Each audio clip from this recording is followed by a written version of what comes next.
The story kicks off at a massive building where tension hangs heavy in the air. From afar, a cold voice rang out full of threat. "Kid, do you think you're living on borrowed time so you dare talk to me like that?"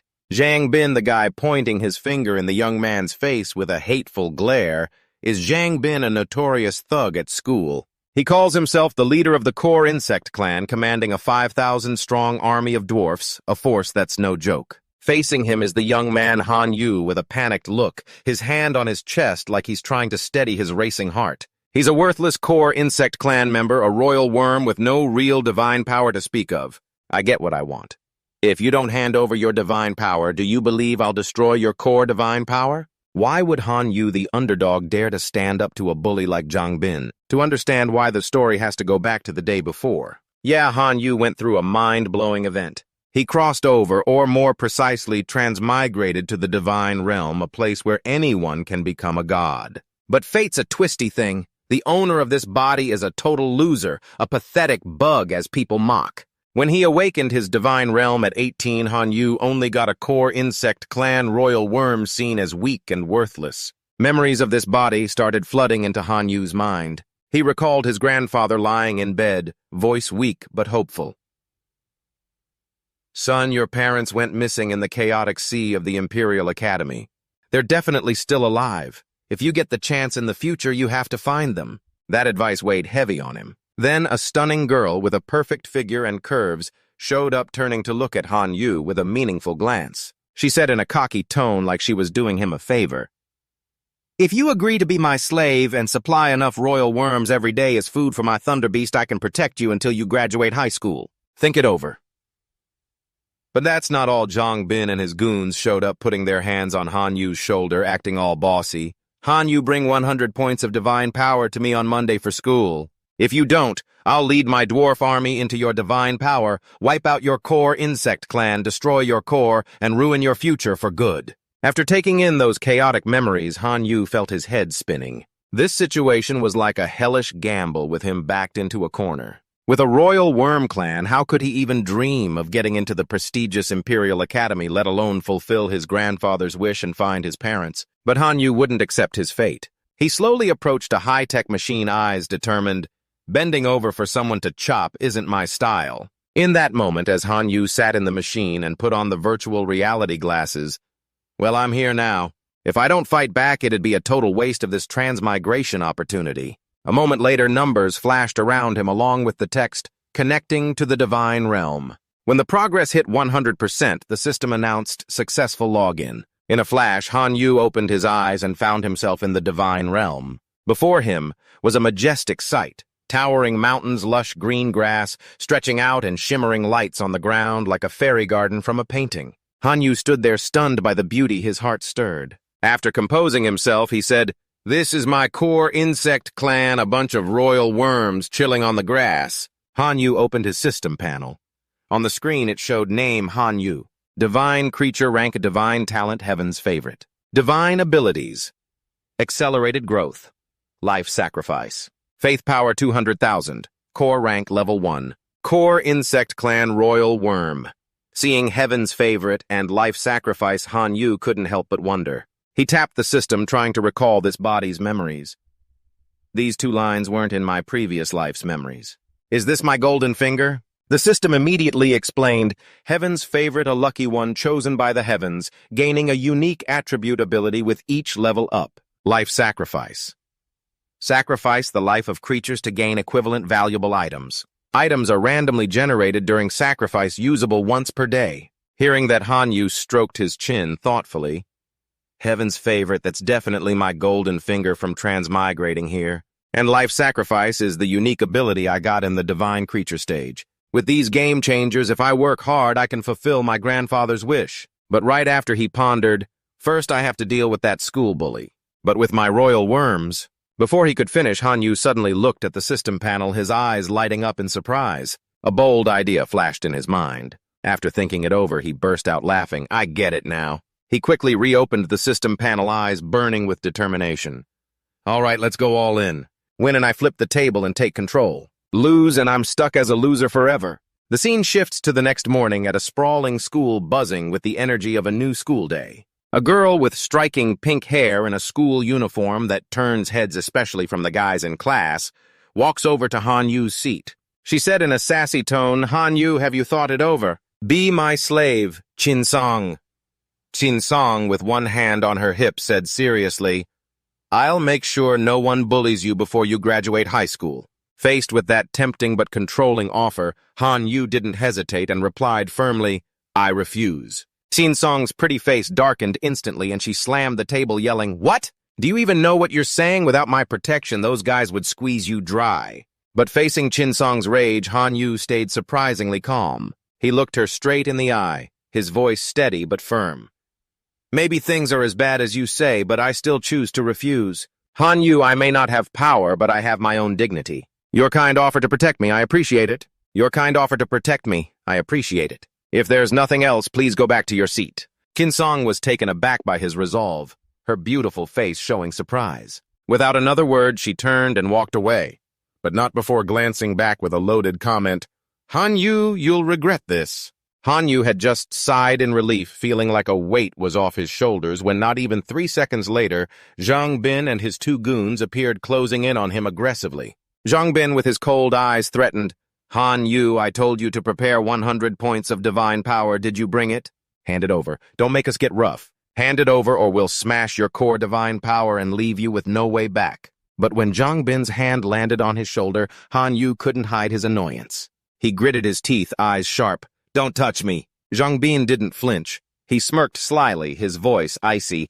"Dare to talk to me like that? If you don't hand over the divine power, do you believe I'll destroy your divine realm core?" But in the face of those powerful threats, Han Yu showed no fear. Instead, he locked eyes with Zhang Bin, his gaze cold. "Then try it." Han Yu's tough stance left Zhang Bin momentarily stunned. He thought to himself, "What's with this kid today? He's acting totally different. Did he get some new backup?"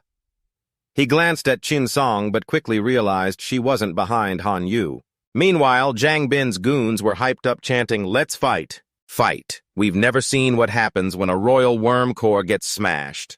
What a joke compared to the average strength in our class. Hurry up and take him out, make him drop out." Zhang Bin pulled out a card, his smile turning more sinister than ever. "Han Yu, if you're tired of living, don't blame me for not giving you a chance." Right away, energy burst from the card, spreading wildly. "Dealing with trash like you, even using divine PowerPoints, is me going easy." Han Yu explained briefly. The invasion card can lock onto a target and create a spatial portal, sending the user into the opponent's divine realm for a direct attack. Han Yu witnessed the scene and was stunned, but in an instant he was swept into the surging energy, his body reeling and mind in chaos. A moment later, Han Yu appeared in the divine realm, kneeling amid towering mountains. In front of him, a massive gate emerged, leaving Han Yu shocked. As the gate opened, thousands of dark figures with glowing red eyes and lightning strikes hit the ground. Stocky dwarfs with fierce expressions stepped out of the shadows. At the same time, a huge illusion of Zhang Bin appeared, exuding overwhelming presence. His voice echoed. "By the name of the dwarf god, I command you. My dwarf army, destroy those weak royal worms and shatter this divine realm's core." The dwarfs roared in response, full of power. Ready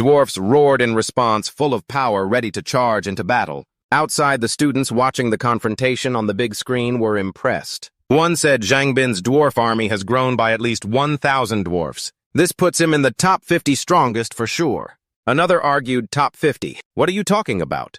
Don't you see each dwarf is armed? This strength is at least top 30. Meanwhile, Chin Song crosses his arms, his eyes intently watching the battle with a slight smirk full of interest. The screen cuts to Han Yu, the main character who doesn't hesitate, and waves his hand to order, "Self-exploding locusts attack." Shot. The bright red locusts start flying swiftly, charging straight into the group of dwarves. A student witnessing this can't hide his shock. "Look at that. What are those red flying insects?" A moment later, he realized, his voice trembling. "Exploding locusts, elite creatures? Isn't Han Yu's core clan just regular locusts? How did he get elite creatures like exploding locusts, and in such huge numbers?" But another guy nearby scoffed. "So what if they're elite? Locusts turning elite still can't handle the dwarfs' fighting power. Trash is trash, more of them won't help." However, when the exploding locusts collided with the dwarf army, a massive explosion erupted like bombs that once devastated the earth. Han Yu stood watching the battle, recalling the moment from the day before when he activated his skill, creating a magical circle. There he stood like a powerful god, hands clasped, eyes steady as he declared, "All right, let's go all in. Keep 10 million for breeding sacrifice, the remaining 249 billion.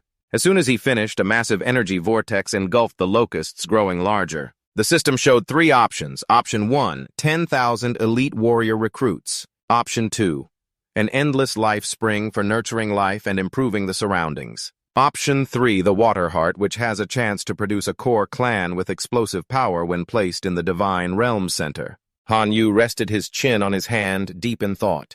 Option 1 is 10,000 warrior recruits. It could handle the immediate danger, but it's a one-time use. Option 2 is the Life Spring, a long-term investment, but won't help with tomorrow's crisis. After weighing it, he picked Option 3, investing in the core clan for lasting effects. This is the only way. The system instantly gave Han Yu a crystal radiating powerful energy. Without hesitation, he crushed the crystal, and the shards sparkled, spreading surging energy everywhere. A moment later, his locusts transformed the system, displaying exploding Locust Clan Level 6, Clan Level 6 elite creatures, fanatical faith followers, traits. Locusts have no intelligence and obey the god's every command. Han Yu rushed forward, grabbed an exploding locust and shouted, "Explode!" When the locust hit the rock in front, a massive explosion went off. Han Yu grinned triumphantly. This power absolutely can't kill a regular dwarf, but with numbers it just might. So let's do a few more. Back to the battle, the dwarfs were buried in the thick smoke from the exploding locusts. A student observing on the screen wondered, "How's the battle going?" As the smoke cleared, the sight left everyone stunned. Countless dwarfs lay scattered dead, and the dwarf leader was badly wounded, fading fast. Han Yu led thousands of exploding locusts forward with a bold stride, fearless. But before he could act, Han Yu made a magic circle with his hand and commanded, "Too late to leave now." All eyes turned to the Divine Realm Gate, where Han Yu's exploding locust army suddenly shifted, swarming into Zhang Bin's Divine Realm at terrifying speed. In a blink, earth-shattering explosions rang out, creating unprecedented chaos. Zhang Bin watched his dwarf army get hammered and panicked, yelling, "Order your clan out of my divine realm now!" But every time an exploding locust hit a dwarf, it blew up with massive force, making the enemies scream in pain. Seeing things go south, Zhang Bin freaked out, voice shaking, "I give up. Call off your locusts, let my clan return." But Han Yu just smirked, his smile cold and determined.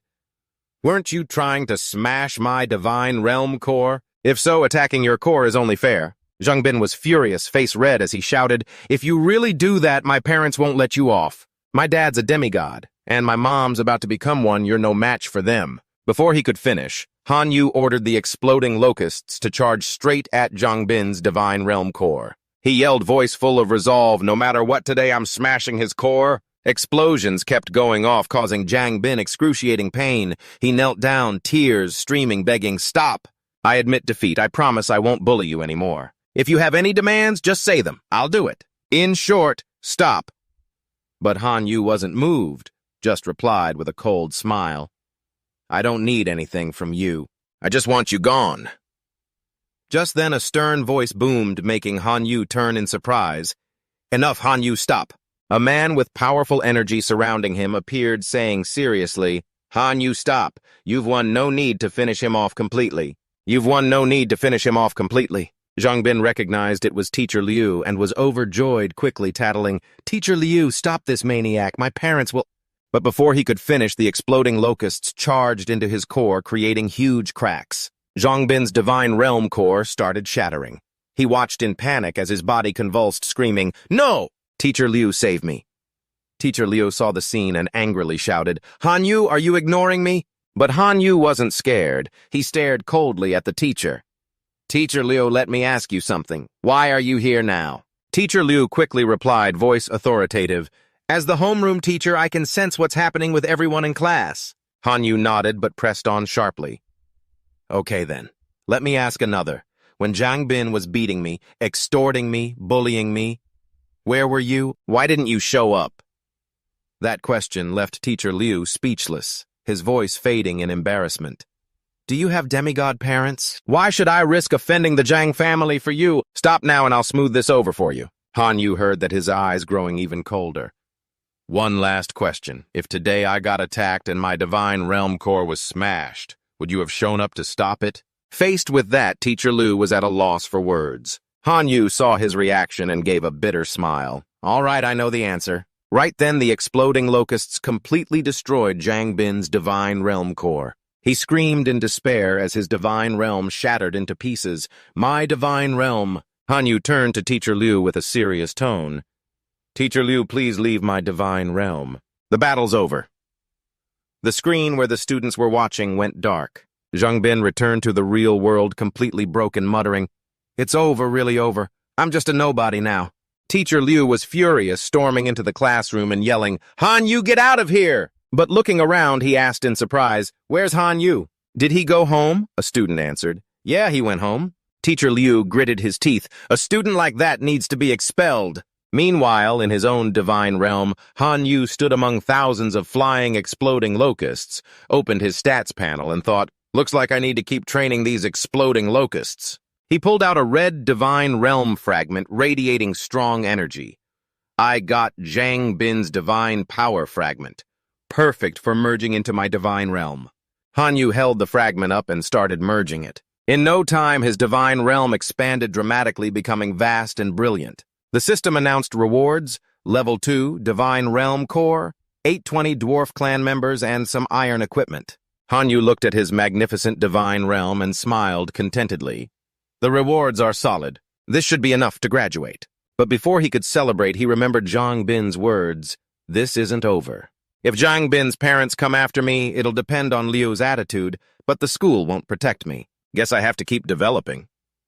He tapped the sell button on the system panel and muttered, Let's see if I can trade for something good. A moment later, the system notification surprised Han Yu. Someone bought it already. The next line read, The other party offers Mars resin. Han Yu jumped.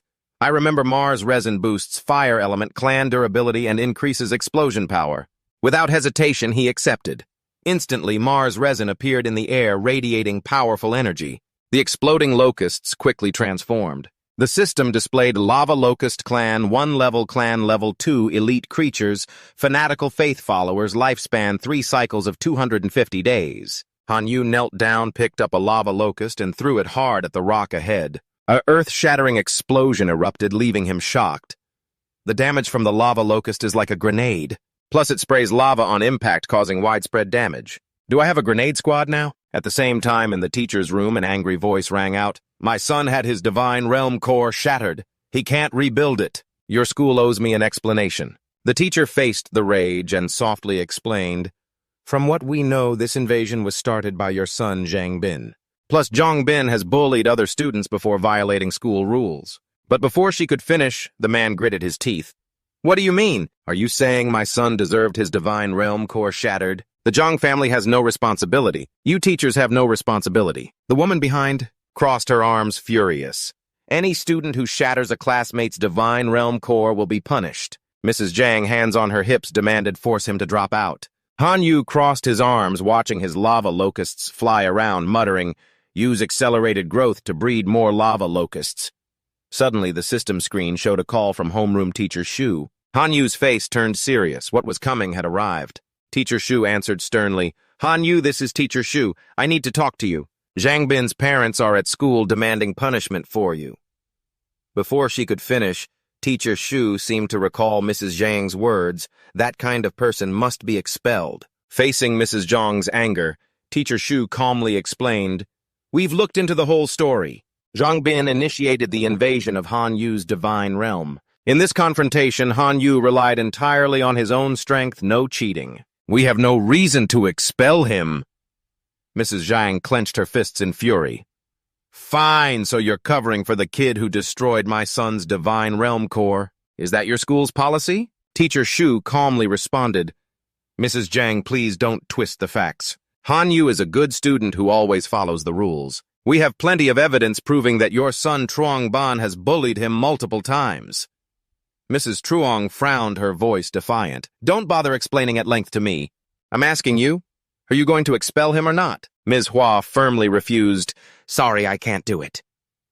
Mr. Truong, overhearing the conversation, crossed his arms in anger, releasing a burst of energy. He said to Director Hua, I can accept the school not punishing Hanvu severely, but as the victim, I need to vent this frustration. If even this small request isn't met, then I don't need to worry about the school's reputation. Then Miss Hua raised her head, her eyes sharply looking at the screen, and spoke sternly. Hanvu, finally. Trongban's parents suggested allowing a team of over 1,000 people into your divine realm. No matter the outcome, they won't pursue it further. This is the best protection the school can offer. Can you do it? Without waiting for an answer, the main character casually put his hands in his pockets, voice relaxed but confident. Thanks for helping me, Teacher Shu. I'll be at school tomorrow to face this challenge. After saying that, Han Yu hung up, his eyes flashing with determination. He muttered, Looks like I need to level up quickly for the second life sacrifice. With that, he drew a magic circle, creating a strong energy pull that sucked in the locust swarm. Soon after, a brilliant light pillar shot up from the ground carrying majestic golden energy. After the sacrifice ritual, the system showed 3 options that left Han Yu astonished. Trading 48 billion locusts for a treasure is no small price. After careful thought, he decided selecting option 3 and thinking, I'll go with this one. Instantly, an old man with white hair and 4 arms exuding terrifying energy appeared before him. The system also displayed Sword Peak Race, Sword Peak Clan Rank, Hero Creature Talent, Sword Peak Skill, Full Wind, Slash. The old man said sternly, Oh, Divine One, I need a sword. Han Yu replied calmly, No problem. He quickly tapped the Divine Equipment section on the system panel, calculating, In the past 2 days, I've bred a ton of locusts, building up power to the limit. When it reaches 100 million, it forms a divine power point. Add the leftover divine power from the previous sale, and I have 54 points total. After selecting, Han Yu gave the old man a great storm sword. He said, Your weapon, Great Storm Sword. Sword Peak took the sword and tested its power by slashing fierce sword energy forward. Satisfied with the weapon's strength, he turned and added, Oh, Divine One, I need 3 more of the same weapons to reach my full potential. Hearing that, Han Yu's eyes widened. 3 more Great Storm Swords? That's straightforward. That's 150 divine power points. Do you think divine power grows on trees? Though annoyed, he accepted and tapped the system panel. The fight against the 1,000-strong army of demigod Zhang Gong tomorrow can't be underestimated. He thought, I have no choice but to try. Meanwhile, in her own divine realm, Qin Song was meditating, her body surrounded by sparkling lightning.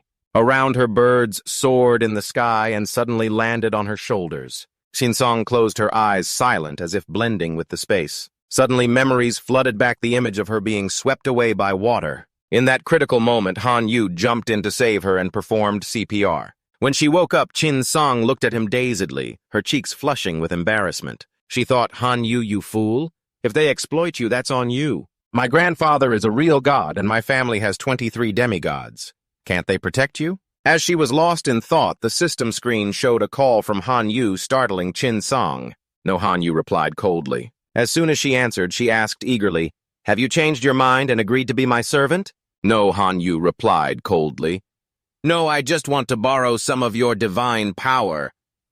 Hearing that Qin Song was puzzled, her tone questioning, You want to borrow my divine power? What makes you think you can, your trash clan? Don't think beating Zhang Bin in that invasion means you're hot stuff. Your self-destructing royal worms are barely upper class. They don't mean much. Those sharp words made Han Yu hang up immediately. Why did I snap at him? I didn't mean it. Does he misunderstand? Of course he does. Without delay, she called Han Yu back. When he answered, she hesitated. What is it? How much do you need's account number? Han Yu responded indifferently, then quickly bought 3 more Great Storm Swords for Sword Peak. He sighed, Old man Sword Peak, I'm broke now. Can you step up your game? At the same time, in the classroom, students were whispering non-stop, He actually dared to show up. Isn't he afraid his divine realm will be flattened by the demigod's army? Has he gotten too cocky? I want to see if he'll stay calm when his divine realm center is destroyed. As Han Yu walked in, all eyes turned to him. He glanced at the crowd and thought, Looks like everyone's in the know. Wait till I surprise you all. Qin Song approached, her voice worried. Are you borrowing my divine power to level up and take on the demigod? I advise you not to bite off more than you can chew. Even a small team of heavenly beings would be too much for you now. But Han Yu remained calm. I have no other choice. Chinsong stepped closer, serious. You do have a choice. Just become my slave and I'll have my family pressure Zhang Gang. His family only has one demigod, while mine has a true god and 23 demigods. He won't dare defy us. Hearing that, Han Yu just turned and walked away, saying lightly, I appreciate your kindness. Go on ahead. I need to prepare to face the demigod's heavenly army. A student who saw this gritted his teeth in jealousy. Han Yu, what makes you so special that Chinsong treats you like that? You worthless trash, today you're done for. Just then, Luo Tian opened the classroom door and warmly invited Zhang Bin's parents in. Please come in. After they stepped up to the podium, Zhang Bin's father pointed at Han Yu, furious. You bastard, how dare you shatter my son's divine realm core? I'll tear you apart! Luo Tian quickly intervened. Don't break school rules. Seeing Han Yu still sitting calmly, the man yelled, Han Yu, get over here! Don't waste Mr. Zhang's time. Faced with the urging, Han Yu just smirked. I want to wait for Teacher Shu to be here as a witness. Luo Tian slammed his hand on the desk in irritation.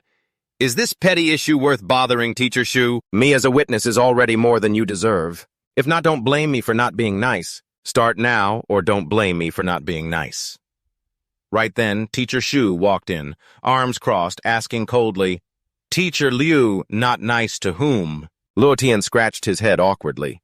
Teacher Shu, this minor thing doesn't need you. I was just lecturing the student. Teacher Shu replied sternly, Teacher Liu, remember you're a school teacher, not a demigod's lapdog. Got it. Luo Tian crossed his arms reluctantly. Since Teacher Shu is here, let's begin. Teacher Shu turned to Han Yu, concerned. Han Yu, are you ready? He confidently answered yes. Zhang Bin's father pulled out a card and activated its power. He declared, let's start. Instantly, Han Yu was teleported into the divine realm. There thousands of monsters with glowing eyes waited. In a flash, countless fierce wolves appeared, eyes blood red. The pack leader wore sturdy iron armor. A student witnessing this exclaimed in shock, Wolf Riders, all elite creatures. The Wolf Rider captain is an extraordinary being mastering superior strength. Wolf Riders combined with green orcs and dire wolves plus full refined armor. Han Yu is done for. In the divine realm, the Wolf Riders lined up neatly, ready for battle. In the barren space, dust flying. Zhang Bin's father crossed his arms and angrily shouted, You bastard, yesterday you crushed my son's divine realm core. Today, I'll make you pay in blood. Chinsong watched and felt a twinge of worry, whispering, The Wolf Riders could clearly be 2 fighting units. They said 1,000 soldiers were sent. Suddenly, she noticed something. Her face paled in horror. That's clearly 2,000 fighting units. This is a trick. As Zhang Bin's father loudly ordered, thousands of Wolf Riders charged at Han Yu with ferocity. But the main character stayed calm. Crossing his arms and summoning a massive swarm of exploding locusts like a plague attacking the Wolf Riders. The students watching were shocked, buzzing, nearly 7 million elite locusts. Weren't there only 20,000 yesterday? In just one day, he bred 7 million elite locusts. This breeding power is terrifying. Even if they're low-level creatures with that number, it's no small thing. However, the exploding locusts only caused minor wounds to the Wolf Riders. Luo Tian nearby gritted his teeth, thinking, this kid is a real talent. But this challenge is too tough. Otherwise, with that potential, he could be a top student. Just then, a student pointed up, yelling, What's that? The Wolf Riders all looked up. In an instant, from his dark sky, swarms of lava locusts rained down like fire, making the Wolf Riders panic and roar. When the lava locusts hit the ground, they exploded violently, flinging Wolf Riders into the air. Teacher Shu and Chinsong watched, unable to hide their shock. Chinsong exclaimed, What the heck? That explosion's stronger than the regular exploding locusts. What are lava locusts? Some super creature? Teacher Shu turned to the students, serious. Is there any teacher or student who can scout abilities? Share the info on these locusts with everyone. After some investigation, a young man with bright eyes said, Got it. Those locusts are called lava locusts, elite level. Hearing that, Teacher Shu clenched her fist, impressed. Han Yu, you're amazing. Zhang Bin's father was furious, waving his hand to send energy down, roaring, "Did you think these insects could wipe out my wolf riders? Dream on." As the pack leader absorbed the energy, it went berserk, opening its mouth and roaring powerfully. The wolf riders all tilted their heads and released freezing blasts, forming a huge ice wall. The lava locusts hitting it exploded instantly. The freezing blast spread rapidly, leaving students in awe. That's a demigod for you. Outsmarted by a little trick. An extraordinary body releasing a wide-range skill like that? Now Han Yu's locust swarm is down to 500,000, of which the lava locusts are almost gone. This time that kid can't turn it around. Zhang Bin's father, in a rage, led the monsters charging at Han Yu, yelling, "You little bastard! I'll show you despair! When your divine realm core is shattered and your power collapses, you'll be kicked out of school. Then your fate is in my hands. Shatter its core." The wolf riders sped past Han Yu, heading straight for the divine realm core. Teacher Shu watched and sadly turned away, muttering, "It's over." But before she could finish, Qin Song shouted, "Look! What's in front of Han Yu's divine realm core?" The wolf riders suddenly stopped upon seeing a figure standing before the core. In a flash, the shadow revealed itself as Sword Peak, with 4 arms holding 4 great swords, face as cold as ice. 1 great storm sword costs 50 divine power, 4 is 200. First, the students stared in shock. That's a great storm sword. 1 costs 50 divine power. 4 is 200. Isn't Han Yu an orphan? How does he have that much money? And what race is this guy? The Sword Peak clan has an innate extraordinary body. Teacher Shu said seriously, "That's the Sword Peak clan." The Sword Peak clan has an innate extraordinary body. A student asked, "So what if it's innate extraordinary? Isn't Zhang Bin's Wolf Rider captain also extraordinary?" Xin Song stared at Sword Peak on the screen, thinking, this Sword Peak clan's presence isn't just extraordinary. This is clearly a genuine hero. On the other side, Zhang Bin's father gritted his teeth. "I worked 15 years to raise one hero. How does this high school kid deserve an elite race like that? I'll take it. I must take that hero body. Once I shatter the core, the Sword Peak clan is mine." Sword Peak sneered, eyes sharp with killing intent. As the wolf riders charged, he immediately fought back, swinging his 4 swords to slay the monsters in front. A huge monster opened its mouth and blasted cold air, freezing Sword Peak's legs so he couldn't move. 3 other monsters charged at him immediately, but Kiem Fong didn't flinch at all. He raised his 4 swords high, his face cold and stern. Suddenly, he unleashed energy into the air, creating a fierce vortex that expanded into a terrifying storm. With a powerful strike, Kiem Fong released a massive explosion, blasting the monsters away in a destructive wave. The students watching were stunned and exclaimed, "Oh my gosh, that's insane." After the intense battle, Kiem Fong emerged completely unharmed. Meanwhile, the wolf riders were left with just a few heads rolling around. Trung Kung's father looked furious and ordered angrily, "Damn it, wolf rider leader, wipe out this divine realm for me." The wolf leader stepped forward, radiating terrifying energy, with blood-red eyes fixed on Kiem Fong and Han Vu. Just then a voice rang out, making Trung Kung's father jump. "Demigod, are you breaking your own pact?" The principal, exuding majestic energy, arrived with his arms crossed. Trung Kung's father panicked and quickly waved his hand, ordering, "Wolf riders, retreat." Then he glanced down at Kiem Fong and Han Vu without saying a word. A moment later, he smiled approvingly. "Not bad." The scene shifts back to the school. A teacher spoke up, "Han Vu, you did a great job. But don't get cocky just because you have heroic powers. With your current strength, it's tough to crack the top 3 in the class." Han Vu replied seriously, "Teacher Hua, I have something to ask you." She asked, "What is it?" The main guy answered seriously, "I want to switch classes." Loc Thien heard this and waved his hands in confusion. "Han Vu, I admit I didn't pay much attention to you before." "Pay, but I promise to guide you better. The daily teaching materials will be adjusted to suit you too. Give me a chance to make it right." But Han Vu ignored that and insisted, "I want to switch classes." Teacher Hua explained seriously, "Han Vu, switching classes isn't that simple. The school has its own rules. If you really want to switch, you have to pass a test arranged by the school. As long as you meet the standard, I'll help you transfer to another class." Hearing that, Han Vu clenched his fist, his eyes flashing with determination. "Then I'll take the test." Tan Song stood up right away and said, "Teacher Hua, I want to take it too. I'm sure I'll change. We don't need to make a big deal out of switching classes. But Tan Song replied coldly, I'm not upset or anything. I just don't want to stay in this class anymore. At the same time, a guy sitting nearby raised his hand and shouted, Teacher Hua, I want to take the test too. Hearing the requests from the three students, Loc Thien clenched his fists in anger and yelled furiously, Trung Hiu Long, you're the class president. How could you go along with this? Teacher Lu has always cared for and guided you. Trung Hiu Long calmly replied, Thank you for caring and guiding me, but I can't stay at this class anymore. He glanced at Tan Song's beautiful figure, his eyes flashing with determination as he thought, Tan Song, I won't let anyone else have you. After hearing their requests, Teacher Hua turned to Loc Thien and said, Tomorrow I'll organize the test for them. Teacher Lu, come with me. A while later, the school bell rang at 3 p.m. As soon as class ended, Tan Song rushed over to Han Vu and asked loudly, Han Vu, tell me what exactly is your heroic life? What's that got to do with you? Seeing that Han Vu didn't answer, she pressed on aggressively, Of course it does. You owe me 150 divine power points. If you can't pay, you'll have to work as my servant to pay it off. So I have the right to know where your hero's life comes from. Han Yu replies coolly, If you want your debt, I can pay 5 divine power points up front as interest. But if you want to learn about my hero's life, I'm afraid I can't tell you.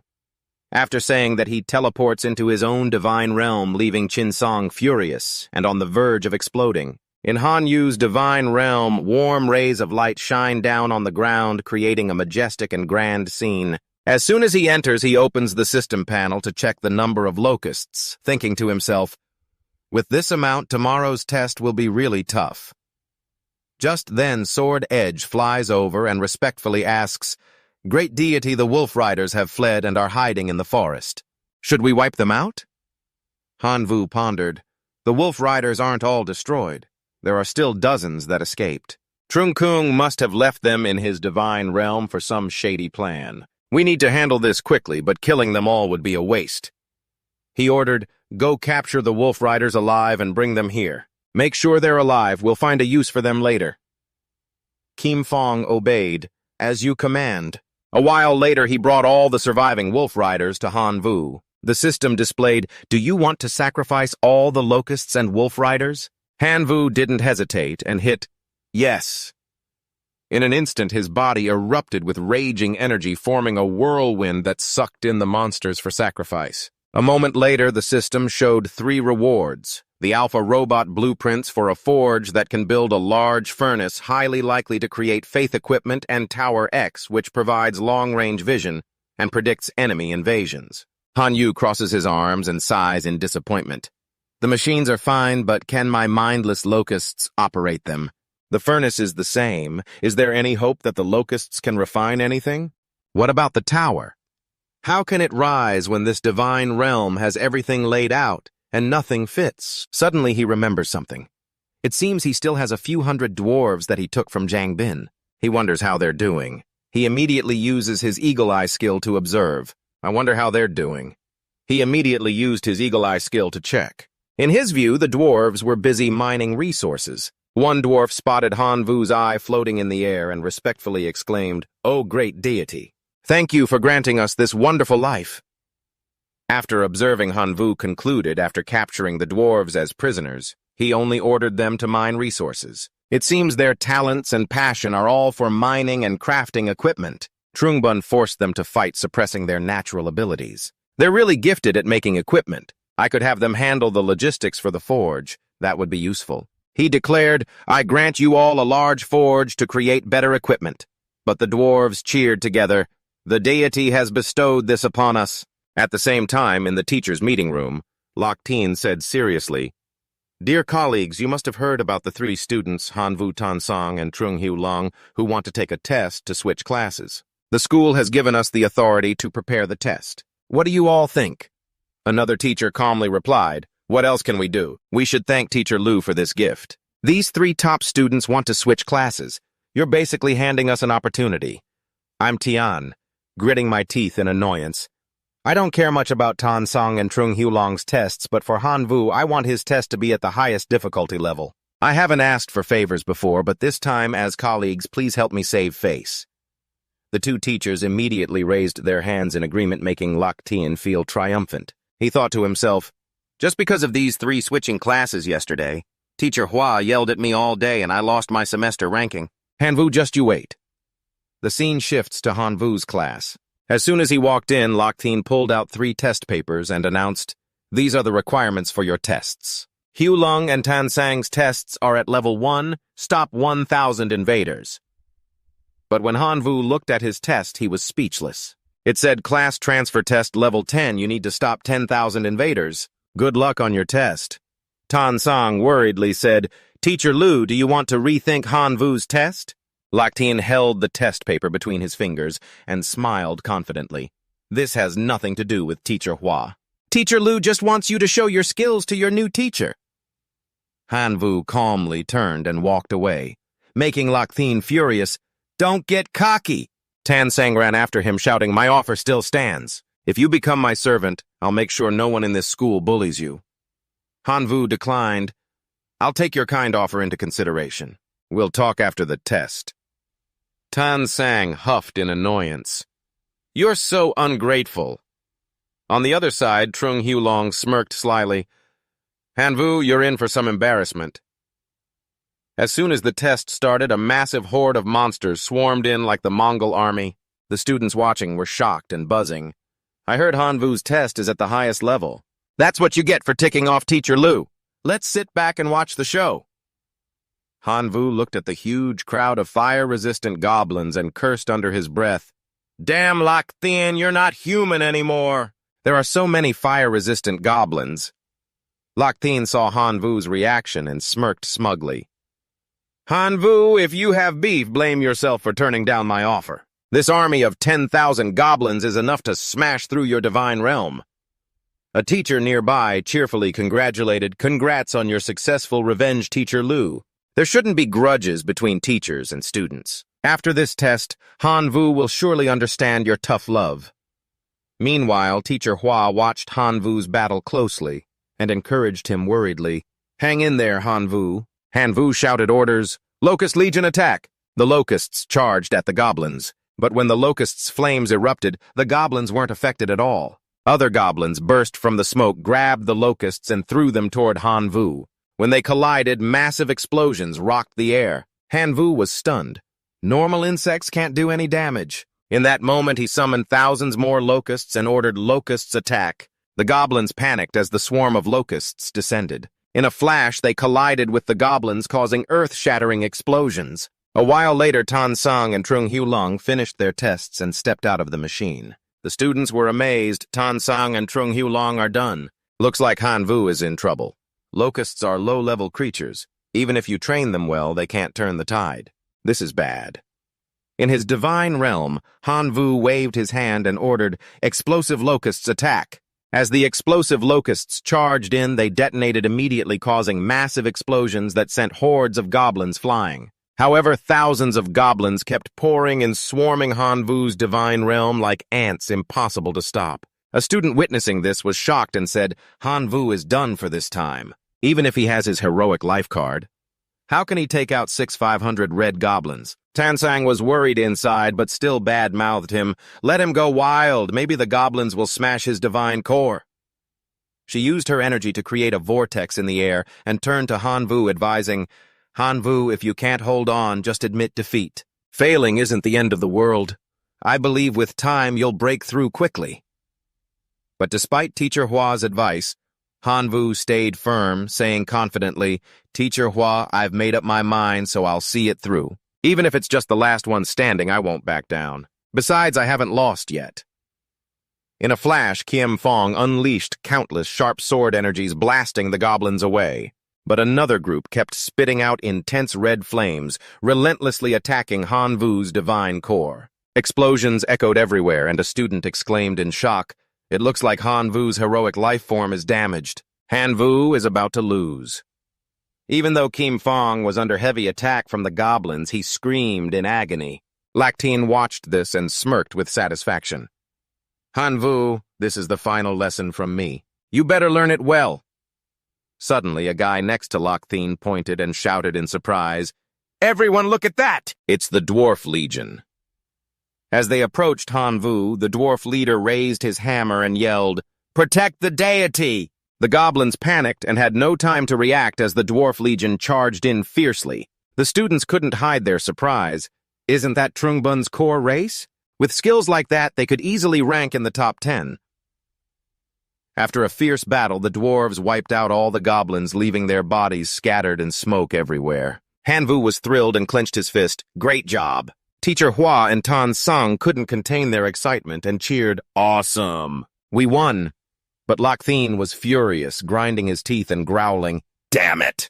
In an instant, the teachers scrambled to recruit Hanvu, Tan Sung, and Trung Hyu Long to their classes. One teacher said, "Tan Sung, come to my class. I have resources that are perfect for developing your thunder race."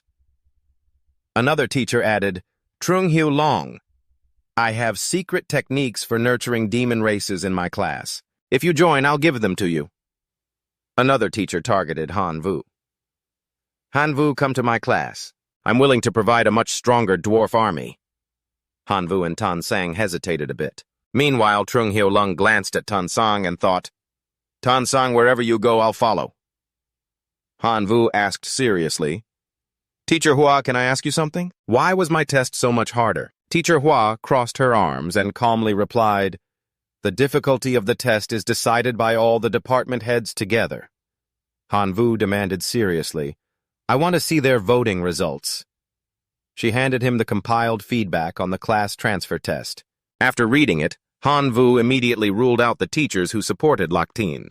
Those teachers glared at Loc Thien with cold eyes. "I shouldn't have helped Loc Thien, that jerk." Turning to the two teachers who didn't support Loc Thien, Hanvu asked seriously, "Thank you both for voting against it. If I join your class, what can you offer me?" The older teacher calmly replied, "Hanvu, today's test shows you have a great talent for nurturing dwarves. If you join my class, I'll provide an army of at least 10,000 dwarves. With that army, you can easily make it to the top 10 in the department." The younger teacher argued sharply, "Nurturing your core race is what matters most. I have plenty of resources for insect races. If you join my class, I'll help perfect the evolution process of your locust race." Hearing that, Hanvu's group didn't hesitate and declared, "Teacher Van Dien, I want to join your class." Tan Sang followed, "I want to join your class too. Please accept me." Trung Hyu Long added, "Please let me join your class." Yes, Van Dien was thrilled like he'd struck gold. "This year I can win the Outstanding Teacher Award for sure. All right, all of you can join my class." He pulled out 3 cards and handed them to Hanvu's group. "These are gifts for new students. I prepared them for you." Hanvu looked at the card's content, his eyes lighting up as he thought, "This is clearly made for me." He stroked his chin and reasoned, "Build an insect nest in the back of the divine realm, combining the 2 level 1 relics, Heart of Fury and Fiery Lava. That way the insect nest can maximize the power of these items and support the insect's evolution." He bowed to Van Dien. "Thank you, teacher." Van Dien laughed. "No need to thank me. Show your gratitude with your results." Teacher Hua said, "Dear teachers, today's test was just a small exercise. No need to take it too seriously. But the upcoming school-wide exam is extremely important.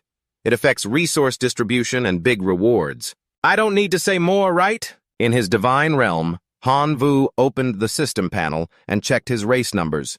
2,040, 0,000 locusts.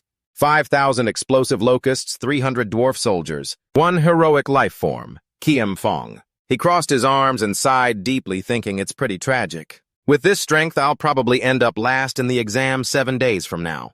I need to keep creating elite troops. Suddenly, the system displayed dwarf soldiers. Hanvu was surprised and said, "They evolved, now they're soldiers." He flew over to check. The system showed an image of a dwarf soldier with info after going through a desperate battle. Normal dwarves evolved into an elite race. Racial talent. Forging with fiery blood. Racial talent.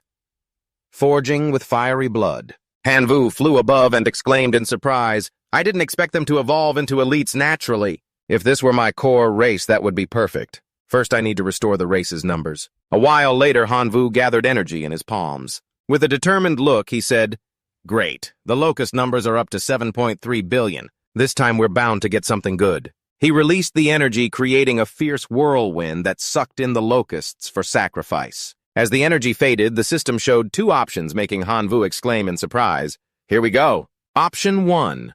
Level 2 Relic Gluttony Magic. When loaded into the Divine Core, the race gains gluttony abilities. Food intake capacity increases 1,000-fold, supporting self-evolution. Option 2. Hero Mold upgrades a transcendent life form to a heroic life form. Tansang, standing nearby, clasped her hands excitedly. This is amazing, it's so hard to choose.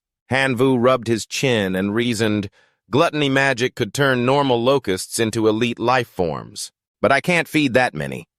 The hero mold upgrades a transcendent life form to a hero.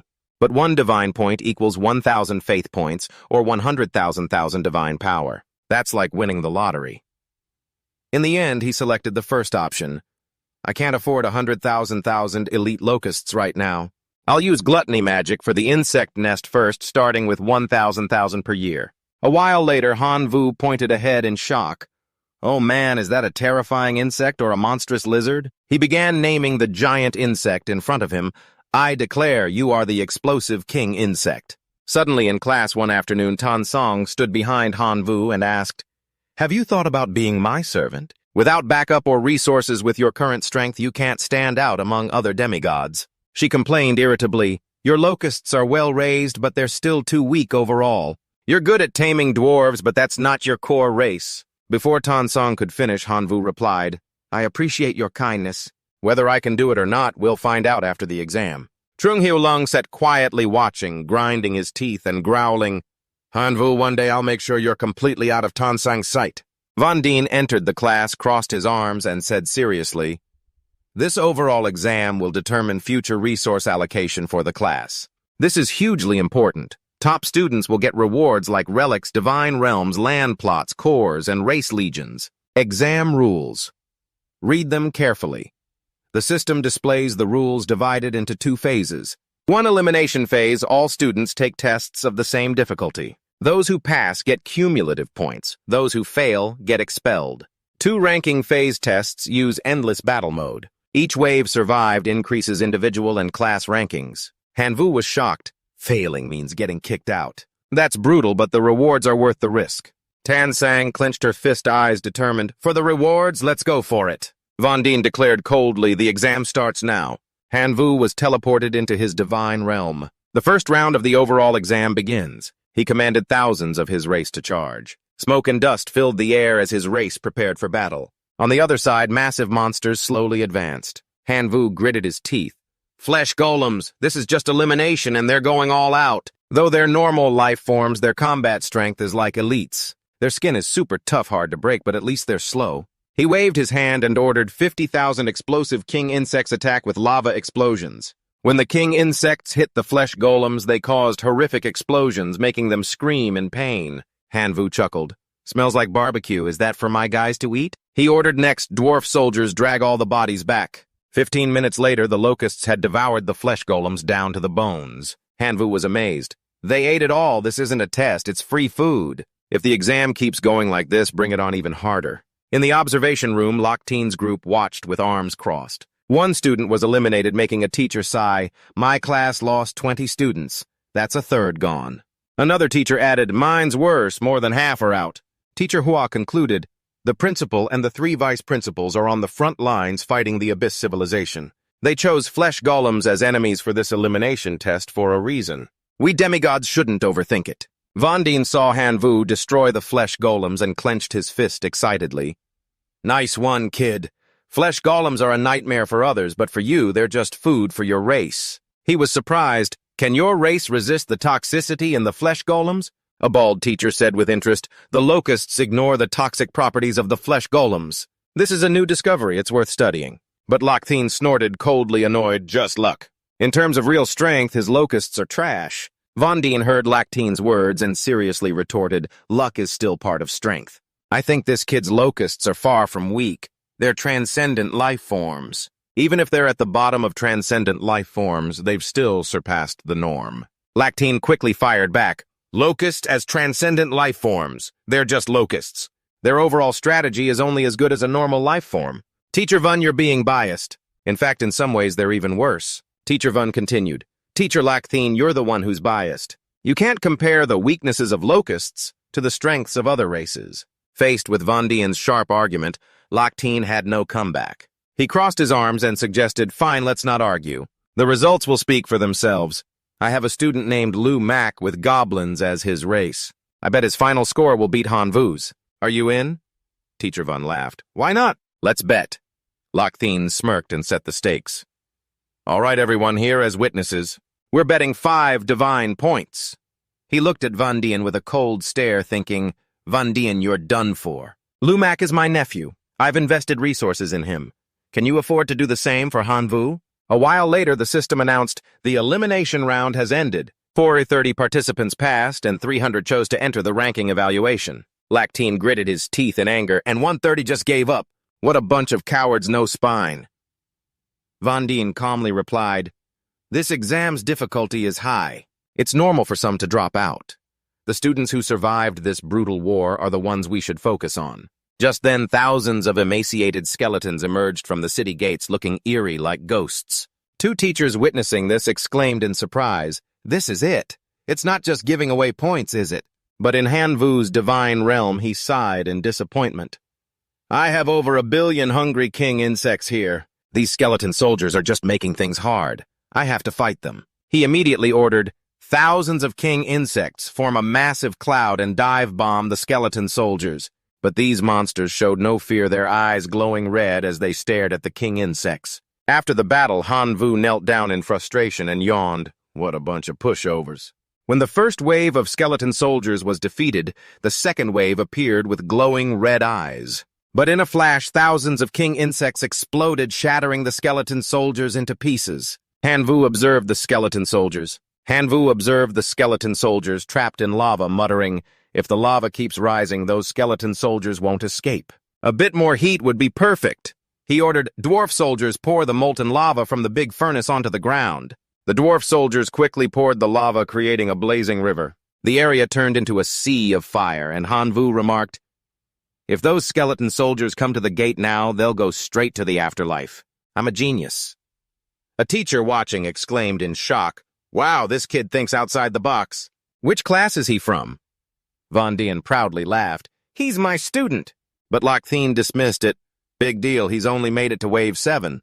Lu Mac in my class is at Wave 7 too. In Lu Mac's divine realm, countless goblin soldiers and towering structures appeared, making a student marvel. Level 1 arrow towers, a beautiful Level 10 main tower, and 2 Level 1 fireballs. Does this guy have a mine or something? Lactine grinned smugly. Who can compete with me? With this much investment, Lu Mac is guaranteed first place. Suddenly a voice rang out, startling Lactine. Everyone check out Tansang's divine realm. At that moment in Tansang's divine realm, a majestic scene unfolded. 100 earth towers, tens of thousands of elite thunder race life forms up to 30 meters tall, and 100 ancient tree scholars. Faced with this powerful display, the teachers couldn't help but admire, their eyes wide with shock. The Tan family heiress is seriously stacked.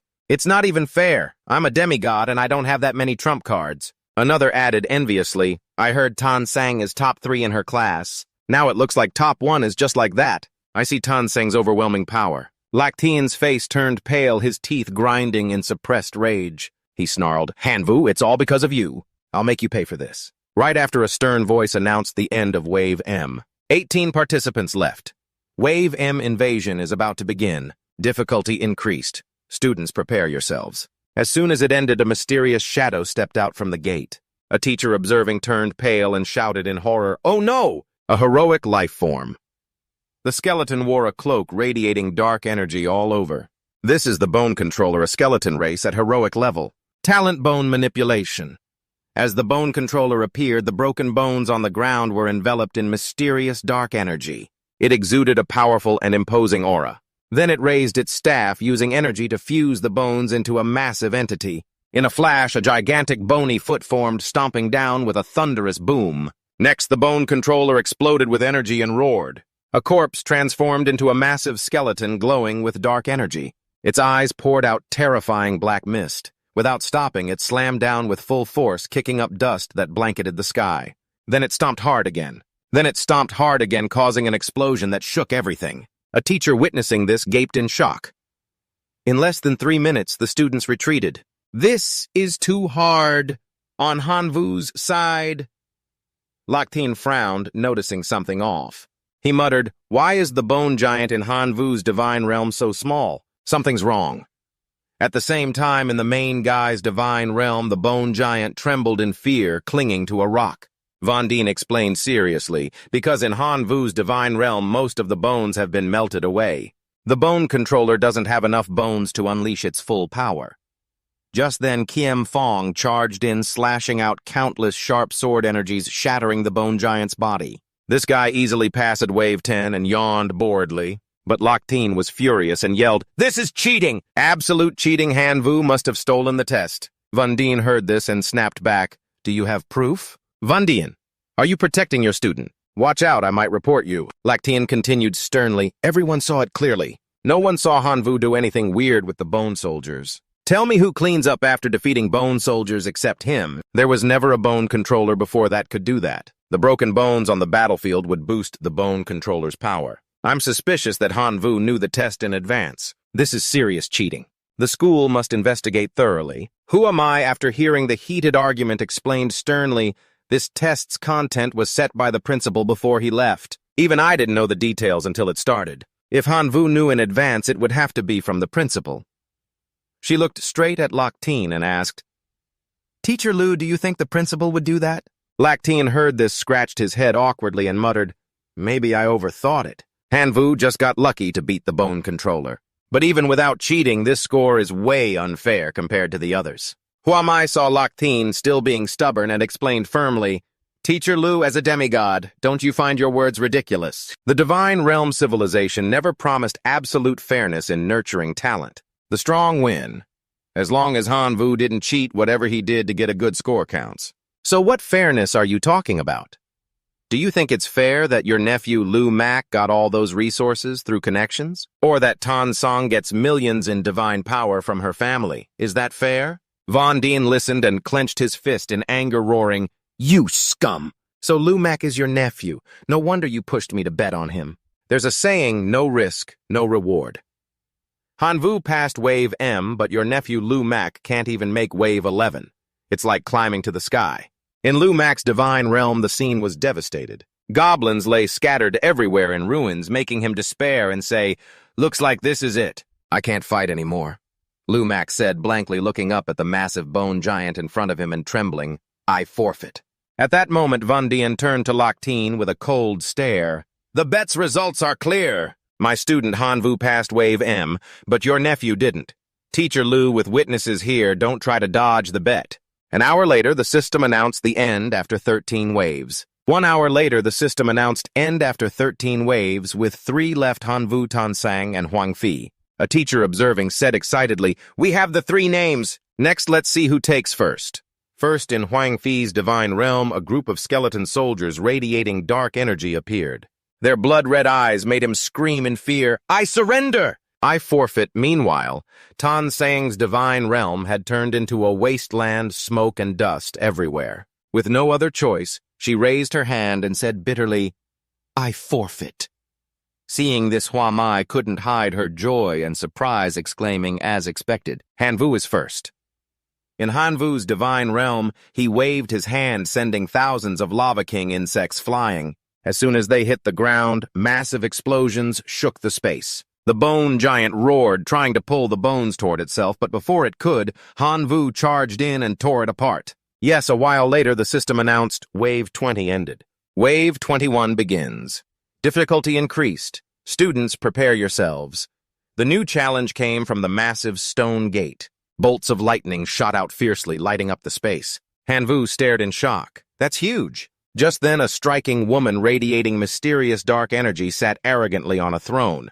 The teachers stared and exclaimed together, "It's the ancient dragon spirit lord." Facing the massive ancient dragon, the main guy hesitated slightly and muttered, "This is the final challenge. A spirit lord level whatever. Let's go with it."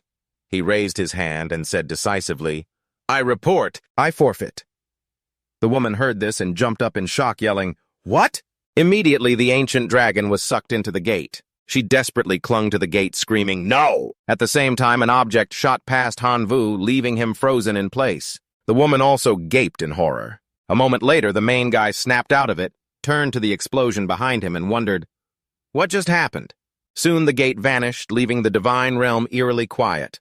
Han Vu was pulled by the energy and began teleporting back to the real world. When the system showed his name at the top, he exclaimed in surprise, "I'm first!" The system continued. Teacher Von Dien's class totals 252 points, first place, surpassing by 220, promoted to the 3 major front ranks. Teacher Lac Thien's class totals 192 points, 8th place. Lac Thien saw this and bit his lip in rage, cursing, "Damn it! First place was mine, bastard." On the other side, the students panicked. "Oh, crap. I don't want to get expelled." Meanwhile, Han Vu was surrounded by people offering him bouquets and cheering. He smiled brightly and shouted, "It's all mine! It's all mine!" A while later, the system displayed the rewards, a territory stone that increases the divine realm by 100 divine power, a temple creation card. It allows entry to a level 1 temple, a divine power weapon exchange card. It can exchange 10,000 divine power for a divine level weapon, and a divine point boost card gaining 1 divine point. The students marveled, "So many rewards! This guy is set." Han Vu rubbed his chin, looking at the cards on the system panel, and pondered, which one should I exchange for? I need to think this through. But as Han Vu was pondering his choices, Von Dien spoke up from the real world. "I can help you pick the best rewards. Mysterious Forest expands by 20 kilom. The level 1 relic card exchanges for Poison Fog Pearl and Divine Realm Core Stone. Plus 1 level 1 temple is now built." Han Vu rubbed his chin, looked at the glowing Sword of the Storm on the system panel, and muttered, "I can only exchange for 1 weapon. Only the Sword of Storm for Kim Fong will work. The Red Furnace Sword or the hammer won't be useful." After careful consideration, Han Vu stopped at a majestic warhammer, Hellforge warhammer worth 99,999 divine power, forged from the core of the 9-headed Hell Serpent Lord, containing explosive fire abilities. Requirements: a fire-based heroic life form. Staring at the glowing warhammer, Han Vu scratched his head blankly and muttered, "Guess I can't use it right away. I'll have to find a dwarf soldier or a fire-based hero first. Forget it." An hour later, at the vast school, Von Dien stood at the podium and said loudly, "This overall exam has set the bar for the senior class. Those with the skills we believe will soon become elites. Please come up and receive your class rewards." Soon after, Han Vu Tansong and another student stepped forward. Dien Vun points at Han Vu and declares, "Han Vu, in this competition you performed exceptionally well, achieving first place and earning 100 points. In the resource vault you can pick any item." The system board immediately displays the rewards Q Nyun Chi Trung, Life Essence like a spring and the core of Huyen Thiet Or, Level 2 skill Ice Freeze Bullet and Level 2 support skill K Bo Lum Sao, and the extraordinary Life Essence Beast Tiger. After some hesitation, Han Vu makes a firm decision. "I'll take the Life Essence Spring." Dien Vun looks at Han Vu's choice and thinks to himself, "I don't get this kid. He's not just chasing raw power, but also knows his own limits. His future is limitless." As Han Vu returns to his seat, a student excitedly shouts, "Congratulations, big shot of the class." Right after that, student approaches and eagerly suggests, "Han Vu, sell me your divine points. I'll trade you 100 million divine power for them." Han Vu hears this and gets a bit annoyed, turns to him and asks, "Give me a reason." The student replies without hesitation, "Why need a reason? Just say yes, and 100 million divine power is yours. With that amount, you can change your life and your fate." Hearing those sweet words, Han Vu bluntly refuses, "No." Seeing the refusal, the student clasps his hands and begs, "Come on, Han. My grandfather is about to level up to true God and really needs the divine points. Trade them to me. Besides divine power, I'll owe you a favor." Han Vu glances at him, thinking, 100 million divine power is a big number, but if I get more divine points, the number of locusts in my divine realm could multiply by 10. Then earning more divine points would be a piece of cake. Finally, Han Vu says decisively, "If that's the case." But before he finishes, his phone in his pocket vibrates. Hanvu pulls it out, and the screen shows a message from Tan Sung. You got the divine points this time. I'll buy them for 150 million divine power. What do you think? Hanvu reads it and exclaims in surprise, 150 million divine power. You're loaded. Then another message from Tan Sung pops up. Is one divine point only worth 100 million divine power? Don't you know anything about its value? After reading, Hanvu realizes, muttering, oh, I see. Wait, but I already promised. He turns to the student and yells, get lost. The student hears this, storms off angrily, grumbling, Hanvu, you'll regret this. But Hanvu's mind is filled with images of stacks of money raining down. He can't hold back his excitement, mumbling, am I going to swim in cash? The scene shifts to Hanvu's small house in the divine realm. He's hovering in the air, observing the houses below. A level 1 temple is built near the Red Dwarf's furnace. Winds whirl, carrying dry leaves through the space. Hanvu thinks to himself, place the life essence spring near the desert. In no time, the land here will become fertile. Then, Hanvu hands the Hellfire War Command to the Red Dwarves. They are shocked and kneel down, shouting in unison, everyone come here! I brought a new divine artifact, the Hellfire War Command. What a great god. Thank you for granting it to us all. Hanvu smiles and pulls out another item, saying, here's something else. He gives the extraordinary seed to a red dwarf. The dwarf is moved, eyes welling up, and kneels down. Hanvu continues, I'm giving you the extraordinary seed. From now on, you'll be called the Divine Envoy. I hope you become a renowned hero soon. Holding the Hellfire War Command, the Red Dwarves watch Hanvu fly away and cheer, long live the god. A moment later, Hanvu takes out the poison mist pearl, pondering, this poison pearl was chosen by teacher Dian Vun. I wonder what it does. As soon as he finishes, the system notification appears, leaving him stunned. Suddenly, his phone rings and he answers, hello, teacher. What do you need me for? Dian Vun hears the question, smiles, and pulls out a divine point card and an egg, saying, well, in today's competition when you and Lu Mac were dueling, I bet 5 divine points with teacher Lulok. And I won thanks to you. It's about today's competition, so I want to share. 1/5 is 150 million divine power on the divine point card, but the main thing is this demon egg. This is a war spoil I got from the outer realms, born from the demon insect king, refined with poison pearl secrets into a dead embryo. Even though it's dead, it produces 10 liters of demon embryo essence daily. The lowest level race can evolve into lower demon insects by consuming demon embryo essence. When you first enrolled, I promised to help you complete the life essence for the core affinity race. This is what I can do for you.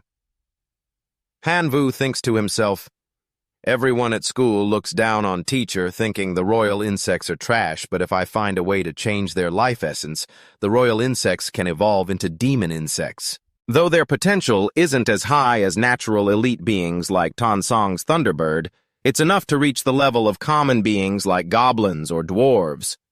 A moment later, Dian Vun adds, from these two you can choose one as your reward for winning. You can add the level 1 poison pearl to it. The result will surprise you. Hanvu nods gratefully. Thank you, teacher. I won't let you down. Suddenly, Hanvu remembers something and quickly asks, I have a question, teacher. Can you provide a large amount of meat? Can you provide a large amount of meat? Quality doesn't have to be great. The store prices are too high. Dian Vun replies seriously. If you're using it to feed the royal insects, don't go through the store. The prices are high and the effect is low. The principal recently acquired a demon abyss area full of flesh demon corpses. You can ask me about it. Hanvu is thrilled. Thank you so much, teacher. He hangs up. A while later, Hanvu walks with his arms crossed through the vast forest of his divine realm, thinking, the level 2 holy artifact's hunger is too intense. The current production in the divine realm can't satisfy the royal insect's hunger. I need to find a food source as soon as possible. After walking further, he decides to place the demon embryo egg here at the base of this tree. If I put the demon embryo egg here, it will quickly produce demon embryo essence. The royal insects will eat it and evolve soon. Time passes quickly. 2 days later, Hanvu stands in front of the demon embryo egg, observing, looks like there's demon embryo essence for the royal insects to eat now. I'm excited for the results. A moment later, the demon embryo egg starts leaking fluid. Hanvu wonders. It's been 2 days. How much longer? Suddenly, he exclaims in surprise, it's here! Second, as the demon insects hatch, the system announces, Race, demon. Insect, common level. Savage talent. Faith level as believer lifespan, 200 days. Hanvu looks at the announcement thrilled. Even though it's a common race, its strength is over 100 times that of royal insects. But there's no breeding info. Each demon insect needs demon embryo essence daily to evolve. In no time, the demon insect doubles in size, astonishing Hanvu, already doubled in size. The gluttony rule works for it too. The demon insect has doubled in size, astonishing Hanvu, so it won't be long before it levels up to elite. Then Hanvu reaches for the poison mist pearl which sparkles high above, emitting dazzling lights, and places it in the divine realm's core. Immediately, the demon insect swells, even more surprising him. Is this the elite lifeform poison mist demon insect? But at the same time, in a desolate wasteland filled with dust, the principal stands worried, muttering, "How can I fix this?" In front of him is a scene of ruins with countless skeletons piled up like remnants of a fierce war. So many broken bones and flesh demon corpses. How do I handle this? Even if I seal the corpses in spirit cards, the consumption will make them explode and cause more pollution. Just then, Dien Vun calls, piquing the principal's curiosity. "Teacher Dien, why are you calling me?" After answering, Dien Vun scratches his head awkwardly. "Principal, I'm calling for a video to ask. Can you provide flesh demon corpses? One of my students wants to buy some." The principal is surprised and asks, "What does your student want with flesh demon corpses?"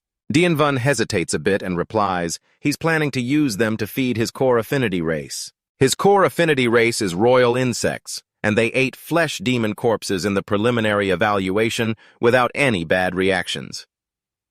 Hearing this, the principal is stunned, feeling a bit suspicious.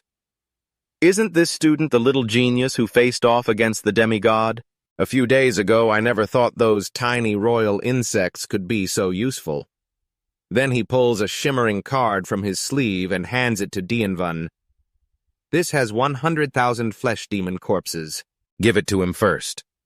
But shortly after, the principal becomes confused, saying in surprise, "That student already ate all the flesh demon corpses from yesterday. That student already ate all the flesh demon corpses from yesterday. He's asking if we can supply more long-term." The principal shakes his head in disbelief. What? Eaten them all in one day and wants long-term supply. Seeing the other's surprised expression, he feels a bit embarrassed, scratches his head, and explains, "I think this idea is a bit over the top, so let's take it slow." He clears his throat to calm down. Flesh demon corpses are plentiful, but long-term supply can't be free. How about this 100 corpses for 1 divine power, starting from 10,000 divine power? Just 5 minutes later, Dien Vun calls back excited. "Principal student Hanvu says it's fine. He wants to buy 100 million divine power worth first." A while later, Hanvu stands surrounded by flying royal insects. The air seems to freeze. The time is ripe. Suddenly, the main character unleashes energy, creating a massive vortex that sucks in the royal insects. In an instant, the system shows options. 1 is the giant male warrior, an extraordinary life form. 2 is level 3 skill stone poison burst technique. After loading the divine realm core, the 2 races can learn basic poison burst or give it to heroic life forms. 3 is decomposition machine decomposes matter to increase pure energy. Hanvu observes, his eyes widening. No wonder it's worth 12 billion elite royal insect life forms. The 5 giant warriors in option 1 are all extraordinary life forms and famous for their destructive power. Selling 1 giant warrior would at least get 10,000 divine power, but when he reads option 2, he's shocked. Stay calm, stay calm. Checking option 2, level 3. Poison burst technique with the poison mist pearls demon insect, its top tier. However, he frowns, my divine realm core is only level 3. After loading the gluttony law and poison pearl, there's no room for level 3 poison burst. After thinking, Hanvu decides, that's it. He chooses option 3. The decomposition machine can decompose matter into energy crystals. Energy crystals are food for magic races and extremely valuable. This is a sustainable way to get rich. Right away, a massive decomposition machine appears in front of Hanvu, making him marvel. That's huge. The main character throws in a few iron ores to test. Let's try with these iron ores. A while later, the 3 iron ores come out shiny and glowing. Hanvu picks one up, exclaiming, "Oh, iron crystals. They can be used as food for certain races or as forging material. Each is worth 5 divine power points. Not bad, not bad. This is a long-term moneymaker. At the same time, a voice from the dwarves echoes, startling Han Vu. Great God, while we were mining, we were attacked by undead. You're injured. Chief Thantri is fighting the undead. Please grant your blessing to save the red dwarf race. That's the believer's call from the temple. Han Vu frowns. How are there undead in my divine realm? Without another word, he extends his vision far out. Before Han Vu's eyes, Thantri faces off against an undead. The next second, Thantri swings his hammer, but the undead dodges. Thantri strikes again, but the opponent easily evades. Seeing this, Han Vu smiles not bad. He orders system investigate the info, but the screen shows investigation failed. The small skeleton isn't your believer, and you don't have the investigation skill to get his info. Han Vu is surprised, but soon he shouts, Tram Tik Kim Fong, go fight! Instantly, Kim Fong appears before the small skeleton and kneels in readiness. In a flash, Kim Fong charges and slashes at the small skeleton's neck. The skeleton shatters into pieces, but then demon energy envelops it. The demon energy condenses, reconnecting the bones perfectly. Now Han Vu's illusion appears before the small skeleton. He crosses his arms and says sternly, Submit to me and you'll have a new life.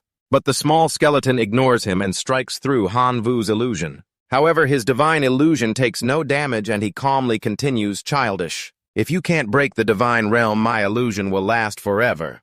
Keep fighting until it submits. Hearing the order, Thantri and Kim Fong stand before the small skeleton full of killing intent. After being suppressed by the two, the small skeleton fears and kneels, I submit to the god. Han Vu places his hand on its head, checking the info. Not bad, not bad. Now I can get your info. A moment later, the system displays race name, skeleton tribe level, undead lord, talent, crystal, bone regeneration. At the same time in class, the teacher speaks sternly. Have you students prepared for the new challenge? Dien Vun stands at the podium, his voice full of authority. The next exam is the real key to creating gaps between you all. It can even affect which university you get into. After hearing Dien Vun's words, Han Vu thinks university. My grandfather's wish was for me to go to the Imperial Academy in the Lochnan Star Sea to find my missing parents. And the Imperial Academy is one of the top universities in the Divine Realm civilization. A moment later, Dien Vun continues, his voice booming. Next, you'll be teleported to Demon Realm C7932. The exam details will be sent via email after you arrive. You have 1 hour to prepare. Hearing this, the students buzz with excitement. Hulung smirks, smiling smugly. This is all set up for me, right? My era is finally coming. Han Vu, let's see how cocky you can be. At the same time, an unknown number calls Hulung, surprising him. After answering, Loc Thin's voice comes through. Hulung, it's me. Hulung quickly replies, Teacher Loc Thin, what do you need? Loc Thin says, I need you to help me deal with someone, Han Vu. Hulung sneers. Why not just say the word? I'd deal with him anyway. Teacher Loc Thin is pleased. Point to an item on the system board. You're the student I value. You help me out and I won't forget it. This is my sponsorship. Take it, it'll help in the exam. Hulung looks at the screen and sees a evil dragon card, exclaiming, An extraordinary life form, evil dragon. This is a powerful race on par with heroic life forms. At the same time, in Demon Abyss Dimension, C793826, a remote and eerie place with towering mountains, the system announces exam requirement. Each student has one chance to embody as a race. If the embodied race dies, the student returns to normal. The true body dying means real death. Each day, each student can only summon a race once, limited to 100 at a time. A moment later, the system displays choose your embodied race. Embody as the Kim Fong race. 4 options appear. 1. Embody as royal insect. 2. Embody as red dwarf. 3. Embody as Kim Fong race. 4. Embody as skeleton lord. Han Vu ponders. Embodying as skeleton lord and undead type can avoid demon energy interference in the demon abyss. Let's go for it. Without hesitation, he selects option 4. Immediately, his body is enveloped in mysterious energy. Han Vu widens his eyes in shock as the energy fades. He's turned into a skeleton. Looking at his bony hands, he says, the demon abyss is truly a haven for undead and demons. Then Han Vu points forward and orders Gluttony Royal Insect 100 of them deploy.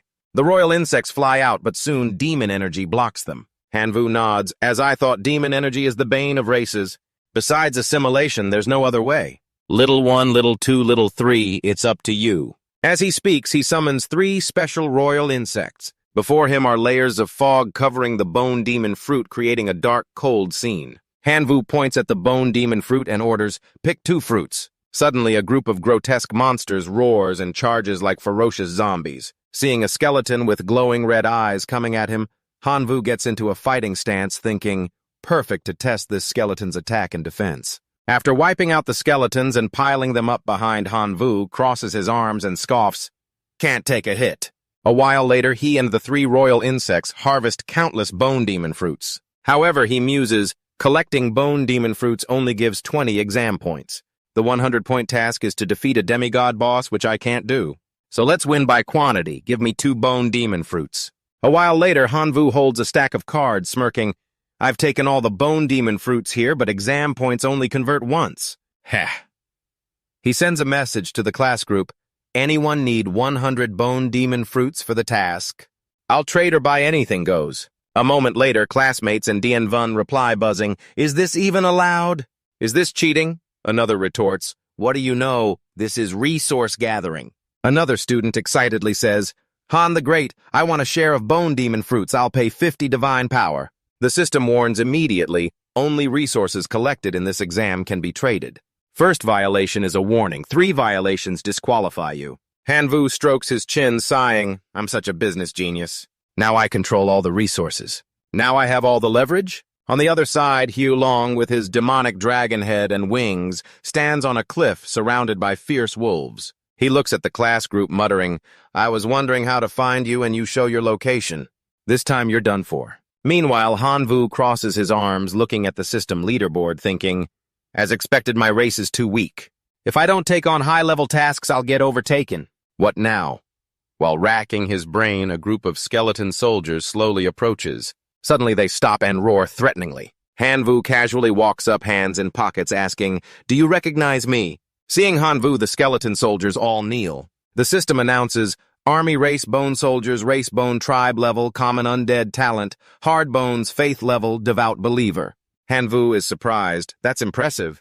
I got over 10 believers without lifting a finger. He orders sternly, "Rise, we're of the same race. Take me to your place." A while later, the skeleton soldiers kneel again, astonishing Hanvu.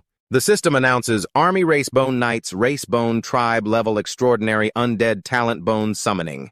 Hanvu is amazed at the big harvest of bone knights. Hanvu is amazed, what a big harvest. A bone knight on a wolf's back places his hand on his chest and says, "I was once a member of the First Legion.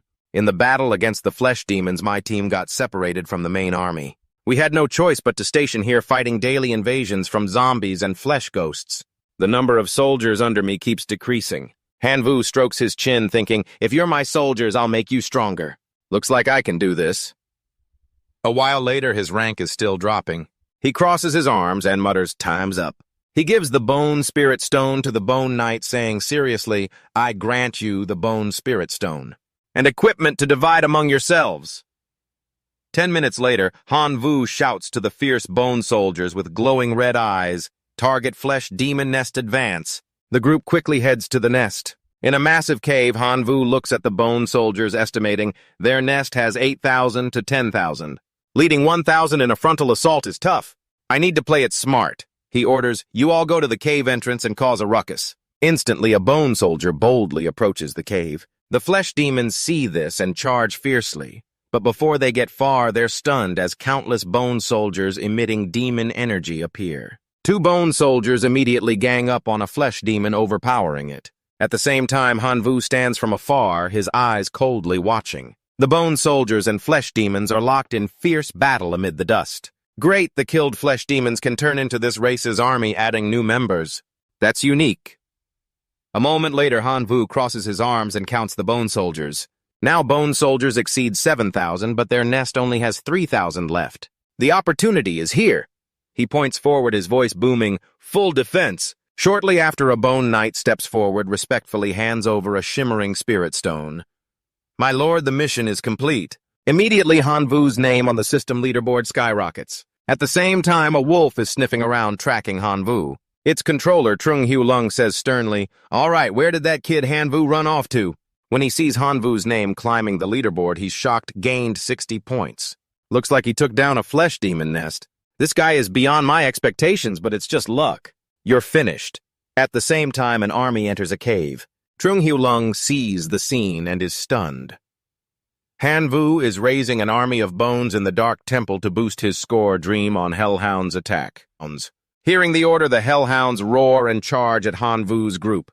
Hanvu hears the noise and turns around immediately. The hounds are charging ferociously, but the bone soldiers quickly detect the threat and rush to confront them, protecting their lord. In a flash, 3 ferocious hellhounds lunge at the bone soldiers. Trung Hyulung looks at the massive number of bone soldiers and can't hide his shock. On the second day of the Abyss descent, Hanvu has gathered such a force. If I wait a few more days, who can stop him? Today I have to end him. With that, Trung Hyulung transforms into a massive, fierce dragon and roars. He charges and bites the bone knight, making it scream in pain. Seeing this, Hanvu quickly says, Trung Hyulung, we have no beef. Why are you attacking my race? In response, Trung Hyulung roars angrily, just because I don't like you. So die. He unleashes energy, blasting Hanvu away. The bone soldiers gape in shock. Trung Hyulung spreads his wings, soaring into the air, creating fierce winds. A ragtag group, no need to kill them all. The bone soldiers look up and roar in challenge. At the same time, Hanvu places his hand on his chest, relieved. Good thing the skeleton lord embodiment can revive. He orders immediately, don't just stand there, lead all forces and get out of here. Then he glares coldly at Trung Hyulung. Trung Hyulung, next time we meet, it's your end. On the other side, Trung Hyulung checks the leaderboard and doesn't see Hanvu's name withdrawn. He strokes his chin, suspicious, but his eyes widen in shock when he sees Hanvu's name still on the board. He roars in anger, damn it, Hanvu faked his death! Furious, Trung Hyulung takes to the air again. Even if it takes time, I'll hunt you down. But when he leads the hellhounds to a cave, it's empty. He shouts, search for me within 100 miles, don't miss any skeletons. On Hanvu's side, he pulls out a glowing bone crystal and says seriously, I grant you the bone crystal. After Trung Hyulung's sneak attack, only over 5,000 bone soldiers remain. Looks like I still need to develop more. In a flash, the bone soldiers are enveloped in energy, their strength growing. Hanvu opens the leaderboard and checks, strength still isn't enough. To get into the Imperial Academy, I need breakthrough scores. After reading the task on the system board, he muses, the Abyss Demon is a sneaky, evil native creature, but with average strength. This trivial thing gives 80 exam points, so there must be over 100,000 of them. I can use the Abyss Demons to create a large-scale bone soldier army. After calculating, Hanvu crosses his arms and orders, march out, target the Abyss Demon tribe.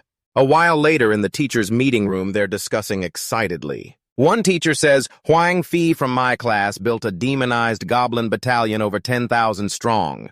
He's at 3,200 exam points, securing first place. Another teacher adds, Lu Mac from my class is also good at 3 or 10 exam points, currently second. Locusts interrupts, mocking, I told you before that kid Hanvu at the top is just clever. In my class, he was always weak, but some blind teacher treated him like a treasure. Teacher Lu retorts sternly, Teacher Locusts, mind your position. As a teacher, at least, speak properly. Locusts snaps back angrily, a mad teacher. Am I wrong?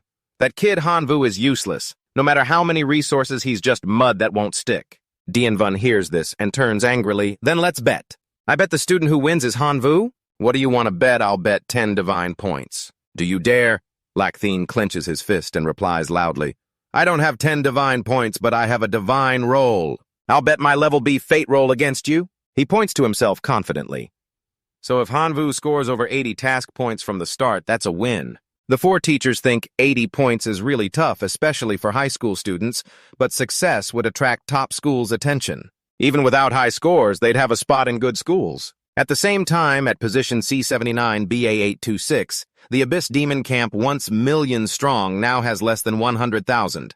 Hanvu and the Bone Soldiers stand on high ground observing, my power isn't bad. The Bone Soldiers have grown to 900,000. The time is ripe. He waves his hand and orders attack. Before the 2 Abyss Demons can react, the Bone Knights charge and knock them away. It roars threateningly.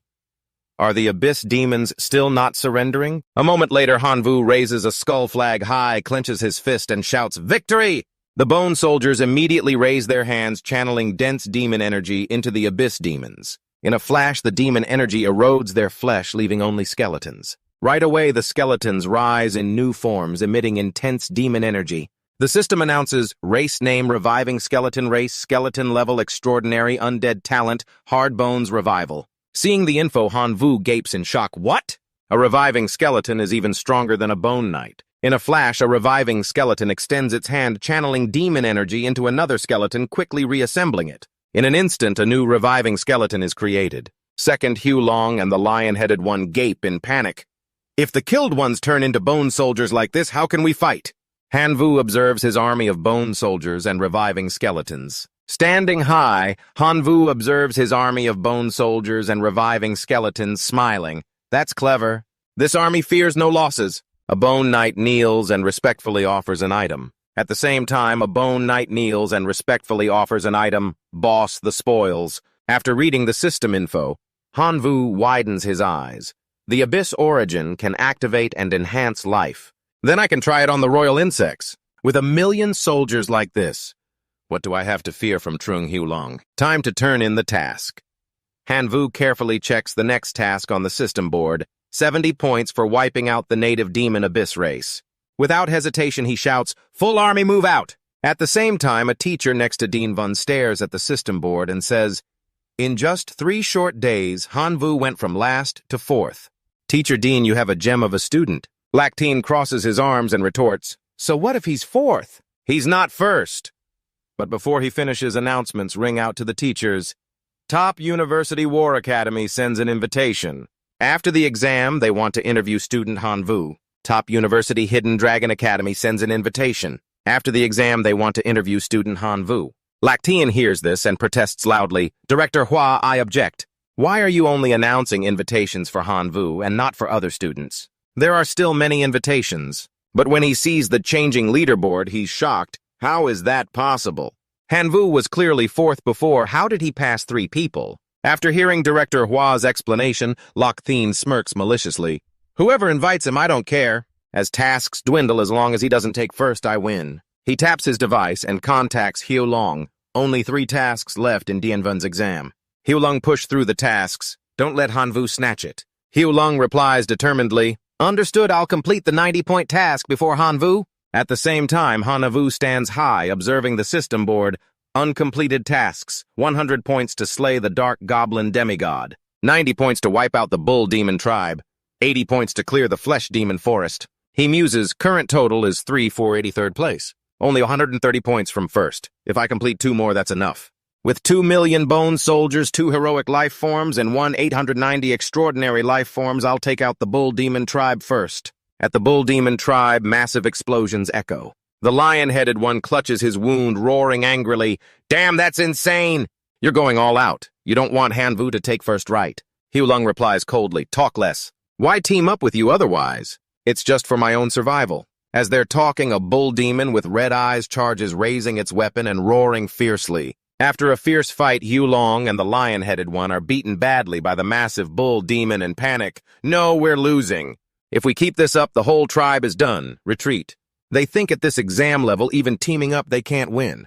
Let alone Hanvu, but unexpectedly. Thousands of bone soldiers with glowing red eyes emitting demon energy slowly advance. Hulong and the lion-headed one are terrified, bad luck running into these undead plagues. The bone soldiers swarm the bull demon, overwhelming it. Seeing the two trying to flee, Hanvu points and orders, trying to leave. Not that easy. The bone giant charges immediately. A massive bone giant appears behind another bone soldier, eyes flowing with energy, roaring threateningly. It smashes down like thunder dust everywhere. At the same time, the reviving skeleton emitting demon energy chants a spell. As the spell ends, a monster emitting demon energy forms into a new skeleton. Second Hulong and the lion-headed one gape in panic. If the killed ones turn into bone soldiers like this, how can we fight? Run, forget the race. But before they get far, both are blocked by a bone soldier. Almost there, no running. Hanvu stands on the bone soldier's back, smiling. Trung Hulong Tu Duan, how's it going? Tu Duan panics and asks, Hanvu isn't your race royal insects. But Hanvu doesn't care, ordering the bone soldier to raise its massive foot toward Hulong. Trung Hulong hears a farewell gift. Hulong panicked and shouted, No, don't! But in an instant, the giant foot stomped down, killing him instantly. Tu Duan was stunned, then broke into a cold sweat in fear and quickly pleaded, Sorry, Hanvu, we don't have any serious conflict, right?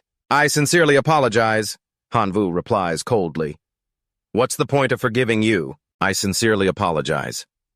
Hearing that, Hanvu said coldly, What's the point of forgiving you? Hanvu nods, Deal, you can go. Tu Duan joyfully runs away. A while later, Han Vu's group wipes out countless bull demons, piling them up. The surviving ones kneel in fear. We surrender. We pledge loyalty to you. The system announces the task success, adding 90 points. Looking at the system board with 2 tasks left. Han Vu muses, still 2 tasks. Which one? Suddenly the screen shows 9-point task. Han Vu mutters in surprise, only 9 points. Wait, is that the last task? He carefully reads the content on the system board and says, is it her? Zdoan tears up. I'll give you half of my treasures, just spare me. It's not that surprising.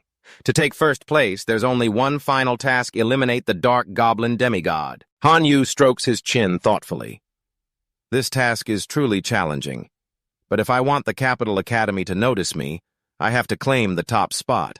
After thinking it over, he flies up and commands loudly, "Full army advance, target the Dark Goblin's lair."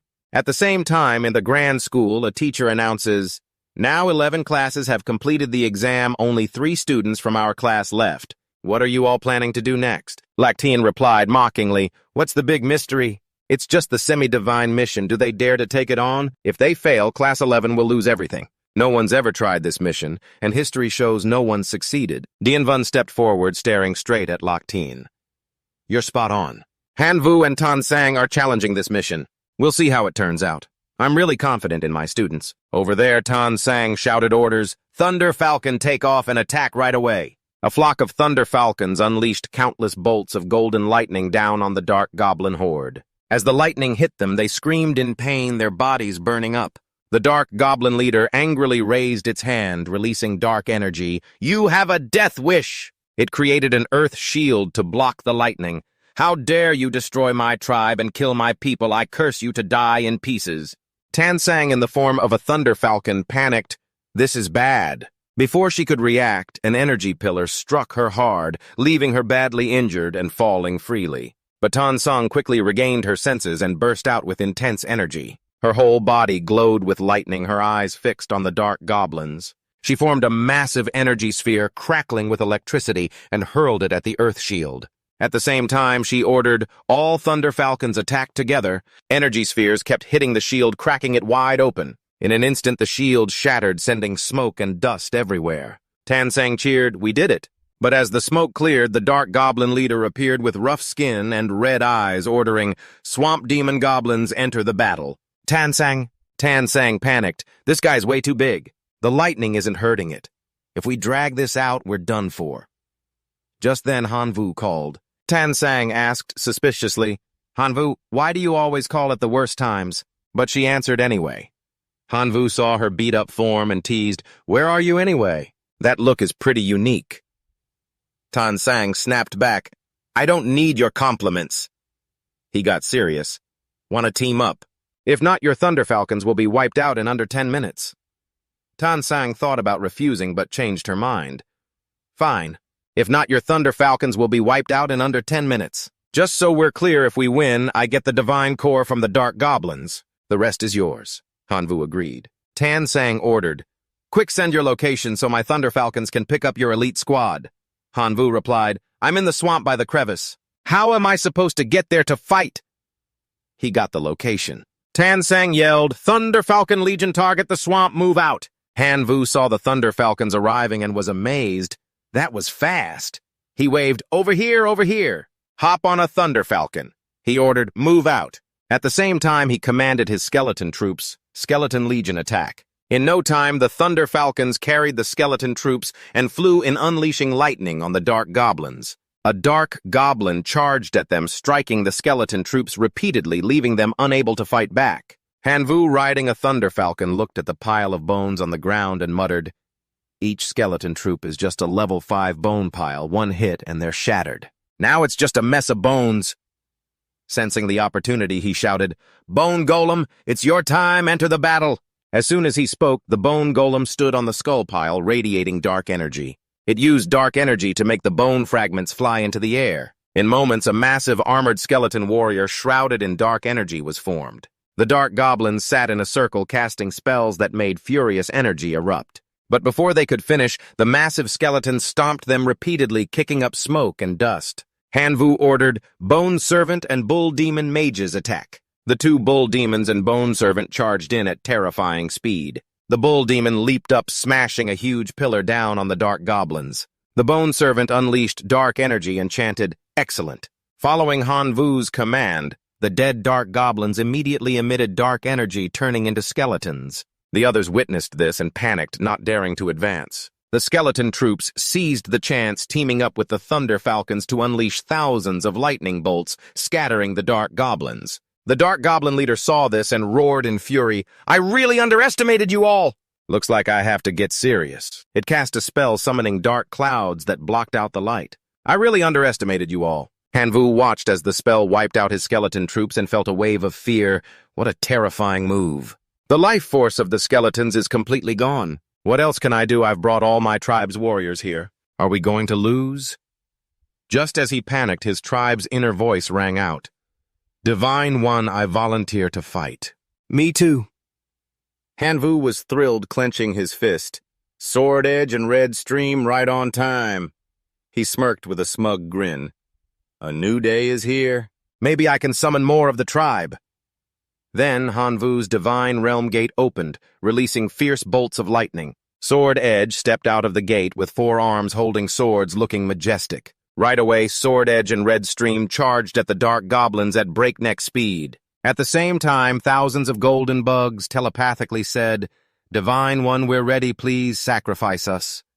Han Vu was stunned, but quickly composed himself, bursting with energy to create a vortex that sucked in the golden bugs, beginning the sacrifice. In moments, the system showed rewards that amazed him. This sacrifice reward is amazing. Is heaven on my side? The screen displayed an image of a torch and text. High Key Holy Fire, a special artifact that repels darkness, removes negative states, and boosts energy for the tribe. Han Vu raised the blazing High Key Holy Fire high, radiating bright light, and chanted, "Holy Fire, light, banish the darkness." The dark goblins hesitated, not daring to approach. Han Vu smirked. "Time to counterattack." The dark goblin leader panicked. "How is this possible? A divine being that can dispel my dark magic. No way!" The light from High Key Holy Fire suppressed their dark energy. Han Vu flew toward the swamp demon flower, radiating thick dark energy. "Looks like Tan Sang got swallowed by it." He summoned Sword Edge and Red Stream from the energy vortex and ordered, "Kill the swamp demon flower." Both charged in delivering devastating blows. The swamp demon flower weakened. Tan Sang burst through its belly, creating a huge hole, and flew out. Without stopping, she gathered energy, forming a powerful lightning sphere, and threw it at the swamp demon flower. The explosion was massive, sending smoke and dust everywhere. Tan Sang led the Thunder Falcons into Han Vu's Red Stream, attacking and causing an earth-shattering explosion. The skeleton troops used their massive bodies to stomp the dark goblins like ants. The leader burst from the smoke, yelling, "Don't get cocky!" But before it could do anything, Han Vu controlled a Thunder Falcon to fly over, raising High Key Holy Fire high. Tan Sang shot lightning bolts, shocking the leader down in a puff of black smoke. She turned to Han Vu and said, "Now it's your turn. Per our deal, I just need the divine core. The rest is yours." The leader begged, "Spare me, I'll give you everything in exchange for my life." Han Vu crossed his arms coldly, replying, "Once you're dead, it's all mine anyway." Sword Edge delivered the finishing blow. A while later, Han Vu and Tan Sang stood before a mountain of gold, silver, and jewels. Tan Sang said, "Per our deal, the spoils are yours." "Aren't you taking anything?" Han Vu rummaged through the gold, pulled out a crown, and placed it on her head. "Call it interest." Tan Sang was pleased, but played it cool. "Humph, it's all right, I'll take it reluctantly." Back in reality, Dien Van told Han Vu, "Han Vu, you did great. The school leaders and recruitment staff want to meet you. Keep those skull soldiers in check and head back." He warned, "Later you two don't say anything reckless. Those teachers are true gods." The door opened, revealing the school leaders and recruitment staff with serious faces. Han Vu felt uneasy. "I wonder if they've figured out my unique Divine One talent and life sacrifice ability." A teacher stroked his chin and asked sternly, "Tan Sang, your family is a true god clan with plenty of resources. You've got the divine core planning to create a Lord life form, right? How much spiritual value do you have now?" Another teacher was shocked. "Tan Sang is preparing to nurture a Lord life form before even reaching semi-god. The success rate is high." He added, We've been gods for so long, but no one succeeded in nurturing a Lord life form. Tansang replied, yes, I have 4 points of spiritual value. After nurturing the Lord life form, you can apply for provisional student status and experience university life. Tansang said seriously, thank you, teacher. Then it was Han Vu's turn. The teacher asked sternly, Han Vu, we looked at your file. Your core race is golden bugs, right? Han Vu confirmed, that's right. He marked 10 in the core race box, then asked, your divine value is 1 point right. That's correct. He faintly marked the divine value box, then continued. How did you get the Sword Edge hero race in your divine realm and the Skeleton Lord incarnation in this exam? Tianwen checks the system leaderboard. Second place is Qin Sang with 3,580 points. Third is Han Yu with 3,570 points. And Ziduan 7th with 3,320 points. Han Yu thinks to himself, looks like they don't know my abilities. Why reveal them, he asks. Can I skip answering this question? If you want to get into BA Academy, keep up the excellence. See you at the college entrance exam. The head teacher Shu regrets Han Yu's excellence, but BA recruitment doesn't recognize it. What a shame. Han Yu smirks confidently. I get it. I'll keep pushing. See you at the college entrance exam. The teacher waved dismissively. Hope your wish comes true. At the same time, Dianvan gently placed his hand on the male lead's shoulder, comforting him. Manhwa University is one of the top schools recognized worldwide. Not getting in is understandable, but don't worry. There are still plenty of top universities ready to welcome you as a provisional student. Teacher Dianwell, I only want to get into Capital University. As the male lead stepped out the door, Tansang crossed her arms with a sharp gaze and asked, after I successfully nurture the Lord life form, I'll become a provisional student at a top university. The resources there are perfect for my future growth. You want to go to Capital University? Faced with her challenging question, Han Vu replied seriously, I have to get into Capital University. In his mind, he thought, the journey to the chaotic Star Sea and Capital University isn't just a dream, it's my chance to find clues about my parents, my biggest goal. Hearing that, Tansang's cheeks flushed slightly and she smiled. Then I'll choose Capital University as a provisional student too. I'll access tons of valuable resources to level up quickly, so you better hurry. Since I'm not officially a Capital University student yet, if you want to be my servant, there's still time.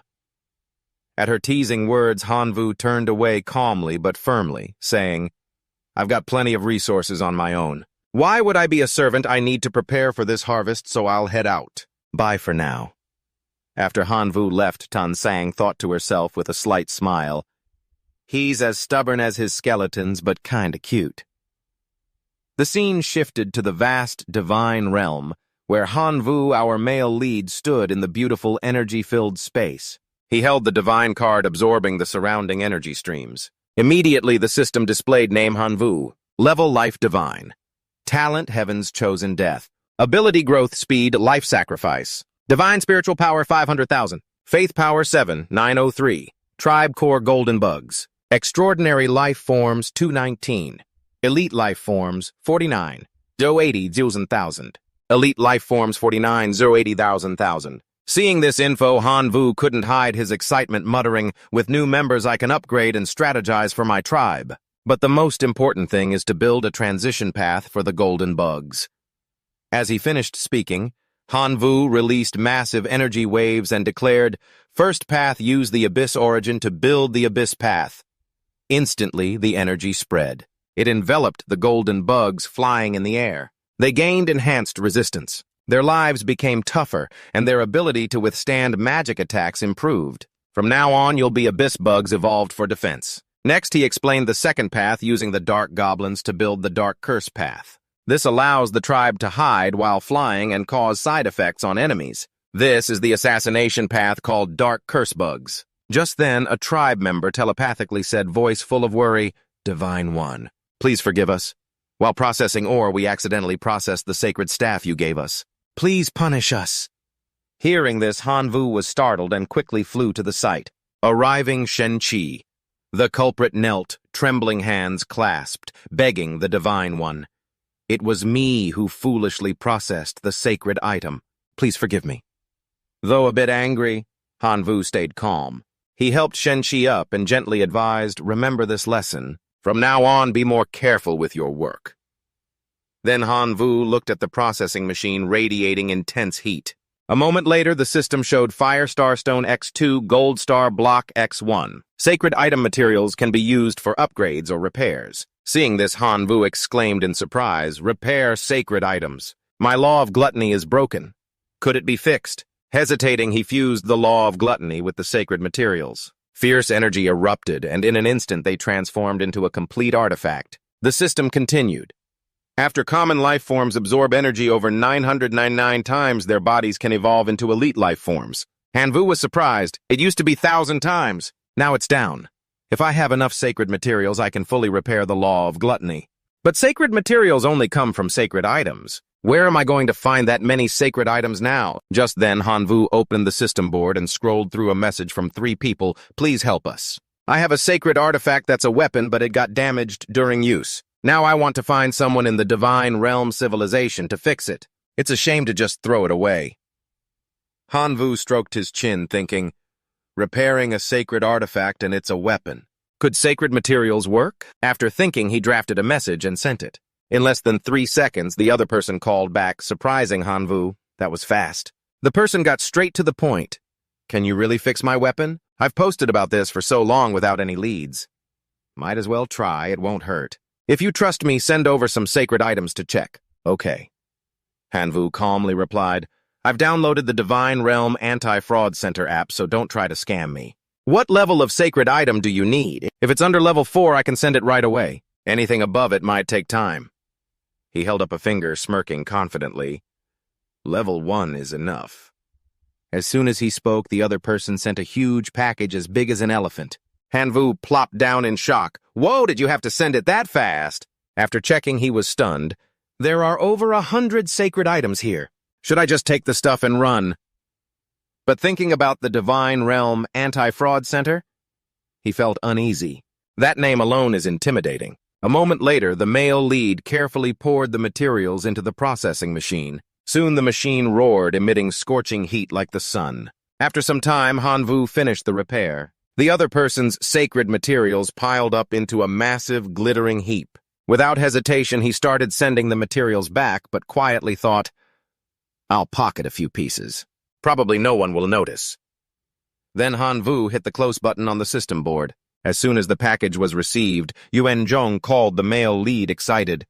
Master, you're like my reborn parents. I'm Yuanzhong and I beg you to help me.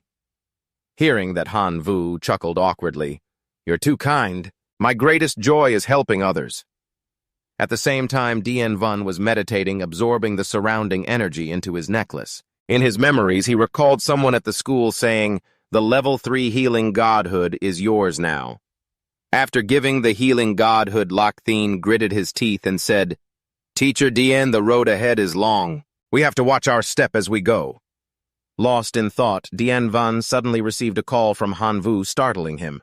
Answering, he asked sternly, Hanvu, what do you need from me? Teacher, I'm not calling about anything huge. I just wanted to ask if you know how to get high-level stone core resources to upgrade the Divine Realm. I searched online but found nothing. To that question, Dianvan happily replied, rare resources like divine consciousness, divine value, or heart shard can't be sold publicly. As soon as they're listed, big corporations snap them up. We don't stand a chance. But if you help me beat Locusts, I'll share the resources I've collected. There's another way.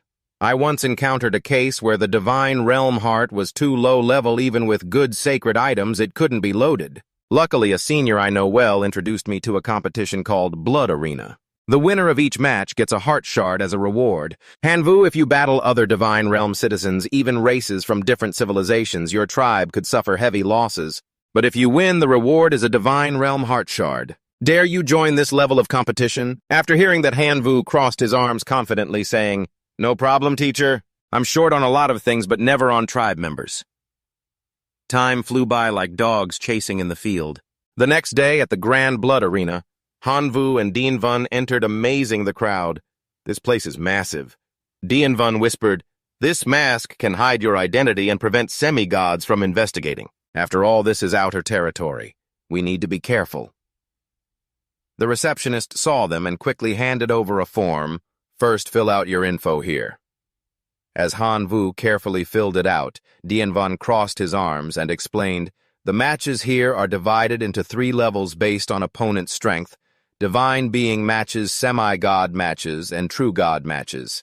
Unless requested, matches between levels won't happen. Also, matches have no limit on tribe numbers. To surrender, over 50% of your tribe must be dead. For stubborn opponents, it could reach 100%. After filling out the info, the system suddenly displayed a message surprising Han Vu. That was fast. Right after, the system teleported him elsewhere, leaving him startled. What's going on? In moments, Han Vu landed safely from the energy vortex in the air. At the same time, someone waiting there said, "Kid, I can't gauge you, but I bet you're a newbie." He, with buck teeth like a rat, patted his chest and boasted, "Don't worry, Lord Rat loves taking care of newcomers." Yes, this match will end quickly. The audience saw this and murmured, worried for Han Vu. "This kid looks clueless, no experience at all. Too bad his first time is against that ruthless rat. A greenhouse flower needs to be beaten a few times to know how tough the world is." Hearing that, Han Vu frowned, thinking, "My first opponent is this rat. From what I hear, he's ruthless." Just then, the system announced, "Contestants, please release your tribes. The match starts in 3 minutes. The rat immediately used energy to open a gate, releasing his fierce rats. He sneered, "Kid, you've probably never seen this many tribes. Scared yet? If so, give up. Once Lord Rat wipes out your tribe, I'll let you go." Han Vu wasn't intimidated and released thousands of golden bugs. He replied, "Comparing numbers with me." The rat looked and scoffed. "Your core tribe is just bugs. Guaranteed the match will end fast." What a shame. Don't worry, Lord Rat keeps his word. The match will end fast. As the announcement started, both sides were fired up. The rats pulled out crossbows, aiming straight at Han Vu's group. The rat yelled, "Rat brothers, ready the arrows." As he finished, thousands of arrows flew toward Han Vu. He quickly ordered, "Abyss bugs, defend now." The abyss bugs immediately formed a solid wall, blocking all the arrows. The rat screamed, "Don't stop, keep shooting! Kill them!" Han Vu calmly observed and ordered, "Dark curse bugs, strike them now." Instantly, a dark curse bug charged at the rats, its body radiating energy, releasing dark curses on the opponents. Once the rats were weakened by the curse effect, Han Vu ordered, "Heavenly demon bugs, attack." Countless heavenly demon bugs with sharp stingers swarmed in, firing poisonous stingers like rain. The rats resisted in vain. The survival ratio on the big screen kept changing. The audience exclaimed in shock, "That's strong, totally crushing them." Realizing the disadvantage, the rat panicked and raised his hand to surrender. "Impossible, absolutely not." "Stop fighting, we give up, we surrender." After his yell, the arena fell silent. A moment later, a divine realm heart shard appeared on the pile of stinking rat corpses. It floated toward Han Vu, glowing brightly, leaving him stunned. When he touched it, he felt a familiar power, like his life sacrifice ability. The system announced, "Match over, preparing to teleport back to the backstage area." Back in the backstage, Han Vu put on his mask. Dien Van placed his hand on his shoulder and praised, "Han Vu, you did awesome. A match that easy win earned me so much divine power. Say, your tribe didn't lose many. Want to fight the second match? If you win the heart shard, you'll get will be a bit more than this one." Han Vu smiled confidently. "Then I'll keep going. My tribe needs the combat experience after a long time." Han Vu kept winning match after match. He opened the system board and sighed in relief. "We won. Even though I lost 100 million heavenly demon bugs, 89 straight wins brought in a huge heart shard. This shard is already level 7. He gazed into the distance, pondering, level 8 upgrades are getting harder, needing more shards than all previous levels combined. How much bigger will the rewards be compared to current wins? Dien Van replied, "You could say if you fight a semi-god and win the spoils will be 10 times what you've got from 90 straight wins. That means you'll get 90 common heart shards. That means you'll get 90 common heart shards." After hearing Dien Van's words, Han Vu pondered for a while. Then he decisively submitted the cross-level match registration to the receptionist. The receptionist saw it and quickly said, "Have you really thought this through? This is a cross-level challenge." Han Vu replied, "It's fine, I'm sure." Just then, from the blood arena, a voice echoed through the crowd. "I've heard about this kid's bugs. He's only been in the arena for less than 30 days, and in the divine being category, he's dominating unbeatable. This time, a semi-god needs to teach him some manners. Another guy turned and smirked. Semi-gods use high-level divine realm hearts can bring superior sacred items. Plus, they have godhoods and can use pure techniques. Who gave those bugs the guts? It's probably just the kid being overconfident. On this side, Dien Vun couldn't hide his worry and turned to Han Vu. Kid, this is a big gamble. No one believes in you. Teacher Dien. I don't care. Bet 1 million divine power on me winning. I'll bet 500,000 divine power on you. All my hopes are on you. You have to win. After you win, I'll buy myself a divine artifact as a reward. Then Han Vu put on a thoughtful face. Teacher, why get so excited about buying a divine artifact for yourself? It doesn't even involve me. A moment later, Han Vu entered his divine realm. The bright sunlight shone down, making him look like a god. Calmly, he looked around and muttered, Why haven't I added any sacred items since upgrading the divine realm? The law of gluttony and poison mist orbs seem a bit different from what I imagined. Just then, the official called, excited, Great One, are you refining sacred materials today? Han Vu quickly replied, Last time you said sacred items under level 4 are easy to find, right, Master? I have plenty of level 4 and below in my divine realm. If you need any, just let me know. Hearing that, Han Vu smirked triumphantly. All right. Next, I need level 2 sacred items with strong poison, earth, dark, and fire attributes. These 4 are the best. As soon as he spoke, the system delivered a massive package. Han Vu was stunned. Wow, you're loaded. Level 2. Sacred item. Fierce Fire. Flow Sphere. With earth and fire attributes, boosts defense and resistance for the tribe and improves recovery. Level 2. Sacred item. Shadow Nail with dark attribute. When loaded into the divine realm, Heart, it allows the tribe to form contracts. Pleased with these sacred items, Han Vu said, Perfect for the abyss bugs and dark curse bugs. That's you two. Without delay, he began fusing the Fierce Fire Flow Sphere and Shadow Nail. The two energies clashed fiercely, causing a massive explosion with a powerful aura. Han Yu releases his energy, summoning the wild insects. Seeing the dark curse insects and abyss insects evolve, radiating brilliant energy, he can't hide his excitement. They've evolved again. Future battles will be even more solid. At the same time, the system announces that the contestants are required to enter the arena and get ready. Han Vu clenches his fist and rushes toward the bloody arena.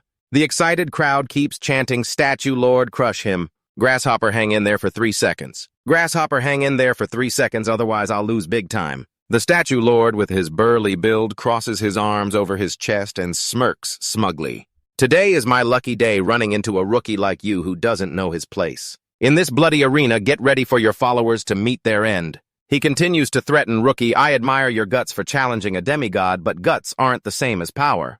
Today I'll show you how terrifying a demigod can be. Enough talk without hesitation. The Statue Lord summons his massive, ferocious legion of mammoth beasts. The excited crowd screams, crush him! What a dominant elephant lord. The Statue Lord stands on the head of the enormous thunder mammoth beast and calls down, Rookie, it's your turn, give it your all to impress me! Han Vu immediately summons a massive black cloud. Thousands of royal insects, including explosive sky demon insects, nurtured by the insect nest, plus violent feeding law insects and poison mist. Shadow insects, nurtured by the shadow insect nest, and earth-binding explosive insects, nurtured by the fiery lava insect nest. Seeing this sight, the Statue Lord is briefly surprised. So this is your real power? I'm getting excited about this. The Mammoth Beast Legion charges into battle. As soon as he finishes speaking, the mammoth beasts and the thousands of royal insects clash. Han Vu waves his hand and commands, Shadow Insects attack. The shadow insects shoot out sharp metal spikes, piercing the legs of the thunder mammoth beast and immobilizing it with an effect. The crowd watches in shock. Look, that mammoth beast is standing still. What kind of trick is this? How can a shadow attack affect the main body? Seizing the opportunity, the explosive sky demon insects charge in at blinding speed, but the thunder mammoth beast remains calmly still. The Statue Lord doesn't panic at all and smirks smugly. So what if you've turned your grasshoppers into extraordinary life forms? My mammoth beast is standing still and you can't even hurt it. Hanvu flashes a sinister smile. Are you sure about that? As soon as he says that the explosive sky demon insects detonate in a massive explosion, the Statue Lord panics and yells, Mammoth Beast Legion charge! Protect the Thunder Mammoth Beast! Hanvu doesn't hesitate and orders, Explosive Royal Insects attack! When the explosive royal insects touch the mammoth beast, they explode violently, making the massive creature roar in pain. The Statue Lord grits his teeth and quickly casts a savage divine spell. Beams of light shine down from above, healing the mammoth beasts and making them energized again, blasting the explosive royal insects away. The Statue Lord crosses his arms and smirks. Forcing me to use a divine spell proves your strength, but when 50% of your followers are killed, I'll let you surrender. Hanvu looks confident. Is that all you've got? In an instant, he summons the terrifying bull demon and orders, Giving up isn't in my dictionary. The bull demon charges forward. The bull demons rush in, one smashing a long pole into the head of the mammoth beast. At the same time, Hanvu summons a horde of bone soldiers from the divine realm, including bone lords, bone controllers, and bone resurrectors. He jumps onto the bone lord's palanquin and orders, Bone resurrector, it's up to you. Then the bone lord snorts coldly, looking annoyed at Hanvu's rudeness. Meanwhile, the bone resurrector flies to the fallen mammoth beast's body amid the thick smoke and raises its staff high, releasing a surge of energy. In just a moment, the mammoth beast's corpse is revived and stands up.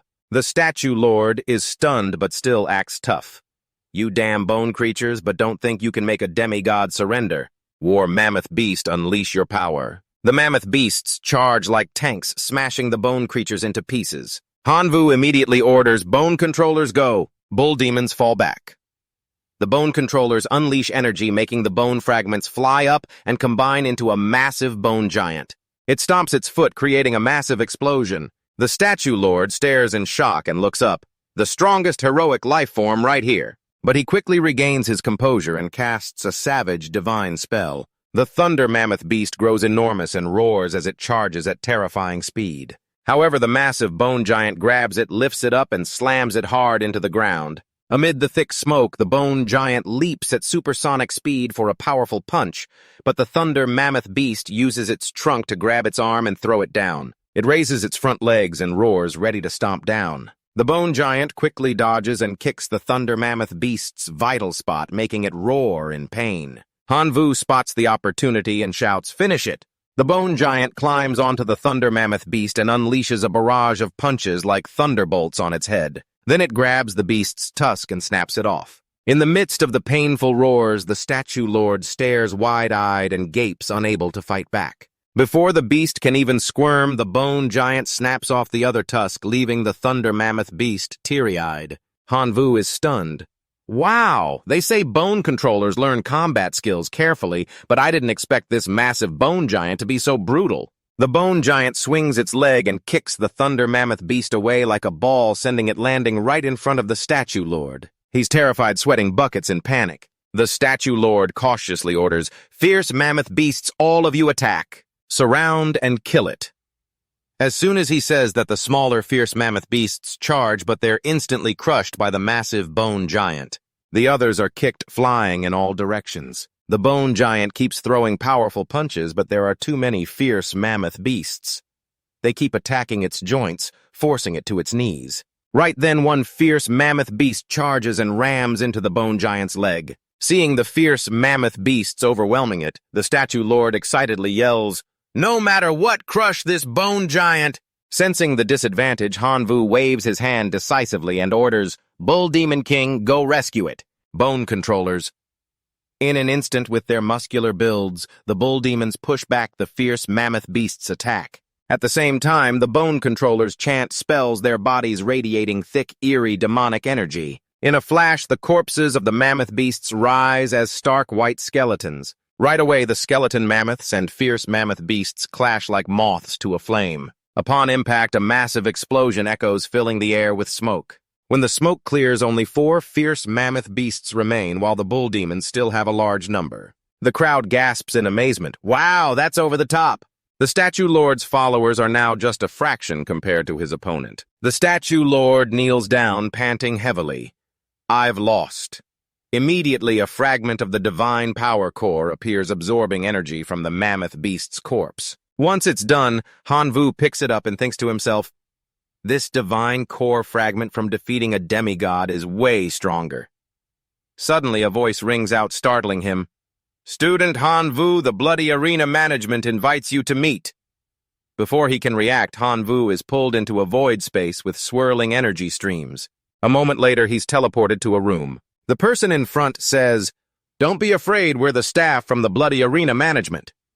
Hanvu asks sternly, Why did you bring me here? We watched your match. Even with a few tricks, you've proven your superior ability. You're qualified to become the heir of the Bloody Arena. This place was originally a trial to select an owner. Any contestant who wins against a higher level is eligible to inherit. Do you want to become the heir? Hanvu gapes in surprise, the heir. He ponders, suspicious, the Bloody Arena has huge traffic raking in a ton of divine power every day. A prize like that falling into my lap so easily. Taking a deep breath, Hanvu asks seriously, Before I decide, I want to know how many heirs the Bloody Arena has now. If I become one, what benefits will I get and what responsibilities will I have? The system displays immediately with a steady voice, Student Hanvu, you're not blinded by immediate gains, which is beyond our expectations. Currently, the Bloody Arena has a total of 349 heirs, 221 divine beings, 118 demigods, 9 true gods, and just 1 main god. If you become an heir, you'll get permanent coordinates for the Bloody Arena, allowing teleportation from fixed points without devices. Each use costs 1,000 divine power points. You'll also be allowed to build a special Bloody Arena in your divine realm to nurture your followers. As for responsibilities, when the number of heirs reaches 500, the Bloody Arena will hold an inheritance ritual to select the best as owner. You'll have to participate then. Hanvu thinks it over. Given the Bloody Arena's scale, the inheritance ritual won't be simple. Maybe the 500 heirs will have to fight, leaving only the last one as owner. After thinking, the system asks seriously, So are you willing to join? Hanvu doesn't hesitate and confidently replies, I agree. As soon as he says it, the system shoots a burst of energy into him. In a flash, he's teleported back to the real world. Dinvan runs over overjoyed, Hanvu, you're my lucky star. We're rolling in it this time. Before Hanvu can process it, Dinvan slaps something into his hand. Take this, kid! Looking at the account, Hanvu is stunned. How many zeros is that? 1 billion, Dinvan calmly replies. Student Hanvu, blowing through 1 billion divine power points isn't easy in a short time. I advise you to start by buying a suitable divine artifact. You're only a divine being right now, not a demigod yet. How can you control a divine artifact? Dinvan places his hand on his chest and confidently says, No problem, right? I have no idea how capable you are. Luckily, I just found out about a divine artifact shop. They definitely have ones that suit you. At the same time, the statue lord, with his imposing demeanor, charges toward the main character and booms, Grasshopper, I've finally found you, seeing him rushing in like a storm. The main character panics and hides behind Dinvan, pleading shakily, Teacher, save me. Dinvan, calm but firm, spreads his arms and challenges coldly, With me here, who dares hurt my student? After approaching Dinvan and the main character, the statue lord waves his hands quickly and smiles amicably to clear up the misunderstanding. Don't get the wrong idea. I'm not here to get revenge on you. I'm not here to get revenge on you. Then Xiang Meng, with a serious but friendly face, extends his hand and introduces himself. I just think your skills are pretty solid, so I wanted to come make friends with you. Xiang Meng confidently adds, I'm a first-year student at West Capital University, and my real name is Xiang Meng. Hanvu shakes Xiang Meng's hand, his eyes flashing with surprise and admiration, and replies, So you're a student at West Capital University. No wonder you're so impressive. Then he asks seriously, his tone full of curiosity. You don't look that old, so you probably haven't taken the college entrance exam yet, right? So what preparatory program are you in now? In response to Xiang Meng's question, Hanvu hesitates a bit and honestly answers, I'm not in any preparatory program. I'm just a regular high school student right now. Hearing that, Xiang Meng's eyes widen in surprise, and he points at Hanvu repeatedly, his voice full of doubt. What? There's no way. That's absolutely impossible.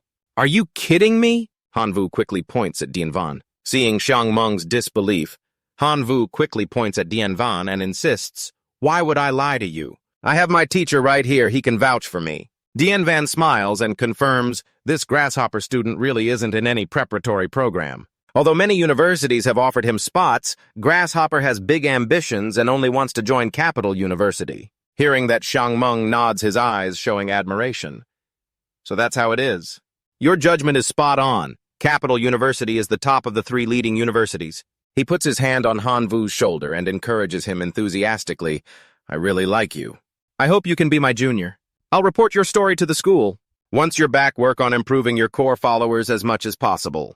If you seize this chance, you might get into Capital University's preparatory program. Hearing Xiangmeng's promising words, Han Vu asks eagerly, "Can you really help me with that?" Xiangmeng laughs and explains confidently, "You've got huge potential. The path to godhood is long, and having reliable teammates makes it easier than going solo. Plus, if I recommend you and you pass the test, the school will give me some resources as a reward. Why wouldn't I want free rewards?" Han Vu bows respectfully and thanks him. "Then I'll have to trouble you, Meng bro." Xiangmeng nods, his voice turning serious. "You're not ordinary, but to forge yourself into steel, you need to get even stronger. In the coming time, invest more resources into your core followers, and it's best to nurture those heroic life forms." The scene shifts to Wanshao Street, a modern, clean, and beautiful place blending worldly and classic charm. The main character and Dien Van step up to Treasure Pavilion, a name that's both familiar and ancient. Dien Van pushes open the big door and says steadily, "Let's go inside." A moment later, a girl with stunning purple hair, wearing a form-fitting outfit that highlights her perfect model-like figure, approaches to welcome them. She puts one hand on her hip and smiles warmly. "Welcome to Treasure Pavilion. What level of equipment are you two looking for, or do you want to meet a master craftsman?" After leading the group for a bit, the girl stopped and gently said to someone, "Help me get in touch with Master Tony.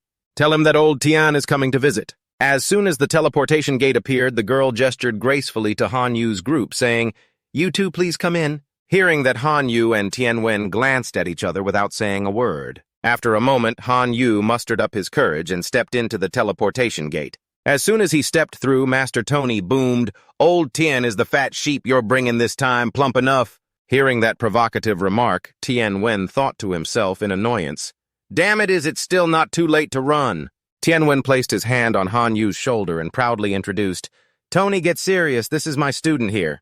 Tony looked surprised, scratched his shiny bald head and chuckled awkwardly. "You're old Tian's student. Let me tell you a bit about our shop's mission and principles. We don't cheat kids and no student discounts." Han Yu put his hands on his hips, fuming. "What do you mean by not cheating kids? And what's with having or not having a student price? It's not easy for students to earn money. We have to risk our lives fighting to get 1 billion divine power points." Seeing Han Yu's grumpy face, Tian Wen quickly laughed and explained, "Han Yu, even though Tony is a bit sharp-tongued and rough around the edges, the equipment he makes is really top-notch." All right, hearing that, Tony laughed out loud, but then his face turned sour. "Who are you calling sharp-tongued? Who said that if you weren't bringing customers, I wouldn't even—" Tony finished speaking, and Tian Wen pulled back the large curtain excitedly, saying, "Come on, let me show you around my works." As the curtain was drawn, a room full of dazzling lights appeared, packed with uniquely shaped weapons glowing with power. Tony pointed to the items, proudly introducing, "Each piece is exclusively stamped and made by my own hands." After showing Han Yu around, Tian Wen asked seriously, "Han Yu, do you like anything in this bunch?" Han Yu stroked his chin deep in thought. Considering the tough evaluation from Imperial Capital University coming up, he calculated that the ancient jar was worth 4 divine essences, which equaled about 580 million divine power points. After thinking it over, he firmly decided, "I want that 2-star divine artifact, the Ancient Gourd." The 2-star divine artifact, Ancient Gourd, has 2 special functions. Insect refining allows it to hold up to 100,000 insect races for rituals where they kill each other and the survivor gets a chance to level up. Insect attraction helps draw nearby insect races closer. Hearing Han Yu's decision, Tony was impressed, thinking, this 2-star divine artifact Ancient Gourd doesn't have huge power, but it's really the best fit for Han Yu. "I'll pull up my QR code. You've got good taste." Tony pulled up his QR code with a slightly smug tone. 4 divine essences, or 580 million divine power points. "Do you think you can afford that?" Tian Wen immediately got annoyed, grabbed Tony's shoulder and urged, "Tony, give me some face and cut the price a bit." Or throw in something as a gift. If you don't give me face, I'll curse you out. Fine. Tony sighed and agreed. All right, I'll take 600 million divine power points and throw in this detection eye relic as a bonus. After buying the item, Hanyu was about to leave when Tony called out loudly, "Already done shopping and leaving customer. Hold on a second." Tony stepped forward, pulled out a divine artifact, and excitedly introduced, "Customer, I've created a special new divine artifact based on fragments from a lost civilization. Created a special new divine artifact. I think it really suits your style." Tianwen picked up the divine artifact, examined it closely, suddenly exclaimed, then leaned toward Tony, pointing at him angrily. "Well, Tony, I treated you like a friend, but you treated me like an enemy. Did I check this broken ball to see what it can do? Do you really think I won't do anything to you?" Seeing Tianwen get angry, Tony quickly put his hand on his shoulder and calmly explained, "You two calm down, let me explain. This artifact is called greed from a long-lost civilization. It grows by devouring divine artifacts. That civilization loved raiding and often stole divine artifacts. As we know, while a god is alive, others can't use their divine artifacts. It looks like a priceless relic, but it's basically just scrap metal." Then Tony held greed up to Hanyu, smiling brightly with an excited tone. "Customer, we're having a big promotion right now. This divine artifact from a vanished civilization is yours for just 1 billion divine power points. What's holding you back?" Hearing Tony's enthusiastic pitch, Hanyu hesitated, his eyes showing doubt. 1 billion divine power points. That's way too cheap. How could a divine artifact that destroyed a powerful civilization only be worth 1 billion divine power points? What a joke. Seeing Hanyu's hesitation, Tony calmly explained in a steady, convincing tone, "Because all I got was a fragment. So this greed artifact has a few minor flaws, but it can still devour divine artifacts to grow." Tianwen, standing nearby, couldn't hold back his irritation and frowned, asking, "So it's just junk then?" Tony shot back defensively, "Old Tian, you can insult my character, but you can't insult my work." After thinking it over, Hanyu suddenly decided, surprising Tony in a firm tone, "I'll buy this divine artifact. I'll pay 4 million divine power points for it." Tianwen quickly intervened, worried, "Hanyu, 4 million divine power points isn't a small amount, and it's not even worth that much." But Hanyu had already thought it through, smiling with confident eyes. "Imagine getting a powerful divine artifact from an enemy that can't be easily destroyed. Then wouldn't feeding it to greed weaken the enemy's power even more?" Thinking that he sweetly persuaded Tianwen, "Teacher Tian, you've got me all wrong. I really appreciate the divine artifacts that Master Tony creates." With just the remaining fragments, he managed to forge greed. "It's a shame I'm so broke right now with only 4 million divine power points left." Hearing that, Tony scratched his head, looking embarrassed and surprised. "You really think highly of this divine artifact? For real?" Getting a firm nod from Hanyu, Tony beamed and said joyfully, "All right then, 4 million divine power points it is. Money can't buy true friendship. The greed artifact is yours." Right after Tony and Hanyu quickly exchanged the artifact and the money, the scene shifts to Hanyu's small house where he's sitting in meditation inside a mysterious magic circle. In front of him are 3 glowing divine artifacts. Hanyu carefully drips drops of his blood onto the divine artifacts. Immediately, they start absorbing his blood and emit a soft light. Seeing the divine artifacts claim him, Hanyu smiled contentedly. "Great, this relic has started to bond with me." Suddenly, a frog jumps out from the relic. Hanyu pointed at the frog and ordered firmly, "Go ahead and refine the insects." Then he looked down at Greed, puzzled. "Why isn't Greed reacting at all? Are you some kind of weird dragon monster?" Suddenly, Greed began to radiate mystical glows, spreading everywhere. Hanyu looked up in surprise. The next second, from that raging energy, a dog suddenly flew out. As the energy faded, the dog landed on the ground, its fluffy fur sparkling in the light. Hanyu stared at Greed in front of him, confused. "Why does Greed look like a husky?" Greed growled arrogantly, "I want to eat divine artifacts." Hearing that, Hanyu stroked his chin and muttered, "Just summoned and already influenced by the gluttony law. But man, I'm so broke I might have to eat dirt. Where am I supposed to get divine artifacts?" As soon as Hanyu threw out a divine artifact, Greed turned its head, eyes lighting up. It jumped up and bit the divine artifact perfectly, swallowing it in an instant. After feeding Greed, Hanyu crossed his arms and pondered, "What are the other races up to? At the same time, the scene vivid, the royal insects grazing leisurely, the red dwarves mining minerals busily, the bull demons discussing grand projects excitedly. Sword Peak meditating with strong energy waves, and the skeletons munching on sparkling minerals. Seeing that, Hanyu stroked his chin thoughtfully. Using the holy relics I scammed from the grudge race, I've finally restored the gluttony law and upgraded to level 3. But level 3's influence is really strong. Just by eating, they can evolve to elite life forms. If I restore and upgrade step by step, I can evolve common life forms to extraordinary ones. If my royal insects have extra food, couldn't I upgrade them all to extraordinary life forms? A while later, Hanyu stood surrounded by a dense swarm of royal insects, his eyes burning with determination. He raised his hand high and shouted, 13 billion royal insects sacrifice. As soon as he spoke, a massive vortex appeared, sucking the royal insects in and starting the sacrifice ritual. Seeing the rewards on the system board, Hanyu's eyes widened in shock. Is this the reward for sacrificing 13 billion royal insect lives? It's way more than before by 3 times. The system board shows 3 categories. Category 1, 10,000. Night Demon Race Elite Extraordinary Life Forms. Category 2. 3-star Divine Artifact Overlord Steel.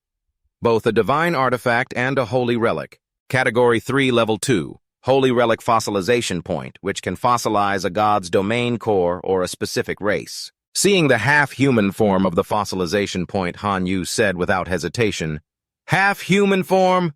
That's insane, not you.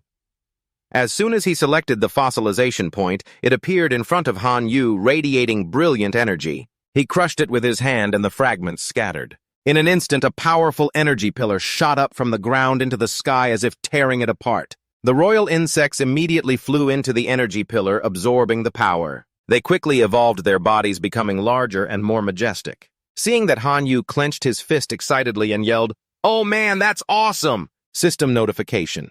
Race. Name, human, royal insect race. Level, extraordinary life form. Talents, flight, low intelligence. Human-like body faith level. Fanatic believer faith power, 50,000 per day. Seeing the notification, Hanyu's eyes widened in shock. That's epic, the faith power is that high. My gods are almost at 8. Just then a call from Tianwen surprised Hanyu. As soon as he answered, Tianwen said seriously, Hanyu West Capital Academy announced they'll re-examine you. Tomorrow, enrollment teachers will come to school to test you. You need to prepare well. The scene shifts to the next day at school. A guy put his hand on Hanyu's shoulder, smiled friendly, and asked, How's your god's domain developing lately? If you're short on resources, you can tell me. Those rare resources aren't sold online. My family has plenty, and we have ways to sell gods, too. Right now, I need fragments of a level 7 to M god's domain core. Faced with Hanyu's sudden question, the guy nodded and quoted a price confidently. I can do that, but it'll be pricey. Even with our connection, it's not cheap, probably around nearly 4 million divine power points. Hearing that number, Hanyu replied coolly, I get it. The guy clenched his fist, hesitating but determined. But my family said if you can sell them 1,000 elite extraordinary skeleton knights, you can use that to cover the divine power points. Deal. The guy was stunned by Hanyu's quick agreement. Thinking, he agreed that fast. I should have asked for heroic skeleton knights. At that moment, Tianwen pushed the door open and boomed, Hanyu, the assessment teacher, is here waiting for you in the office. Right after he snorted contemptuously, Is it you? He stroked his chin and said seriously, This kid got in through the inner track without crossing the front line. But so what if he got in? West Capital Academy's test might be even harder than high school exams. Then he explained calmly, For the test, you'll have to infiltrate the border of a giant civilization's small town called Dragon City. That civilization has a solid ranking system and job classes. You and your race will be affected once labeled as a harmful demon domain. The job class holders in Dragon City will actively hunt you, chase you, and even wipe you out completely. Your only task is to hunt down a hero protecting Dragon City. After hearing all that, Hanyu asked seriously, his eyes sharp. Teacher, I want to ask how many troops and heroes does Dragon City have in total? The teacher said sternly, Even though it's a border town of a small civilization, it has tens of thousands of residents. The job class holder rate exceeds 10% and there are a total of 5 heroes. You'll have to find out the other info yourself once you enter the civilization. Han Yu nodded, glanced at Tian Wen, and said determinedly, Teacher Tian, I want to use the points I've accumulated lately to exchange for 3 level 1 holy relics. Tian Wen smiled encouragingly. Go ahead and choose good luck. A moment later, Han Yu stepped up to the god's domain core, radiating powerful star-like energy. He carefully placed a smaller god's domain core into it. Instantly, it emitted blinding lights illuminating the space. System notification. The god's domain core has reached level M, expanding the space. Han Yu continued to load 3 level 1 holy relics into the god's domain core level 1 holy relic poison line, which can give the race core a poison attribute and develop a poison line. The level 1 earth core holy relic can grant certain abilities to the core affinity race, giving them earth attributes and upgrading their defense. The level 1 fairy swarm bow holy relic serves as both a holy item and a divine weapon, allowing the core affinity race to summon the swarm bow as an energy weapon, enabling the god host to gain the power to summon the fairy swarm bow itself. As soon as the system finished loading, brilliant lights in 3 different colors appeared inside Han Yu's divine realm, like a magical light painting. Seeing that scene, Han Yu smiled confidently. Most heavenly demon insects have a poison line. Half of the abyss insects upgrade defense, and it seems all royal insect humans can use the swarm bow in combat. This time we should be able to handle this test. The scene shifts to the next day at school. The surveying teacher pulled out a sparkling orb and said, Once you take it, you and your core affinity race will teleport together to the outskirts of Dalong City. Han Yu placed his hand on the orb. In an instant, the orb released streams of energy and blinding light, making him jump in surprise. In the blink of an eye, Han Yu was teleported to the outskirts of Dalong City, kneeling in a space surrounded by thousands of royal insects swarming like a massive insect storm. Suddenly, the system displayed a notification startling Han Yu. Intruder detected. Please leave the current area immediately. Otherwise, you will be classified as a demon and eliminated. Han Yu didn't leave, and the system continued to report the intruder refusing to leave, confirming it as a demon with the alias Demon Emperor King. Han Yu's personal information appeared on the system, surprising him a bit. He quickly hit the close button on the system panel and checked the level information of the 2 heroic life forms, the royal insect humans. As soon as he read it, Han Yu exclaimed in surprise, What does level 60 even mean? Before taking the test, it's hard to judge. Just then, a royal insect human flew over urgently, saying, God, there's a creature attacking us. Han Yu panicked and jumped onto the back of a royal insect, ordering, Go check out the situation. Flying with the royal insect human to the battle area. Han Yu saw thousands of royal insects hovering in the air, forming a dense black curtain. He muttered to himself, How did so many demons suddenly appear? At the same time, a young man named Thon was fighting back against the royal insects while excitedly saying, You should be thrilled. The more demons, the bigger the bounty we'll get. Once we earn enough money, we can go for our second-class upgrade for the team. When a royal insect's core divine realm dropped, a cute water spirit picked it up and handed it to a girl dressed like a witch. She took it with a bright smile. Thanks a lot. Meanwhile, another hot-tempered girl kept firing intense energy blasts at the royal insects, shouting, These royal insects are so weak I'll kill as many as I can. Thon surveyed the situation around them, speaking seriously to remind his team, Everyone be careful and work together. Next to Han Yu, a fire-eye royal insect was also scouting the enemies. The system suddenly displayed information about Thon name, Thon rank BA class Dragon Blood Warrior, equipped with the Great Slashing Sword protective armor talents, Sword Intent, Great Sword Mastery, and Dragon Blood. Skills Shattering / Great Force / Han Yu noticed that all 4 people in the group wore the same style badge, but Thon's was silver while the other 3 had bronze badges. After some reasoning, Han Yu confirmed, Looks like he's the leader. Seeing more and more royal insects flying in, Thon panicked and shouted, Too many demons, we can't kill them all! Time to retreat. At the same time, Han Yu ordered the royal insect human with a stern, overwhelming tone, Go scout their strength right now. Immediately, a royal insect human shot forward, blocking Thon's group. It spread its wings wide and flapped hard, creating fierce gusts of wind that seemed to tear through the space. Don't go. seeing the royal insect human blocking their path. Thawne turned and yelled to his team members with urgency, "Everyone scatter and run, I'll buy you some time." Thawne swung his great slashing sword, sending a brilliant energy blast at the royal insect human, but when it hit, it only left a small scratch on the royal insect human like a mere tickle. His face turned pale. "It's too strong." Seeing his attack do nothing, Thawne panicked, his face turning pale. "It's too strong, we don't stand a chance at all." Before Thawne could react, the royal insect human charged and kicked him hard, sending him flying with a cry of pain. "Ah!" Then the royal insect human rushed straight at the rest of Thawne's group.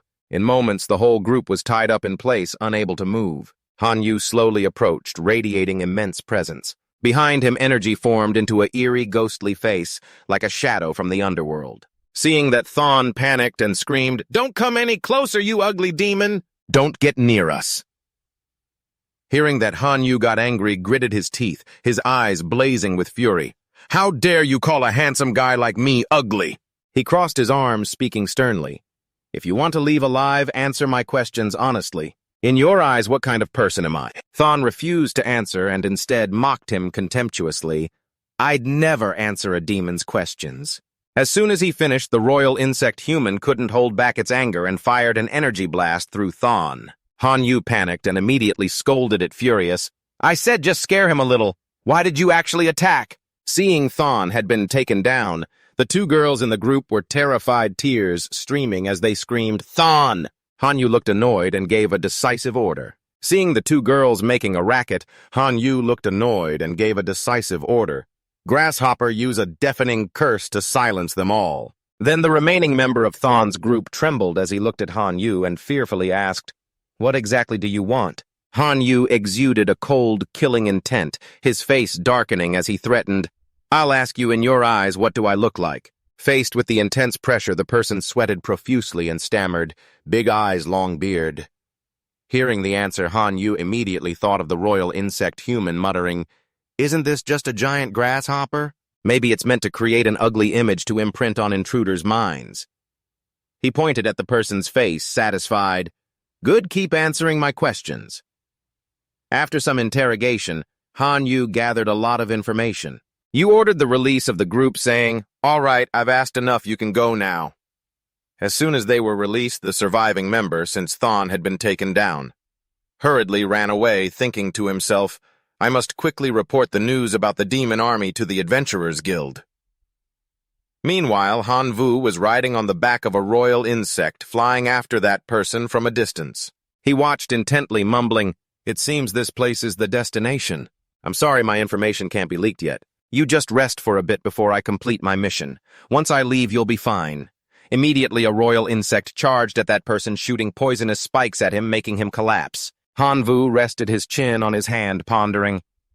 According to his answer, there are hundreds of thousands of explorers in the Adventurers Guild in Delong City. If we attack head-on, just the three of us with second-class strength won't be enough. We need to find a way to boost our combat power.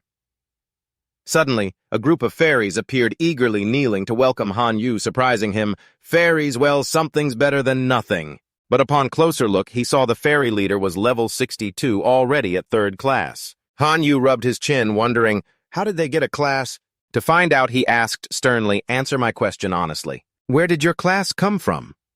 The fairy leader respectfully replied, "Well, I've eaten quite a few adventurers and kept some class fragments, so I got the class from that."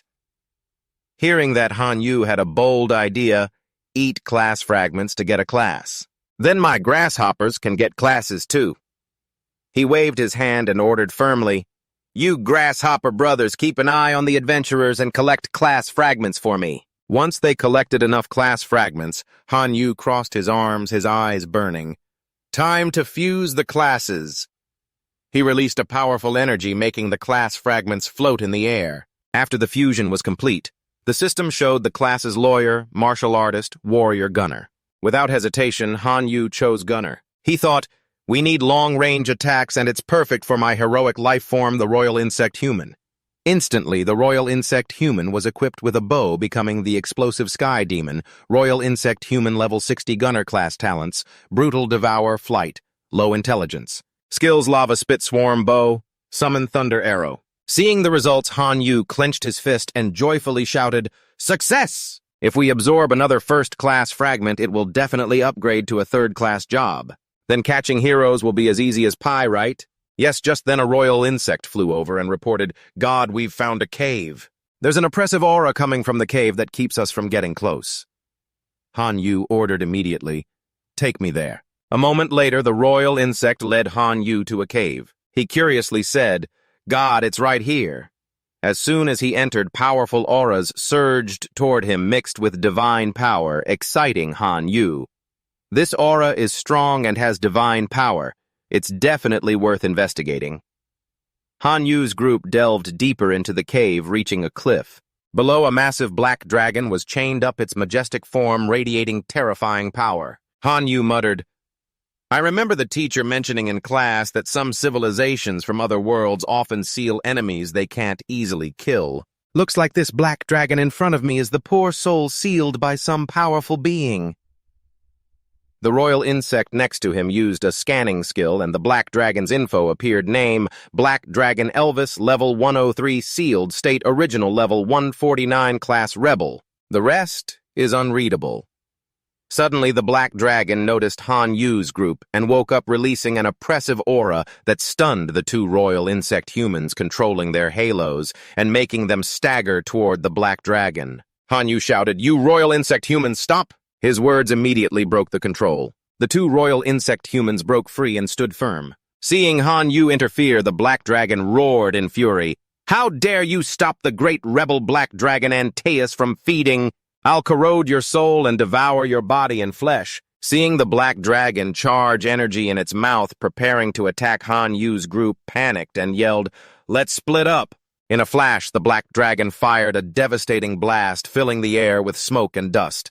Han Yu hid behind a rock wall and whispered, "Is that all you've got?" Seeing Han Yu sneak back, the black dragon angrily charged another energy ball in its mouth and roared, "You scum! How dare you play dirty with the great rebel black dragon Antaeus? I'll never forgive you."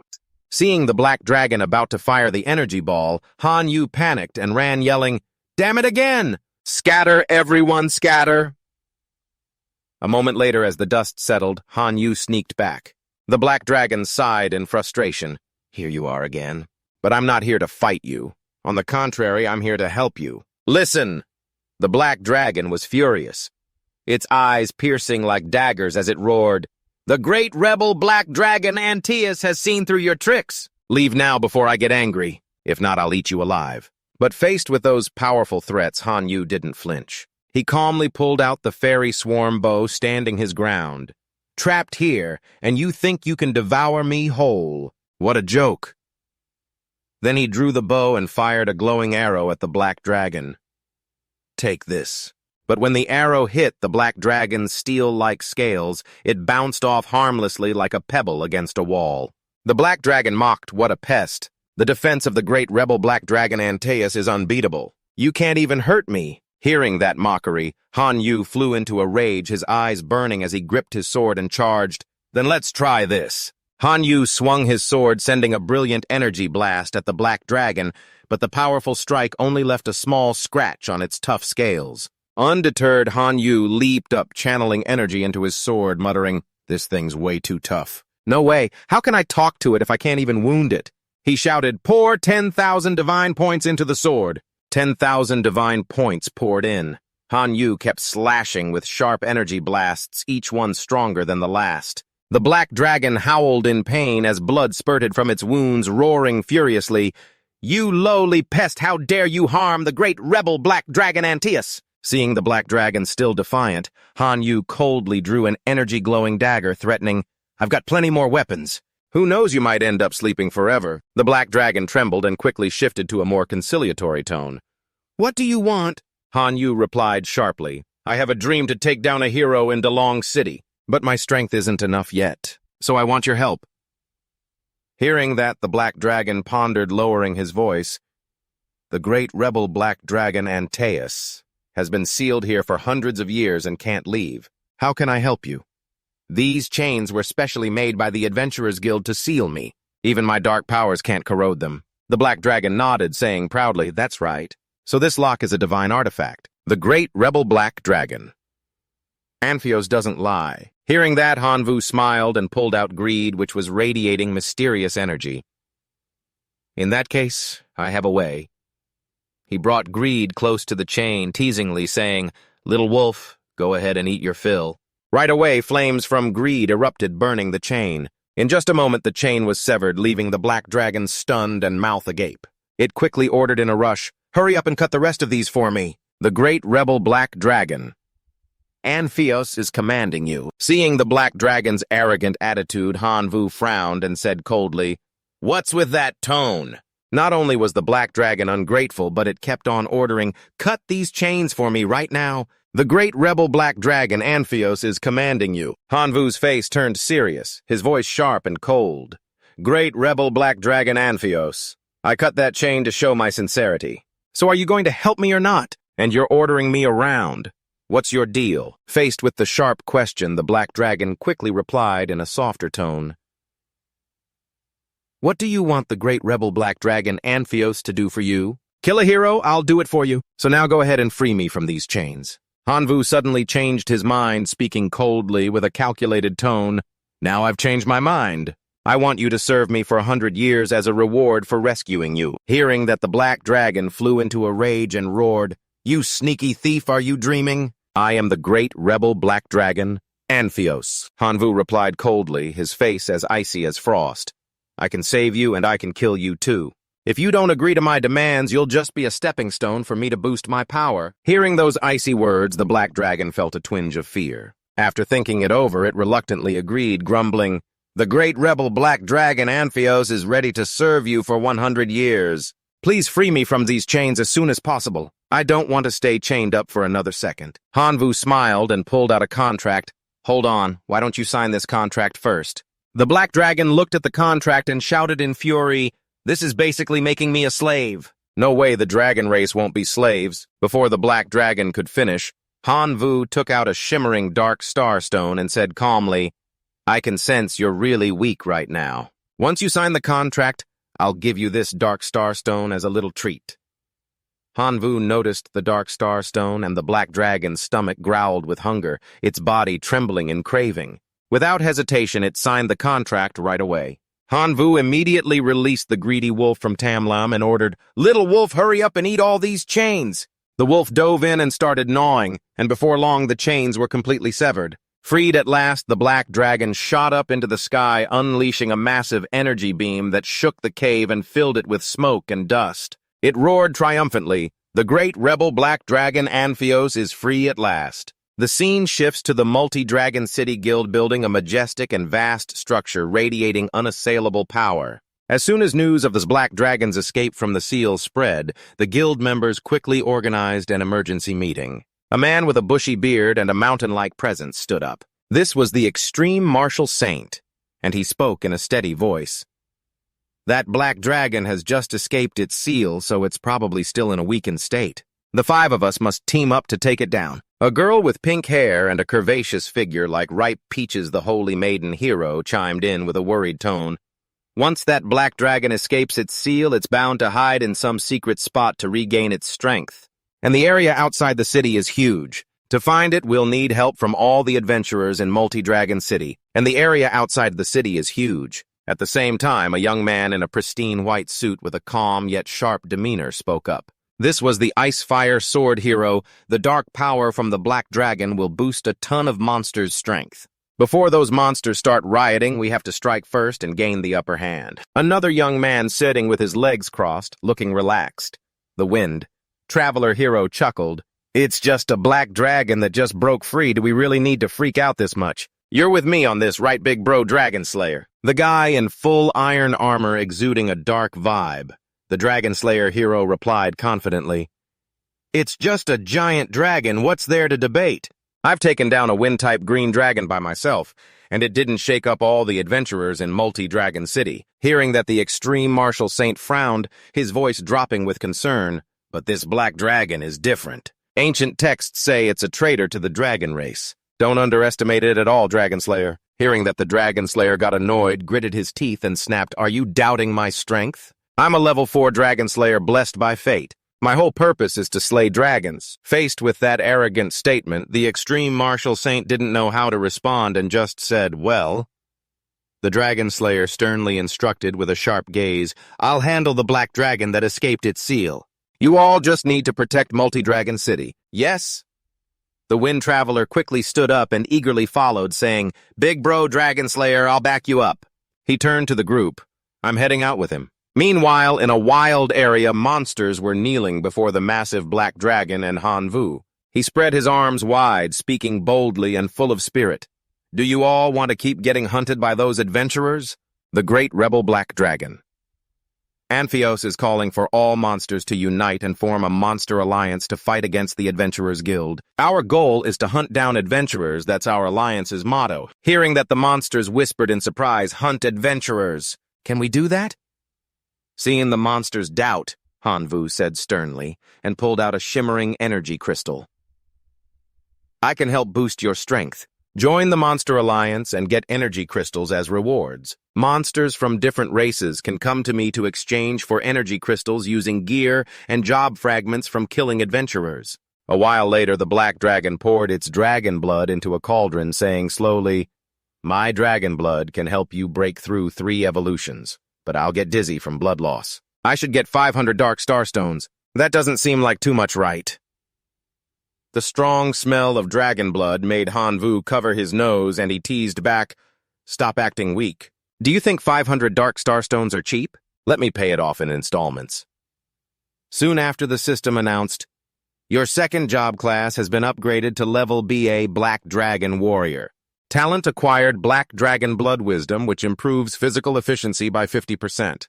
Resistance to various elements increased by 50%. Streams of energy from the dragon blood enveloped Han Vu's entire body, making him excitedly shout, Activate Black Dragon Transformation. As soon as he said it, majestic dragon wings sprouted from Han Vu's back. His body transformed into a half-human, half-dragon form, radiating terrifying power. The system displayed code name Demon Emperor King, level 125 job. Black Dragon Warrior talents. Chosen 1, Battle Spirit. Dark Element. Sensing Black Dragon Blood, Scout Eye. Han Vu thought to himself, his eyes burning, Now I'm strong enough to take on the heroes of Multi-Dragon City one-on-one. Suddenly, the black dragon looked up as if spotting something, making Han Vu ask, What's going on? The next second, 2 energy blasts shot toward them at lightning speed. The Dragon Slayer's group landed on the ground, kneeling as dust billowed. The Dragon Slayer glanced at the black dragon and smirked wickedly.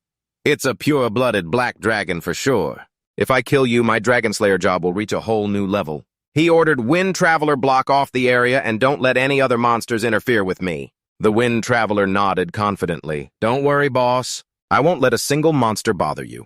He raised his hand and released a powerful energy blast, creating a massive windstorm barrier around the area. Looking at Han Vu, he was shocked. Demon Emperor King level 125 didn't expect to find a monster this strong outside Multi-Dragon City. He boasted arrogantly, but I won't let you get in the way of Dragon Slayer boss's fight. The royal insect next to Han Vu quickly scanned the opponent's info. Name, Cat Smith, level 131, job Wind Traveler, gear Wind, God Ring, Spirit Bow, talents, Water Element Mastery, Storm, God Transformation. Han Vu leaped into the air and threw 2 swords at Cat Smith. Take this! Take this! But as the swords hit the ground, Cat Smith dodged in a flash, kicking up dust. Before Han Vu could react, he used supersonic speed to circle behind him, creating an identical clone to attack. The rapid strikes left Han Vu standing there, taking the hits and crying out in pain. Han Vu glanced over, gritted his teeth, and ordered, Royal Insect Swarm, break the barrier. Meanwhile, the Dragon Slayer unleashed a summoning technique calling Fierce Dragon Illusions. They charged at the Black Dragon. The Black Dragon didn't flinch and roared bravely. Roar! The Dragon Illusions fired various energy blasts, but the Black Dragon dodged them easily. Seeing the Black Dragon struggle, the Dragon Slayer seized the chance, lunged forward and slashed it with his sword, making the Black Dragon roar in pain and crash to the ground in a cloud of dust. The Dragon Slayer stepped on the Black Dragon arrogantly, placing his sword on its shoulder and taunting, Don't waste your energy anymore. He ordered Dragon Souls take the Black Dragon back to Multi-Dragon City. The wind traveler who had just created a teleport gate with energy replied, "No need, I got this. You go ahead, Dragon Slayer boss, and I'll catch up quick." He and the two dragon souls held the black dragon and teleported to a desolate place. Witnessing that, Hanvu panicked and shouted, "Locust swarm, break that windstorm barrier no matter the cost." Thousands of locusts charged into the windstorm barrier like moths to a flame. After some effort, the barrier started to crack. Seeing the windstorm barrier break, Cat Smith was shocked. The barrier's broken. But he didn't panic, staying calm as he growled, "You don't know your place." After a while of fighting, Cat Smith was getting tired and gritted his teeth. "This is bad. I'll run out of energy at this rate. I have to get out of here."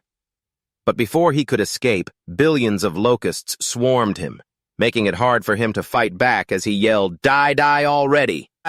In an instant, Cat Smith was overwhelmed by the locusts screaming in despair. Thousands of ferocious locusts covered his entire body, leaving him in panic and dropping his sharp dagger. In a flash, the locusts devoured all the flesh from his body, leaving just a bare skeleton on the ground. Right then, the system announced, "Student Hanvu, congratulations, your mission is complete. The return portal is now open for you." Hearing that, Hanvu immediately raised his hand to stop it, saying firmly, "Wait a minute, I'm not ready to go back yet." The mysterious man heard this and replied seriously, his face stern, "Student Hanvu, are you planning to charge into enemy territory to save that black dragon?" Hanvu nodded resolutely. "That's right, I have to save it. It signed a contract with me." The three men stroked their chins and calmly analyzed, warning.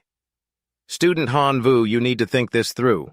If you go save the black dragon, you'll face not just one wind traveler, but 4 heroes stronger than him, plus millions of adventurers and tens of millions of civilians ready to become soldiers." Hearing that, Hanvu didn't waver. In fact, his eyes grew even more determined as he boldly demanded, "I know so.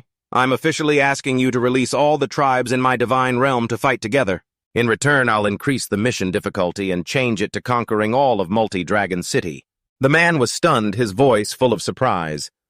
"Are you saying you want to challenge the entire Multi-Dragon City? Are you serious?" With Hanvu's request approved, he immediately summoned his entire swarm to the battlefield. Sword Edge Clan's Iron/Sword Wind, a level 140 hero life form. Dwarf Forge Clan's Body Chaser, a level 113 hero life form. Minotaur Clan's Bull Demon Tamer, a level 135 hero life form. Skeleton Clan's Dry Bone Lord, a level 132 Lord life form. Boneless Faker, a level 75 hero life form. And Bone Servant, a level 86 hero life form. Hanvu rubbed his chin, thinking deeply. There are way too many adventurers in Multi-Dragon City. Even though my swarm is strong, it's nothing compared to that human horde. We need allies to hold back those low-level adventurers. After careful thought, Hanvu gave a firm order. Locust Swarm, spread the word to the Alliance. Iron/Swordwind Bull Demon Tamer, come with me to the secret forest. The scene shifts to a dense forest where a large wolf is crossing its arms, questioning the sprites with doubt. Now that the Black Dragon's been destroyed, what's the point of the Monster Alliance? Are we just going to sit around waiting for adventurers to wipe us out? It grinned mockingly. This is ridiculous. The Black Dragon's little locusts are here inviting us to storm the city and save him again. In my opinion, we should just kill him and take his energy crystals, then split them up. But before he could finish, the wolf's head was severed from its body. The sprites witnessed the scene and stared in wide-eyed horror. Hanvu stepped forward, arms crossed, and coldly declared, "A bunch of spineless bugs daring to betray me." He swept a threatening gaze toward the goblins, his voice full of authority. "Are you really tired of living?" One goblin angrily pointed straight at Hanyu, shouting in frustration, "We were originally trying to tame those rebellious K-Long rebels. Who do you think you are acting like that toward us?" Before it could finish, Hanyu swung his hand, unleashing a powerful energy blast. The goblin quickly raised its hands to block, but the energy was too overwhelming, hurling it away and killing it instantly. The other two goblins trembled in utter fear. Hanyu coldly declared, "This isn't an invitation for you to attack the city. It's an order," his voice sharp and icy. "Defy it and die." As soon as he finished, the goblins all knelt down, shaking as they said, "Great one, we're willing to follow your orders." Hanyu led the way forward with the monsters loudly commanding, "Everyone listen up. Head straight for Dalong City, move out." Meanwhile, at Dalong City, the Black Dragon was imprisoned, its 4 legs shackled, surrounded by dozens of guards. A subordinate quietly approached Dragonslayer, whispering, "Great Dragonslayer, the dragon-slaying ceremony is all set up in the square." Also, Lady Rose Saintess asked why the Wanderer didn't return with you. Dragonslayer showed a hint of worry, but kept his calm. Maybe he's just running late.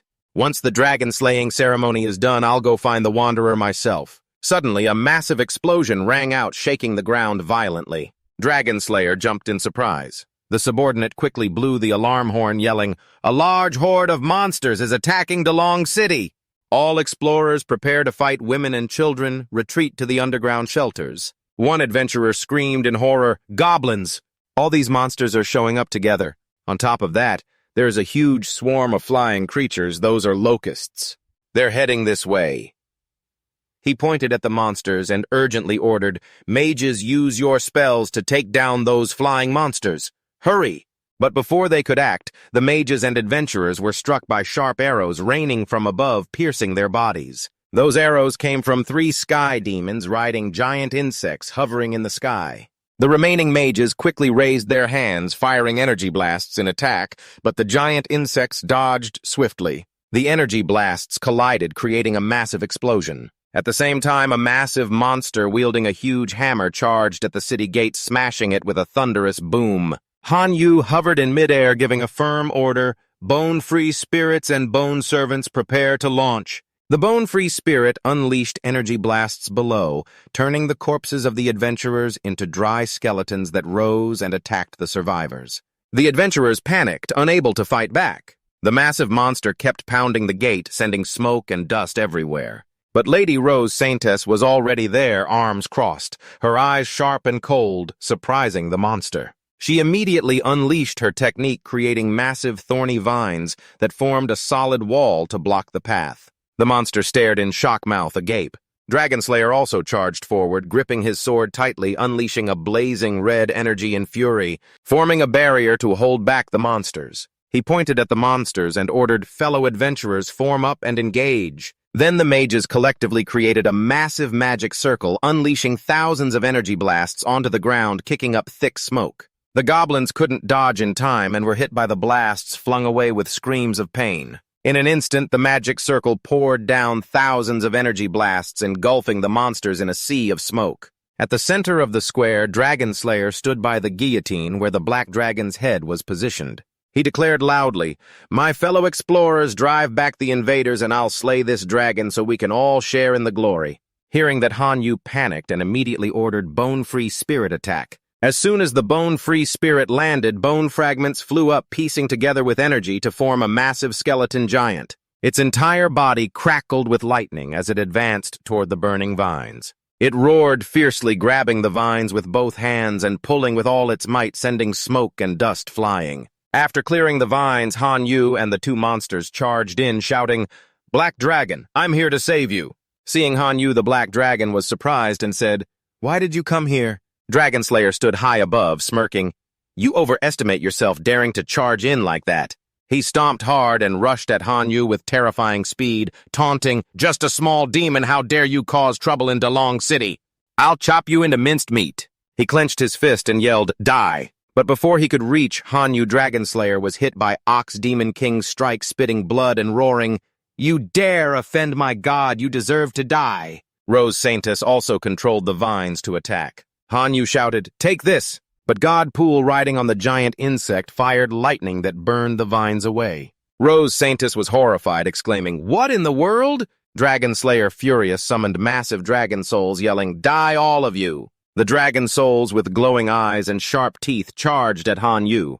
But the skeleton giant struck the dragon soul's maw with a powerful blow, making it howl in pain. The 2 clashed fiercely, creating an intense battle. After watching for a while, the skeleton lord sighed in annoyance, "I'm starving." As soon as he finished, the skeleton lord stomped the ground hard, leaping with incredible force onto the dragon soul in a kneeling position. It opened its mouth, biting into the dragon soul's body with steel-like teeth, causing the massive creature to writhe in agony and scream. Witnessing this, Dragonslayer was enraged, gripping his sword tightly and charging at the skeleton lord, roaring, "How dare you eat my dragon soul? You're done for." In a flash, he swung a deadly sword strike at the skeleton lord. The sharp blade severed two of its arm bones, sending the skeleton's body crashing to the ground. But in an instant, mysterious energy surrounded the skeleton lord, regenerating and reattaching the severed arm. Before Dragonslayer could react, it charged at supersonic speed, continuing to bite the dragon soul, leaving Dragonslayer horrified with wide eyes. What kind of monster are you? At the same time, Han Yu quickly summoned Greed to the battlefield and ordered firmly, "Greed, unlock this for me." Once freed, the black dragon lifted its head, saying gratefully, "You're a reliable partner, the great rebel black dragon.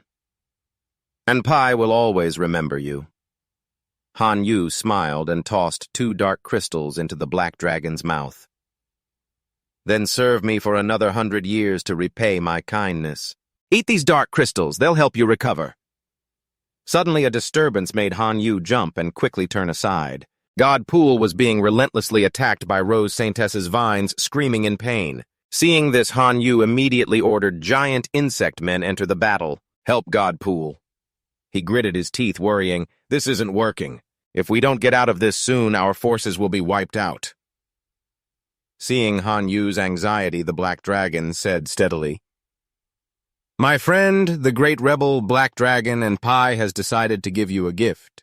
I'll grant you a title. From now on, you're also a great rebel." With that, the Black Dragon released brilliant rays of light enveloping Han Yu. It began reciting ancient incantations, channeling powerful energy into his body. The system immediately notified Rebel Talent acquired Rebel. After the ritual, Han Yu knelt exhausted, but his eyes still burned with determination. He gripped his massive blade tightly, his body radiating intense energy as he charged at Dragonslayer. The overwhelming power left Dragonslayer in panic. Even as he managed to raise his sword to block the pressure from Han Yu's attack was too immense, turning Dragonslayer's face pale and making him spit blood. He exclaimed in terror, "This power is too strong." Right then a figure dashed toward Dragonslayer at terrifying speed. The Skeleton Lord thrust its hand through his body, grinning smugly. Hee. The Skeleton King raised his hand, summoning a surge of dark power that pulled forth a mutated heroic blood skeleton from the dead. A mysterious shadow flashed beneath the vanished body. Without hesitation, the Skeleton King soared toward the Saintess, delivering a powerful kick that sent her tumbling back in pain. The Saintess screamed, her eyes blazing with fury, "How dare you kill Dragonslayer!" The Skeleton King coldly stated, "You're next." Then he turned to the God Lord, his voice authoritative. "Whatever she did to you, hit her back twice as hard." The God Lord replied, "Thank you, Great One." He gripped his massive hammer and slowly advanced toward the Saintess. Hammer blows rained down relentlessly, echoing like thunder. The Skeleton King continued charging into the battlefield. After taking down the 2 enemies, the Skeleton King kept charging into the battlefield where Ice Fire Sword Master was fiercely fighting Sword Fanatic. From behind, he suddenly swung a sharp sword strike. Ice Fire Sword Master, focused on the fight, quickly turned to block, and Sword Fanatic seized the chance to unleash cross/coordinating perfectly. 2 against 1, the enemy was left crippled or worse. In the end, it fell to the sword. Seeing the 4 enemies defeated, Ultimate Martial Saint panicked, completely mumbling, "It's over, we're done. I have to escape now."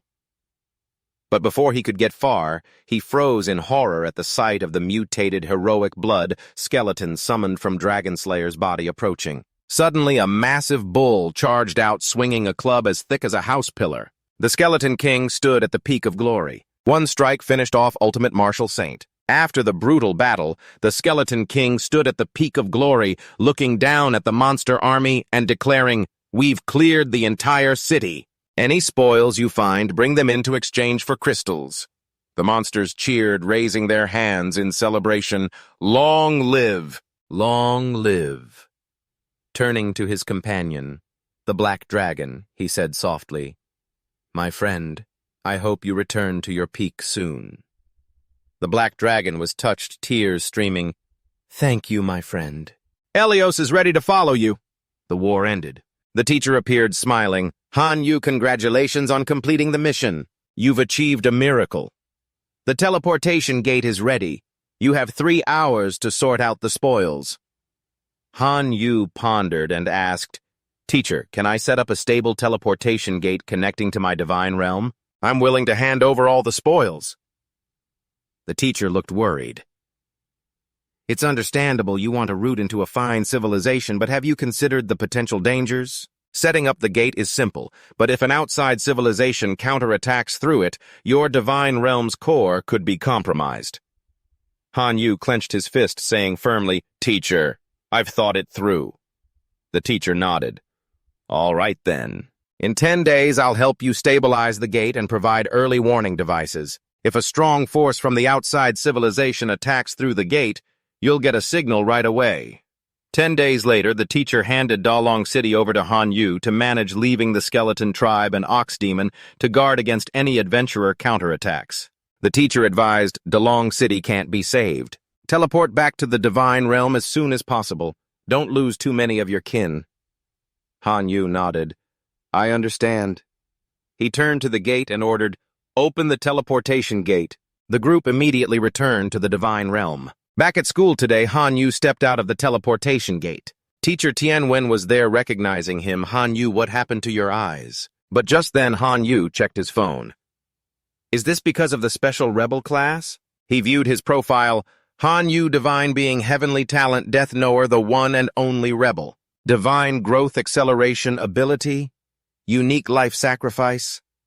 Seeing the word rebel, he clicked it, but the notification said, "You need to reach demigod level to check this talent." Teacher Tianwen approached, smiling. "Han Yu, you've excellently completed the West Capital Academy's exam. You've earned a reserve spot. However, to officially become a reserve student, you need to meet some conditions." The teacher explained, "To enter West Capital Academy, you need to meet at least 2 of the 4 conditions. 1, your core race must become a naturally elite life form. To enter West Capital Academy, you need to meet at least 2 of the 4 conditions. 2, you must nurture a heroic life form. 3, your own divinity must be above 4 points. 4, possess a holy artifact. Currently, you've met the 2nd condition. You need 1 more to become a reserve student." Han Yu scratched his head, chuckling bitterly. "This is going to be tough." Teacher Tianwen encouraged, "Han Yu, keep at it. The doors of West Capital Academy are wide open for you." Han Yu looked at the teacher, his eyes burning with determination.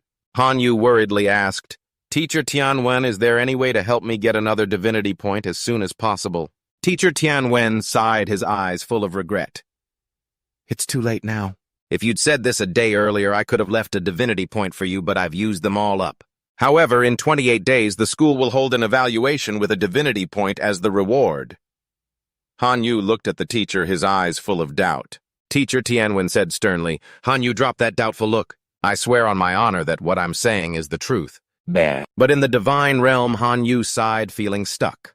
"There's no other way. I have to take a chance." He continued using the life sacrifice skill, but his divinity didn't increase. No points gained. Tomorrow he'd try again.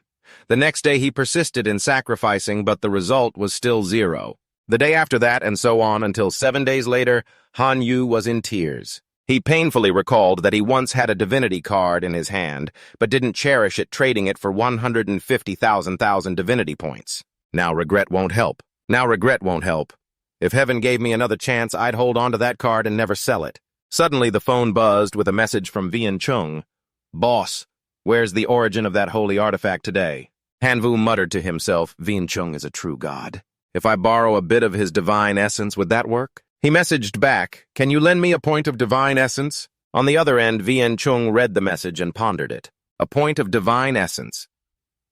Even if this big shot isn't a true god, he must be some high-level demigod, right? Asking to borrow it right off the bat, does he plan to? "But you don't mess with a big shot like that."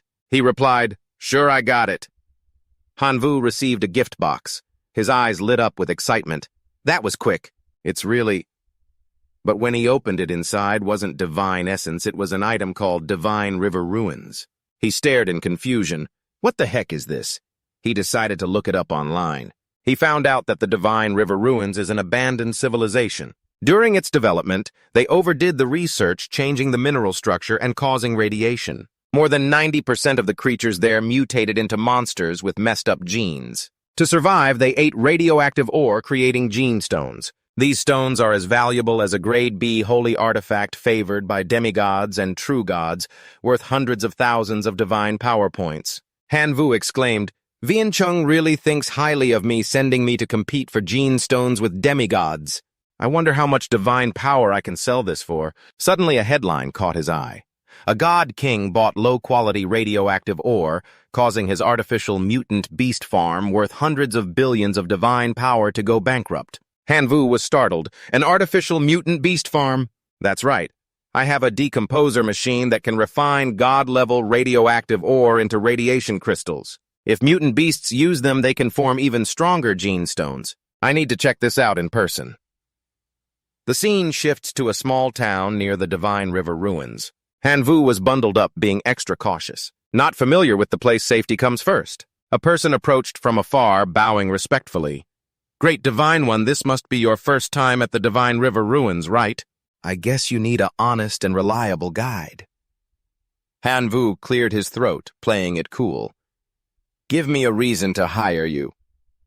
The person said confidently, "I know 18 spots where mutant beasts gather in the Divine River ruins, each with its own traits. I also have the inside scoop on suppliers in the area who's straight up, who's shady, and who's out to cheat you.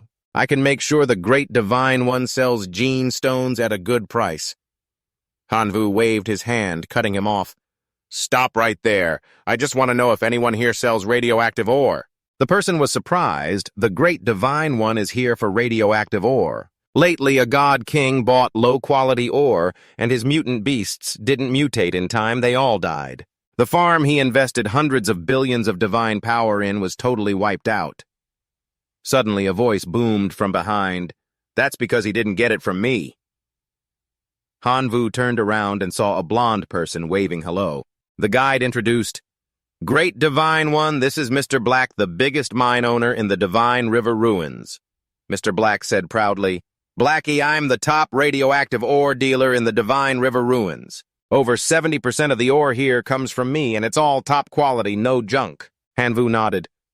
"I need samples of the purest ore to take back to the Divine Realm for testing. Get me the best of each type and throw in 10,000 divine power points, okay?" Mr. Black laughed. "No problem at all."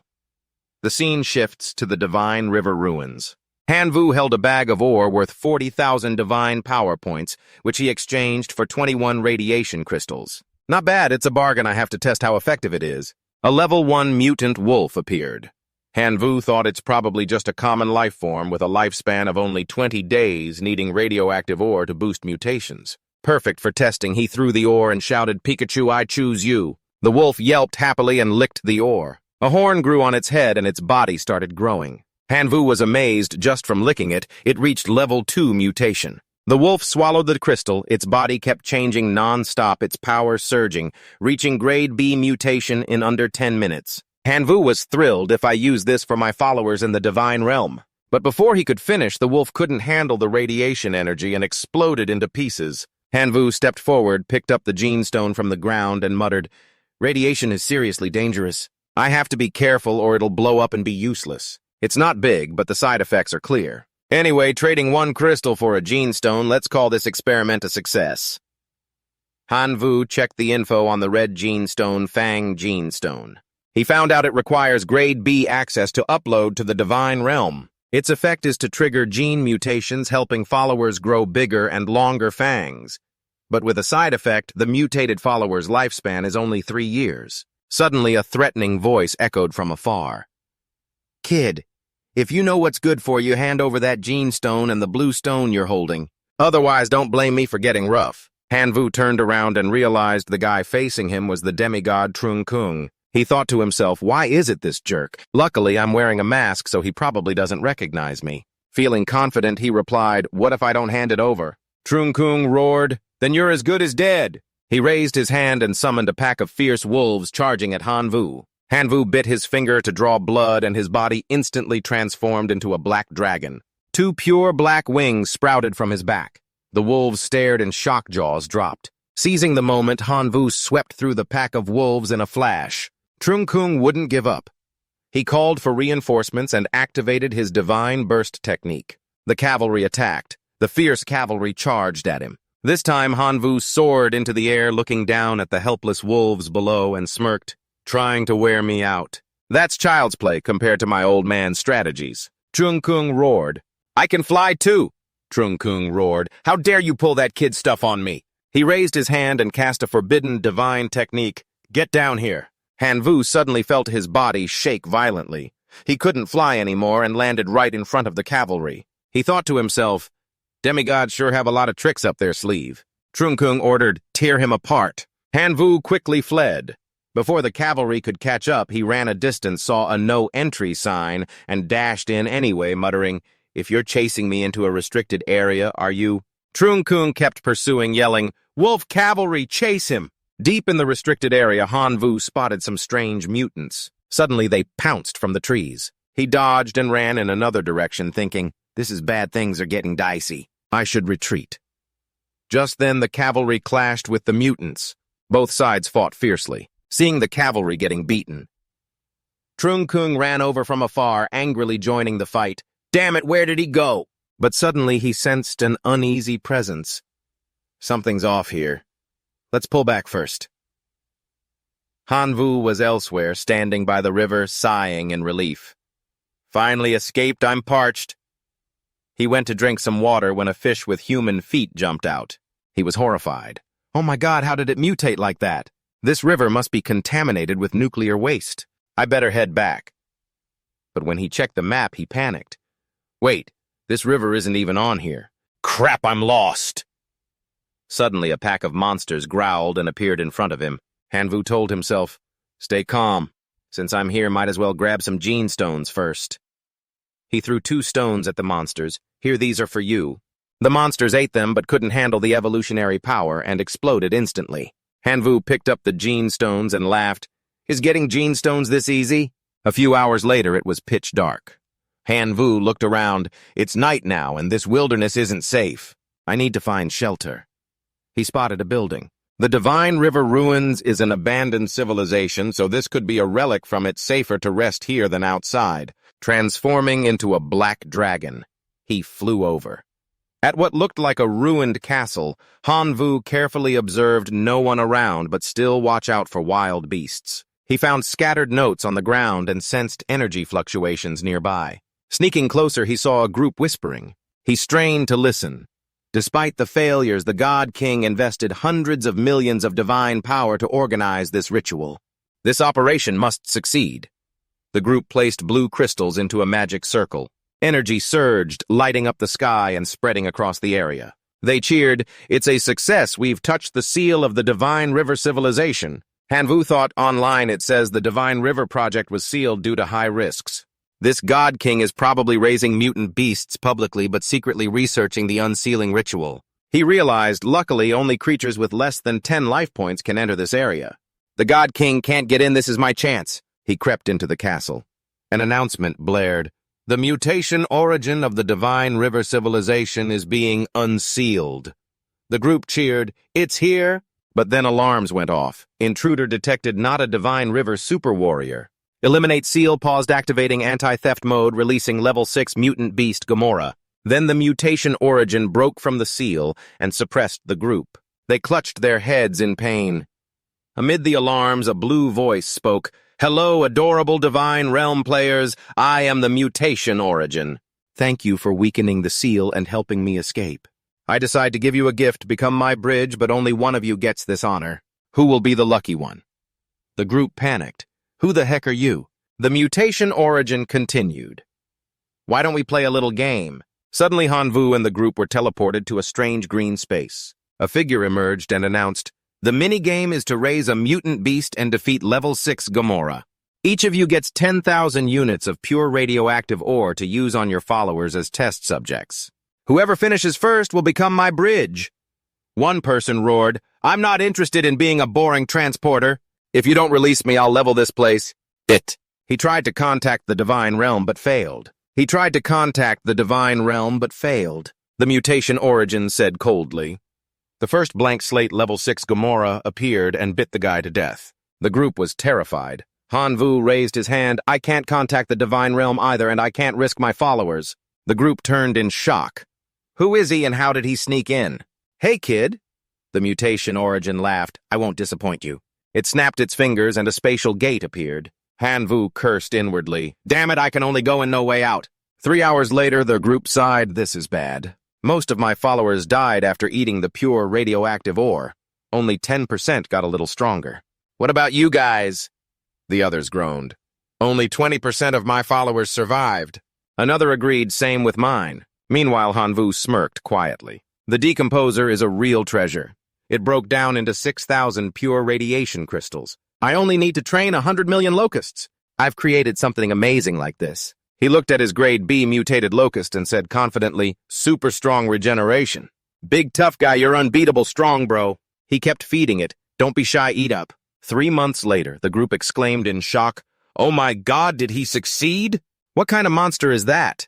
Hanvu confidently summoned his giant level 6 mutated locust. The mutation origin ordered let it test against Gamora. What's going on? Why can't I get through? Gamora charged at the group like a destruction machine. It easily devoured their mutated beasts. Without any resistance, the group panicked. What? The mutation origin laughed maniacally. Losers don't deserve to live.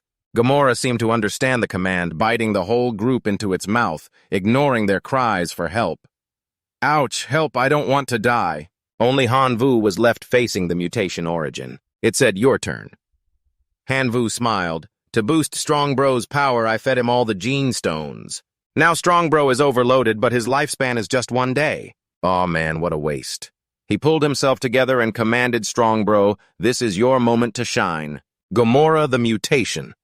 Origin laughed excitedly. You're really making me happy. Let's have a battle. Gamora go. The two beasts clashed. Hanvu's locust struck first with its skills making Gamora hurt. Gamora counterattacked, biting off one of the locust's limbs with its sharp teeth, but thanks to its super regeneration, the locust healed fast. Gamora roared, showing its instincts. The mutation origin marveled, not bad, you've got Gamora angry now. What an impressive show. After 18 hours of intense fighting, Gamora collapsed from exhaustion. The mutation origin praised, what a great fight, you think so too, my dear representative. Hanvu was surprised. What did you say? Which representative? What are you planning with my pure body? Boom, the mutation origin raised its hand and shot energy into Hanvu. From now on, it will be our shared body. Hanvu felt the energy invading his body. After who knows how long, he woke up and checked his status identity mutation origin. Hanvu, level 1 divine or super gene warrior talent. Divine selection of death rebels. The only one. Hanvu scratched his head. Am I Hanvu or the mutation origin? A blue entity floating in the air replied, you're awake, my dear representative. I am the mutation origin, the super gene mutation source within you. Why not thank me? This symbiosis will let you surpass the divine realms. Your growth acceleration is guaranteed by me, perfect for directed mutations. Now you don't have to worry about life anymore. We coexist, helping each other, that's the best way to survive. Got it, Hanvu waved his hand, no need to say more. How am I getting out of here, I, the origin of mutations, replied. It's simple. The seal layer is under my control. The level 6 mutated beast Gamora guarding it is dead, so we're free. But I added, oh, I forgot to mention, when the seal is lifted, the noise will attract a lot of demigods and true gods to block the ruins outside. Once the seal vanishes, they'll charge at you. Hanvu panicked. Why didn't you say so earlier? If they see me alone without any treasures, they'll strip me clean. I have to hide right now. He muttered. Where can I run to now? That's right, the bloody arena coordinates. He pressed his hand to open the teleport gate. The crowd sensed the aura vanishing and rushed over. The energy field is gone. Hurry in and check. At the highest level, they opened the door and rushed in. The treasure is mine. But no one was around. One person bent down to pick up the grasshopper remains. Is this a grasshopper corpse? It can't be him, right? Cut to the scene, a voice roared. Damn it, trash, who stole my treasure? He ordered the entire clan release the signal and search day and night for that seed signal at the bloody arena. Hanvu just teleported, costing 1,000 divine power points. He thought, is it safe to go back to school? A notification appeared, dear successor. You are being challenged by the heir of the evil divine creature, the evil dragon. Do you accept? If you refuse 3 times or fail, you will lose your qualification as the bloody arena heir. Hanvu grumbled, just got here and already found someone to pick a fight. Might as well accept the challenge, it's just what I needed. The bloody arena gate opened. Hanvu stepped in and the crowd cheered loudly. Evil Dragon will win. Evil Dragon is rising. A challenging voice said, Hey, Grasshopper, I have high hopes for you. Don't disappoint me. Another person ordered, bring out the fake bone giant for that evil dragon kid to taste its terror. Someone else shouted, evil dragon, use half your dragonkin army to wipe out those grasshoppers. Another booming voice. I'm betting 500,000 divine power points on you, evil dragon, don't let me down. Hanvu scoffed, betting 500,000 and expecting me to lose. Don't cry when you lose your money. The evil dragon approached confidently. Hey, Grasshopper, I've heard a lot about you. Your core clan is grasshoppers, but you like using bone generals to gain an edge. This time you've hit a brick wall with me. Hanvu summoned his army and replied, enough talk, let's fight quick and get it over with. If you want to die, I'll send you on your way. The evil dragon ordered half-dragonkin attack. Hanvu's humanoid grasshoppers charged at the half-dragonkin. Facing them, the evil dragon got angry.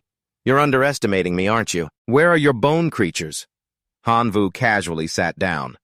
Beat my grasshoppers first, then we'll talk. Seeing his careless attitude, the evil dragon went berserk. You're asking for it. He commanded the half-dragonkin to unleash their skills. A wave of time flames erupted, trying to burn the grasshoppers. Hanvu ordered Grasshopper Legion, listen up. Abyssal bugs activate defense, demon bugs attack, curse bugs launch assassinations. The demon bugs shot arrows like rain, hitting the half-dragonkin repeatedly. The evil dragon shouted, counterattack, roast these pests. The dragons breathed fire, forcing the demon bugs to dodge, while the half-dragonkin heroes fired back with bows. The evil dragon said confidently, don't bother resisting. If you don't play your trump card, your worthless grasshoppers will be wiped out. Hanvu gritted his teeth, realizing if he continued, the grasshoppers would die in vain. He raised his hand to summon the Ox Demon spell, but the Origin of Mutations appeared, mocking. Can you handle this humiliation? I'm starting to doubt my judgment in people. Hanvu asked, confused. What do you mean by that? The Origin of Mutations explained, I mean use the grasshoppers to teach those foolish half-dragonkin some manners. Are grasshoppers weak? Have you forgotten who chewed up level 6, Gamora? With me here, no race is weak, only races that give up. Use the directed mutation ability I gave you to destroy those arrogant fools. Hanvu picked up a grasshopper and muttered, It's not that I'm listening to you. I just want to try the directed mutation skill. He raised his hand and channeled energy into the grasshopper. The Origin of Mutations asked Representative, what direction do you want the race to mutate in? Hanvu replied, abyssal bugs are good for shielding. I want them to withstand more damage to take more hits than their kind. 3 options appeared. 1 armor mutation thickens the abyssal bug's shell, increases physical damage resistance by 10 times but reduces lifespan by 50 days. 2 secretion mutation resists elemental attacks, reduces lifespan by 90 days. 3 full mutation increases size and overall strength but limits lifespan to 24 hours. Hanvu analyzed the half-dragonkin's attacks are brutal. Many grasshoppers are dying. To resist, I have to take risks. He chose full mutation. A giant grasshopper appeared behind him, roaring as it charged at the half-dragonkin, flinging them away. Hanvu laughed loudly. Here, abyssal bugs embrace this mutation. The other abyssal bugs also grew giant and flew in to attack. Next, the demon bugs and curse bugs also mutated, launching shadow spike attacks like rain and shock waves that flung the half-dragonkin. The evil dragon was shocked. What the hell is this? Did they use stimulants from the Wandering Nation? Where's the referee? Hanvu laughed happily. Directed grasshopper mutation complete. You little dragons better watch out. The grasshoppers hunted the half-dragonkin heroes with bows. Hanvu ordered, wipe them out for me. The evil dragon cried out, stop, I give up, I won't fight anymore. The audience screamed, my 500,000 divine power points. You worthless evil dragon. Hanvu received the rewards, 1 divine power fragment and 1 bloody arena mark. Cut to the scene in the divine realm. A bloody arena building appeared where the clan trains skills. The winner has a chance to level up, even a slim chance to become a heroic life form through simulation. Hanvu was excited, defeating the heir, turning a tiny chance into a small one. What a surprise. In the core divine realm, Kak Long slept beside the giant divine realm crystal. Hanvu exclaimed, holy crap, now that's a big surprise. The Origin of Mutations hovered and mocked. Just a few petty profits and you're bought over. Compared to my value, these are just the tip of the iceberg. Hanvu replied, right, boss, you're always right. If you have no more orders, I'll go ahead and upgrade. The Origin of Mutations ordered kneel. Hanvu grumbled, wait till I'm stronger, I'll take you down eventually. He activated the life sacrifice. 3 options appeared. 1 level 4 holy artifact. Storm battle armor helps the clan summon storm battle armor when loaded into the divine realm core. 2 level BA observatory clearly observes situations within 10,000 kilometers. 3 flesh puppet creation book uses the flesh and blood of strong creatures to make undead with bones and flesh maintaining original strength but no upgrades. Hanvu read it in shock. What is this? Hanvu was shocked. Flesh puppets. So Gamora or brother Xiao Chang can be used without hesitation. He chose the 3rd item, the flesh puppet creation book. His eyes flashed sharply. This time I'll rise up. He's been in the divine realm for over half a year, which is equivalent to 10 days in the real world. Hanvu invested 10 million divine power points and countless high-grade materials. The result didn't disappoint. He created a mighty flesh puppet. He exclaimed, "The power of a flesh puppet is equivalent to a heroic life form." He checked the info. Name Xiao Chang. Race flesh puppet. Level heroic puppet. Talents: super regeneration gluttony. Huge mouth, sharp teeth, refined bones, dragon scales.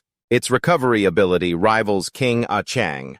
To honor Ah Chang, I'll call you Xiao Chang. Now's the time to accept the challenge. Grandpa, I've got 1 foot in the door at Jingxi Academy. Don't worry, I'll dominate the planet and find my parents. 3 days later at the Imperial Academy, Hanvu stared in awe at the top-tier school. More than half the people here exude demigod strength. A voice from behind said, "Excuse me, are you Hanvu, the provisional student from Jingxi Academy?" "Yes." Hanvu turned around. "That's me." The person smiled. "Hello, classmate Hanvu. I'm here from Jingxi Academy to pick you up. Please follow me to the plane for registration." Hanvu boarded the helicopter soaring through the sky. Cut to the scene. At a grand dormitory, the guide said, "I'll take you to the dorm." Hanvu was stunned by the huge room. "Am I the only one here? This is amazing." The guide replied, "This place is just for you. Rest-up class is tomorrow." Hanvu looked around thinking, "This place is full of talents. I need to absorb the divine essence quickly." The next day, near the classroom door, Hanvu heard people whispering, "Heard about it. There's a transfer student today." One sneered, "Just some backdoor trash." A powerful family pulled strings to get in, lowering the provisional student's quality. A voice interrupted, "You're the transfer student Hanvu. Wait for him. I'll make him pay." Hanvu thought to himself, "They're gearing up to take me down." A voice interrupted, "Are you the transfer student Hanvu?" He turned around in surprise, seeing a woman. "Oh, let me introduce myself. I'm the provisional class teacher. You can call me Miss Lena. Come with me to class." Miss Lena walked in and ordered, "Everyone quiet down." Shinsong in the class stood up suddenly. "Hanvu." Only Hanvu was left facing the mutation origin. The crowd murmured, "What's going on?"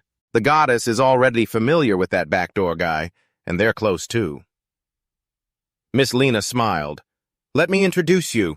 This is the new student Hanvu who went to the same school as Shinsong, a student from—" Tai slammed the desk. "Miss Lena, I want to know why he's in the prep class." Miss Lena said sternly, "Tai, I don't care how your old school taught you, but in my class you raise your hand before asking. I shouldn't have asked so abruptly. Please forgive me." Miss Lena smiled innocently. "No, next time, got it. As for why Hanvu joined the prep class late, ask him yourselves." Hanvu was sweating bullets. ZT turned to Hanvu. "I don't care how you got in. I'm challenging you to see if you deserve to stay." Hanvu bluntly said, "You're crazy, I'm refusing. Are you even a man?" The crowd joined in. "Coward, pathetic loser." Suddenly, Shinsan slammed the desk. "That's enough. Hanvu never provoked you. What gives you the right to look down on him? Hanvu never provoked you. What gives you the right to look down on him?" Hanvu looked at Song, thinking, "No wonder it's Song. She's got followers everywhere." Song blocked the way. "What are you guys planning? If you want to bully him, go through me first. If you want to bully him, go through me first." One guy snapped, "Song, this has nothing to do with you." "Hanvu, if you've got guts, don't hide behind a woman." "Hanvu, if you've got guts, don't hide behind a woman." Hanvu frowned, stood up, and stepped in front of Song. "I'm too lazy to argue with you. I'm in a bad mood, so say what you want." Tai snorted, "You got in through back doors. You have no right to sit in class with us." Get out of the provisional class or we'll beat you until you do. Han Vu turned to Chin Song and smiled. Classmate Chin Song having to study with these idiots must be embarrassing, huh? Later, Miss Lena said to Han Vu, They're usually fine, but I don't know why they're targeting you. Han Vu scoffed. Looks like I have no beef with them, so I can beat them up freely, right? Miss Lena quickly stopped him. Don't underestimate Z-Tai. His core clan is iron-skin humans, a type of elite life form naturally strong. Even my lightning might not beat him. Han Vu shrugged. If you're worried I'll hurt them, then forget it. Miss Lena glared. Do what you want, okay? Seeing Han Vu brush them off, the group got furious. Hurt us. Just our clan alone will make you question your life. They went to the fighting arena, and Shin Song worriedly watched Han Vu follow the group. Han Vu, why are you so stubborn? Later I'll have to help him save face. At the fighting arena, there were various matches: hero battles, super battles, elite battles, legion wars, 5-on-5 and 10-on-10. Han Vu thought, so many options, I'll go with 10-on-10 to test my 10-brother Xiao Qiang. Cut to the scene. On the arena, Z-Tai faced Han Vu, radiating overwhelming aura. I don't know if you're stupid or arrogant. You didn't choose a legion war, but 10-on-10 thinking your clan is that strong. Han Vu summoned his 10 Xiao Qiang full of might. Z-Tai was speechless. What the heck is this? Z-Tai was speechless. What the heck is this? Why is that heroic life form giving off such a weird aura? He said seriously, I have to fight carefully, or I'll lose face in front of the goddess. He summoned his iron-skin humans. With this lineup, even a domain lord would be stripped bare. Let's see how you cry. Shin Song watched from outside on the screen, shocked. What is this? Since when did Han Vu have a clan like that? A student checked the info. Han Vu's clan is puppets equivalent to heroic life forms. What a waste if they're destroyed. This transfer student is rich. 10 special-level puppets are worth 30 million divine power points. No wonder he got in through back doors. But Miss Lena thought quietly, Han Vu is on his own, no backing. How does he have that kind of resources? I'll ask him after the fight. Z-Tai ordered iron-skin humans suppress the opponents. The iron-skin humans charged, throwing powerful punches. Z-Tai closed his eyes, confident. Listen, that's the sound of those monsters being smashed like walls.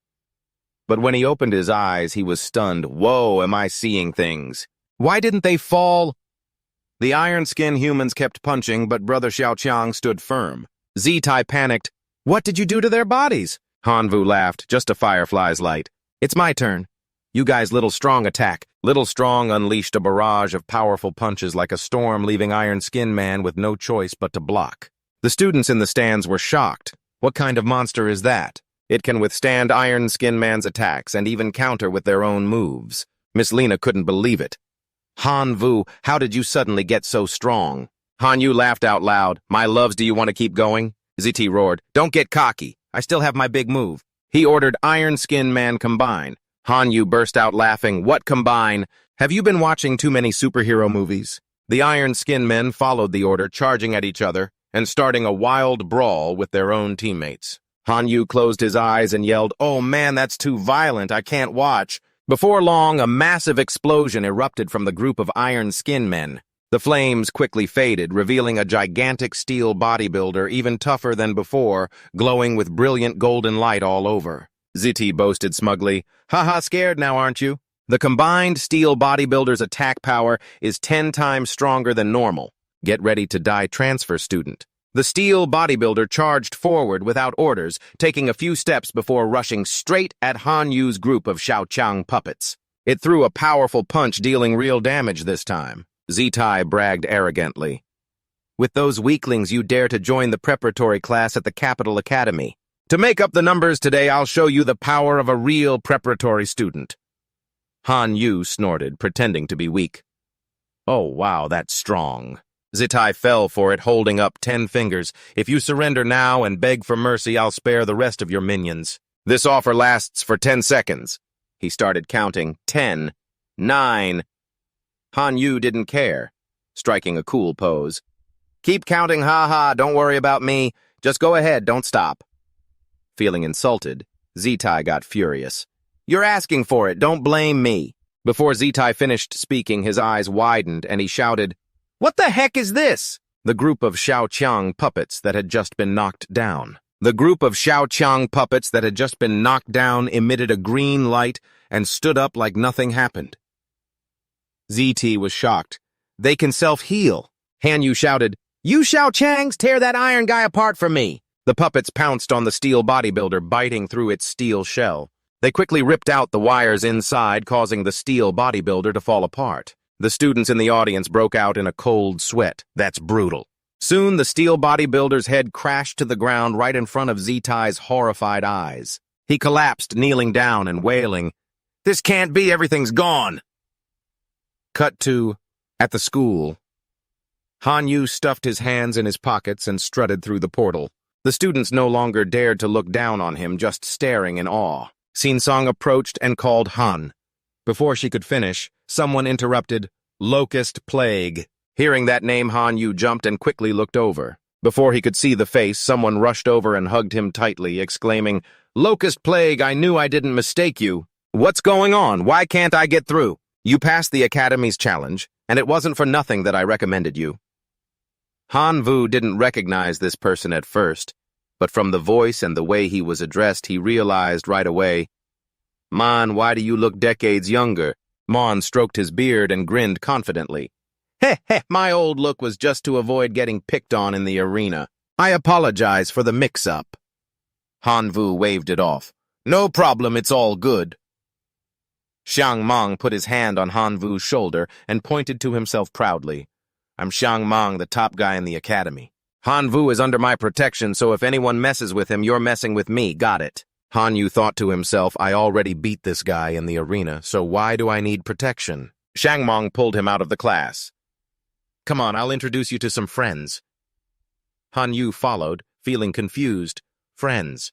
Before long, the two arrived where Xiang Mong's friends were. Before long, they both arrived. Xiang Mong called out, "My friends, he's here with a smile." Xia Tian and Ye Ling. "I brought the kid." Xia Tian, looking cool, introduced himself. "I'm Xia Tian, the top student at the Capital Academy. Nice to meet you." Ye Ling, on the other hand, was beaming. "You're the one who beat Xiang Mong in the bloody arena." Han Yu greeted them, saying hi to Senior Xia and Senior Ye. "I'm Han Yu, the new preparatory student, regarding beating Bro Mang." "I'm Han Yu, the new preparatory student. As for beating Bro Mang, it was just luck." Ye Ling smiled. "Luck is still a form of skill. We've heard the preparatory class is going to Zombie Town, a low-level secret realm at the Capital Academy, to buy off-world survival gear. We want you to bring something out for us." Han Yu asked curiously. "You three are all semi-god experts, so why need a newbie like me to help?" Ye Ling glanced at Xiang Mong and laughed. "Don't be so humble, Junior Han Yu. If you're a newbie, then this old Xiang Mong guy—" Xiang Mong coughed to interrupt. "Enough joking," he said seriously, holding up a finger. "Zombie Town is a low-level secret realm at the school only for preparatory students. We can't get in." Xiang Mong flexed his arms confidently. "If I went in, I'd smash the whole town in a few hits." Han Yu was at a loss for words. Ye Ling, knowing her friend well, flatteringly agreed, Yeah, you're the best." She continued seriously. "In the secret realm, there's a rare resource called Wisdom Fruit, which helps non-humanoid ghost races boost their intelligence. We're buying each one for a divine point." Han Yu was overjoyed inside. A divine point is that expensive. He really needed divine points, but he played it cool. "All right, I'm in." Ye Ling handed him a golden object. "Here, Junior Han Yu, take this seed. It'll come in handy for your next class." Han Yu took it without asking questions. Cut to, in his private room, Han Yu lay on the bed checking his tablet, thinking, "Once I have 6 divine points, I can prepare for the semi-god ritual, but Lena said it's still a long way off." He recalled her words. "When divine points reach 6, you can prepare for the semi-god ritual. But at 6 points, it only fuses with the lowest level 1 divine roll. Students at the Capital Academy don't waste their potential like that. They usually accumulate more divine points." She wrote on the board. After 6 points, each additional point requires more absorption. The 7th point needs 2 divine points. The 8th needs 3, and so on up to a maximum of 10 points. A semi-god with 10 points has the greatest potential fusing with a level 5 divine roll, which is the foundation for both 100 gods and true gods. Han Yu got excited, his eyes sparkling. Lena has high expectations for me. I need to do well on the mission for my upperclassmen to earn those divine points. Cut to... A few days later in class, a student approached Han Yu. I heard this exam will simulate off-world survival in Zombie Town, the school's low-level secret realm. Some upperclassmen are buying resources from there at high prices. Zitai and the other students were called out to discuss the exam. Zitai walked up, his voice challenging. Han Yu, for this extracurricular exam, do you dare to bet with me? Han Yu raised an eyebrow. Bet on what? Zitai stood tall, his eyes burning. If I beat you, you stay away from Chinsong. If you win, I won't go near Chinsong anymore. What do you say? Han Yu smirked.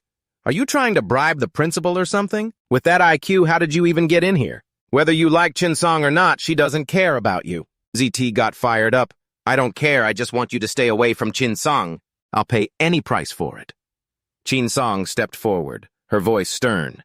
Zitai, if Han Yu outperforms you, you'll stop pursuing me, right? Zitai turned around, facing her directly with a blunt question. Be honest, I really like you. Why won't you accept my confession? Chinsong said coldly. No need to beat around the bush, answer my question. Zitai stood his ground, pointing straight at Han Yu. Yes, if his score is higher than mine, I'll never have those thoughts about you again. Chinsong leaned in and said to Han Yu, agree to the bet with him, it's like helping me out. Han Yu acted reluctant, his tone lazy. All the preparatory students here are geniuses, right? If I lose, don't blame me. Chinsong clenched her fist, her eyes determined. I believe in you, you'll definitely win. After the students prepared, Lena announced, Are you all ready? No one objected. She continued, I trust you've heard about this exam. It's simulating off-world survival.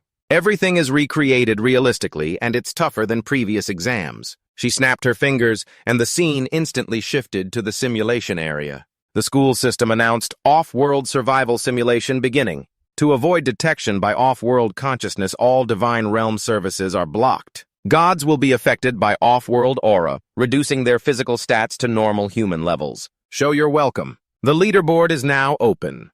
Introduction. Zombie Town is a picturesque place where friendly zombies welcome guests by digging into their brains to eat as a sign of hospitality. At night, they go out partying with their buddies. As soon as Han Yu stepped into the off-world, the students clutched their stomachs and complained, Why am I so hungry? Me too, and I can't open my spatial ring artifact. I had a ton of food in there.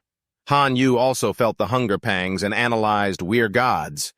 We wouldn't get hungry for 10 days. Now that artifacts don't work, this is the survival challenge. He opened his skill menu. Mutation guidance is usable. Life sacrifice is usable. He sighed in relief and muttered, The important skills are still working fine.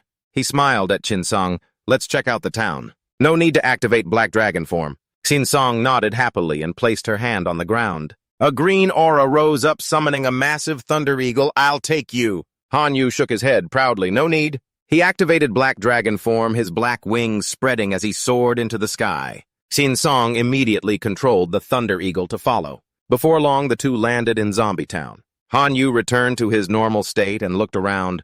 This town has everything, coffee shops, restaurants. Suddenly, Chinsong's stomach growled loudly. She blushed in embarrassment. Han Yu heard it and chuckled. Chinsong snapped, Don't you dare laugh. He quickly covered his mouth. All right, let's try the restaurant. The two walked into a nearby restaurant. The doorbell jingled and the restaurant owner came out with a welcoming smile. Welcome, folks. What would you like to eat? Here's the menu. You bums get out of my restaurant. Han Yu awkwardly scratched his head. We're tourists and we've spent all our money. This isn't the place for you to cause trouble. The owner heard that his eyes turned sharp and he pulled out a gun. You bums get out of my restaurant. Think you're night-wandering zombies or something? This isn't the place for you to cause trouble. Chinsong, the spoiled lady, couldn't stand being disrespected. She angrily tried to charge at him. Han Yu stayed calm and stopped her. Cool it, we're just regular people now. One shot and we're done for. Han Yu suddenly remembered. Oh, right, Senior Yeling said this seed is useful. Let's try it out. He dug into his pocket and quickly pulled out the golden object Yeling gave him, holding it up to the owner, interested. The owner saw the glowing golden seed, his eyes lit up, and he quickly put away the gun, rubbing his hands with a big smile. Dear customers, I had no idea you had such a valuable seed. Please sell it to me, I'll pay 10 gold coins. Seeing things calm down, Han Yu smiled. We're starving. Can you get some food ready first? The owner nodded, of course, no problem at all. Before long, a lavish feast with roasted chicken potatoes and many other treats was served. Sin Song jumped up excitedly. Wow, so many delicious dishes! As Han Yu ate, he asked the owner, "Can you tell us about this place?" The owner shrugged. "Sure, no problem. Let me tell you, this place is amazing." He started. In Zombie Town, humans and zombies coexist. Humans hunt zombies for money and resources. Zombies eat human brains to gain strength. Every night, hordes of zombies march out to hunt everything in sight. They even break into people's homes.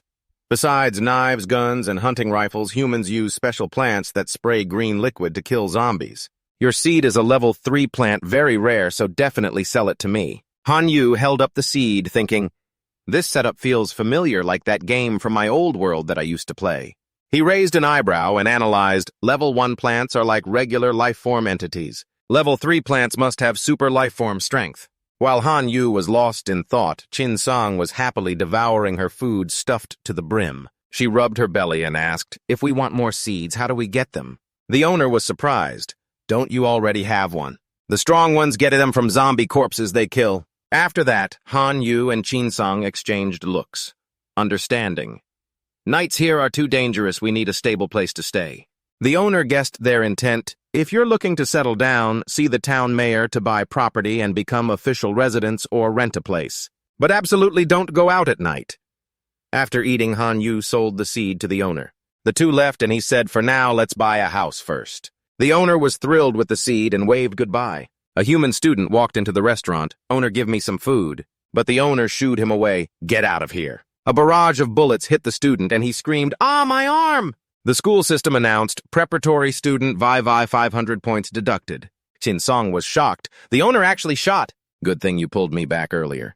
She urged, let's find a place to stay quick. A moment later, the two arrived at Mayor Swatch Jenner's house. He greeted them warmly. Your seed exchanges for 320 gold coins and 160 silver coins.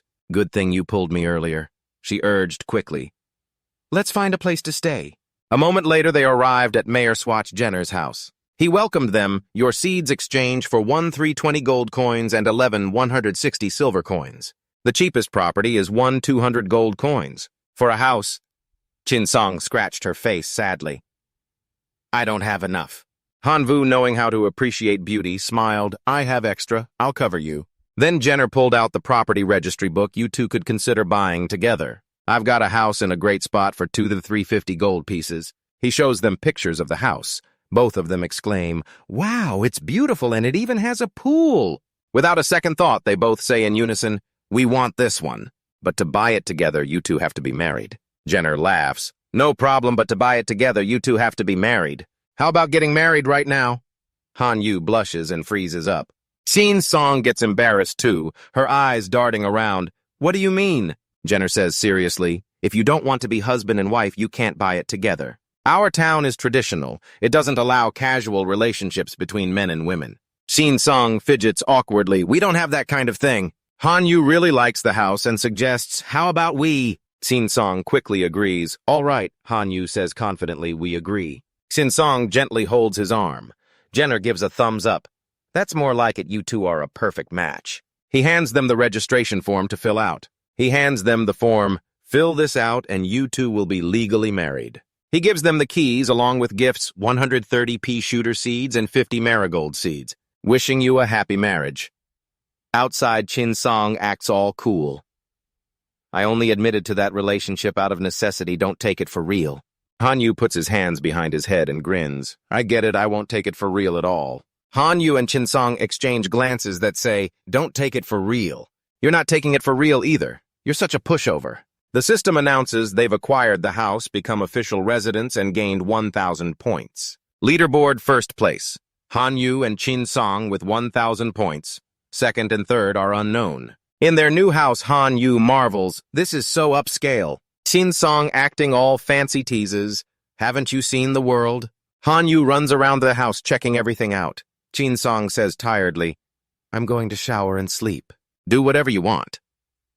Han Yu grabs the seed bag and says seriously, time to get to the main task, 130 pea shooter seeds and 50 marigold seeds. Let's see if there are any special skills. That evening, seeing Chin Song has been in her room too long, Han Yu gets annoyed and yells at the door, hey, you've been in there over an hour. The pea shooter seeds are still waiting. In a surprising moment, as Chin Song is changing, Han Yu accidentally walks in on her. What's going on? Why can't I contact anyone? His eyes seem to bulge out in shock. Chin Song noticed his eyes and immediately shouted, Get out for me! He checked the information about the plants. 4 marigolds, level 1 plant, ability to generate 1 shu point. Each time it absorbs a unit of death energy, 100. XU points equal 1 silver, 100 silver equal 1 gold, 1,000 gold equal 1 diamond. Lifespan 1 year. 1 pea shooter level 1 plant ability to shoot peas at 1 pea per second, dealing damage to undead creatures. Lifespan 1 year. Watching the plants grow so fast, Han Yu says in amazement, Man, they grow quick. Growing this fast, I wonder how powerful they'll be. I'm excited. Just then, Chin Song comes out and sees him mumbling to himself, so she walks over and asks curiously, What are you mumbling about by yourself? Han Yu, caught up in his excitement, replies right away, Oh, nothing. But then he realizes she's close and gets flustered. You're teasing me. Seeing how awkward he is, Chin Song looks puzzled, like question marks are floating over her head. Teasing you? Why's your face suddenly turning red? Is it because you're thinking about... Han Yu quickly cuts her off, backtracking, No way. But in his mind, the image from earlier flashes back clearly. With that flustered look, there's no way she believes him. She covers herself with one hand and points at him with the other, frowning. I'm warning you, stop thinking about it. You better remember you didn't see anything. As soon as she finishes, scary growls echo from afar, getting closer. Both of them turn toward the sound, wondering, what on earth is that? Since they can't see clearly in the dark, Chin Song raises her hand and casts Light Spell. A bright light bursts above them, illuminating the whole area. In the blinding light, they horrifiedly spot a horde of zombies charging toward them. They're opening their mouths wide, showing sharp teeth and roaring non-stop. Han Yu crosses his arms and smirks excitedly. Perfect timing. Let's see what you've got.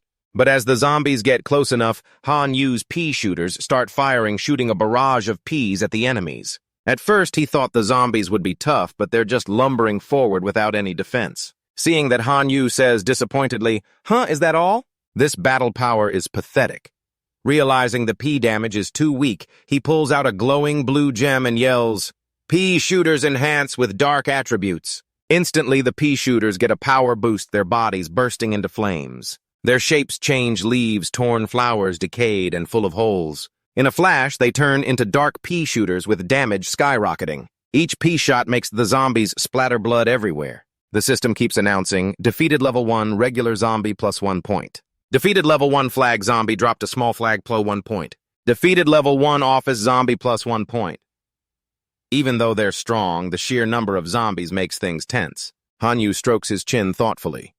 Using dark skills drains too much energy. Fighting like this, we'll get surrounded soon. What can we do? Chin Song clenches her fists and shouts worriedly, This is bad. She has probably bought a house too. Now their score is up to 300 points. At this rate, we're going to lose. Hearing that, Han Yu looks at his pea plants and thinks, This won't do. I need to find a way to kill zombies faster. He glances at a pea plant and mutters, Special plants count as living beings too. They must have genes and can mutate right. Thinking it through, he raises his hand and yells, Directed mutation activate. A red energy bursts from him and flows into a pea plant. A mutation options menu appears. Range mutation extends the pea shooter's range. Each doubling of range reduces lifespan by 1 month up to 3 times, leaving 12 hours of lifespan. Firing speed mutation increases the pea shooter's firing speed. Each doubling reduces lifespan by 2 months up to 7 times, leaving 12 hours of lifespan. Multi-head mutation adds more attack heads to the pea shooter. Each additional head reduces lifespan by 3 months up to 5 heads, leaving 12 hours of lifespan. Root size mutation increases the pea shooter's root size.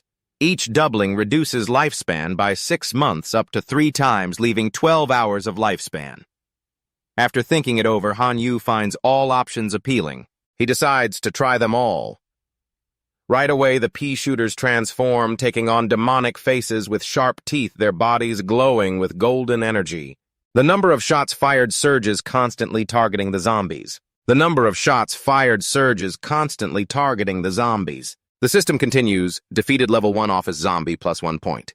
Defeated level 1 fashionable zombie dropped a hair dye bottle plus 1 point. Defeated level 2 regular zombie plus 2 points. Suddenly, heavy footsteps echo from afar. A group of massive zombies appears with bulging muscles and bodies much larger than the others. The lead zombie raises its flag high and throws it forward. The flag hits the ground, causing a shockwave and dust everywhere, but it doesn't hit any of Han Yu's peas. 100 XP points equal 1 silver, 100 silver equal 1 gold, 1,000 gold equal 1 diamond. The zombie was confused. Usually I just toss them away, right? But today I missed. It didn't have time to think more. Hanvu steps forward, picks up the flag, and excitedly shouts, "Wow, it's forged from steel refined 100 times. That's such a waste. I'm officially confiscating it." He was thrilled when he suddenly remembered, "Oh, shoot, I almost forgot about the money flower." He immediately activates the mutation, make the money flower mutate for multiple yields, boosting its production. Each time you double the production lifespan drops by a month. Maximum of 13 boosts, lifespan left 12 hours. 3 mutations absorbed increase the money flower's death energy absorption range to 4 units. Each time you double the death energy absorption range, the money flower's lifespan decreases by 2 months. Maximum of 7 boosts. Lifespan left 12 hours. After checking the options, Hanvu's eyes light up with excitement. I want it all. Bring on those gold coins, come in droves. Right away from his money flower plant's coins pour out non-stop like a glittering golden shower. Seeing Hanvu's impressive results, Chin Song quickly opens the leaderboard and glancing at her score cheers joyfully. "We've overtaken him! We've overtaken him! Your score has passed Shuji Yi's. You're in second place now." Not just Chin Song, but Shuji Yi is also watching the leaderboard and he panics, yelling, "What the heck?" The leaderboard shows first place Hanvu with 1,436 points, second place Shuji Yi with 1,310 points. Refusing to accept defeat, Shuji Yi grits his teeth, pulls out a level 4 fire dragon grass seed, glares at Hanvu and roars, "You think you can beat me? Dream on. There's no way I'll let you do that." 2 hours later, Shuji Yi's seed blooms into a massive, fierce dragon. As soon as it spots the zombies, it unleashes a savage blast of fire, scorching everything in sight. The zombies hit by the flames scream in agony as their bodies turn black and char. The leaderboard updates instantly. First place Shuji Yi with 1,610 points. Second place Hanvu with 1,586 points. Shuji Yi's score shoots up rapidly and he smirks smugly at Hanvu, taunting, "Hanvu, I've looked into your background. You're just some orphan kid with no family. So what makes you think you can go up against me, a true god's descendant? I'll make sure you fail miserably." While Shuji Yi is basking in his prestigious lineage, dawn breaks, and the sun rises, casting brilliant rays over the zombie-infested land. The zombies touched by the sunlight can't handle it and dissolve into dust one by one. Back with Hanvu, Chin Song is gazing at the mountain of gold coins and sighs in relief. The first night is finally over. Thankfully, our plant's attacks really packed a punch. She turns to Hanvu curiously. "How on earth did you do that?" Even though he's excited about the gold he's earned, Hanvu replies, "I actually have this targeted mutation ability that makes life forms evolve like that." Hearing this, Chin Song beams, "That's insanely overpowered." But then she checks the info board again and frowns. "Still, we're way behind on points right now." Hanvu also looks at the leaderboard. First place Shuji Yi with 201,000 points, second place Hanvu with 128,000 points, third and fourth unknown fifth Chin Song with 23,000 points. He smiles confidently. "Don't worry, this is just the beginning. For now, let's handle this stuff to trade for better seeds." Time flies to that evening and Hanvu's plants have gotten much stronger, including level 2 and level 3 ones. He stands behind his row of plants with his arms crossed proud. "With these high-level plants now, there's no way I'll lose this time." As the zombies approach, Chin Song uses binoculars to scout ahead and suddenly shouts, "We might be in trouble!" These zombies look way different from before. With her sharp eyesight, she spots a red-clad zombie leading the charge along with hordes of horse-riding zombies closing in. She panics. It's level 3 night zombies and a level 4 violent dance king zombie. Hearing that Hanvu is shocked, a level 4 dance king zombie, that thing's radiating this intense red aura, it's terrifyingly strong. Hanvu looks up seriously. "Turn off the lights." Zombies are attracted to light and sound. First, let's shut off all the lights and hope that level 4 zombie doesn't spot us. Just a few minutes later, the whole building is plunged into darkness. Both of them hurry to hide in a corner of the house, and Chin Song whispers, "How's it looking?" "Seems quiet." Han Vu peeks out to check, then sighs in relief. Thank goodness they're heading toward Mrs. T8's house. By now, the Dance King zombie has moved farther away, so Han Vu suggests, use the light spell to illuminate and take out those zombies for points. Chin Song doesn't want him to lose, so she agrees right away. She steps outside, raises her hands forward, and calls out, "Light spell activate!" A brilliant golden orb appears in front of her, lighting up the entire area. The zombies notice the light behind them and slowly turn around. The nearby zombies charge straight at Chin Song, roaring non-stop. Once they're close enough, Han Vu's pea shooters open fire, blasting shots like rain. The zombies hit by the shots scream in pain, but it's far from over. A night zombie on horseback charges in, swinging its weapon right at Chin Song. She realizes it's too late, but instinctively raises her hands to block. From behind, a boxing plant delivers a powerful punch, sending the night zombie flying. At the same time, Han Vu checks the leaderboard. First place Shuji Yi with 232,000 points. Second place Han Vu with 142,000 points. Third Sun Qingnian with 99,000 points. He exclaims in surprise, "Sun Qingnian! How is this guy's score climbing so fast?" Suddenly a loud laugh echoes, "Ha ha, freshman, are you shocked by my speed?" Han Vu turns to see Sun Qingnian massaging an older woman's shoulders, and he angrily snaps, "What a smooth operator, but Sun Qingnian's just a freeloader." He quickly orders, "Sniper plants attack now." The oak trees launch a barrage of attacks, taking down the invading zombies. Sun Qingnian laughs smugly, "Ha ha, bring on more, even more. First place is mine." Han Vu frowns in annoyance. "I can't believe there's a guy like that, a total mooch." Chin Song glances at him teasingly. "Jealous, are you, or envious?" Provoked, Han Vu retorts, "If I lose, you'll keep getting bothered by that dummy zombie X." She just sticks her tongue out at him unfazed. On the other side, the Dance King zombie raises its hand and casts a massive summon spell. 2 flames, red and green, erupt, and from them grow 2 level 2 backup dancer zombies. After summoning it, head straight for Sun Qingnian's house. Han Vu sees this and laughs gleefully.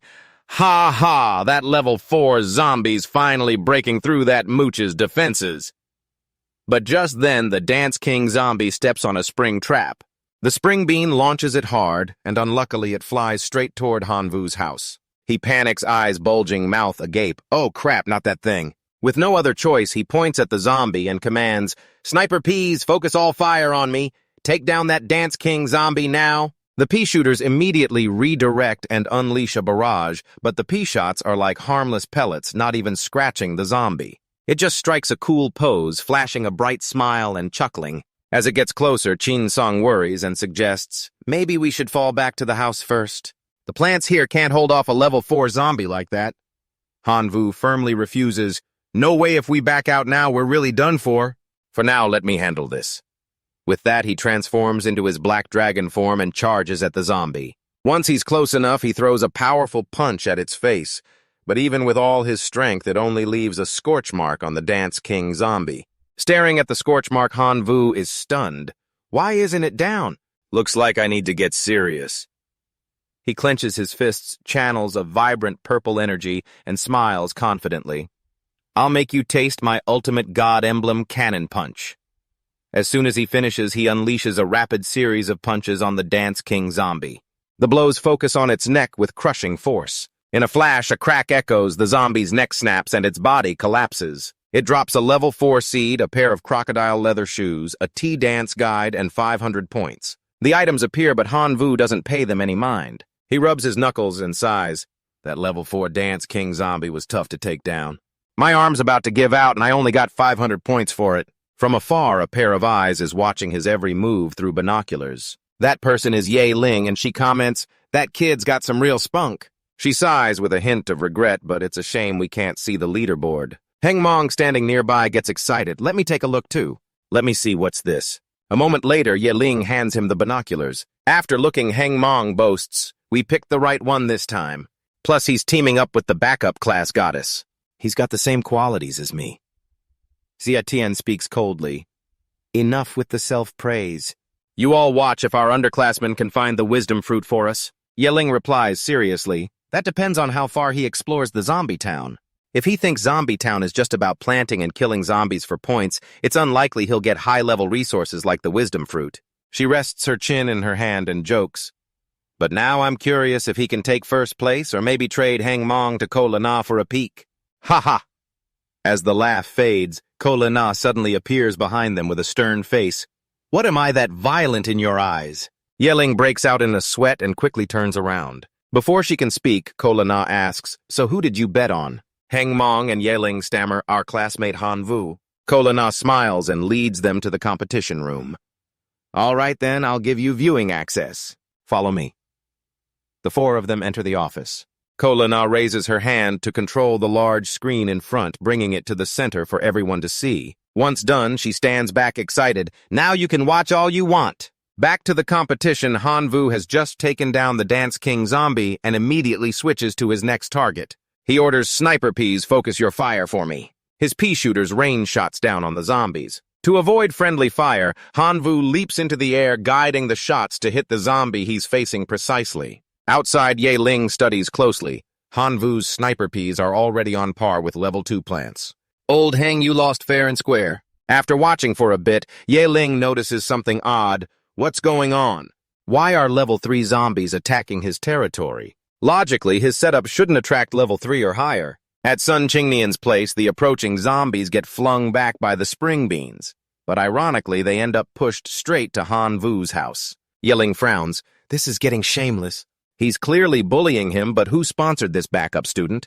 How is he this strong? Ko Na explains that backup student is Sun Qingnian and he didn't get sponsored by anyone. Hang Mong doesn't believe it. No way. So how is he this powerful? On the screen, Sun Qingnian gently kisses an older woman on the cheek, making her smile brightly. Yeling grits her teeth in anger. He's just a total freeloader. This year's backups are full of all kinds for rankings they don't even care about their dignity. The scores show Xu Zhiyi with 314,000 points, Sun Qingnian with 313,000 points, Han Vu with 198,000 points. Yeling wonders, who's this first-place guy Xu Zhiyi? How is he so far ahead of second-place Sun Qingnian and third-place Han Vu? I want to see his setup. The image of Xu Zhiyi appears. His fire dragon grass breathes fire, incinerating the zombies before they can fight back. He laughs triumphantly. Ha ha, Han Vu, let's see what you've got to beat me. Seeing that Yeling crosses her arms in surprise, fire dragon grass. Fire dragon grass. It looks like Xu Zhiyi is sponsored by our sworn enemy, Huang Shengjun. Heng Mong steps forward, clenching his fists and frowning angrily. Huang Shengjun, that guy's caused chaos in Zombie Town and grabbed a ton of valuable stuff. He's probably using this to squeeze more out of the backups. Ko Na doesn't hold back and admits that's exactly it. Student Xu Zhiyi and student Huang Shengjun have a private deal. Huang Shengjun sponsors Xu Zhiyi, and in return, Xu Zhiyi gives him 70% of the profits from Zombie Town. Hearing that, the three of them frown and chorus, that's low, shameless, despicable. Just as they're heatedly criticizing, a red-haired guy walks in with a cocky look. Who are you all bad-mouthing? Second Heng Mong vaguely recognizes the voice and turns around. It's Huang Shengjun. He steps closer with a smug smile. You three here to check on your sponsored backups. Want to bet on whose sponsored backup ranks higher? Heng Mong grimaces and snaps. Do you think we're idiots? We already know your guy Xu Zhiyi is in first place. Hearing the retort, Huang Shengjun smirks mockingly and leans in close to Heng Mong's face, taunting, so you don't even have the guts to compete. You're pathetic. Getting into one of the top universities in the Divine Realm civilization, the Imperial Academy, and all you do is huddle together for warmth, forming some lame guild for fun. Being your classmate is embarrassing. Furious at the insult, Heng Mong lunges forward, shouting, Damn it, we're settling this today! Thoi Mao quickly grabs his waist to hold him back, whispering, Cool it, he's trying to provoke you in front of Ko Na. She turns to Huang Shengjun and retorts sharply, We formed our guild to help classmates in need and pool resources. What gives you the right to judge us? You want to bet? Fine, I'll take you on. Let's see whose sponsored backup performs better. Seeing his provocation work, Yeling says with a satisfied smile, and Huang Shengjun laughs triumphantly. All right, bet your divine points do you dare. Deeplin answered right away without any hesitation. Accept it. Of course we have to, why not? All right, we'll have Ko Na as the witness. When the time comes, if you guys lose, don't try to weasel out of it. After saying that, Huang Tangquan turned and walked away, leaving with a smug smile. Hangman asked worriedly, Tu Ling, are you sure about this? The guy he's sponsoring, Tu Thi Ik, seems pretty strong. Deep Lin replied seriously. If we don't compete, what's the point of our spirit? Besides, the underclassmen we're sponsoring Han Vu is just as capable. Ko Na added sternly. If student Han Vu can be the first to uncover the truth behind the zombie town, he'll definitely win. After a long, intense fight, Han Vu's second day of survival finally ended. Anyone who made it through gets an extra 2,000 points. Exhausted. Han Vu collapsed on the ground after a night of fighting, panting heavily. Oh man, I can't move another inch. I'm so beat I might just pee my pants right here. Tan Sang was checking their loot and turned back with a smile. All right, you did great. Just lie there and rest, I'll clean up this mess. She sighed. Good thing Han Vu's abilities still work in this weird world. Otherwise, we would have been done for last night. Han Vu grinned and teased, All right, then leave it to you, my dear wife. Being called his wife made Tan Sang blush and feel awkward. She stepped forward, gave him a light kick, and stammered, What are you calling me that for? No, she didn't stop there. She kicked a few more times. Han Vu quickly defended himself. Hey, isn't that the relationship set up here? At least act like you're used to it.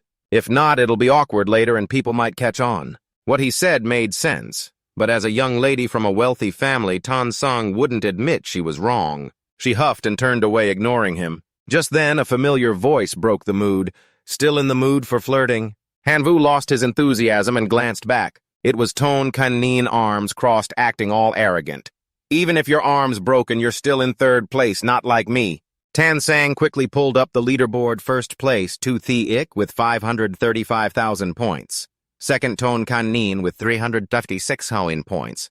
Third, Han Vu with 302,000 points. Seeing the scores, she gasped, Oh no, the gap with Tu Thi Ik is over 200,000 points now. Han Vu replied confidently, No worries, I still have my ultimate trick up my sleeve.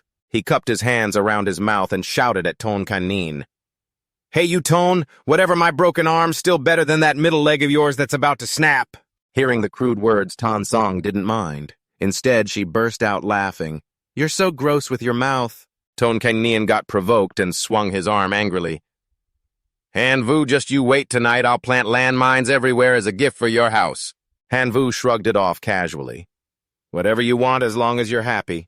Turning back to last night's loot, Han Vu cheered when he found a level 4 seed. The system description, level 4. Bewitching mushroom releases an energy bomb that hypnotizes zombies. Getting hit has a chance to control them, making them attack their own, and it can even brainwash zombies. Level 4.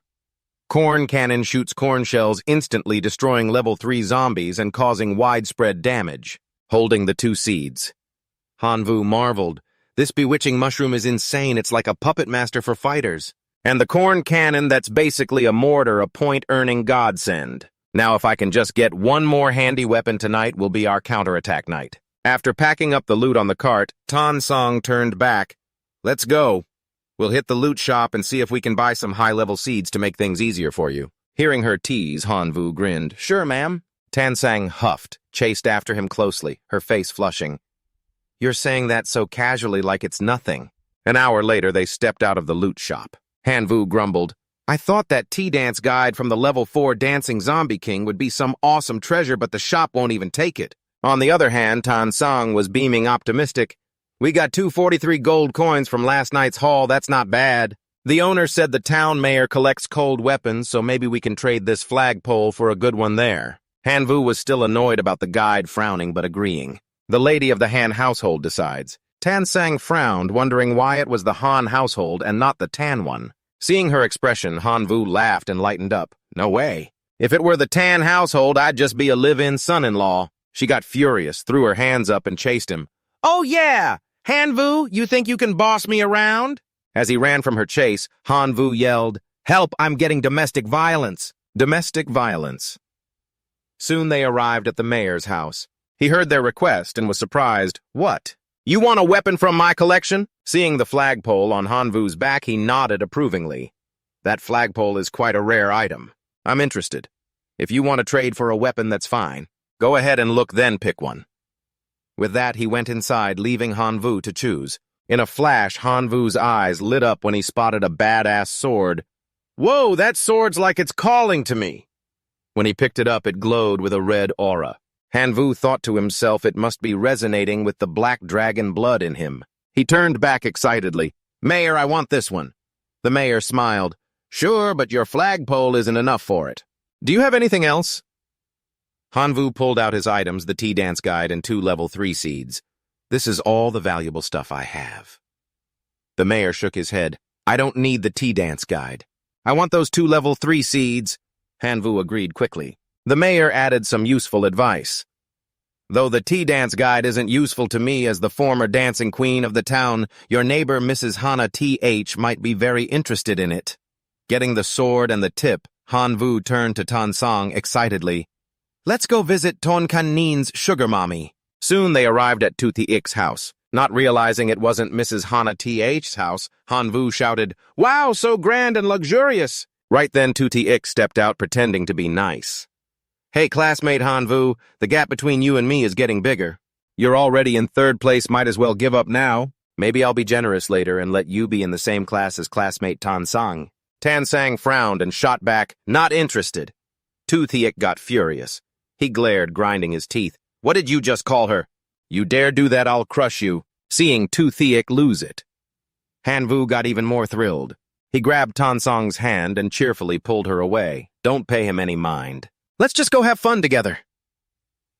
Tuti Ik glared after them, eyes blazing. Now I don't just want to beat you, I want to chop off that hand of yours too. Soon Hanvu and Tansong stood in front of Mrs. Hana Th's house. He knocked, knock knock, is Mrs. Hana Th home? From inside, Tonkainian and Mrs. Hana Th came out. Tonkainian sneered, Oh, if it isn't classmate Hanvu. Mrs. Hana Th said, You're the new neighbor who moved in. I've heard from my little darling about last night. If you're here to demand compensation for last night, you can leave now. I, Hana Th, absolutely won't compensate for your incompetence. Tonkainian arrogantly added, Hanvu, stop causing trouble and just go. But Hanvu wasn't there for that. He replied confidently, Mrs. Hana Th, you misunderstand. I'm here to admire your presence. The mayor told me you were the dancing queen of the town, and you really do have an extraordinary aura. I happened to get something really valuable, and I thought only you deserve to have it. Mrs. Hana Th smiled but stayed firm. Don't think flattery will make me change the layout of my yard. Dream on, Hanvu said casually. Mrs. Hana Th, what about this? Will it change your mind? He held out the tea dance guide. Mrs. Hana Th saw the title on the cover and her eyes widened in shock. Tonkainian frowned, annoyed. What? Trying to make peace with that ragged book. Hanvu, you're being way too cheap. But he didn't notice Mrs. Hana Th staring at the book with longing eyes.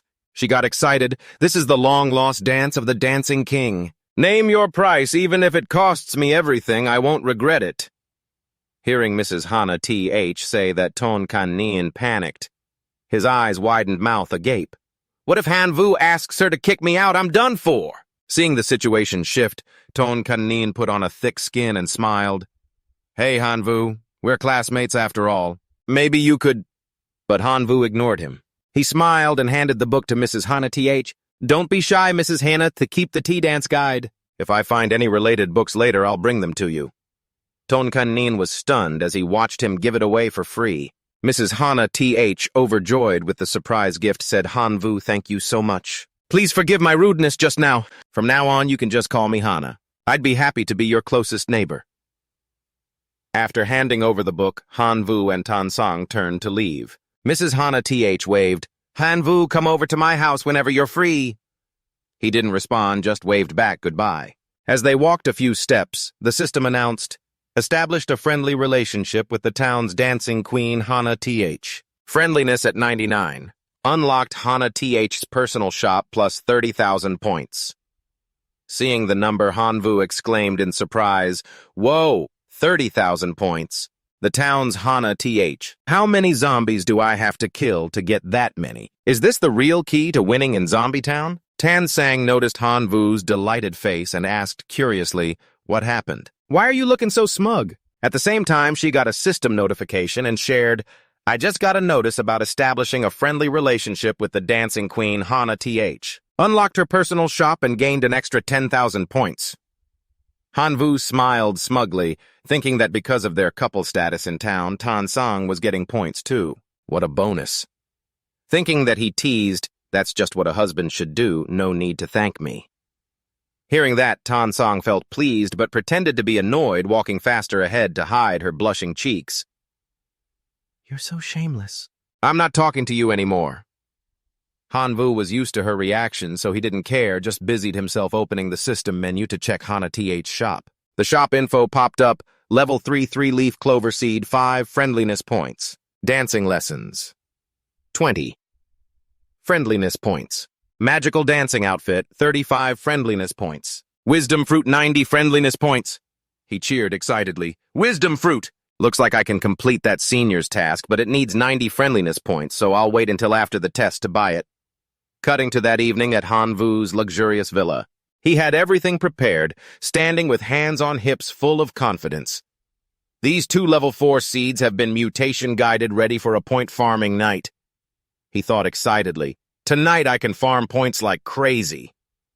As soon as he finished, a horde of zombies swarmed in. His 2 level 4 seeds jumped right into the fight. A brilliant yellow energy ball was launched. When it hit the zombies, it exploded, blasting them away. Seeing how easy it was, Hanvu felt a bit let down. Why no high-level zombies today? These weak ones barely give any points. Just then he realized something. Wait! He looked toward Mrs. Hana Tate's house. She was standing there, waving and smiling at him. Hanvu, I've removed the landmines. Consider it a small thank you. Even though he knew Mrs. Hana TH meant well, Hanvu was disappointed because he had prepared all day and now had no chance to show off. Thinking that he decided, maybe I'll head out to the streets and see if there's anything fun. Right away, he transformed into his black dragon form, leapt into the air, and soared around, observing below. In no time, he spotted a group of zombies marching on the street. He cheered, "These aren't just zombies, these are all points." Without hesitation, Hanvu drew the sword he got that morning, infused it with a vibrant purple energy, and dove straight into the zombies. When he got close enough, he unleashed a violent dragon slash. A purple sword energy shot out, slicing straight through the zombies' heads. Gold coins rained down from them. After taking down the strongest one, he didn't want to stick around, so he left to find the next level 4 prey. Muttering these snacks aren't worth the effort.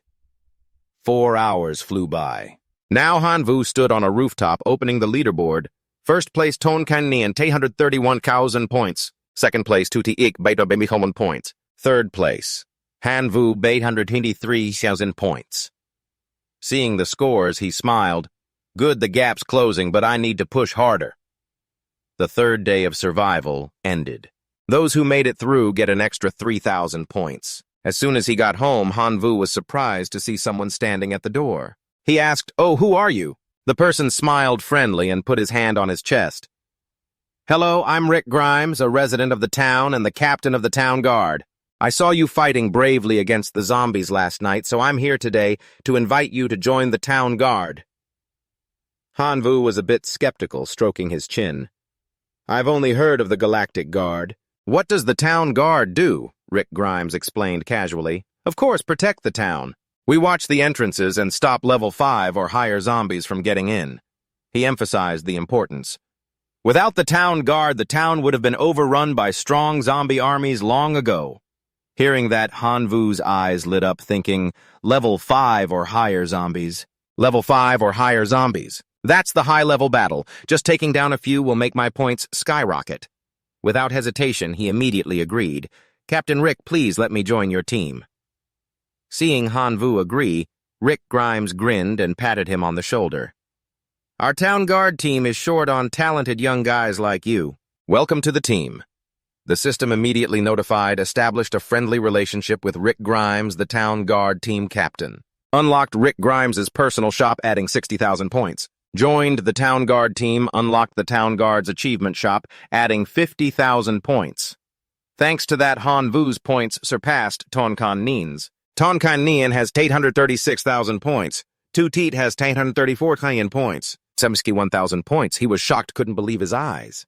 "I'm in first place now, dude." Rick Grimes turned to leave, not forgetting to remind, "Make sure to come tonight." He waved goodbye. As soon as he stepped inside, Tan Song jumped out excitedly. "You're in first place, first place!" "Awesome." She quickly asked, "Tell me how you did it. Did you pull off something big last night?" Hanvu was about to answer, but before he could say anything, a series of rapid knocks sounded at the door. He grumbled irritably, "Who the heck is knocking this early in the morning?" He opened the door to find a woman in a tight red outfit standing there. She touched her lips lightly and smiled. "Hanvu, you were so strong last night." Hanvu was baffled, not recognizing her, so he asked, Who are you? I don't think I know you." The woman smiled and changed the subject abruptly. "I saw how you were last night, and it got me all excited."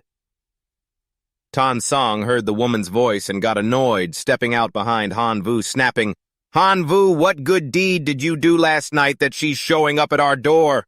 Before he could explain, the woman in red cut in, "Oh, and who might this be?" Tan Sang stood straight, hand on her chest, confidently declaring, "I'm Hanvu's wife. And who are you?" Even knowing Hanvu was married, the woman leaned in with a teasing smile. "Hanvu getting married young must get boring, right? I'm Jessica. If you're up for it, I could be your side piece." With that, she turned and added, "Hanvu, see you tonight at the town guard team." Faced with the seductive advances of the beautiful woman, Hanvu felt awkward and just waved goodbye. But he didn't notice Tan Song's darkened expression beside him. She spoke coldly, full of suspicion. "You look like you're still hung up on her." Seeing Hanvu seemed uninterested in her, Tan Song got mad, stepped forward and pinched his ear hard, pulling it up, making him wince in pain. She frowned. "You're such a player. Did you go around messing with other girls last night?"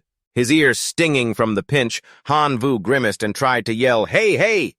But before he could defend himself, Tan Song kept scolding. "That's why your points shot up so fast. Are you copying Ton Kan Nien and leeching off women now? Are you copying Ton Kan Nien?" Hanvu panicked and quickly explained, "I'm totally innocent, beautiful lady. You're twisting things all up. Last night I went out to fight monsters for points. Then the town guard captain noticed me and invited me to join. The points boost came from the reward for joining the guard team." Hearing his explanation, Tan Song quickly let go, embarrassed. "Why didn't you say so earlier? She's coming to your door, praising how strong you are and saying she's excited." Hanvu laughed and teased, "Oh, so you're jealous, right? I did it to catch up to Two Thiet's points fast and help you win." Tan Sang jumped, firing back, Who said I'm jealous? What you do is none of my business." After bickering for a bit, they dropped it. Hanvu handed her a bag of seeds and said, "Tonight I'm heading to the guard team to take down high-level zombies. I'm leaving the garden to you. This is all the high-level seeds we have." Tan Sang took the bag of seeds and worriedly reminded, "So tonight you have to be really careful and take good care of yourself. Remember, tonight you have to be careful. Don't get—" Feeling her concern warmed him up, Hanvu turned and reassured, "Don't worry, last night I tested the black sword. Even level 4 zombies went down instantly, so I'll be fine." With that, he left. But Tan Sang wasn't worried about that. What she meant was, "What I mean is, don't let those vixens out there lure you away." The scene shifts to that evening in the bustling city where Hanvu had arrived at the meeting point. As soon as Rick Grimes saw him, he waved and called out, "Hanvu, you finally made it." Then Jessica hurried over, wrapping her alluring figure around his arm and smiling brightly. "Hanvu, it's only been a few hours. Do you miss me?" A tall, muscular guy behind her, holding 2 big hammers, frowned in annoyance. "Hey, Jessica, not this again." "Hanvu's already married, so cool it." He turned and introduced, "Hanvu, I'm Hammer Jason." A blonde guy didn't bother introducing himself and just asked, "Mr. Hanvu, what's your fighting style?" As soon as the question was out, Hanvu shifted into Black Dragon mode. He leaped up high and proudly declared, "Well, I can freely transform my body to suit the fight." Seeing his rippling muscles, Jessica's eyes lit up and she cheered, "That's exactly my type." She turned and suggested, "Captain, how about you let me take him under my wing? I love working with handsome guys." Even though Jessica was a bit of a flirt, she was a tough fighter, so Rick Grimes wasn't worried and nodded. "All right, tonight, Jessica will guide Hanvu. Hanvu fighting zombies is dangerous, so stick to Jessica's plan." Without saying more, Jessica pulled out 2 guns, held them up, and shouted seriously, "Battle stations." Hanvu's eyes widened in surprise when he saw her guns were actually level 5 plants, 1 shooting fire and 1 shooting ice. Jessica transformed too, her muscles bulging, looking incredibly intimidating. Jason wasn't about to be outdone, turning into a black guy with shiny, bald muscles, merging with a massive level 5 nut. The blonde guy transformed into a swordsman merging with a pine tree. An armored foot glowed with green power, stepping forward with force. It turned out to be Captain Rick Grimes, his whole body bursting into flames. The zombies appeared, and Rick Grimes charged in with a fierce glare. Jessica was thrilled, firing bullets nonstop and laughing. "Come on, come get some." The zombies rushed in, and she fed them lead. Bullets exploded everywhere, but Jason wasn't holding back. He swung his hammer at a zombie and yelled, "This one's mine." The hammer smashed into the zombie's head, making it grit its teeth in pain and groan. But before he could celebrate, Jason panicked as tentacles sprouted from the zombie's head, smirking mockingly before attacking him with them. Luckily, Rick Grimes shot flames from above and shouted, "Jason, fall back. You go down." Hearing his teammate Jason jumped back immediately. The blonde guy jumped in too, stabbing a spear into a zombie and boasting, "I'll handle this one." Hanvu watched the fight and exclaimed in surprise, "Is this a high-level battle? It's totally awesome. I can't fall behind them." He charged at a zombie, slashing with all his might, confidently declaring, "I'm the god of death." Hanvu didn't stop. He drew his sword and sliced another one, feeling super pumped. That's the thrill. But in the heat of it, a warning came, "Watch out behind you." He spun around to see Jessica dashing over, pinning him down and raising her gun with a tense face. Hanvu had no idea what was happening and gasped, "I can't breathe." "What's going on?" Instead of answering, Jessica kept firing behind them. A massive fireball erupted, soaring into the zombie and incinerating it easily. Once it was done, Jessica stood up and seriously warned, "Level 5 zombies are way tougher than level 4 ones multiple times over. Even though you hurt it, it can still fight." Hearing the warning, Hanvu smiled gratefully. "Thanks for saving me." Jessica, who was usually flirty, became dead serious in battle and scolded, "Don't get cocky just because you're strong. Cover me first and stay close." With that, she dove into the fight, landing deadly shots on the zombies' heads and bodies. Hanvu followed suit, swinging his sword with powerful strikes at the undead. The system announced, added 3,000 achievements X2. Received a level 4 radiant sunflower seed. 3 hours passed, and Hanvu was exhausted, wiping sweat from his forehead and panting, "Man, I'm beat." But Rick Grimes and his team kept fighting non-stop, showing no signs of tiring. Hanvu was exhausted, wiping sweat from his forehead and panting. Hanvu joked in surprise, "You guys must be on stimulants, right?" Hearing that, Jessica glanced at him and teased smugly, "Handsome, the battle's just getting started and you're already wiped out. With stamina like that, you couldn't be my boyfriend." Feeling called out, Hanvu thought to himself, "If I still had my divine being's physique, I wouldn't be this tired. I could fight all night, no problem." As he pondered life's unfairness, a voice suddenly echoed in his head. "Vessel, guess who I am?" Hanvu jumped, but quickly realized and replied, "Mutation Origin, you finally noticed me." The voice continued, "I think I smell a resentful wife locked in her room.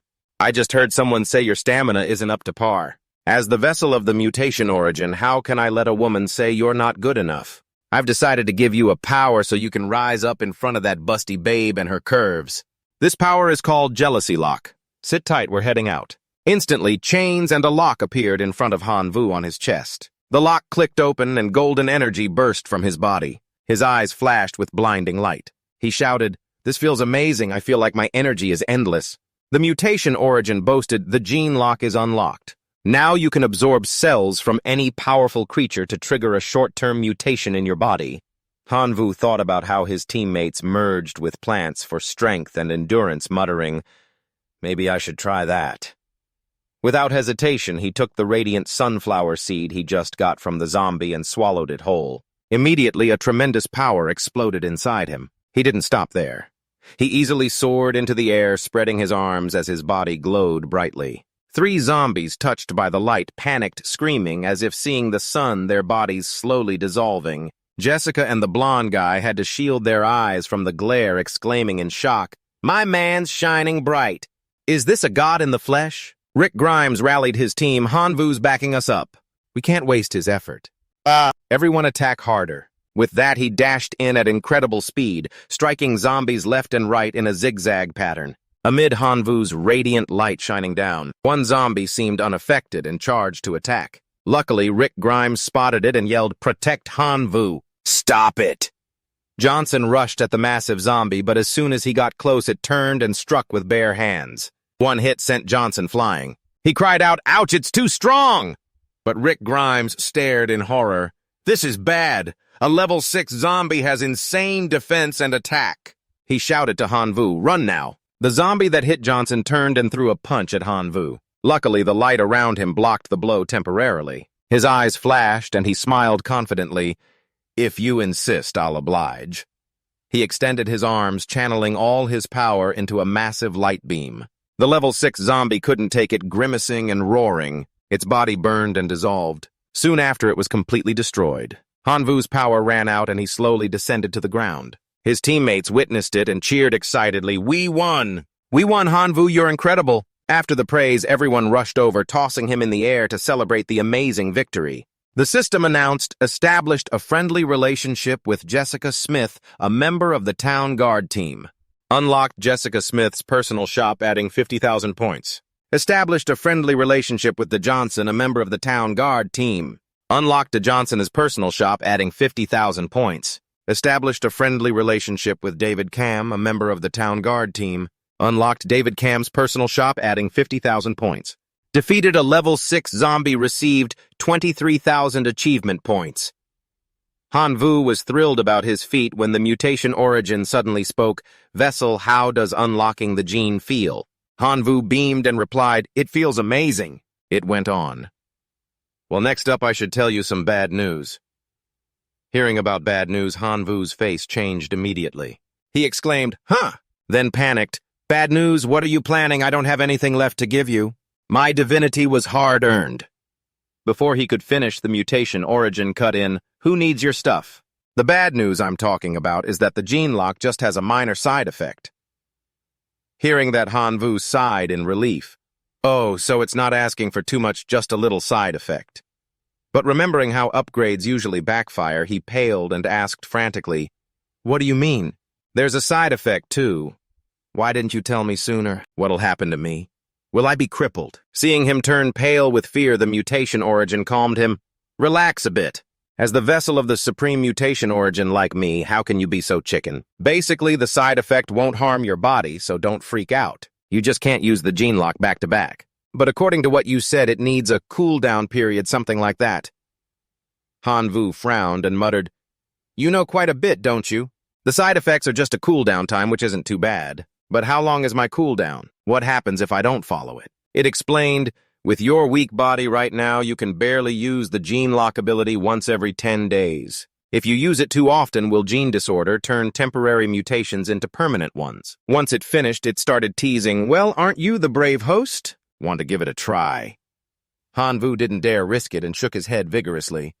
No way, I don't want to turn into a big round light bulb for the rest of my life." Even though Rick Grimes was glad that he took down the level 6 zombie, he couldn't help but worry, and stepped forward to ask, "Hanvu, are you feeling any discomfort right now?" Seeing everyone concerned, Hanvu smiled and turned back to reply, "I'm fine, nothing's wrong." Jessica seized the opportunity to approach, stroking his chin with her hand, her voice full of seduction. "Hey there, handsome. Your performance just now totally won me over. Now you've got what it takes to be my lover. Don't know if you're interested in spending an amazing night with me." Being seduced by such a beautiful woman, Hanvu's face turned bright red and he got all flustered. "What thought you were about to lose control?" Johnson shouted from afar, "Jessica, stop bothering Hanvu! He's exhausted himself and you're trying to wear him out even more. Hanvu, if you're tired, go rest. The remaining level 5 zombies, I can handle them easily on my own." Jessica stuck out her tongue teasingly when she got scolded. "Johnson." Hanvu heard that and smiled back. "I am a bit tired. I'll leave the rest of the fight to you all. I'll head to the back and rest for a bit." After saying that, he left, thinking to himself, "For the next few days, I can't use the gene lock, so I need to boost my basic combat strength. Oh yeah, didn't the team member's personal shop just open? Let me go shopping real quick," he exclaimed proudly. "From now on, call me the little boss of the metal leaderboard. This will be a perfect substitute while the gene lock is on cooldown." The item shop appeared in front of him. After half an hour of careful selection, he bought the plant fusion technique, which would be a great substitute while the gene lock is on cooldown. The mutation source appeared behind him, sneering, "Ah, you're satisfied with this pile of junk? What do you mean by plant fusion technique? It's just a basic way of grafting organisms. Getting his new purchase dissed, Hanvu got annoyed. I spent 70 friendliness points with Calm on this. If you're calling it useless, isn't that just because your gene lock has such a long cooldown? It arrogantly shot back, isn't it because your body is too weak? Do you believe I could tweak this plant fusion technique to a whole new level with just a few changes? Then it laughed, I'll only take 2 divinity points from you. What do you say? Even though it was tempting him, Hanvu wasn't interested at all. I don't have the money. Go bother someone else. No need to see me out, and let's never cross paths again. Getting rejected flat out, the mutation source grumbled, Look how stingy you are. How about 1 divinity point? I can't go any lower. Seeing it lower the price, Hanvu secretly felt proud. Humph. Bargaining with the king of haggling from the North Market, you're just a wild outsider and way out of your league. But on the outside, he casually replied, All right, since you're showing some sincerity, I'll agree. 3 cards appeared in front of him. He exclaimed in surprise, Oh man, after the upgrade, my plant fusion technique can fuse 1 plant into 3, and one of them can even hold a level 6 seed. That's insanely awesome. The mutation source poked him and reminded, Remember, you still owe me 1 divinity point. Hanvu shrugged it off. All right, you'll get your share. He started putting the first card into the attribute slot. First for the level 5 death medicine flower. Very quickly, the 4th day of survival passed. The system added 4,000 points. He opened the leaderboard and cheered, my score's gone up. Tan Sang's up too. Looks like I won't even need 2 days to surpass Toothheat. Leaderboard Hanvu 1. 400,000 points. Tôn Khánh Niên 1,000 points. Toothheat 986,000 points. Tan Sang 836,000 points. Cut to the scene at Hanvu and Tan Sang's villa. As soon as he walked in, he saw her organizing things and smiled. Oh, you're busy. Contrary to his cheerful mood, Tan Sang turned back with annoyance. You seem in a good mood, huh? Had fun with that pretty girl. Hanvu awkwardly scratched his head. It was all right, I guess. Tan Sang threw a pile of stuff at him. This is yours, go sell it yourself. You keep it. Besides, we're like a couple, so why be so formal? Who said I'm your wife? Tan Sang's face turned red. She stepped forward and smacked him on the head a few times. One of these days, I'll rip your mouth apart. We said we'd split it evenly, so we have to. Tan Sang, I'm not the type to take advantage of others, and I don't need your pity. After getting smacked, Hanvu threw up his hands in surrender. Okay, we'll do it your way. After saying that, Tan Sang left right away, but still mentioned, So you won't worry, I'm going to learn dancing with Mrs. Tho. You rest up first. Hanvu didn't stop her, just said, Come back early. He thought to himself, Tan Sang's a smart girl. She knows how to boost her points by being friendly with the town folks. She really deserves to be that confident. 5 days flew by quickly. Hanvu arrived at the meeting point with the town guard team and cheerfully called out, Hey everyone, I'm here. Even though he showed up, Jessica didn't react as excitedly as before, just calmly waved, Hey handsome. Everyone looks worried. Jessica said seriously with a mature tone, Handsome, you have no idea tonight's the monthly lunar eclipse. The zombies' attacks will be way stronger than usual. During the last lunar eclipse, our teammate Molly from the guard team left us forever. Rick Grimes said sternly, taking responsibility, Molly's death is on me. I, Rick, promise that as long as I'm alive tonight, I won't let any of you die before me. Hearing that the team members were moved and shouted, Captain Rick, Jessica grabbed Hanvu's hand, pulled him close, and said seriously, Tonight I might not be able to protect you like before. Promise me if things get dangerous, just run okay. Seeing everyone so tense, Hanvu thought to himself, Right now I'm the weakest one in the town guard team. If danger hits, I could be the first to go down. That's why she's worried about me. He smiled to reassure her. I'm a guy, so let me protect you. Hearing that, Jessica laughed. Don't joke around, just make sure to protect yourself. Knowing tonight would be dangerous, Hanvu opened the system shop and thought, Times like this I need to hit the merit shop quick to gear up. A merit shop appeared, divine armor for 12,000 merits. Night scale fruit for 2,000 merits. Giant strength, flower for 1,500 merits. Spirit Grass for 1,000 merits. 1 level 5. Golden Dragon. Grass for 2,000 merits. 2 carnivorous flowers for 5,000 merits. Current merit balance 95,000. Without hesitating, he used up all his merits to buy level 5 Golden Dragon Grass and equipped it in the Plant Fusion skill slot. He thought the Golden Dragon Grass could rival a giant dragon. It would definitely boost his strength big time. At that moment, a thick black aura started spreading across Han Vu's face. It sucked up the black dragon blood in his body. In the blink of an eye, he fully transformed into black dragon form. But this time, the color was a bit different. His strength also surged way beyond before. The full moon above was gradually being eclipsed. Rick Grimes looked up and shouted, "It's time!" Right at that moment, the moon was completely covered. It cast an eerie light down on the ground. The zombies below sensed the eclipse. They started roaring like maniacs. From their skinny, ragged bodies, ripped clothes revealed bulging muscles. This shocked anyone who saw it. Rick Grimes, hovering in the air, yelled in worry, "The zombies have mutated! Their levels have all gone up. Everyone brace yourselves for a tough fight." Jessica drew her gun, raised it, and smiled confidently. "Got it, Captain." Not just her. Johnson and David Cam transformed together, weapons ready for battle at any moment. They all shouted, "Got it, Captain." Han Vu, even as the new team member, enthusiastically replied, "All right, Captain." The mutated zombies roared and charged at the humans with terrifying speed. Rick Grimes powered up, creating a brilliant green energy ball. He ordered, "Everyone hold them back." As soon as he said it, he dove straight into the zombies. He used powerful strikes from his hands to stop them. Jessica wasn't about to be outdone firing shots non-stop. She shouted seriously, "Watch this!" Johnson charged in, trying to hold back the zombies. He yelled back, "Captain Jessica, you all stay back and shoot from a distance. I'll block their path." Seeing his teammates fighting hard, Han Vu couldn't just stand by. He soared up, thinking, "I can't fall behind them." Approaching a huge zombie, he unleashed Dragon Fury Slash, striking it directly. He took it down instantly. Another group of zombies rushed in, roaring threats. But they were just small fry.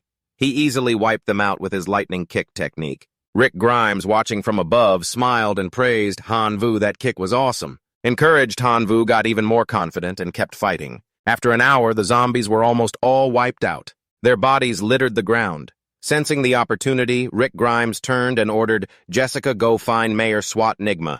Tell him to send reinforcements. Let's go!"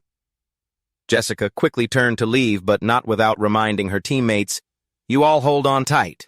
I'll go get backup." Distracted by Jessica's words, David Cam got attacked on his right shoulder by a huge zombie. He cried out in pain, "Ah!" Luckily, Johnson was nearby and gritted his teeth to help David Cam. "Don't worry about me," he shouted in worry. "Johnson, don't worry about me." In the critical moment, Rick Grimes provided cover with a gun and yelled, "I'm coming." "Hang in there," Johnson said gratefully. "Captain, thanks, man." Out of ammo, Rick Grimes charged in at terrifying speed, ramming into the zombie. Just as things were getting tense, Han Vu's system announced, "The 10-day cooldown is over." Hearing that, he sighed in relief. Perfect timing. He flew to his teammates and confidently shouted, "Captain Rick, I'll buy you all some time." Rick Grimes looked worried, eyes wide. "Han Vu, don't push yourself too hard. If it's too much, run." Seeing his concern, Han Vu turned and smiled. "I'm part of the team, too. Protecting the town means I have to do my part for the people." After saying that, he tapped the Leo tree icon in his system, unlocking the gene. His whole body emitted a brilliant green light, getting stronger. A massive surge of power exploded. In an instant, long Leo vines grew from his body, whipping at the surrounding zombies.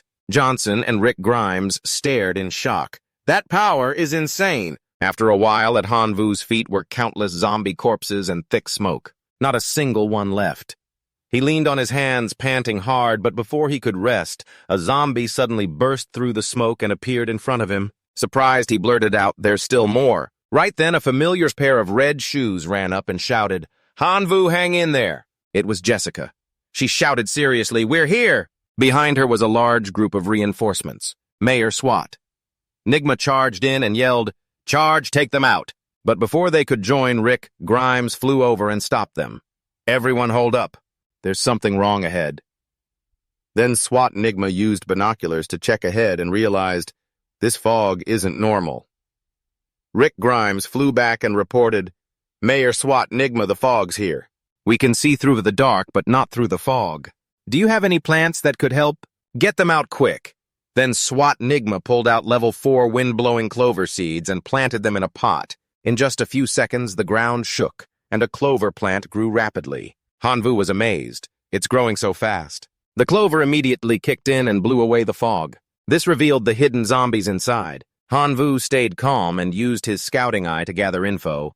The porcelain pot is a container that boosts seed growth by 100 times. He was shocked. Wow, that's totally a divine item. Then SWAT Nigma turned and smiled. Hanvu, if you like pots like that, I can give you a few next time. I just heard from Rick. You did great tonight. Once the eclipse ends, I'll represent the town and reward you. The system announced friendship established with Mayor Annan Warner. Open Annan Warner's personal shop. Open Annan Warner's personal shop. Add 100,000 good points. Excited, he opened the mayor's shop and thought, the mayor's shop must have tons of treasures. He picked the Black Death mushroom right away. This plant is awesome, attacks like a virus. The Black Death mushroom releases over 10 million spores. It uses the death energy from zombies as nutrients to grow new mushrooms. He threw the mushroom toward the clover to spread the spores. In no time, the mushroom spores spread all over the zombies, sprouting everywhere. Hanvu got excited. The more the better. I can try a new playstyle now. Go for it. After a few seconds, he flew up to observe. He decided to bet it all on this. The Black Death mushroom has spread almost everywhere. He decided this is all or nothing. Spreading his black dragon wings wide, he shouted, "You Black Death mushrooms under my control, start sacrificing your lives!" A brilliant golden light burst from his body, spreading out and covering the zombies below. Explosions boomed, lighting up the whole area. The system showed 3 options. 1 level 9 wisdom tree seeds. Planted in the divine realm, it maintains stability, extends the clan's lifespan, and produces wisdom fruits. Maturity at 1,000 years with a growth cycle of 100,000 years. Second, the golden flower pot. Any special seeds planted in it will become immortal. Third, level 4 structure. The plant museum built in the divine realm produces a random special seed every 24 hours. Level 1 chance is 50% level 2, 40% level 3, 9% level 4, 0.9% level 9, 0.009%. He was sweating, mumbling, "Oh shit, which one should I pick?" After thinking for a bit, he decided to pick the golden flower pot. He thought to himself, my directed mutation combined with the immortal golden flower pot will give me endless possibilities in the future. By then, I'll even get level 9 seeds. On his team's side, Rick Grimes was surrounded by zombies and urgently warned, "Oh no, the zombies are rising again." Hearing that, Hanyu quickly looked over, breaking out in a cold sweat. The power of the Black Death fungus is still too weak. I need to hurry and develop it.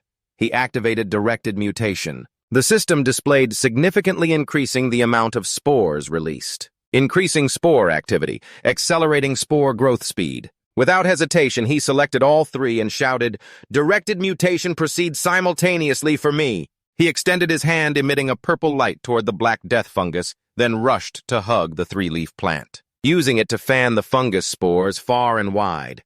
That way the spores spread everywhere, covering the zombies. From above, Rick Grimes shielded his eyes to see better and smiled. The zombies' speed has slowed down. The survivors cheered, "Awesome! Great!" SWAT. Nigma signaled with his hand, "Quiet." Looking up at the sky, the eclipse was nearing its end. The zombies' counterattack will be especially fierce. Everyone stay alert. Hanyu looked up at the night sky. At that moment, the moon was completely swallowed by the eclipse, leaving only darkness all around. The zombies in front suddenly became more terrifying than ever, especially the leader, a monster with sharp horns on its forehead, an abnormally huge body, and a twisted demonic face. A twisted demonic face. Seeing that horrifying form, Wendy panicked and signaled quickly, her voice urgent, "Everyone fall back and regroup at the entrance now." At her command, the crowd rushed back to the entrance. They whispered anxiously among themselves, "Are we going to die? I'm so scared." Hanyu retreated with the others. Sensing the demoralizing atmosphere, he thought to himself, "With everyone's spirits this low, how can we win? I need to do something to boost their morale." Determined, he soared into the air, his voice booming with energy. "What's so scary about those zombies? We're definitely going to win." With that, Hanyu charged straight into the nearby zombies, taking them down easily with powerful strikes. Seeing his bravery, the crowd quickly regained their spirits and shouted excitedly, "Great job! Awesome, fantastic!" Once everyone was pumped up again, Han Yu turned back about to say something more to encourage them. But before he could speak, something like a vine suddenly shot out, wrapping around him in a flash and yanking him toward the zombies. Caught off guard, he barely had time to react and let out a startled yell. Seeing Han Yu being dragged away, Jessica panicked and rushed after him, shouting, "Han Yu!" But the situation was too dangerous. Rick Grimes quickly grabbed her arm to stop her. "Charging in like that will get you killed. We have to focus our strength and advance step by step to save him." Then Rick Grimes yelled loudly so Han Yu could hear, "Hang in there, Han Yu! We're definitely coming to get you." Tangled in the vine, Han Yu roared, "You disgusting thing, let me go!" With all his strength, he summoned a sharp wind blade and sliced through the zombie's vine. He broke free. He immediately flapped his wings and soared high to avoid being caught again. Once he was at a safe height, he looked down at the town and thought, "If I just fly in the direction I was pulled, I'll get back quickly." But after flying non-stop for half an hour, he still couldn't see any sign of the town. Confused, he wondered, what the heck is going on? Every direction is wrong, so where's the right way? Just then the mutation source in his body spoke up. "Host, don't you get it yet? You're trapped." Han Yu frowned and asked, "Do you have a way to get me out of here?" It replied arrogantly, "I'm the top-tier super gene from the Divine River civilization. How could I get stuck in something this trivial? With one divine point, I guarantee you'll get out safely." Hearing about divine points, Han Yu immediately refused. "I don't have any divine points. If you need lives, I've got those. Go ahead and take them." Unable to agree, the mutation source snorted, "Then handle it yourself. But as a favor, I'll give you free advice. Don't wait until morning to escape this, because when you entered this fog, your time stopped." Hearing that, Han Yu frowned, sweat beading on his forehead as he looked around worriedly. "If that's true, I'm in real danger. East, west, south, north are all wrong. Do I have to fly up or dig down?" As he thought, an idea suddenly struck him and his eyes widened. "That's it, this fog must have an end." Deciding, he sped straight up into the sky. Just as he predicted, after just a minute, he was shocked to see a dreamy pink glow enveloping the entire space around him. Furious, Han Yu drew his sword and slashed at the light, shouting, "Think I'm just a fish in a barrel." His full-force slash created a small crack. "It's that tough." He gritted his teeth. "Let's see how long you can hold up." He kept unleashing powerful wind slashes, and soon the light shattered, forming a small hole. With the structure broken in just a few seconds, the hole expanded into a passage big enough for 2 to 3 people. Peering through to the other side, Han Yu was stunned. What is this? In front of him was a massive tree, its trunk so enormous that even a single branch was bigger than his whole body. He landed on the ground, and as soon as his feet touched, a deep voice echoed, "Outsider, welcome to my domain." Hearing the strange voice, Han Yu immediately drew his weapon to stay alert. This ancient tree created all this, and how does it know I'm an outsider? If my identity in the Outer Realm survival simulation is exposed, I'm done for. He calmed himself and asked, "Why did you pull me here?" The ancient tree replied honestly, "Because I need your help with something to save this world." Hearing that, Han Yu lowered his sword and asked curiously, "You want me to wipe out those zombies?" The ancient tree roared in denial. "No, the town's residents are the ones who need to be expelled." Han Yu was surprised and thought to himself, "What's the secret here?" He sat down and continued, "What's really going on? Can you tell me the details?" The ancient tree didn't hold back and slowly explained, "I am the wisdom tree, the guardian of this secret realm for thousands of years. This place was once peaceful until an outsider arrived, forcefully seized the secret realm, and sent the demon clan to collect 10 special plant seeds that I nurtured, then sold them as resources. Witnessing my descendants being sold like commodities, I couldn't bear it. But we had no fighting ability, so we begged for power from the god of death, offering worship of death in exchange for revenge. From then on, I gained the ability to turn corpses into zombies, and the war with humans has lasted 1,000 years. It continued. The number of zombies keeps growing, and humans are gradually unable to resist. 35 years ago, I launched a full assault, thinking victory was certain, pushing humans back to the last town. But a powerful figure appeared and used a level 4 fire dragon grass to stop us. Years later, I realized he was also an outsider, because his abilities were different from the town's residents. And today I noticed you with your extraordinary methods. Han Yu shot back. So you want me to betray the town and help you? The wisdom tree offered, if you help me, I'll give you 10 wisdom fruits. Han Yu silently calculated 10 wisdom fruits means 10 divine points. Seeing him hesitate, it continued. I'll also give you 3 god corpses. Even though they've been dead for 1,000 years, their bodies are still active. Hearing that, Han Vu's eyes lit up, almost drooling, but he tried to stay calm, turned away, and wiped his mouth. Not to mention whether we can defeat humans or not.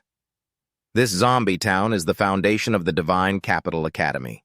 If helping the wisdom tree makes the behind-the-scenes divine unhappy, I'll be in big trouble. He refused. Forgive me, I can't. Before he finished, the wisdom tree continued. If you help me, I'll recommend you to the great His Highness, the Death God. Han Vu was surprised. His Highness, the Death God. Isn't that the chance to obtain the 5th-level Death Godhood? The wisdom tree confidently, that's right. He thought to himself, if I get that, I'll be a being revered by 10,000 gods. The wisdom tree confidently said, exactly so, will you help me now? Faced with such a huge reward, Han Yu couldn't refuse. All right, I'll give it a try. But I have a request. I want to open a portal to the divine realm to bring my clan here. With my current personal strength, I can't do it. The wisdom tree pondered and replied, it's not impossible, but you have to swear to the Lord of Death. If you break it, your clan will be cursed until extinction. Han Yu nodded confidently, raised 3 fingers and smiled. I swear to the Lord of Death. As soon as he finished, a glowing purple mark appeared on his hand. Looking at it, he was surprised. Oh, even a seal is proof. In the air, mysterious vines began to appear, slowly weaving together to form a fantastical scene like a giant web. In just a few minutes, Han Yu's swarm of locusts flew through, carrying a brilliant light from the divine realm. Feeling the familiar breath of the divine realm, Han Yu closed his eyes and enjoyed it. Now I've probably reached the level of a realm lord. Seeing everything was settled, the wisdom tree boomed. Outsider, I hope you complete our agreement soon. All right, go on. With that, it forcefully sent him back to the original world. Thrown out suddenly, Han Yu yelled, ouch! Flailing his arms and legs, grumbling, you jerk. Quickly, he landed on the ground. Even though the zombies around saw him, they ignored him completely. Looking up at the sky, Han Yu grumbled unhappily. That old tree has no manners. Didn't even offer me a coffee or something to eat. But then he brushed it off with a sigh. Now, how do I get rid of the town's residents? Well, let's fly back first and figure it out. Thinking that, Han Yu immediately flapped his wings and flew back. From afar, Rick Grimes spotted his figure in the sky and cheered, it's Han Yu, he's back. Hearing that, Jessica quickly turned to look, her eyes lighting up. Soon Han Yu gently landed on the ground. As soon as he touched down, Jessica beamed and hugged him tightly, happily saying, Han Yu, it's so great you're back. Blushing from the beautiful girl's tight embrace, Han Yu awkwardly scratched his head. Ryo-shan stepped forward with a smile. Congratulations, Han Yu, you're amazing. Not just the guards, but even town leader Swatch Nigger approached warmly to praise his efforts. I'll award you the Outstanding Citizen Medal. Hearing that, Han Yu squinted with joy and laughed. No big deal, just convert it to cash for me. First place Han Yu with 12 300,000 points. Second place Chin Song with 8 200,000 points. Third place Sun Ching Nian with 7 200,000 points. Fourth place Chu Tai with 7 890,000 points. Looking at the scores on the board, Chu Tai frowned, a glint of killing intent in his eyes. How did he do that? How can I beat him? Gritting his teeth in anger, he muttered, if I can't win fair and square, don't blame me for playing dirty. He went into the house, grabbed a large sack, and hurried off somewhere. 20 minutes later, the sack was slammed down on a table. Shuti glared and shouted, you're the best hitman in town, right? Here's 8,000 ounces of gold. I want you to kill a guy named Han Yu. The masked hitman took the money without a word. All right, wait for the good news. But as soon as he left, a locust was waiting outside, silently watching. On Han Yu's side, he was already aware of everything Chu Tai was doing. He sneered, can't beat me face to face, so you're playing dirty. Don't blame me for fighting back. He shouted, Locust clan, head into the city and find some food. Immediately, the massive swarm of locusts swarmed into the town, devastating all the flowers, crops, and fruits. Everything was chewed up, nothing left untouched. Seeing the scene on the streets, Chinsong came to him and asked urgently, "Those locusts are your clan, right? How did you get them in here? What are you planning?" Han Yu glanced at her coldly and replied, "That's a secret. If I told you, I'd have to kill you." Before he finished, Chinsong got angry and pinched his ear hard.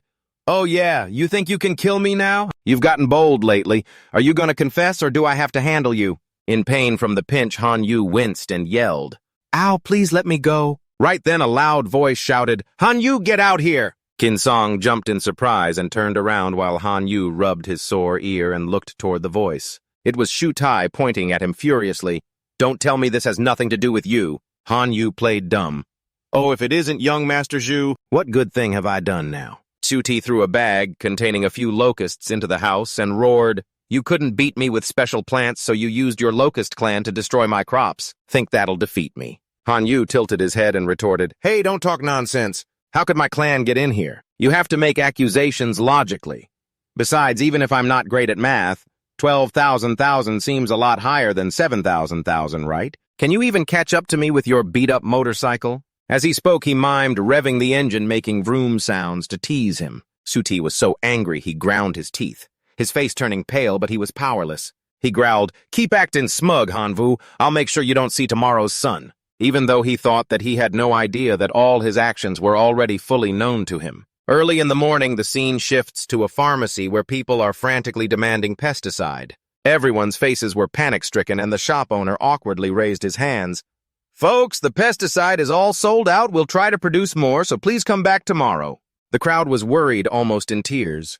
"What are we going to do now? The pesticide's gone and my plants will die. My level 4 carnivorous plant is just a stump now. How am I supposed to survive tonight?" Sensing the dire situation, Scott steps forward confidently and declares, "Town residents, we're activating the emergency evacuation plan. Tonight the church will open for shelter. Let's get through the night first." At the same time, Han Yu is there quietly making his plans. Once the residents evacuate, the locusts will devour the remaining special plants. Without plants to fight the zombies, they'll have to leave. That evening at the guard team's meeting point, Rick Grimes spots Han Yu and cheerfully calls out, "Han Yu, you've made it here. Today's mission is light. The zombies took a big hit last night, so you can relax." Jessica excitedly grabs his hand. "But if you want to stick with me, I'd love that." Even though he's used to her bold personality, Han Yu is still startled and forces a smile. "Well, I'll go for a walk around and pick up a few things."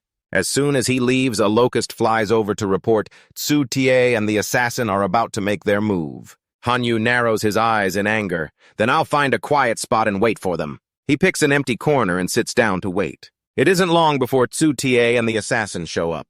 He smirks slyly. "You two finally made it. Did you keep me waiting on purpose?" Tsu Tie glances at the assassin, furious. "Did you tip him off?" The assassin retorts, "You can insult my character, but you can't question my professionalism." Tsu Tie turns to Han Yu. "Doesn't matter. Han Yu, today you're gonna die here." He calmly asks back, "Are you sure you dare to kill me? This academy competition is recorded. How will you explain killing me?" Tsu Tie says confidently, "The assassin will kill you. What's that got to do with me?" The assassin, not wanting to waste time, summons a red ink brush and shouts, "Ghost Shadow Vine, engulf everything!" Then he draws a dagger and charges at Han Yu. A clang rings out and the assassin panics. What the heck is this? It turns out that when the dagger struck, Han Yu had activated his golden dragon form completely unharmed. He laughs arrogantly. "For 8,000 gold pieces, that's all the skill you got." Seeing the plan fail, the assassin turns and curses at Tsu Tie. "You jerk, how dare you betray me?" Tsu Tie backs away in panic. "Han Yu, how did you know?" Without answering, Han Yu commands, "My locust swarm, come out and handle our guests."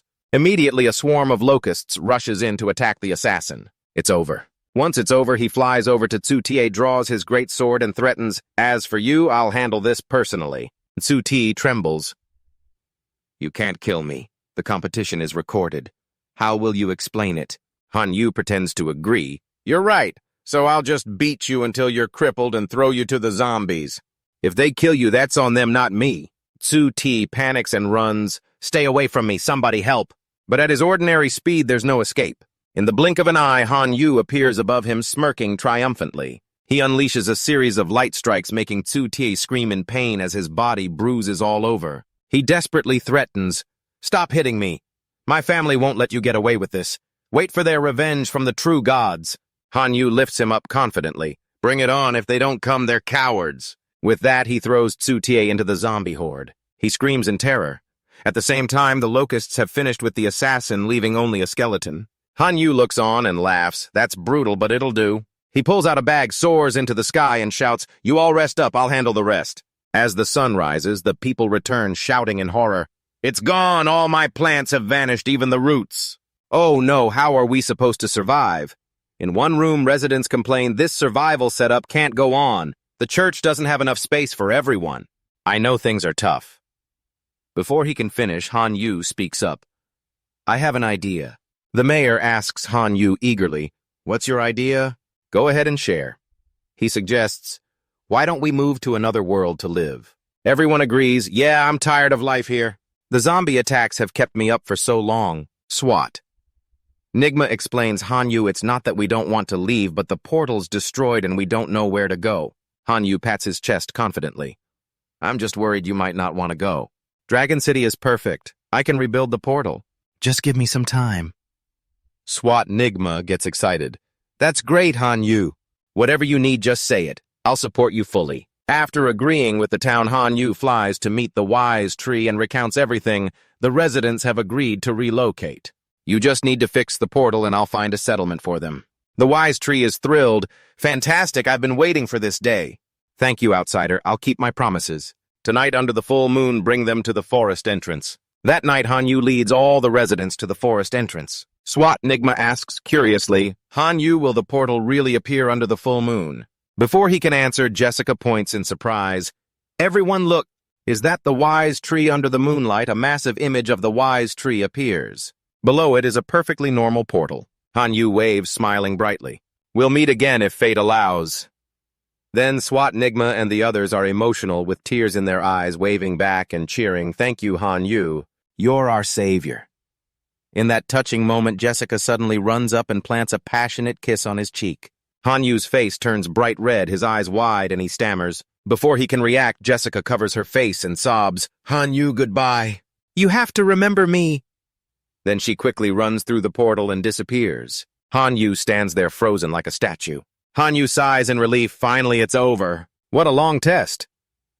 Just then, Teacher Lena's voice rings out, "Students, the test in the mysterious zombie town is now complete." As soon as she finishes, all the contestants are teleported back to the school. Seeing the students return, Teacher Lena narrows her eyes and says sternly, "First, congratulations on successfully returning from this survival test. 2 students have perished in the secret realm. I hope in their next life they'll be stronger to overcome it." Hearing that, Han Yu thinks to himself, as expected, dying in the secret realm means dying for real. This test was brutal. Lost in thought, he jumps when he sees Tzu Tie. He's still alive. How did that guy survive? Teacher Lena smiles and continues, "All right, everyone, take your seats. Now I'll announce the competition scores. First place, Han Yu with 16,000 points. Second place, Chinsong with 12 to 30,000 points. Third place, Sun Qingnian with 10,000 points. Tzu Tie ignores the teacher and slams the table, standing up. "Teacher, I'm reporting Han Yu for cheating." Teacher Lena calmly asks, "Student Tzu Tie, do you have any evidence?" Tzu Tie's followers hear the question and immediately narrow their eyes, slyly glancing at Han Yu. Tzu Tie frowns and insists, "We saw Han Yu's locust swarm in the zombie town, and I personally witnessed him summoning puppets." His followers chime in, "That's right, I saw it too." Teacher Lena says sternly, "Let me remind you of the rules. This round is a simulation of survival in the outer realms, and summoning swarms isn't forbidden." Han Yu relied on his efforts and a bit of luck to summon his swarm into the secret realm. "That's his skill!" Tzu Tie hears this and glares, grinding his teeth. "Teacher, you're covering for Han Yu. I'm demanding this be reported higher up." Hearing his disrespectful tone, Teacher Lena turns fierce like a wicked witch, her anger flaring. "It's your right to report, but being disrespectful to a teacher means I can punish you. As your guiding teacher, I'm sentencing you to a year of hard labor in the black prison dimension." As soon as she finishes, a glowing portal appears behind Tzu Tie and sucks him in. He panics and screams, "What is this?" I don't want to go. After dealing with the ringleader, Teacher Lana smiles and asks, does any other student want to join Tsu Tie? His followers jump in fright and quickly force a smile. Teacher Lana is right. How could we be disrespectful to a teacher? He deserved it. Seeing everything settled, she moves on. Now for the competition rewards, Han Yu gets the jade flower pot. And soon class is dismissed. As Han Yu is walking, a voice calls out, Junior Han Yu over here. He stops, turns around and sees familiar faces greeting them happily. Seniors, I finally completed the mission and brought back those wisdom fruits. The three hear this and beam, great job, kid. How many did you bring, 1, 2, or just 2? But 9 divine points aren't too bad? Or maybe a discount? Xiang Meng stepped forward, amazed at the 9 wisdom fruits. I can't believe you brought back that many. Han Vu thought to himself, before the exam ended, I used up all my friendliness points to exchange for wisdom fruits, plus the ones from the wisdom tree totaling 12. For now, let's hand over 9 to exchange for divine points. Xia Tian gave a thumbs up. 9 fruits, Junior Han Vu, you're awesome. For now, I'll hand over 9 for the divine points. Xia Tian gives a thumbs up. 9 fruits, Junior Han Yu, you're awesome. Yeling is excited. Thanks to you taking first place, we won 10 divine points from that jerk Huang Shengjun.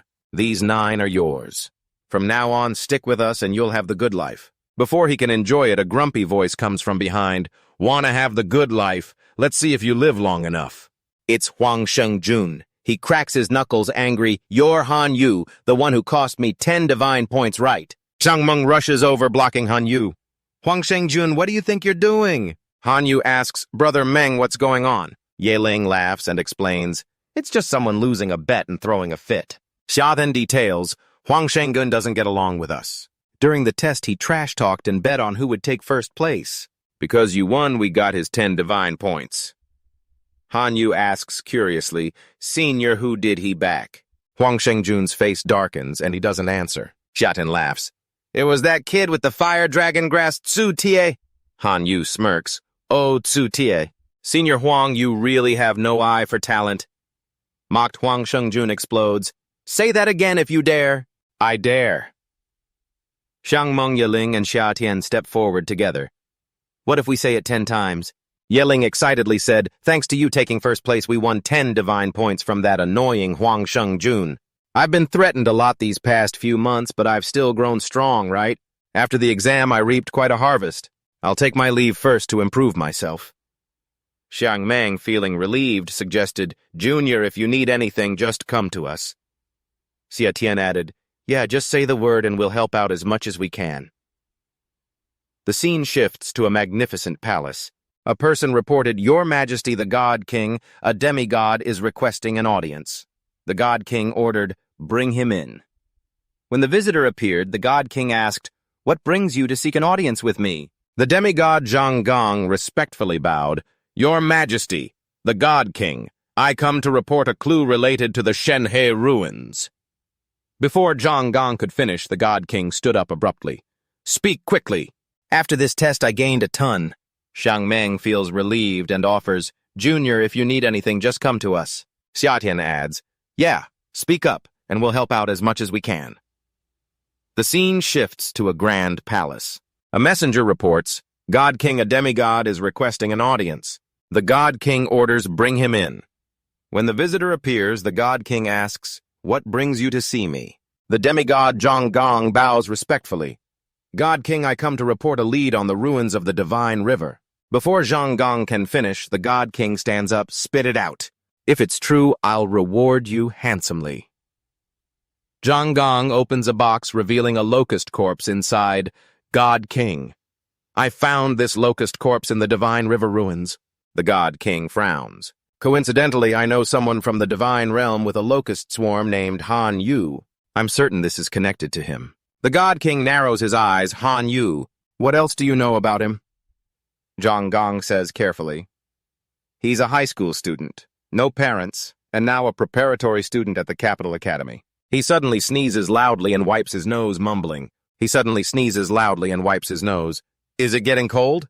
Before the next class, I need to prepare thoroughly and level up. He pulls out the jade flower pot from Teacher Lana, his eyes lighting up. This is top-notch. The info appears. When linking special plant seeds to the jade flower pot, you'll get corresponding seeds per growth cycle. The growth cycle ties to the plant's level. Higher levels mean longer cycles. He takes out a level 6 seed and smiles excitedly. Level 6 Ghost Shadow Vine combined with plant fusion can unleash powerful Ghost Shadow abilities. Linking it to this pot means I'll keep getting level 6 Ghost Shadow Vine seeds. He looks at the 3 god corpses from the wise tree and thinks, these god corpses can be refined into divine energy flesh, boosting the Lord Locust. Paired with the wisdom fruits, my combat strength will skyrocket. As he's pondering, a call comes in, startling him. Hello? Seeing it's Teacher Lena, he answers curiously. Before she can ask, she cuts in with a tense voice. Student Han Yu, I have some bad news for you. He vaguely guesses, is it about the Zombie Town secret realm? Teacher Lena nods. The Zombie Town was a gift from one of the Academy's 3 main god teachers, Master Shu Hai. She smiles. Of course not. This isn't breaking any rules, but Teacher Hua wants to duel you tomorrow, and I'll be the referee. Hearing she's the referee, Han Yu sighs in relief. With Miss Lena there, I won't worry about getting beaten to death. Miss Lena throws up her hands sarcastically. You kid, just give it your all, then. Teacher Hua won't go too hard on you, so relax. Either way, I can't avoid it, so I'll get a good night's sleep and go all out tomorrow. The next day at the arena, Han Yu stands on the field full of energy. Up in the stands, Xiang Meng cheers, give it your best. If you can't win, just surrender. Miss Lena steps forward with a teacher. Student Han Yu greet Teacher Hua. He steps up and bows seriously. Teacher Hua. The main god Hua Hai skips the pleasantries and gets straight to it. Student Han Yu, in this battle, I won't use any divine powers or tricks, just command 1,000 followers to fight you. Whether you win or lose, the matter of you destroying the secret realm will be forgiven. Do you have any objections? Han Yu smiles. I wouldn't dare. I'll give it my all in this fight and won't disappoint you. Seeing both sides are ready, Miss Lena presses the control screen and announces, let the battle begin. The location is the hills. Both can summon followers. The terrain starts changing. Once it's done, Teacher Hua Hai waves his hand to open a portal and shouts, come on! An army of robots marches out. These are the great army of intelligent beings. Xiang Meng is shocked. What kind of monsters are these? Their aura is so strong, Xia Tian explains, intelligent beings are a sub-branch of humans. They're super rare followers. They're on the level of extraordinary life forms. They're born with extremely high intelligence and great potential. Once they mature with effort, they can upgrade to hero life forms. Yeling adds, even without becoming hero life forms, their aura is still impressive. Xiang Meng is shocked. What kind of monsters are these? Surrender and you'll only lose half. A gentleman gets revenge even if it takes 10 years. Teacher Hua Hai hears this and angrily shouts, shut up! He looks at Han Yu, thinking to himself, he's definitely intimidated. He asks student Han Yu, aren't you going to summon your followers? He replies loudly, I'll summon them right now. My Locust Legion advance. He waves his hand to open the summoning gate. A swarm of locusts pours out like a beehive explosion surrounding the battlefield. Teacher Hua Hai is surprised, extraordinary life forms. The numbers are insane. Before he can recover, he sees a humanoid locust. His eyes widen, what a lord life form. Next, the red dwarf leads the minotaur herd. It's also a lord life form. He's breaking out in a cold sweat. The minotaur tribe is also a lord life form. He's breaking out in a cold sweat. The minotaur tribe is also a lord life form. Heavens and the sword wind tribe too. When the bone soldiers shuffle out, Teacher Hua Hai turns pale and the bone soldier tribe. 5 lord life forms plus the bone controller. This is the strongest combat power of a hero life form. A scale like this, even a demigod would struggle to assemble. This kid is just a divine being.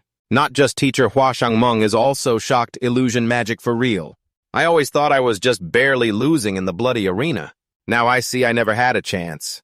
Xia Tian encourages, stay confident. Drop the had part. Han Yu's lineup here in the first year isn't something many can pull off. Yelling smiles.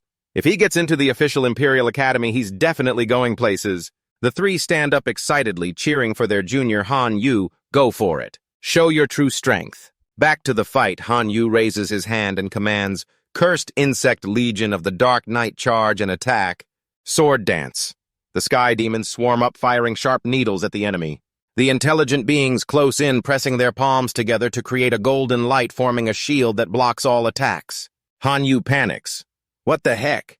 The intelligent beings don't hesitate and launch fireballs at the enemy. Sensing the danger, Hanyu orders, segmented insects defend. The segmented insect's shield blocks all the fireballs. But Teacher Huahai smirks. This defense is nowhere near enough to stop my intelligent beings. He gives the order. The intelligent beings raise their hands and charge up. The energy sphere grows bigger.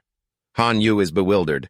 Dang it, what a terrifying sphere. Has this main god been watching Dragon Ball or something? When the sphere is big enough, Teacher Hua shouts, "Fire the destruction sphere!" The sphere blasts out, obliterating everything in its path. Hanyu sees it's bad and thinks, I have to break their defense. He yells, "Divine Finger, go!" The red dwarf grabs the massive hammer and charges, raising his weapon high and leaping at the shield. It swings with all its might, sending golden lightning bolts everywhere. Cracking sounds ring out as the shield starts to crack. Teacher the opening, Hanyu orders success. Humanoid Locust Charge. With the shield gone, the Locust swarm quickly closes in overwhelming Teacher Hua's intelligent beings. Yiling Xiangmeng and Shatian watch the scene on the field, their eyes lighting up, thinking, could Hanyu win this time? But Teacher Huahai isn't worried at all. Instead, he smiles confidently. The game has only just begun. Hanyu's locusts buzz around, attacking the intelligent beings. But Hanyu thinks to himself, there are a lot of locusts, but their combat strength is too low. Even with a swarm tactic, as long as I take down a few intelligent beings, I still have hope. His eyes flash, looking back. My counterattack is right here. He raises his finger and shouts, "Go, my Bone Soldier Lord!" Immediately, the Bone Soldier Lord leads the Bone Spirits straight into the enemy. At the same time, the intelligent beings raise their hands and shoot lasers at the locusts in the sky, making them explode like fireworks. Hanyu is shocked. The intelligent beings are too strong. Their auto-combat skills are at max level. He worries, this isn't good. Too few intelligent beings are being taken down.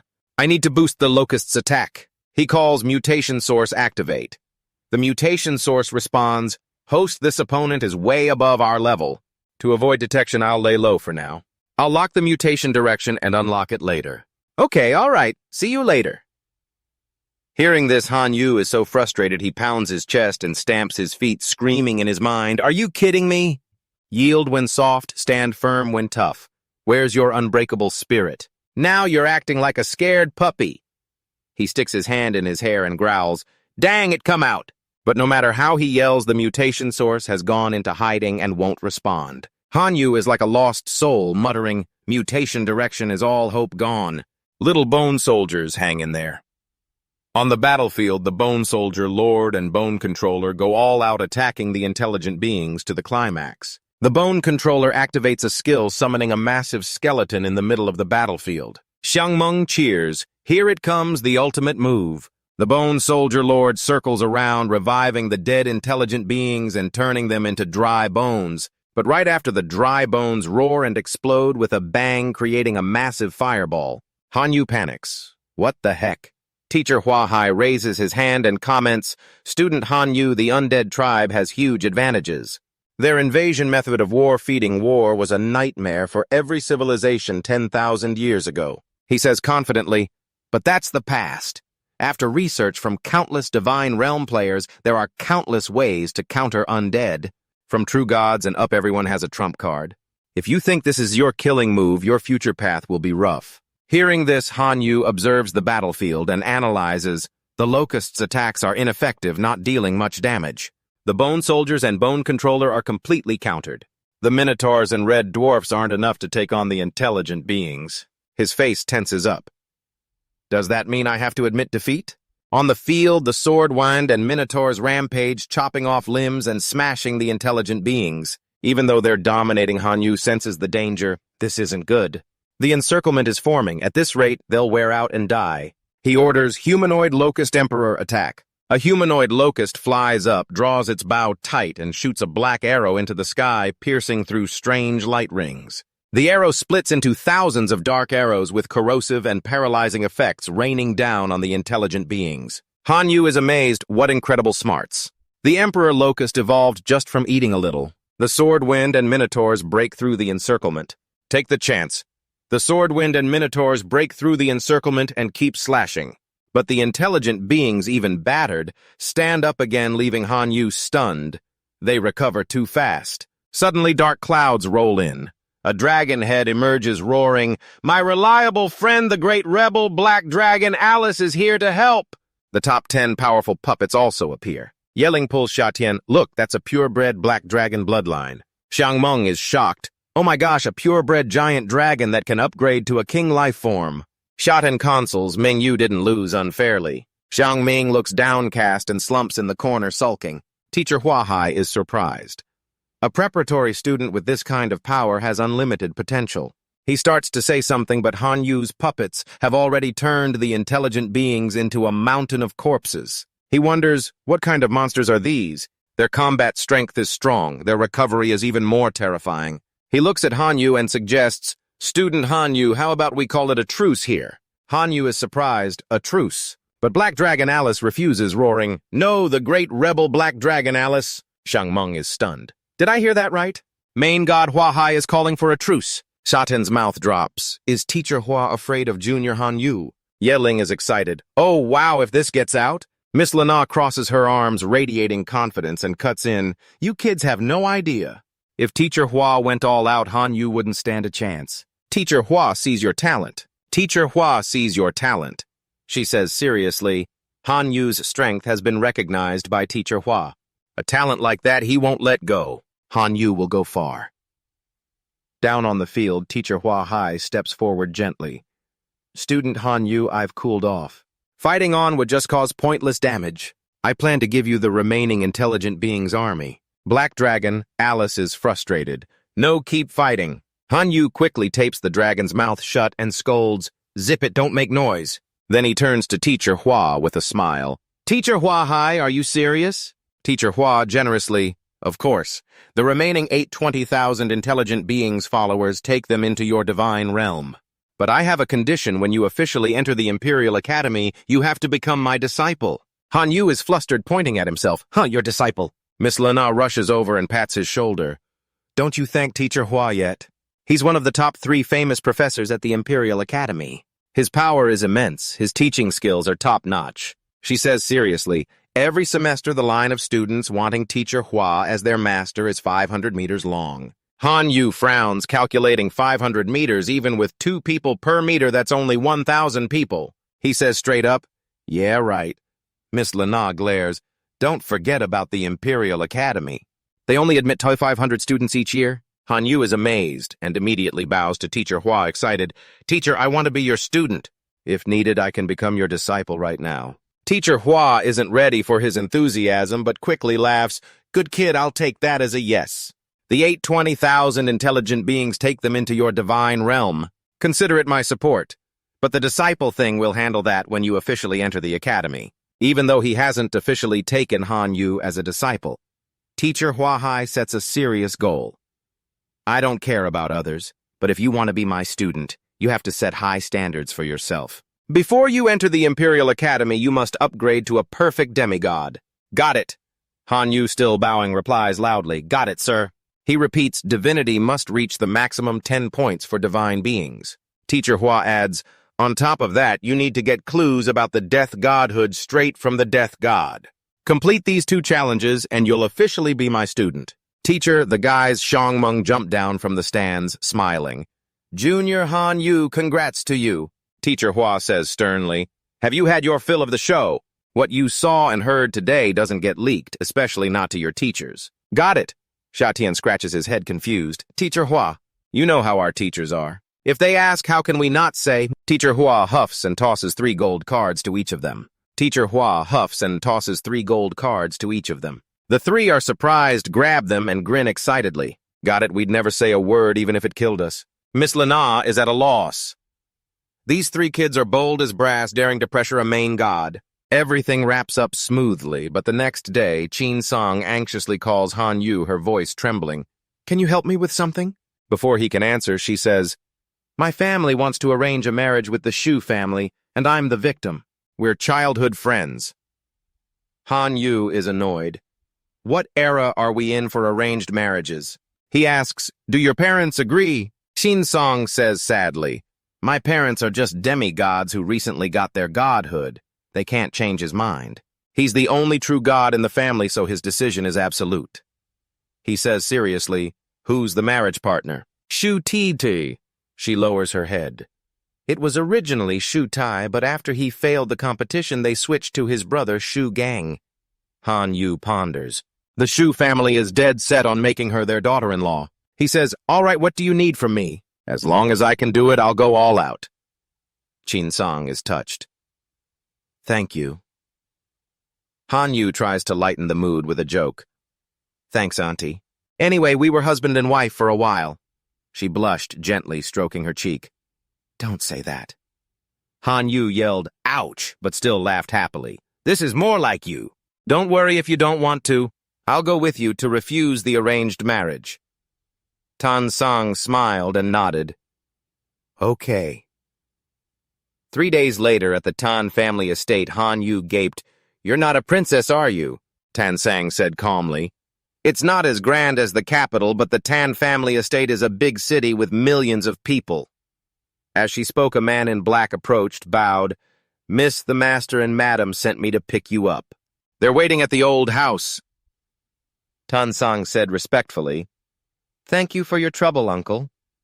Then she introduced, "This is my classmate Han Yu." Uncle Trung smiled. "Oh, a classmate of the young lady must be a young genius from the Imperial Academy's prep class. Nice to meet you." Han Yu brushed it off politely. "That's enough. Nice to meet you, nice to meet you. Everyone, let's get in the car and head out." The three of them got in the car and sped off. But Tan Sang looked worried and tense. Getting the hint, Han Yu patted her shoulder to comfort her. "It's okay.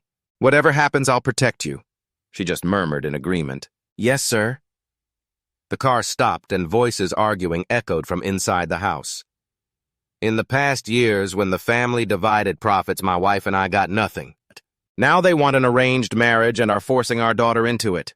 Whoever wants it can go themselves." Another voice shot back. "Sir Sang-ni has enjoyed family resources since she was young, so she should share the burden. Your kids have all enjoyed those resources, so why don't you marry off your daughter?"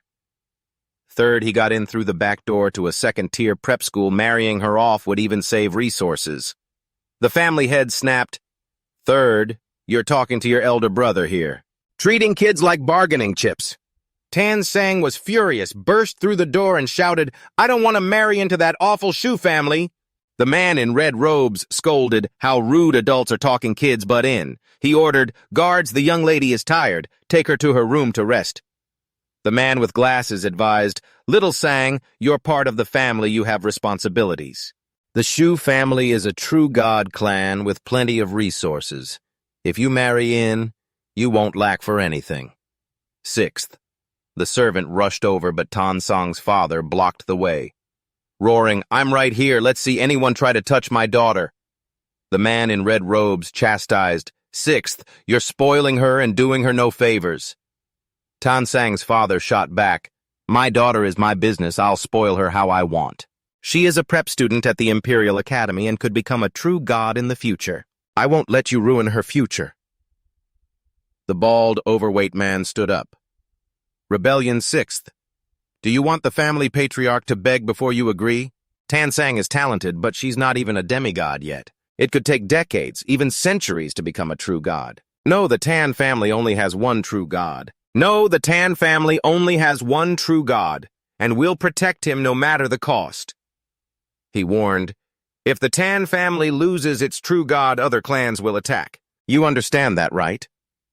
Han Yu quietly asked Uncle Trung, "What does Tan Sang's arranged marriage have to do with the only true god?" Uncle Trung sighed. "The Tan family's true god caused trouble while traveling in a foreign civilization and got imprisoned awaiting execution. Only a true god has the standing to negotiate there. The Tan family searched everywhere, and only the Shu family's true god agreed to help." Han Yu rubbed his chin. "Tan Song has the potential to become a true god. The Shu family wants to take advantage and bring her in. Smart move on their part." Suddenly he jumped. "Wait, isn't Yuan Zhong a true god too?" Without hesitation, he called Yuan Zhong. He's sipping on a milk tea, asking, "Are you short on divine essence again?" "No." Han Yu replied quickly. This time I need you to help rescue a true god who's imprisoned in a foreign civilization. Yuan Zhong answered, I know that civilization and that true god. He's strong but a bit weaker than me. Han Yu grinned. So you're in right. Yuan Zhong didn't rush. Let's talk about the pay first. If it's too little, I'm not going. Han Yu stepped outside thinking to himself, hiring a true god is definitely expensive. If the Tan family pays, they'll make things hard for Tan Sang. Oh well, I'll see it through. He asked, all right payment in sacred origin essence. How much do you need? Yuan Zhong laughed. Easy enough, repairing my divine spear cost 30,000 sacred origin essence. This time I'll charge the same 30,000. Han Yu agreed right away.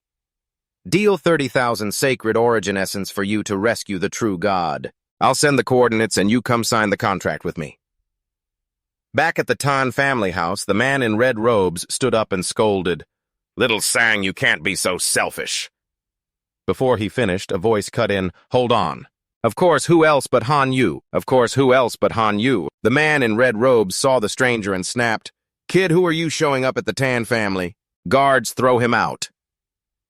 Tan Sang quickly stepped in front. He's my classmate here to help. The man with glasses objected, Classmate, from what I see, he's your little boyfriend. No wonder you won't go through with the marriage to the Shu family. Tan Sang blushed in embarrassment. Uncle, don't talk nonsense, the bald man said smoothly. Little Sang, as a true god descendant, you need to find a boyfriend from the same social circle. Han Yu boasted, My family is just me. Han Yu boasted, My family is just me, no true gods, no demigods, just a few bottles of 6 gods flower water. Tan Sang thought irritably, He's talking too much. If you marry him, you'd probably go hungry every day. He pulled out a gold card, offered, Take this divine energy savings card, 500 million points enough to live comfortably for life. Take it and stay away from Little Sang, okay? Take it and stay away from Little Sang, okay? Han Yu bowed, hands outstretched, smiling. In that case, these 500 million divine energy points will cover the cost of hiring a true god to rescue the Tan family patriarch. The bald man jumped, What 500 million divine energy to hire a true god? The man with glasses sneered, 500 million, are you kidding? Do you think true gods are like street vegetables? You can just pick up? Tan Sang's father was skeptical too. Kid, I appreciate you wanting to help, but that's just empty talk. Tan Sang defended, Han Yu said he's using 500 million divine energy to hire a true god. He can do it. I believe him. The bald man asked, If you believe it, you need to see it with your own eyes. He challenged, Kid, you say you can hire a true god, so do it. I want to see where you're getting 500 million divine energy from. Han Yu shrugged. Who said I'm hiring the Shu family's true god? Aren't there other true gods besides the Shu family? The bald man blew up. You're just here to cause trouble. Take the divine energy and get out. If you weren't Little Sang's classmate... The man in red robes interrupted. Brother, wait! He froze, sensing the pressure of a true god, and was shocked. Han Yu said confidently, I've hired another true god and he's stronger. It seems he's already here. The man in red robes didn't believe it. Kid, stop bragging. The Tan family has been around for so long, and when the patriarch was in trouble, why didn't any true god help? The man with glasses added, Kid, when the true god arrives, your lies will be exposed. Han Yu shook his head. Sure, you're always right. He's here, go ask him yourselves. He stepped outside. In the sky, a man in black robes with an eerie dark green aura flew in, True God Yuan Zhong. The bald man rushed out excited, We welcome the true god. You must have heard about our patriarch's trouble and came to help right. Yuan Zhong dismissed it. A demigod isn't worth mentioning. The bald man was confused. Han Yu stood back, covering his mouth with a smug smile. Yuan Zhong called out, Who is Han Yu? Tan Sang's father was stunned. Is this true god really invited by Sang Ni's classmate? The two uncles were baffled. This kid hired a true god.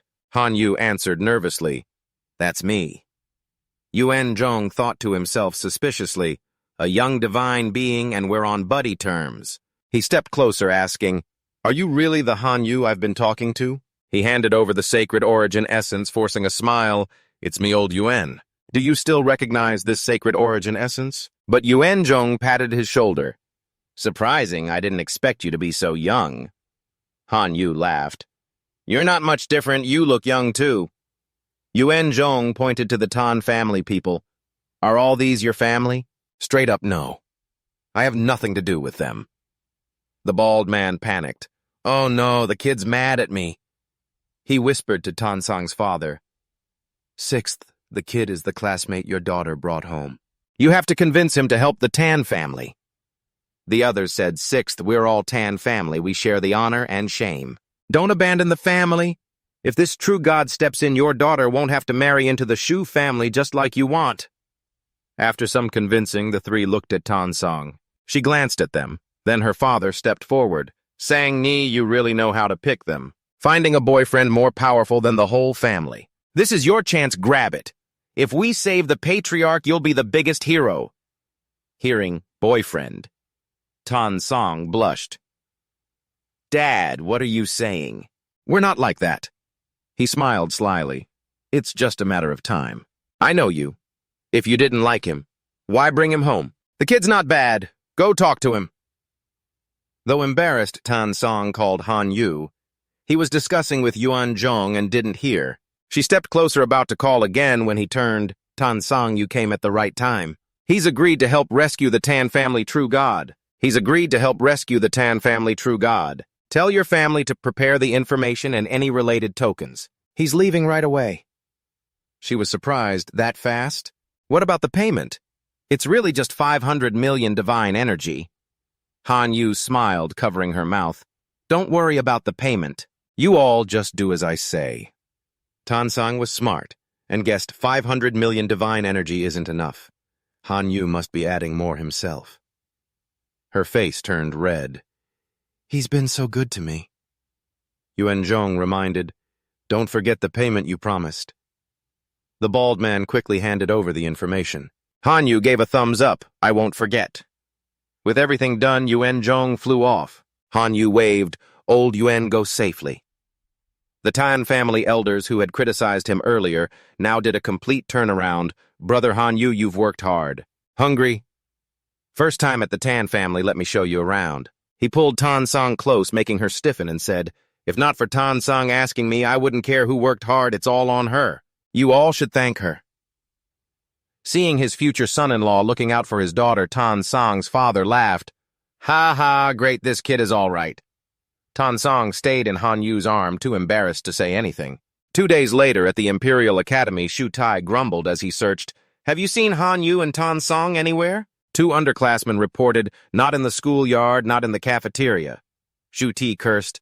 Damn it, 2 days already. They must be at the Tan family. I won't let them get away with it. The scene shifts to the Shu family. Shu Ti reported to his grandfather, Grandpa, I'm sure Tan Sang and Han Yu are at the Tan family. They're disrespecting the Shu family. His grandfather frowned angrily. My future granddaughter-in-law is hanging out with someone else. If this gets out, what will people think? He snapped, Shugang Shu Tai, come with me to the Tan family. Both answered, Yes, Grandpa. Shu Tai smirked. Han Yu, you're not getting away this time. Back to the scene, Han Yu and Tan Sang were sitting cross-legged cultivating. Han Yu was lost in thought. 500 million divine energy equals 103,000 sacred origin essence. Pay 30,000 to Yuan Zhong and I have 73,000 left. I'll upgrade the gluttony law to level 4 and soon I'll have an army of hero locusts. He laughed out loud, drool dripping. Tan Sang couldn't focus on cultivating and turned, What are you thinking about that has you grinning like that? Drool's dripping everywhere. Uncle Trung rushed in, panicked.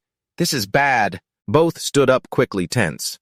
Uncle Trung, what happened? He reported the Shu family true God is leading Shu Gang and Shu Tai to the Tan family. He told me to warn you two to hide at the Tan family house. The defensive array alarm blared, 10 minutes until the Shu family arrives. Tan Sang's father said the patriarch already has a true God rescuing him. The marriage can be canceled. But the bald man objected. Sixth, you're thinking too simply. The Shu family true God won't be easy to deal with. If he finds out the truth, he'll use it as an excuse that the Tan family toyed with him and it'll be chaos for us. The man in red robes added, Stall for time until the patriarch returns. If the Shu family pushes for the marriage, it's best to agree. If he gets angry, the entire Tan family of 10 million people will suffer. Tan Sang's father snapped, Agree to what? If I agree, how do I face my future son-in-law? Don't forget, he's the one who hired the true god to save the patriarch, the real benefactor of the Tan family. The man in red robes objected. Sixth, are you going to drag down the whole family for your daughter? Sixth roared, drag down, what do you mean? Spit it out. The situation was tense as the two argued. The bald man yelled, both of you act your age. He suggested, don't offend either side, hold a martial arts tournament for her hand. Whoever wins Tan Song goes with him. Tan Song's father shouted, you're treating little Sang like some prize. The man with glasses agreed. This way we don't offend anyone. Third added, it's the only way to protect the Tan family. Before they finished discussing, a voice boomed from outside. Tan family descendants, why isn't anyone welcoming this true god? Everyone jumped, their faces pale. They rushed out enthusiastic, Zhu Patriarch, your presence honors our humble home. Zhu Patriarch landed hands behind his back, snapped, enough talk. This true god is here to arrange the wedding for my grandson. Before rescuing your family, true god, bring out Tan Sang. The bald man bowed. Zhu Patriarch, my granddaughter's classmate has hired a true god to save our patriarch. We humbly ask for your forgiveness. Zhu Patriarch unleashed his power, orange aura flaring furious. A demigod dares to defy this true god. Think I don't know? In his rage, storms and lightning gathered. The Tan family people shielded their faces, terrified, kneeling and begging, please, Zhu Patriarch, stop your power. Just then Han Yu and Tan Song arrived. She rushed in shouting, stop, don't destroy my home. Suti pointed at him. Brother, that's Han Yu. Shu Gang said confidently, perfect, he won't live through today. Zhu Patriarch frowned and proposed, young lady, if you want this true god to spare the Tan family obediently, go through with the wedding to my grandson. I won't treat your family badly. Tan Song shot back. Who wants to marry your grandson? Get your head out of the gutter. The bald man ran out, bowing, Zhu Patriarch, don't be angry, the girl doesn't know any better. Wait until our patriarch returns, we'll discipline her. Third added, Sixth, talk some sense into your daughter, don't provoke, Zhu Patriarch. Zhu Patriarch glared at Han Yu. Is this the benefactor you mentioned? Kid, you're ruining the alliance between our families. Today, unless you give this true god a good explanation, you won't leave alive. Facing the true god, Han Yu showed no fear bluntly. I'm just helping a classmate.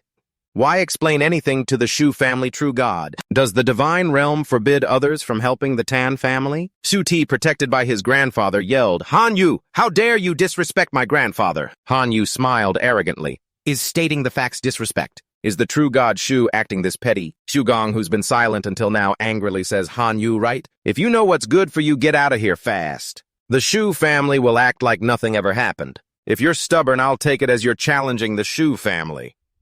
He snorts with laughter. So what if I'm challenging? I'm not leaving. What if I don't leave? Zhu Gong channels red energy into his fingers and charges forward. You little punk, today you're done for. Han Yu's father rushes out to stop him. Hold on. But the Tan family elder blocks the way coldly, saying, this is a battle to defend the Tan family's honor. But the Tan family elder blocks the way coldly. The Tan family thought this through before helping that kid. Shu Gong strikes, forcing Han Yu into his own divine realm. Han Yu is stunned, his eyes wide open. A teleportation gate appears. Shu Gong follows him in, sneering, your divine realm is still untouched wilderness. How outdated. He summons his clan of armored warriors. These are extraordinary beings with talents for armored protection, divine strength, magic, and shape-shifting armor. Han Yu frowns as he analyzes. These armored warriors have thick armor, great offense and defense stronger than Shu Tai's Iron Men. Shu Gang orders, armored warriors crush the enemy. Han Yu isn't backing down. He summons his swarm of locusts. Bring it on. Both sides clash fiercely, showing no mercy. One locust shoots arrows from afar, but an armored warrior raises his sword and charges. Luckily, another locust with a spear flies out and knocks the enemy away. Another locust kicks and sends the opponent flying. Shu Gang grits his teeth. I underestimated you, but no matter how strong, that's as far as it goes. He raises his hand, deploy the armored divine soldiers. A massive hand reaches through the teleportation gate. Then the armored divine soldier steps out heavily. Its eyes glow as it automatically raises its giant blade and charges at the Locust. Hanyu's clan is surprised and freezes in place. The divine soldier swings and cuts off the Locust's arm. Hanvu is annoyed. This is my Locust Lord, which eats the fruit of wisdom, a high-level troop with infinite potential from Kuang's smugness. Life forms like the fragile Locust Lord are just garbage. Hanvu raises his hand. You fragile locusts, let me show you their terror. He activates targeted mutation. A green light streams from his hand into the swarm of locusts, making them grow larger. Kuang panics. What the heck is going on? He points at his opponent and commands, Mutated locusts charge. The swarm of locusts rushes forward. Kuang yells, Retract weapons, form steel armor for the divine soldiers. The steel armor disassembles the great sword, forming a shiny shield to hold them off. Hanvu says confidently, This is just the beginning. The real show is coming. He summons the hero life-form Locust. He activates targeted mutation. The source of mutation creates a strange aura enveloping the locusts, evolving them into humanoid locusts. A newly evolved humanoid locust swings a claw, shattering the divine soldier's shield. Kuang's mouth drops open. How did it break through the defense so easily? Hanvu boasts, Say it loud. Are the locusts still weak? Kuang stays silent, which makes him even more fired up. No answer. How about a little more action? He throws poison crystals to the humanoid locusts for them to absorb. Go get revenge. It glows, its arm regrows, and its fingers sprout horrific claws like those of an ancient witch. The system announces, Achieved extremely strong corrosive poison ability. It charges forward, spraying corrosive poison at the divine soldier's shield. Kuang, terrified, What the hell is that retreat to the divine realm? Hanvu sits down confidently. This is my turf. You can't just come and go as you please. Kuang trembles. What are you planning? All of his elite minions appear, Bone Soldier, Lord Numa Satman, Red Dwarf, and the Blade Steel Sword Wind. Kuang stammers, Four great lords. He collapses in shock. The portal gate shakes and a massive dragon like a flying pig emerges. Kuang clutches his head. Why is there another monster? Numa Satman rams into the steel-armored warrior with a log. The Red Dwarf swings the blade steel sword, hurling axes and swords. The Bone Soldier Lord summons skeletal knights and undead corpses, boosting the numbers. Kuang clutches his head. Please, I give up, no more fighting. Withdraw from the divine realm right now, stop fighting. Hanvu frowns. Your invasion ends here. Now it's my turn. Hanvu orders, all minions counter-invade Kuang's divine realm. Kuang panics and turns to run with his minions, thinking to himself, No way, I have to get out of here. If not, Hanvu's minions will counterattack my divine realm. He grits his teeth, raises his hand, and frowns. Close the portal gate now. The gate slowly closes, but many locusts and steel-armored warriors still get through. Once the gate fully closes, Kuang wipes his sweat and sighs in relief. That was close. But the portal gate opens again. Kuang screams, What is that? Hanvu smirks. I have low-level locusts with weak power, but they can build a bridge to the divine realm. Their power is weak, but they can build a bridge to the divine realm. As long as they're here, you can't cut the connection. Just wait for me to devour your entire divine realm. Kuang kneels and kowtows, begging, End the battle, I admit defeat. Help get my minions out of my divine realm. Hanvu puts his hands on his hips. You invaded my divine realm, so getting counterattacked is what you deserve. The wise human army invades Kuang's divine realm. Kuang jumps up and threatens, Hanvu, I'm letting you withdraw your minions as a way out. Don't forget my grandfather is a true god. You're no match for him. He replies, Do you think I'm an idiot? Cut the connection and have your grandfather use his divine power to destroy me right now.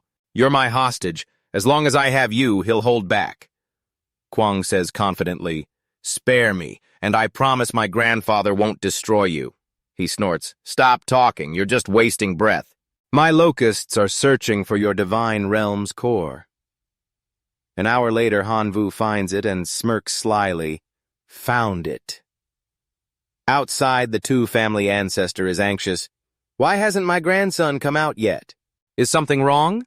A frame shows Hanvu's divine realm. The man in red calls, Big brother, take a look. The bald man controls the screen. The entire Qin family stares in shock. The locusts are using steel-armored warriors as shields, while a humanoid locust stands on the core ready to smash at any time. The man in red wonders what on earth is happening. The bald man says, Little Han has the core of Kwang's divine realm in his hands.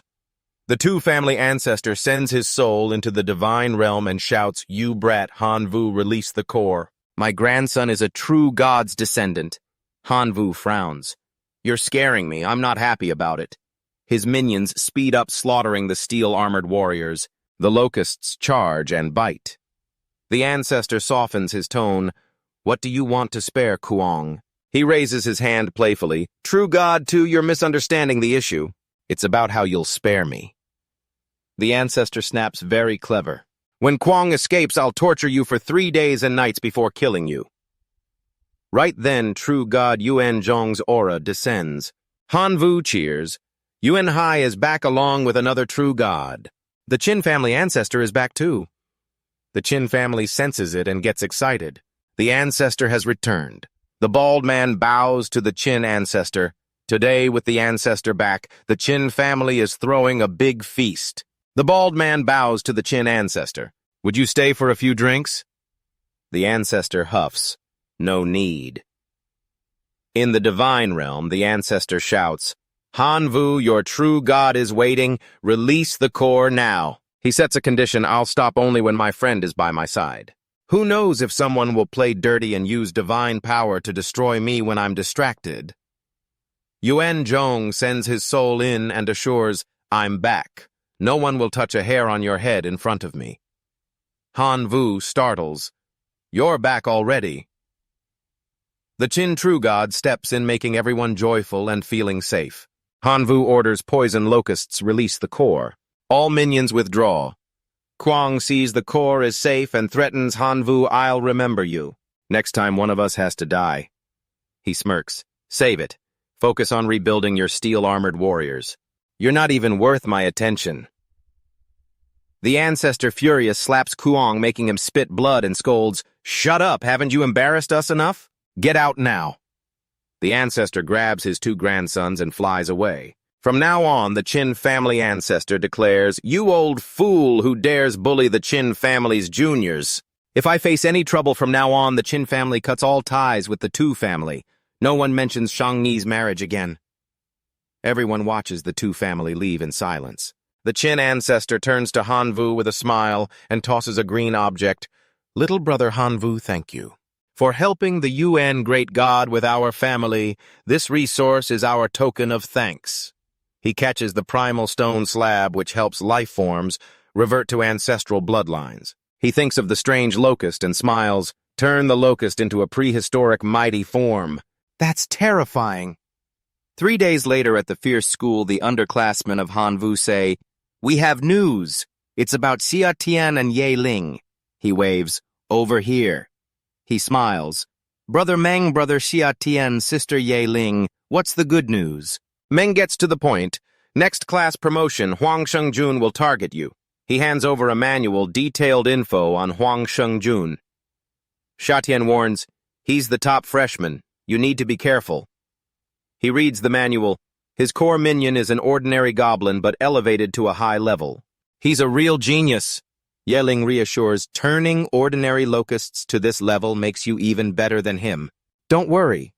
Xia Tian agrees. He only has a few hundred Lord life forms, 3 King life forms, and 3 high-level divine roles. That's not scary. He stammers. If that's not scary, what is?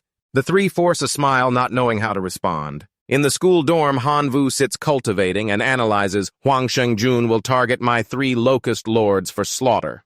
I can't lose any lord. He remembers Xiaochang and uses radioactive crystals for super regeneration, but it's still not enough against Huang Shengjun. He looks at the black death mushroom pot. Its trap effect is good against zombie armies. If I boost the damage, it'll be safer. After that, he browses the net and searches, then finds it. He places an order and receives a bunch of seeds. Near the mushroom pot, he uses his skill to transfer the poison gas from the mushroom to the seeds. At school, teacher Li Na says, Students, this class promotion will test your invasion defense.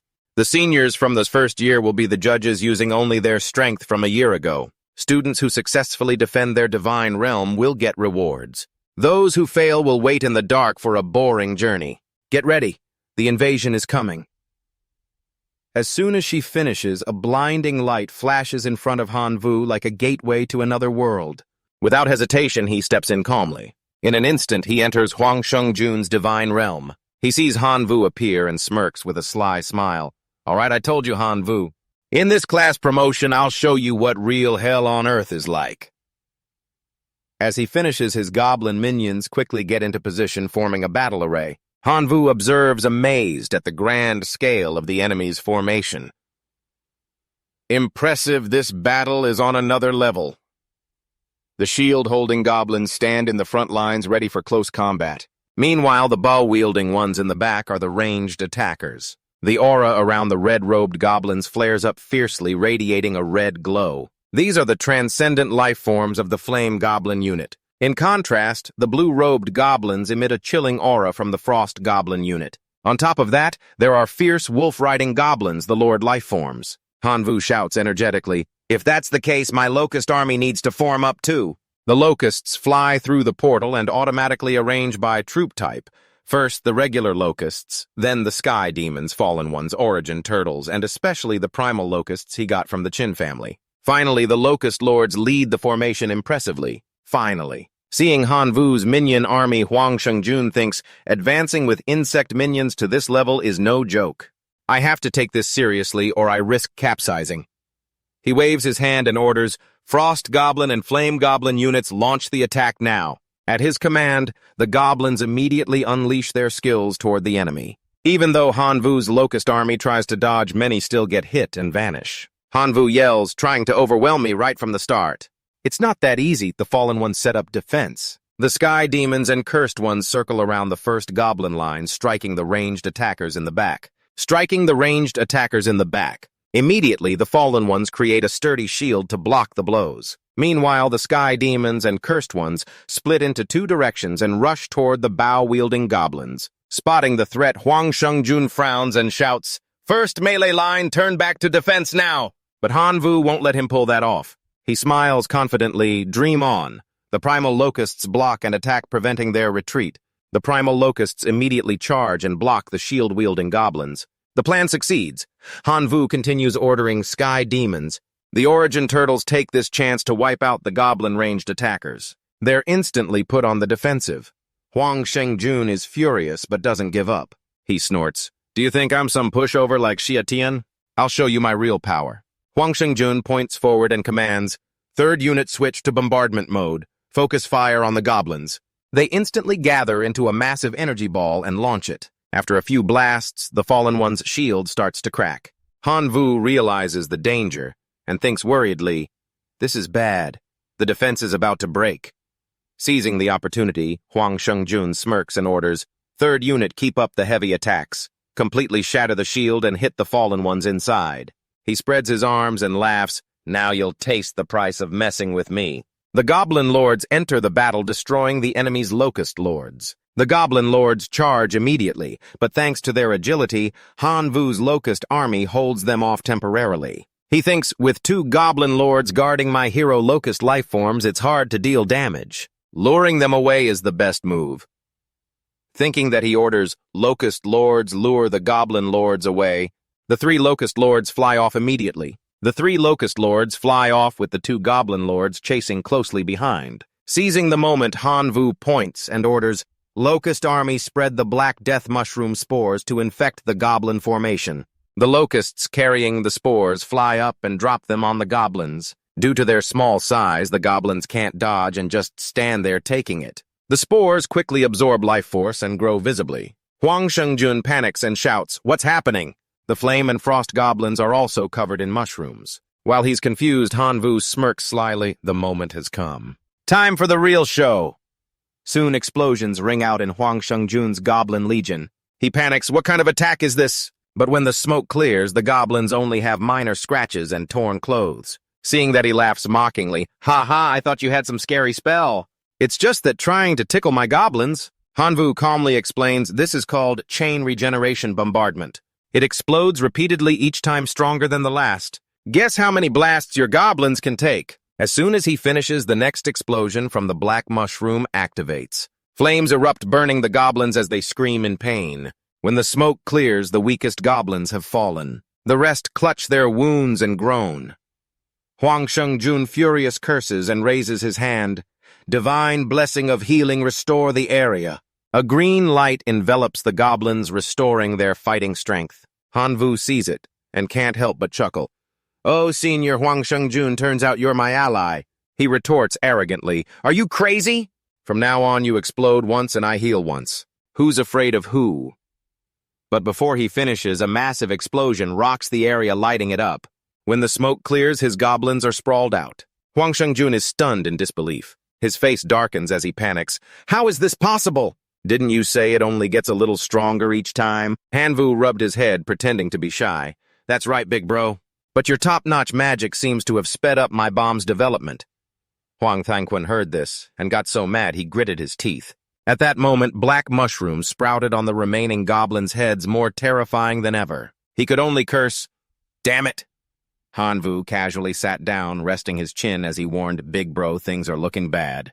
At this rate, the next explosion could wipe out your entire army, bro." He thought to himself, this test was meant to teach the reserve students a lesson. If I lose here, how can I ever show my face again? No, I can't lose. He praised his junior, Hanvu. "I admit you're strong, but compared to me, you're still not enough." Hanvu chuckled. "Oh, really? Big bro, go ahead and use whatever you've got." Feeling challenged, Huang Tangquan used his Legion War Spirit magic, boosting his troops' fighting will, mobility, and pain tolerance. Not stopping there, he raised 2 fingers to channel his divine energy, activating his War of Carnage magic, which lets him absorb 25% of the damage dealt to heal himself. Any excess turns into enhanced states. Then he snapped his fingers to use Earth Protection magic, creating a shield that absorbs damage and continuously heals injuries. Once done, he wiped his sweat, panting, "All right, it's my turn." The protective shield made the black mushrooms fall off the goblins' bodies. Hanvu was shocked. "My finishing move got countered like that." Hanvu was shocked. His finishing move got countered like that. At that moment, the Goblin Lord raised his sword high and shouted, "My goblin kin, receive this blessing! Follow me and wipe out those pests!" The goblins charged forward with fierce momentum, losing his dominant skill. Hanvu hadn't thought of a counter yet, so he gave an extreme order, "Great Locust Army, fight to the death." Outside, the teachers silently observed the reserve students' battle. After a while, Miss Lena spoke up. "What do you all think of the students' abilities?" The teacher in white spoke first. "Jin Quanlei's life form at the Lord level from student Tan Song is very impressive, qualifying him for the Imperial Capital Academy." The blonde teacher with glasses added, "Shu Shi's Iron Man is excellent too. I heard his brother has a rare steel armor clan, so we might convince both to join the academy." The tall teacher in brown chimed in, "Ton Kannin's Fox clan has average combat strength but high intelligence, perfect for logistics. He's a good prospect." Seeing no one mention Hanvu, Miss Lena asked, "What about student Hanvu?" The group fell silent, watching his battle screen. After a moment, the blonde teacher concluded, "This is a classic loss. Hanvu's strength is lacking." But the teacher in white objected, "I don't think so." Huang Tangquan, the top student from the south, was forced to use everything he had within the rules, which proves Hanvu's strength is solid. Miss Lena spoke with authority. "Let me remind everyone, student Hanvu still has 5 strong clans that haven't even entered the fight. With just the Locust nuclear clan, he's fought this well. Even if he loses, it's still a performance to be proud of. I suggest giving him a priority point." As soon as she suggested it, agreements echoed from the room and spread outside. Back on Hanvu's battlefield, Huang Tangquan pointed forward with fierce energy. "Goblin army, destroy the enemy's Locust Lord." As soon as he gave the order, the sky darkened, thunder rumbled, and the space shook violently. Seeing that scene, Hanvu realized the final battle was reaching its end. Just seconds later, the sky brightened again like early morning. The Academy's announcement rang out clearly. "This test is over." The next morning, Huang Tangquan heard the announcement and was stunned with disappointment. His face quickly turned sour and he cursed inwardly. "Damn it, I was so close. This time I brought over 100 million goblins, and now less than 50 million are left alive. Heavy losses, and I lost both the goblin hero and a lord. Meanwhile, all of Hanvu's Locust Lords survived." He gritted his teeth, thinking, "This test cost me big time." Back in class, Miss Lena announced sternly, "Students who didn't meet the requirements in this test will be expelled. Those who get priority points will have a chance to join the Outer Realm War directly. Those who get priority points will have a chance to join the Outer Realm War directly. Now I'll announce the list." She read seriously. The students with priority points are Tan Sang Shu Shi Ton Kang Nian Tian Lei and Ngu Fung. Even though he hadn't completely failed, Han Vu was worried about his results. He thought to himself, "This time I almost lost badly. Will I get expelled?" Shu Shu, sitting in the back corner, saw Han Vu's worried look and sneered. "Han Vu, is that all you've got?" Tan Sang spoke up to comfort him. "Don't worry, everyone saw your strength. After all, your opponent was big, bro, Huang Tang Kun." Zhu Shi snorted coldly, mockingly. "A loss is a loss, what's there to say?"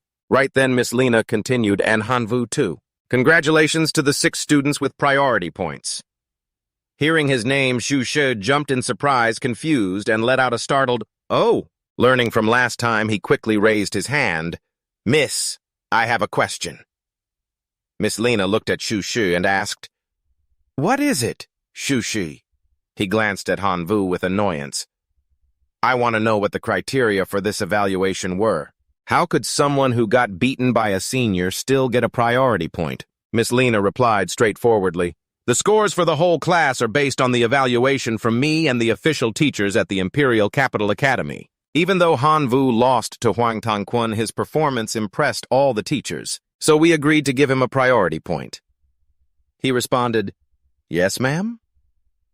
With a sly smile, Miss Lena asked, "Shu Shi, are you satisfied with this explanation?" Though she was smiling to Shu Shi, she looked like a giant ready to crush him. He turned pale with fear, stammering, "Yes, that's all, ma'am."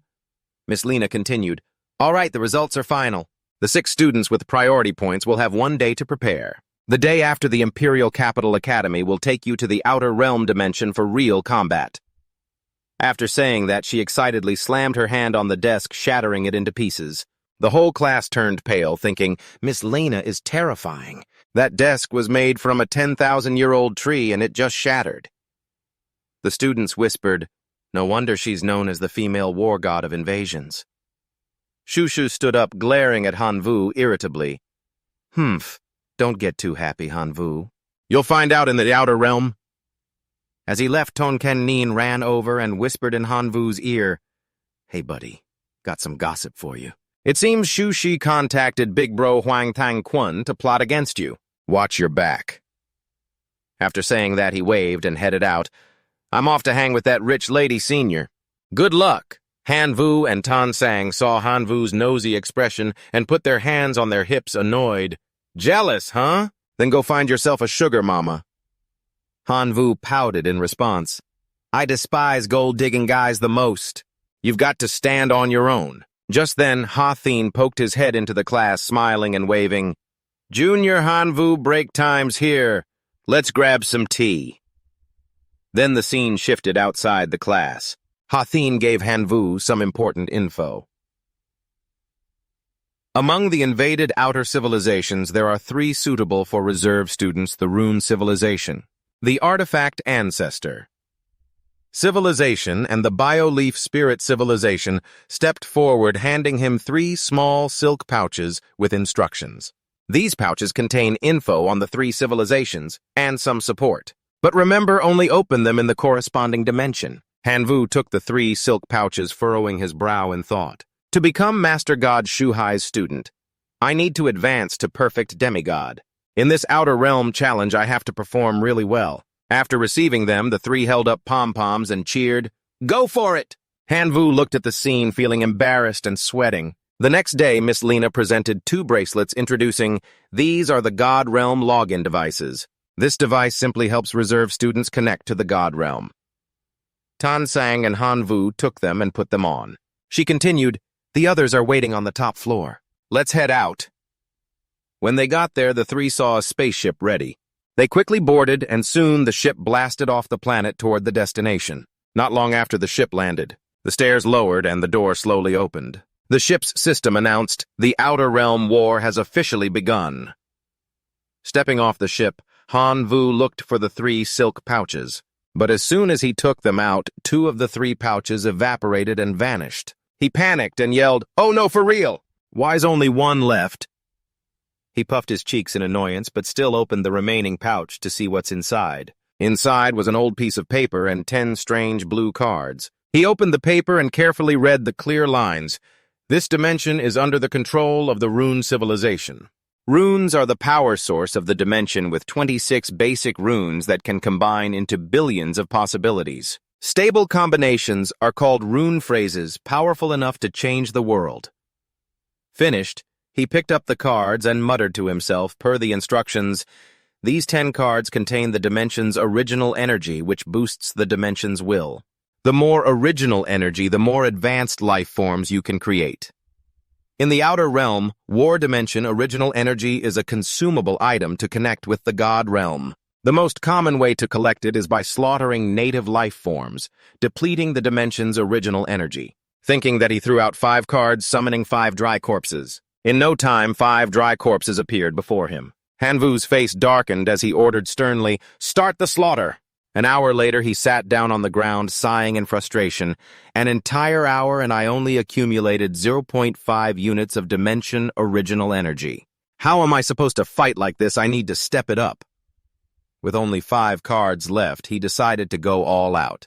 Without thinking long, Hanvu immediately summoned 50 primitive locusts. In front of him was a monster camp full of power and danger. He shouted loudly, full of determination, "My children, advance! Take that outpost right now." Immediately, the locusts swarmed forward, targeting the bullmen guards below in a relentless attack. Creating a relentless attack. At the same time, on the other side, Shu Shi was ready with his army. In his hand was a strange bottle, his eyes gleaming with excitement. He sneered, muttering, "Big bro Huang Tang Kun really didn't let me down. This Iron Tyrant demon's strength has surpassed the Lord Lifeform, so it'll definitely crush Hanvu." Following Huang Tang Kun's instructions, he pulled a tuft of Hanvu's hair from his pocket and held it up to the bottle. "Just stuff the hair in, and the Iron Tyrant demon will lock onto the target and destroy him immediately." The bottle opened, sucking the hair inside. A thick purple-black gas billowed out, making even Shu Shi panic, his face turning pale. Terrified, he threw the bottle aside and ordered his clan, "Smash that bottle now." Hearing the order, his clan acted right away. As soon as the bottle shattered, a massive figure emerged. The Iron Tyrant demon roared in rage, using its powerful hands to tear a steel warrior in half. But Shu Shi wasn't worried. Instead, he laughed triumphantly. "That's brutal! Hanvu, your time's up. The Iron Tyrant demon's 1,000-year grudge will be washed away with your blood." While he was lost in thought, the Iron Tyrant demon had already charged off to hunt its prey. Back to Hanvu after wiping out the bullmen camp. 10 units of dimension original energy flew into his palm. He realized being in human form was too dangerous, so he decided to upgrade himself. Closing his eyes, he activated Black Dragon Transformation, enveloping his body in black energy. But he didn't use it right away. Instead, he converted the remaining points into 5 cards, summoning 5 cockroaches. As soon as he summoned them, a loud boom echoed, shaking the ground. Hanvu turned his head and spotted a massive white wolf staring at him. Without hesitation, he shouted, "10 cockroaches, attack!" The dry corpses charged at the enemy immediately. The next second, intense clashes echoed through the area like thunder in a clear sky. After the scene shifted to the Wolf King's den, Hanvu checked the loot from the white wolf he just defeated. He was surprised to find a strange object. "Oh, what's this?" Opening it, he was stunned to see it was a rune phrase. Though surprised, he set it aside for now, arranging the collected runes in a row to check their properties. The system displayed Wild Nature Rune Phrase Low Level. Effect on the body increases strength by 10%, physical defense by 20%, and wound recovery speed by 20%. Effect on blade weapons increases bleeding chance by 20%, attack speed by 15%, and lifesteal efficiency by 10%. Second, he took off his shirt and used the rune phrase he just found. The system notified, "Wild nature has been attached to you."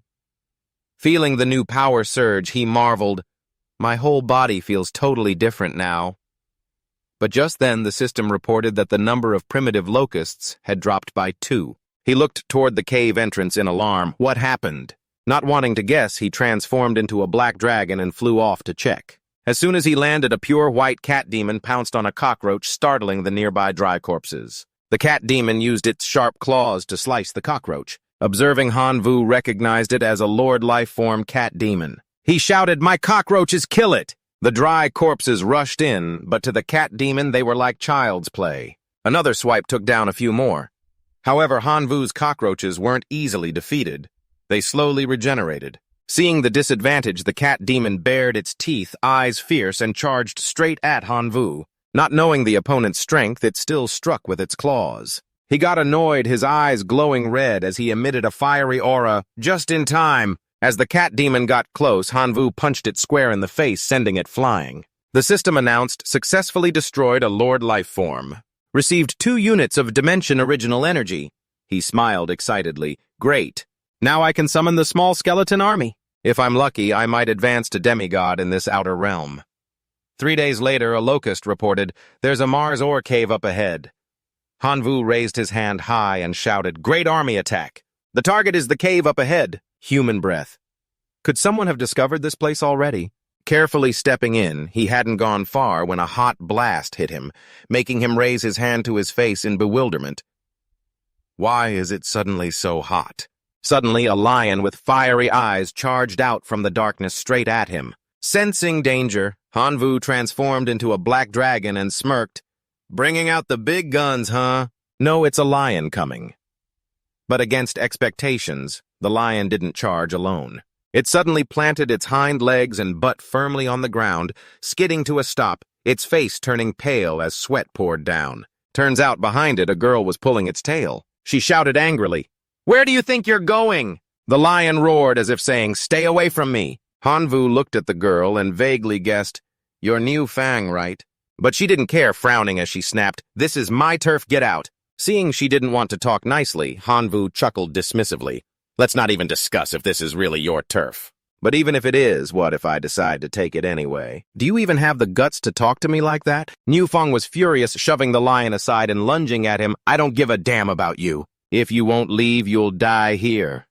Seeing that Hanvu didn't back down and immediately activated the plant of great death fusing with the ghost shadow vine. A green glow burst from his body, and soon countless vines sprouted, growing rapidly to form a terrifying net. Newfong's eyes widened in shock. "What kind of move is that?"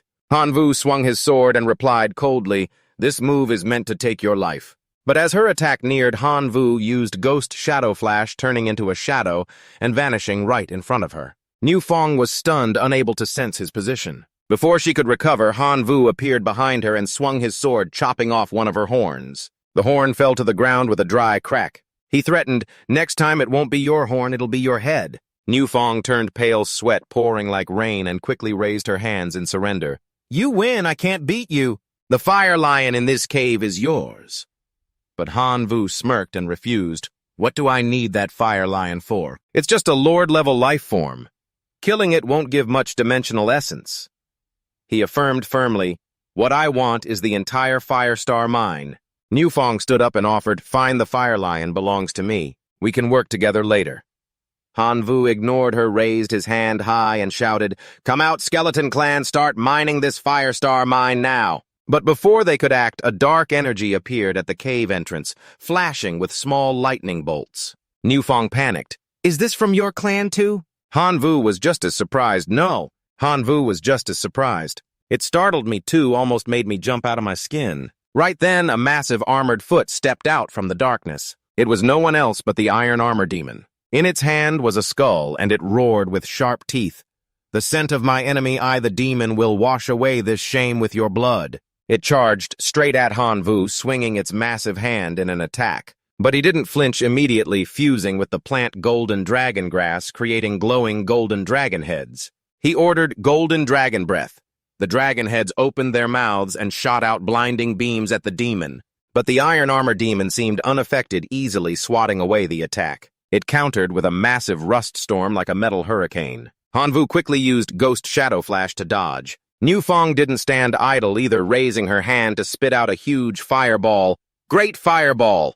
Seeing her push back the demon, Hanvu realized fire could counter the enemy. He immediately pulled out a card and summoned the Red Dwarf God. In an instant, the god appeared, holding a powerful weapon.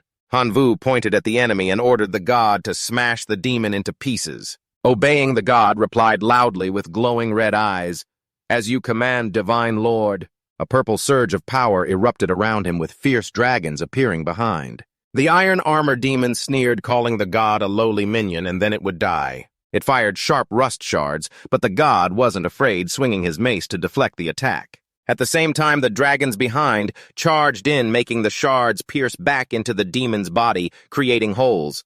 The demon howled in pain. "No, please stop!"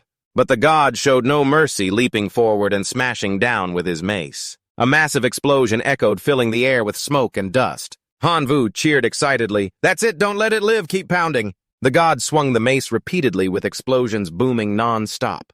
Hanvu grinned but pretended to cover his face. "Oh man, that's brutal!" After the beating, the demon's body was flattened and stuck to the ground, trembling in fear. The scout reported, "The demon's soul is still intact."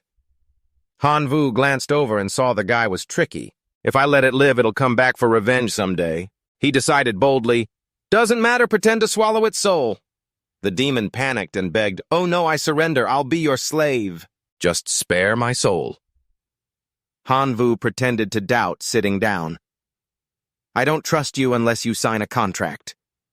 The demon thought for a moment and agreed. "Deal." He stood up and prepared the slave contract. The master is Hanvu, the slave is the iron armor demon. While preparing, he flashed a sly smile. Newfong stood behind, looking at the contract in shock. "Wow, you're sneakier than the slickest traders." The contract was complete, and a green energy from Hanvu's hand flew into the demon's body, sealing the deal. He suddenly remembered and asked, "By the way, what are your powers?" The demon replied, "Master, I am an iron armor demon by bloodline. I can turn my body into rust metal items and life forms." Hanvu stroked his chin, dismissing it. "Sounds all right, but in the divine realm, lots of people have fire powers that completely counter you. Your weakness is way too obvious." The demon panicked, sweating profusely, and quickly offered, "If you don't mind, I can become a weapon. I can rust anything that touches me." Hanvu nodded. "Not bad, let's try it." The demon instantly liquefied its body and shaped into a great sword. He picked it up, excited. "This way, my fighting strength multiplies." The chance to become a demigod is getting closer. First, he slung the great sword over his shoulder and thought, "As long as I keep slaughtering, I can gain more dimensional essence and expand my army." A few days later in a forest, a soldier saw the horrifying scene and muttered, "Oh my God, is that an undead army?" In front of him was Hanvu's massive army. After observing for a bit, his face turned pale. "A 500,000-strong undead army. I have to report this to the city lord right away." His face turned pale because of the 500,000-strong undead army. The scene shifted to late afternoon in a grand building where a man sat on a golden throne like a king, hearing the report and fidgeting nervously. "What did you say?" "A 500,000-strong undead army." The soldier bowed low, face almost on the floor, sweating bullets, and reported clearly. "Yes, city lord, the undead army has appeared in the area a few dozen miles from us." Hearing such detailed and clear information from his subordinate, the old city lord knew it couldn't be fake. In his mind, he calculated silently, his eyes showing deep thought. The town's guard force is only 50,000 strong. Even with mercenaries, it barely reaches 100,000 in fighting power. If a 500,000-strong undead army attacks, it's definitely a disaster. His face tensed up, sweat dripping down his forehead, and he ordered gravely, "Someone send an urgent request for reinforcements to the nearby cities." The soldier responded without hesitation, "Yes, sir, city lord." The next day, the soldier rushed back to report, "City lord, reinforcements from the cities are ready." Guards and mercenaries total 300,000. Additionally, the Holy See has sent 50,000 priests. Standing on the city wall, the old city lord felt energized and shouted to rally the troops. "Great priests can counter the undead." Are they done for this time? Guards, mercenaries, and priests from the Holy See were facing a life-or-death battle ahead. "Let's crush the undead army together." At that moment, the troops were fully equipped, standing in neat lines, and responded in unison, "Defend our home fight to the end." The city general, from his warhorse to his armor and weapons, was all set, raising his hand and shouting, "March out and destroy the undead army!" Meanwhile, in a corner of the battlefield, Hanvu was resting under a tree when the scout bug returned to report, "There are 350,000 human troops heading toward us." Before it finished, Hanvu jumped up, his eyes lighting up with excitement. Oh yeah. Are they coming for a fight? Seeing his sudden move, Niu Fang was startled and asked, "What's going on?" Han Vu stood up, clapped his hands together, and said excitedly, "My scout reported a large human army is about to surround us. How about it? Want to join me for a big battle to grab some more dimensional essence?" Niu Fang heard that and flatly refused. "Are you trying to use me as a human shield? Do you think I'm that dumb? No way, handle it yourself." Seeing she didn't want to join, Han Vu headed to the battlefield alone. He hid under a pile of grass to observe. While watching, he heard a noise behind him and turned to see Niu Fang. He said in surprise, "Didn't you say you didn't want to get involved?" Niu Fang frowned and snapped, "I do what I want, okay? I'm just itching for a fight, not helping you or anything, got it?" Though her face was cold, Han Vu found it amusing, reached out to pat her head and teased, "I like your tough street-smart vibe." Niu Fang glared annoyed and pushed his hand away. "Don't get near me, you're getting on my nerves. Look over there."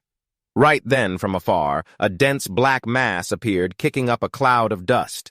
That was the City Lord's army advancing straight toward the enemy. When they were in range, Han Vu stood up and shouted, "Skeleton army ambush!" At his command, the skeletons hidden in the bushes around stood up surrounding the human soldiers. Seeing that the soldiers raised their shields and yelled, "Defend! Defend!" Some soldiers panicked. Others cried out in fear, "Oh God, I want to go home." In that moment, in front of them were hordes of terrifying skeletons swarming like a giant ant colony. Both sides clashed fiercely. But it didn't stop there. As the human soldiers trembled in fear, skeletons suddenly summoned from their bodies. The old general saw the situation turning bad and ordered seriously, "Priests, purify them now." At his order, the priests around him clasped their hands and chanted spells, making their bodies glow. Soon the skeletons were cleansed by the purification skill and vanished into the air. Realizing the threat, Han Vu panicked. "This is bad, priests, counter the skeleton army. We have to take them out first." No sooner had he spoken than Niu Fang transformed and dashed toward the enemy. Han Vu wasn't about to lose, transforming into black dragon form and huffing, "I won't let you show me up." While he was still talking, Niu Fang had already taken out a group of priests. Not wanting to be left behind, Han Vu swung his magic sword, splitting the remaining priests in half. After dealing with the tough enemies, they leaned back to avoid surprise attacks. Han Vu raised his hand and ordered his clan, "Full army attack." The skeletons surged like a terrifying wave, trampling the human soldiers and sending them fleeing in utter terror. In the critical moment, a soldier escaped to the city and shouted in alarm, "City Lord, we've been defeated." Before he finished, the old City Lord guessed the outcome, sweat pouring down his face as he rushed out, seeing the devastation and despairing, "It's over, everything's really over." But he still gave his final order, "All troops retreat." A few hours later, Han Vu and Niu Fang took the city and entered. Han Vu acted sad, muttering to himself, "Trading 350,000 skeletons for a few thousand dimensional essence, it's heartbreaking." In contrast, Niu Fang covered her face, eyes shining, drooling, "We're rich, we've hit the jackpot." Seeing her reaction, Han Vu sighed. "Is that all it takes to impress you?" Niu Fang turned back, puffing her cheeks in anger. He continued, "Anyway, there are runes in the spoils. Let's split them." He thought to himself, "Good thing I have 4 empty slots for runes." The rune info appeared. Low-level giant strength enhances body by boosting muscle intensity 40% for strength. When applied to equipment, it adds a crushing effect. Low-level fierce fire enhances body by granting fire magic comprehension, increases fire resistance by 20% and fire affinity by 15%. When applied to staff equipment, it adds fierce fireball skill and boosts fire magic power by 20%. When applied to defensive equipment, it adds Fierce Fire Shield, reducing fire magic damage by 30%. Mid-level protection. When applied to defensive equipment, adds Protective Aura, increasing equipment durability by 50%. After reviewing, Han Vu felt these runes were too low level, so he decided to leave them for his clan. Niu Fang glanced over and picked the Fierce Fire rune. "All right, I'll take this one." With that, she immediately used the Fierce Fire rune. Her body burst with a red glow and she smiled brightly, her eyes sparkling with joy. "I'm one step closer to becoming a Lord-level life form." Han Vu looked at her and smiled. "Thanks, but these are just junk." Seeing her so happy, he felt relieved. "No big deal." Niu Fang watched him, and since he didn't seem upset, she smirked playfully, thinking, "Humph, no wonder Qin Sang likes you so much, you big dummy." The scene shifted to a dark, ominous castle at night. A panicked voice rang out. "Is that true? So that's King Lao." Sweat was pouring down his forehead, his face showing tension as he heard the news. The soldier was kneeling on the floor, his voice firm as he affirmed, "The news is completely accurate. Moreover, not only Langdong City but also the 4 surrounding cities have been destroyed. The number of undead legions has reached nearly 10,000. King Lao couldn't sit still waiting for the enemy to arrive. He immediately stood up, his voice grave as he ordered, "Summon the Archbishop and the kings of the Elf Nation, Minotaur Nation, and Werewolf Nation to discuss this urgent issue." Soon the scene shifts to a large conference room where the most powerful figures have gathered. One person exclaimed in surprise, "Are the undead legions really that aggressive?" The leader of the Werewolf Nation stood up, his voice strong, as he suggested, "We must unite to fight the enemy together. My werewolf army is fully ready." The leader of the Elf Nation also nodded in agreement. "My elf army is the same." Once everyone at the round table agreed, King Lao of the human race declared boldly, "All right then, the forces of our 4 nations alliance and the Holy Warriors army will join together to wipe out those undead once and for all." But in another luxurious room, a couple was wrapped up in each other's arms. The green-haired girl spoke softly. "My father plans to ally with the Holy Warriors, elves, minotaurs, and werewolves to attack that skeleton army." Ton Kang Nian heard the news and widened his eyes in surprise. "Really?" He frowned, smiling slyly to himself. "The invaders are controlling the skeleton army." "Yeah, besides Hanvu, who else could it be?" "Oh, Hanvu, after just a few days of invasion, you've become such a major threat that it takes 4 kingdoms to team up against you. No wonder you're the friend I respect." He quietly calculated, "I've been hanging out with this princess for so long, and finally I've got a lead on advancing to demigod in the divine realm." Civilization becoming a demigod just requires meeting the divinity requirements. But in the outer realms, you have to meet the current civilization's requirements too. In this rune civilization, advancing to demigod needs a special-level rune chant. This kind of rune chant even the royal family has never truly possessed. You can see how tough it is. "Hanvu, I'm planning to team up with you.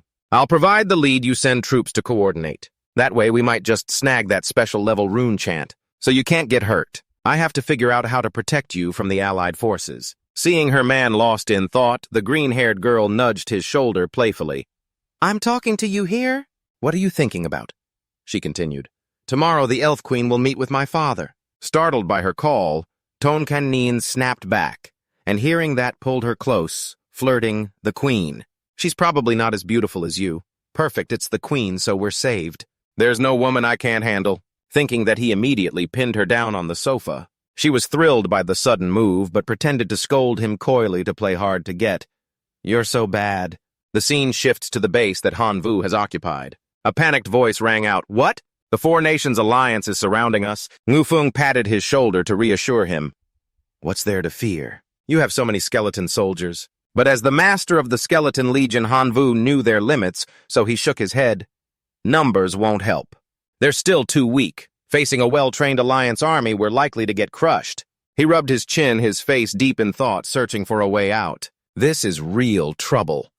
Before he could think of a plan, the mutation source appeared, cheerfully bragging, "Look, host, when it counts, I'm the one who eases your worries." Hanvu quickly asked, "Do you have a plan?" It confidently stated, "I have a plan, but you need to pay up first 1 divinity point." Hanvu grumbled internally, "Damn it all, you ever do is beg for my divinity points. What else are you good for?" Even though he thought that he had no choice, so he negotiated, "First tell me your plan. How else will I know if it's worth 1 divinity point?" The mutation source didn't refuse and vaguely revealed the plan. "Actually, I've heard about the rune civilization and know a rune chant that can create great mutations." Hanvu eagerly asked, "What rune chant? Tell me right now." But the mutation source wasn't about to spill it easily. Hanvu got the hint. Annoyed, but still pulled out a divinity point and handed it over. His face couldn't hide the irritation, but seeing the divinity point, the mutation source grinned brightly. "Thanks for the support." It leaned in close to his ear and whispered the details, delivering the plan as promised. After hearing it, Hanvu smiled with interest. "That's pretty clever. Let's give it a shot. At least that divinity point wasn't wasted." Seeing him smirking, Ngufeng looked over, curiously puzzled. "Why is your expression changing so much? Have you figured out a way to turn this around?" Hanvu glanced at her, his eyes twinkling with mischief. Just wait and see. A while later on the battlefield, the sky was covered by a thick swarm of locusts, darkening the entire area. The human soldiers panicked, shouting in unison, "Comrades, attack!" The locusts and skeletons are on the same side, and they both answer to one leader. Both sides clashed fiercely. But in moments, the human army wiped out the last of the locusts and cheered, "We got them!" Awesome. However, at that very moment, dark, eerie gas burst from the locusts' bodies. The gas clung to the soldiers, quickly making strange mushrooms sprout on their infected spots. The soldiers cried out in panic, "What the heck is this?" Though confused, they desperately tried to pull the mushrooms off their bodies, but it was useless. The dark gas from the locusts kept coming, leaving them in total chaos. Seeing the enemy in disarray, Hanvu immediately summoned more skeletons. The human soldiers were terrified, their faces pale as they faced the enemy. The battle dragged on for a while, but in the end, the human army was nearly wiped out. Hanvu stepped forward, surveying the battlefield with a smug smile. That didn't take any effort at all. This death mushroom spore is really effective. He boasted, totally worth the 10,000 divine power I spent. He explained, the death mushroom spore can turn into a supervirus combined with the rune chant it spreads the plague everywhere. He pulled out a mushroom and introduced, this is the intermediate plague rune chant. It affects the body, turning it into a plague host. Every cell in the body exchanges the plague supervirus. Finished speaking, he glared at the remaining soldiers and ordered gruffly, fight! Obeying their master, the skeletons charged in with full force enhanced by the plague rune. In just 3 days, Hanvu defeated the Alliance army and captured 10 surrounding cities. And 5 special undead heroes were born in the Skeleton Legion. In the castle, a desperate voice rang out, is there really no way? If we keep fighting like this, my kingdom will be gone. King Lao suggested anxiously, now we have no choice but to stop the war and negotiate. The people in the meeting room agreed with the idea, but were helpless because they didn't know who to negotiate with. The werewolf representative spoke gravely. We've been fighting the Skeleton Legion all this time and still haven't seen their leader. Right then, the door swung open. A beautiful girl, the king's daughter, entered, followed by Ton Kan Nin. He confidently requested, Your Majesty, may I handle this negotiation? The werewolf representative stared in disbelief. You've never been on the battlefield and you want to negotiate with the one behind the Skeleton Legion. The old holy warrior also sneered, he's just some pretty boy. This isn't your business. But the king's daughter stepped forward to her father and confidently affirmed, Father, I think he can totally handle this. Seizing the chance, Tonkainin added, Your Majesty, don't you trust your daughter's judgment? The elf queen also spoke in support. I can vouch that he's smarter than everyone here. Seeing both his daughter and the elf queen say so, the old king nodded. All right, we have no other options anyway. Let him give it a try.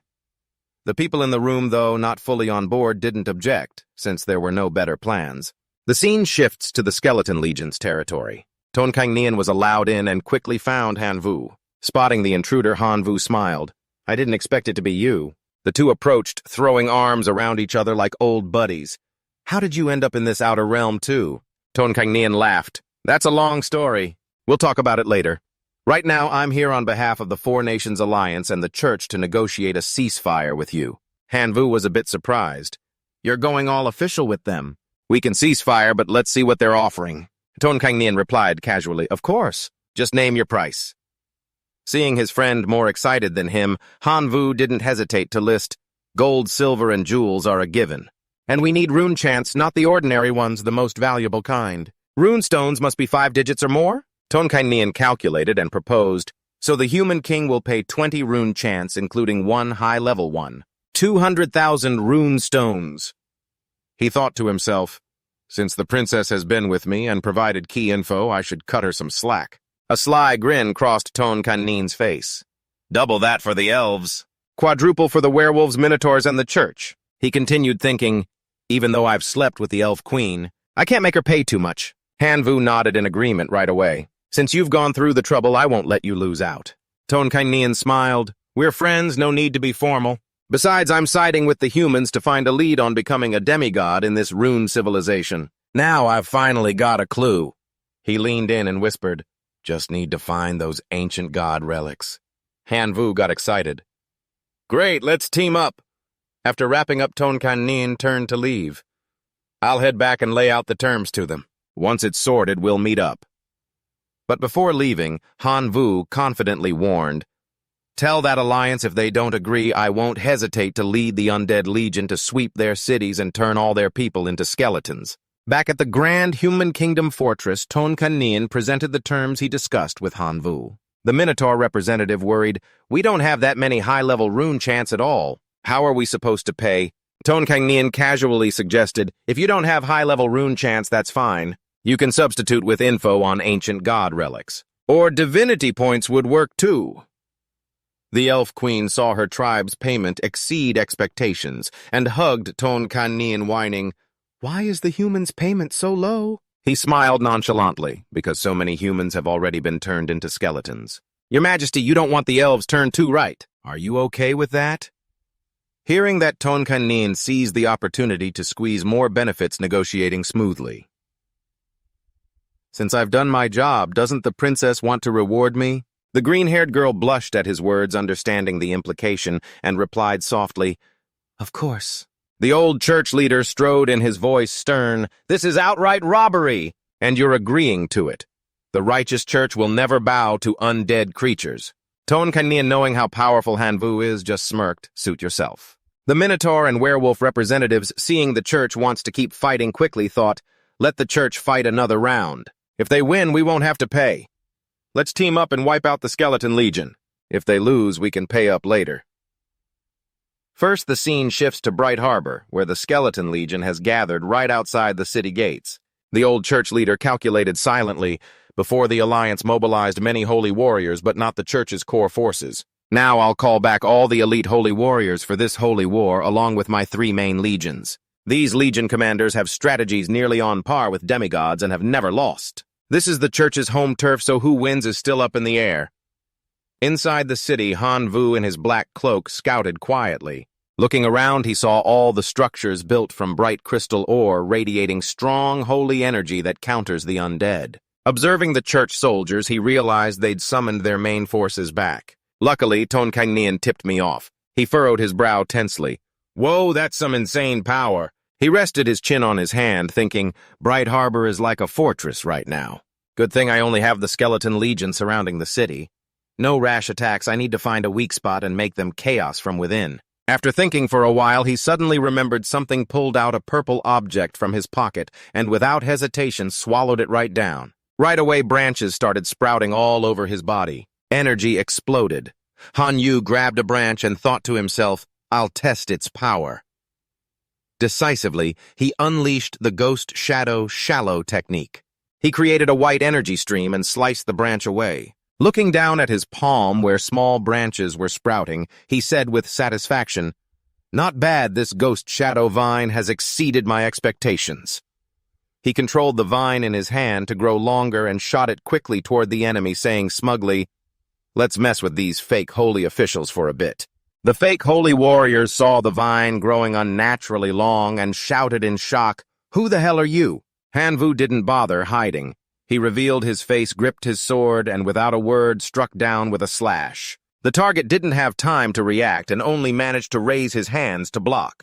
He lightly slashed the guy's arm, causing a surge of dark energy to flare up. The guy trembled and yelled to his teammates, "Quick, purify me!" But his teammate shook his head in panic. "No, it's not working."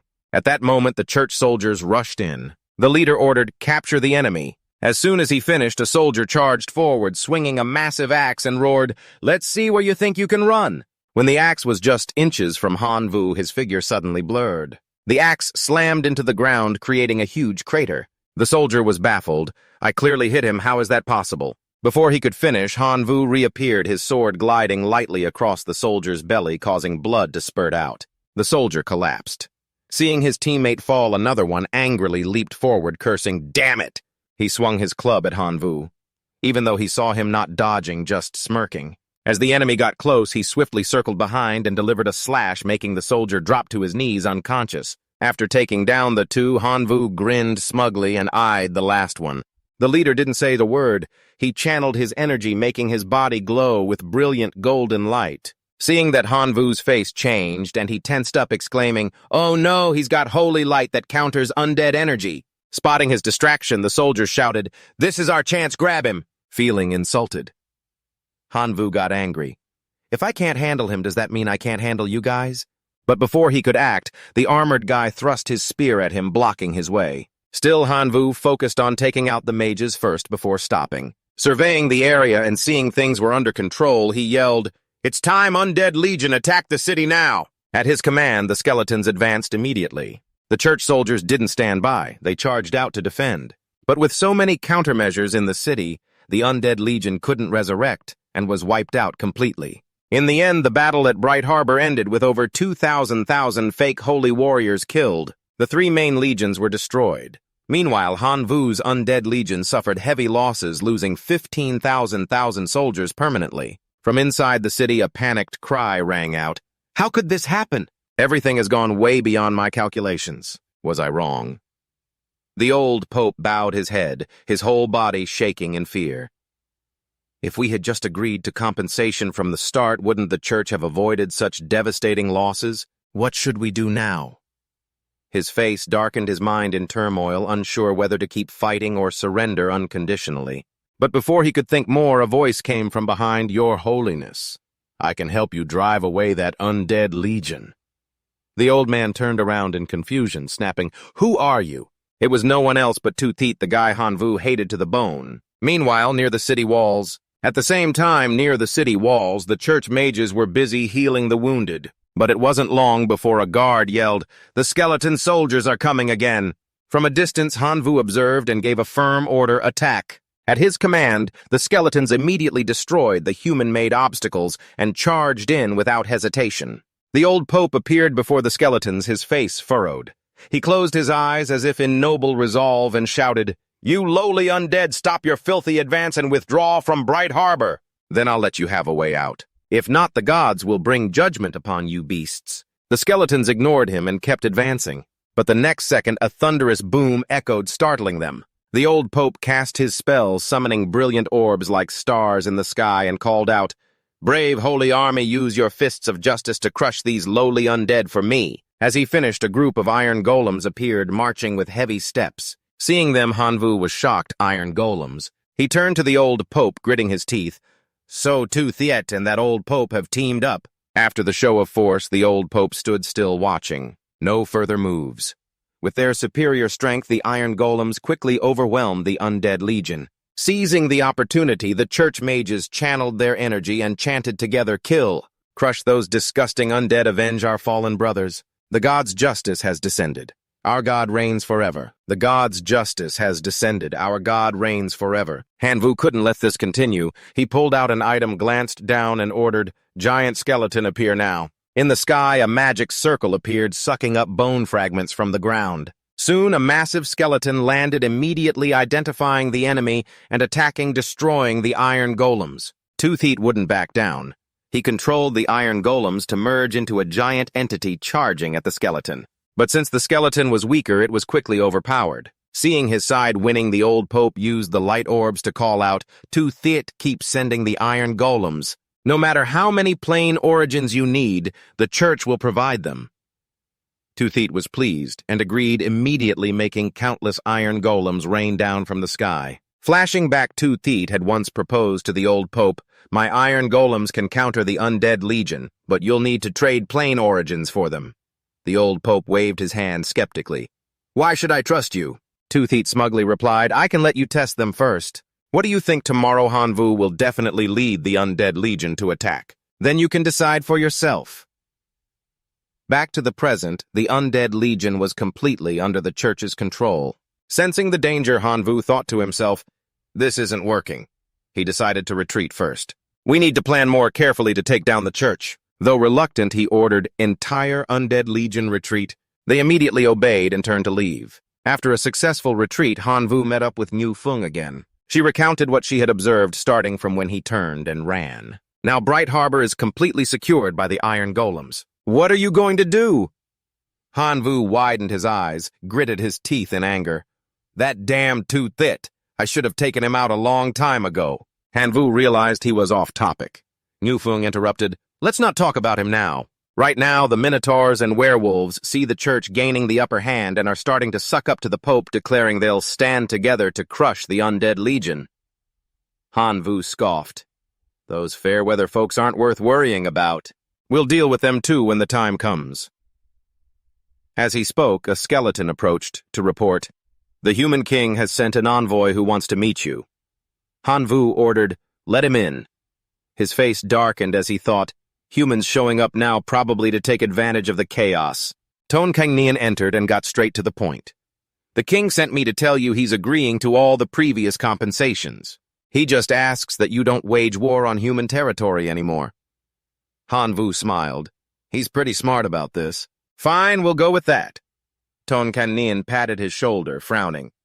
"So how do you plan to handle the church?" Hanvu replied, "Let that pope enjoy his victory for a few days. For now, I'll deal with those suck-ups first." Kangnian suggested, "Come with me. I have info on an ancient ruin and want to check it out first, then we can handle those minions together." With the backup, Hanvu led the remnants of the Undead Legion to shift their attack to the Werewolf Kingdom. The battle lasted 5 days and nights. Since the werewolves had no effective way to counter the skeleton's resurrection and the super-fungal virus, they suffered a crushing defeat. 12,000 elite werewolf troops all became part of the Undead Legion. The Werewolf Kingdom was wiped out. Witnessing the massacre, the Minotaur Kingdom was terrified and no longer dared to side with the church, immediately surrendering unconditionally.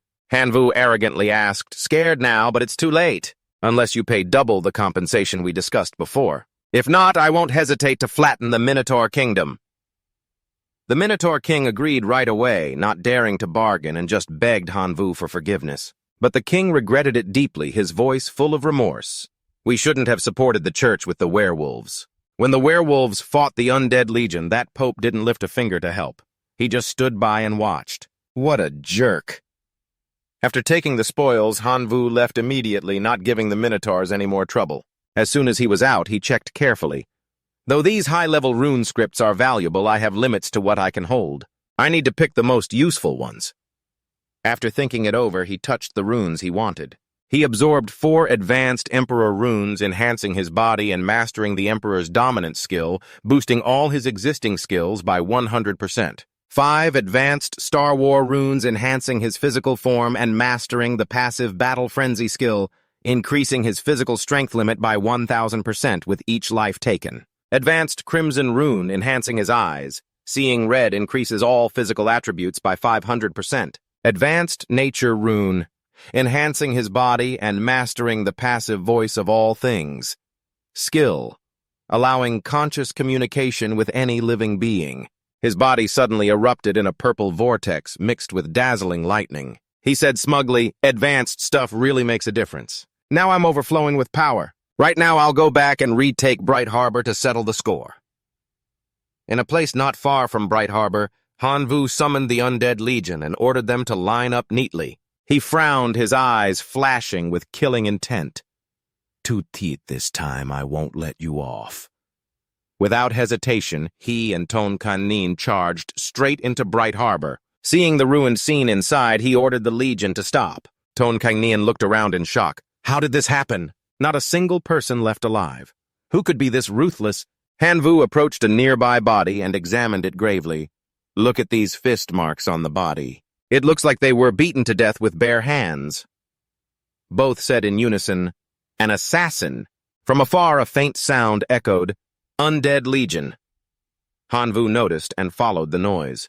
A moment later, he found the old pope lying on the ground, barely breathing, soaked in blood. He rushed over, knelt down, and asked, "Where's that two-tiet guy?" The old man struggled to reply, his body shaking in pain. He's gone. He stripped the church of all its plain origins and had assassins kill every single holy warrior. I want revenge." Ton Kangnian widened his eyes. Wasn't this just inviting the wolf into the house? Before he could finish, the old pope's eyes went blank. His body turned cold, and he passed away. Hanvu now understood. No wonder when I fought the werewolves, the church didn't react. They were already wiped out by Tutit. Ton Kangnian advised, "All right, forget about them. Let's go find that divine relic. It's all in ruins anyway." Though he wanted to leave right away, Hanvu looked around at the valuable bright crystals and muttered, "I want to go, but I have to take these bright crystals with me. Otherwise, it'd be such a waste." The scene shifted to a lush forest with majestic mountains and a clear flowing river.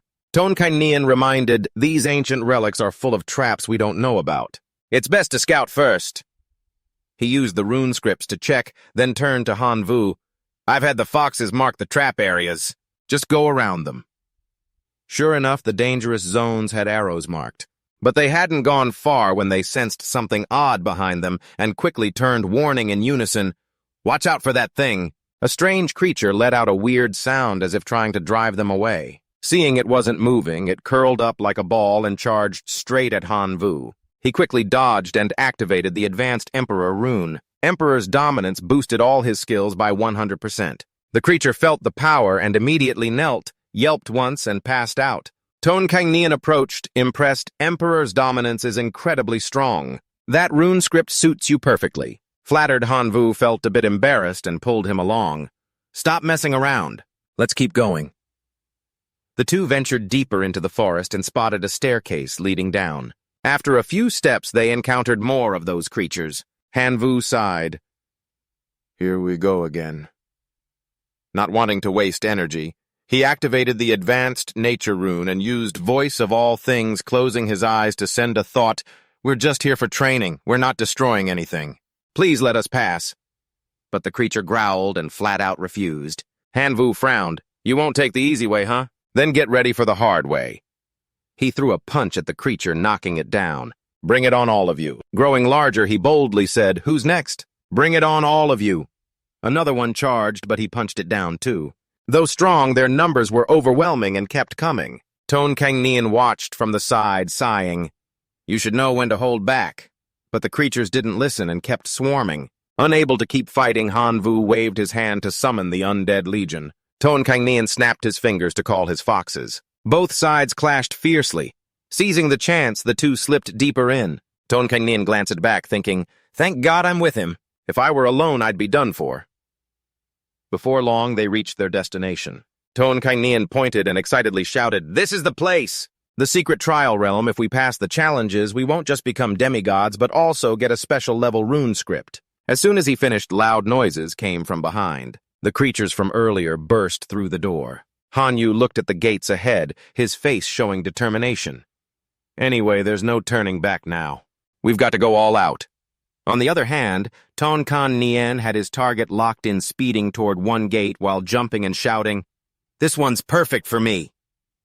As half his body went through the gate, he suddenly remembered, turned back with a smile, and reminded, You better watch yourself too.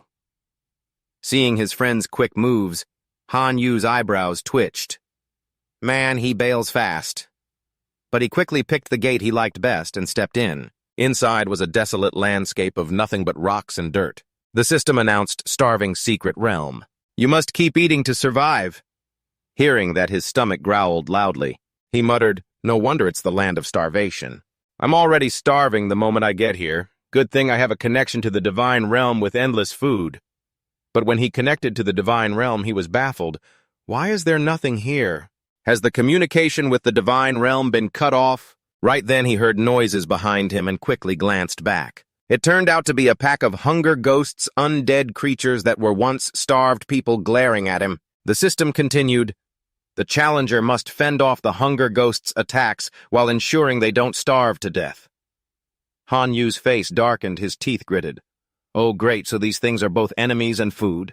To survive, do I really have to eat these? The hunger ghosts saw their plump, tasty prey and roared as they charged at him. Hanyu wasn't about to let them have it easy. He summoned his skeleton legion and ordered them to fight back. He pulled out a few flowers and tossed them on the ground. As soon as they touched the soil, they sprouted and grew tall in an instant, big enough for him to sit inside. The plants consisted of 3 types: Deathly Nourishment Flower, Golden Dragon Grass, and Ghost Shadow Vine. He frowned and thought, I can kill people, but I absolutely won't eat human flesh. First, I'll use these 3 plants to absorb nutrients from the soil to sustain myself, then have the skeleton soldiers fight off the hunger ghosts to stay safe. After thinking that, he closed his eyes and let his body fall into hibernation, reducing energy consumption. Just need to hold out for 30 days to win. The scene shifted to a human city now in ruins with black smoke rising from the collapsed houses. All of it was caused by ZTE's Iron People. He stood on the rubble in the palace, smugly declaring, "The Human King's city is mine now. From the church to the human kingdom, and even the Minotaur nation, my iron people have wiped them all out." He flashed a sly grin. "The elf kingdom is holding on with their barriers for now, but they won't last much longer." Just then his iron people dragged Niu Feng in front of him. Looking at her, Zetiet approached, stroking her face mockingly. What a surprise bonus. She actually dared to run to the Minotaur nation and try to become their queen. Well, now she's fallen right into my hands. Niu Feng's face was touched, and she glared, grinding her teeth as she struggled.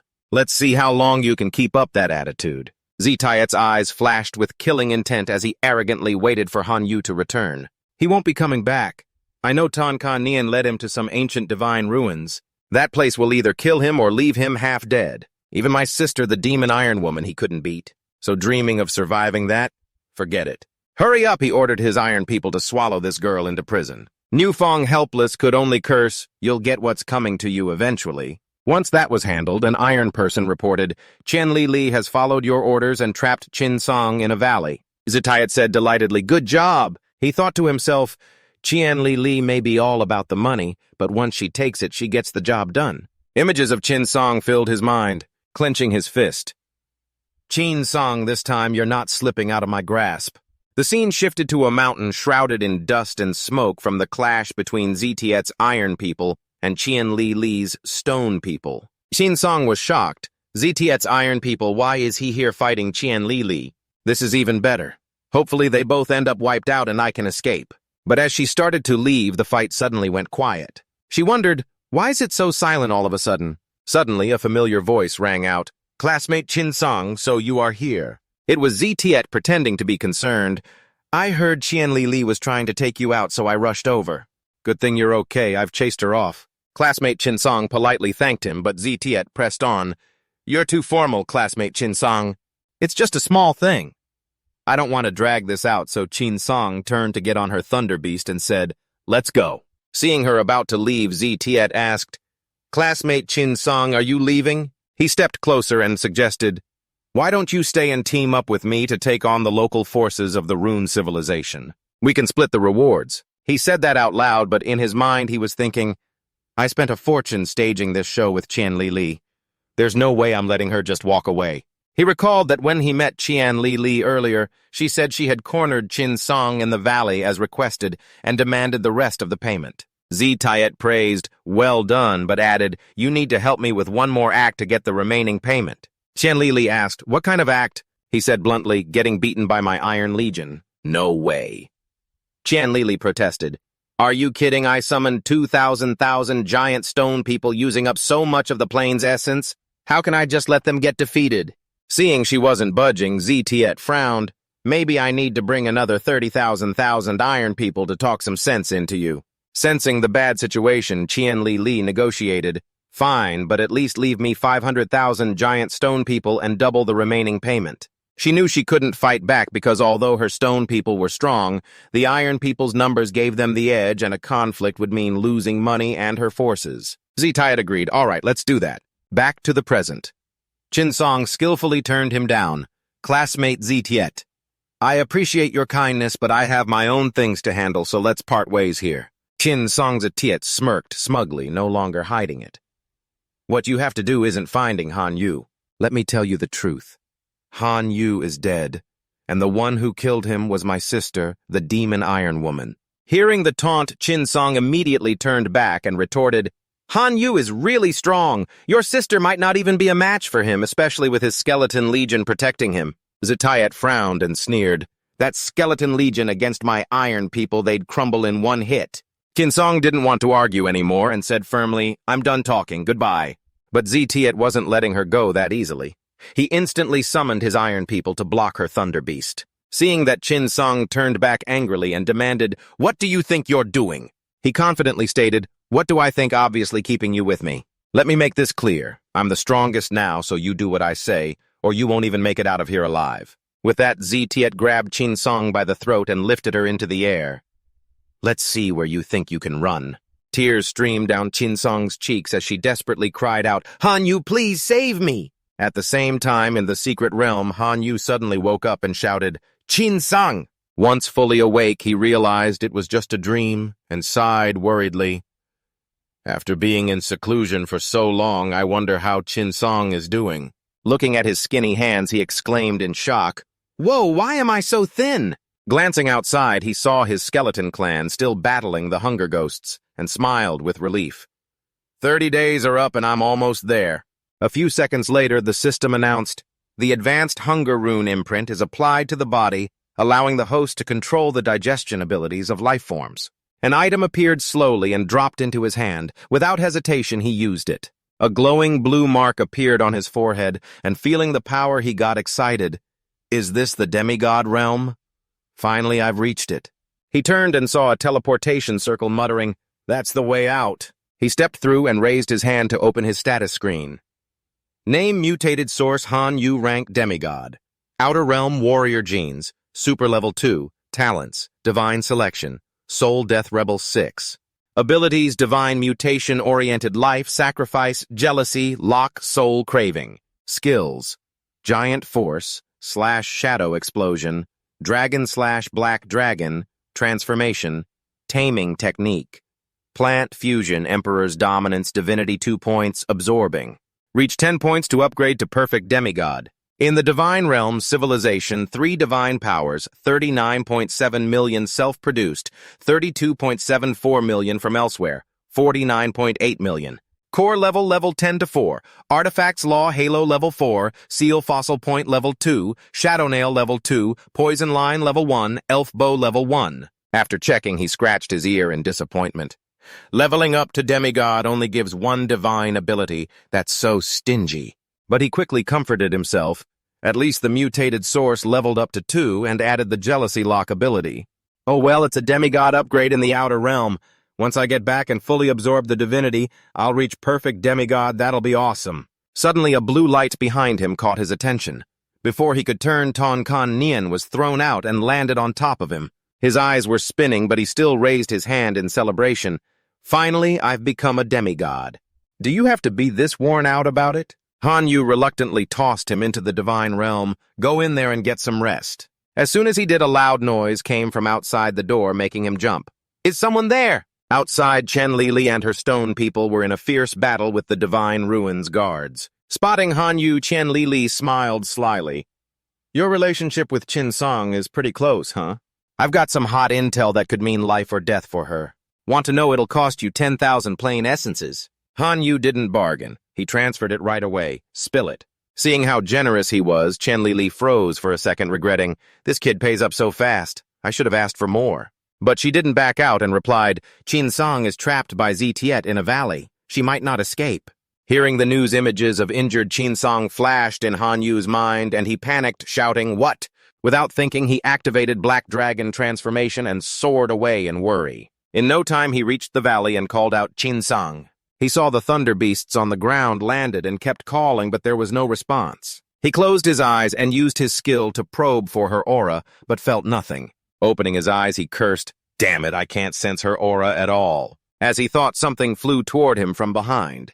He quickly turned. It's an advanced Golden Crown Thunder Sparrow rune language. Under the Emperor's influence, this new divine ability is wild. Stop staring. Hurry and take me to find Qin Sang. It's almost too late. Release me. Let's see who saves her. What's this sneak attacking me? Even if you die, I won't. Why is it you're not dead? Even if you were, I wouldn't be. Han Yu, today I'll definitely kill you. Oh yeah, this new divine ability is wild. I'm starving so hungry. Did you do this? You're a demigod now. My demon Iron Woman couldn't kill you, but instead she became my slave.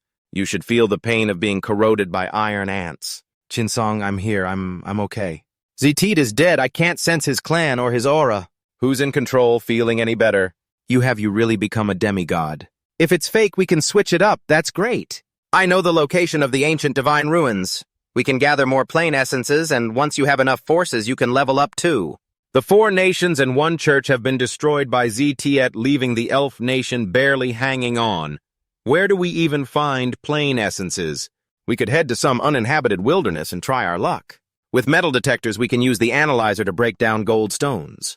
Listen, isn't that plane essence right here? Wait here for me. Don't go off alone. Bite, bite, bite, bro. Why is my ancestor teaming up so perfectly?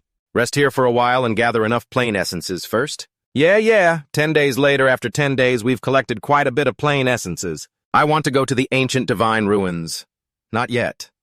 Your wounds just healed, so rest and get some sleep first. Hey, classmate Ton, long time no see. What's this place? How did you two meet? Not early, not late, but right now, being a third wheel. Do you have time to worry about us? Your Jade Princess was killed by Zetiet, and the Elf Queen is barely hanging on. What did you say that jerk Zetiet? I've only been asleep a few days, and he's wrecked the 4 nations in one church. Too bad about my princess. I couldn't save her. I have to go help the Elf Queen. After all, we've been together. Who knew Tan Shengnian was so loyal? I think he's just flirting around. Let him go, you rest a few more days. You killed Zetiet. When we get back to school, the Z family will come after you. If I didn't kill Zetiet, would the Z family let me off? The pressure from the Z family isn't a big deal. I'm just worried about the Imperial Academy's discipline. I don't Hanwoo. Qin Song, hurry back to school. There's important business. Don't worry, I'm here now. I want that Han kid to pay for my son's life, Zetiet. Your wounds just healed. This isn't the time to waste energy training. It's not because I'm forcing myself to help. I'm not afraid of the Z family. Who said it's for you? But before officially joining the Imperial Academy, leveling up to demigod has always been my dream. But don't worry. You've told me all about the maps and intel in the Divine Ruins. I'll definitely make it through. Yeah. I'll wait for you. Then we'll go back to school together. Protect her. A month later has a month already passed. She still hasn't come out, and the skeleton soldiers sent in have no news. I fear she's in danger. I can't wait any longer. Get out of the way. The gate of this trial has already been closed. It can't be opened from the outside. Does that mean someone who's already broken through can't enter again? Advanced Emperor, Advanced War Frenzy, Advanced Star Red. In the end, which one did Qin Song choose? Stay calm. Find where Qin Song's aura is strongest in the trial grounds. Qin Song, how are you? Are you hurt? Qin Song, how are you? Are you hurt? Oh, let go of me quickly. Oh yeah, look at me, I finally leveled up. Your energy now feels like it's about to break through.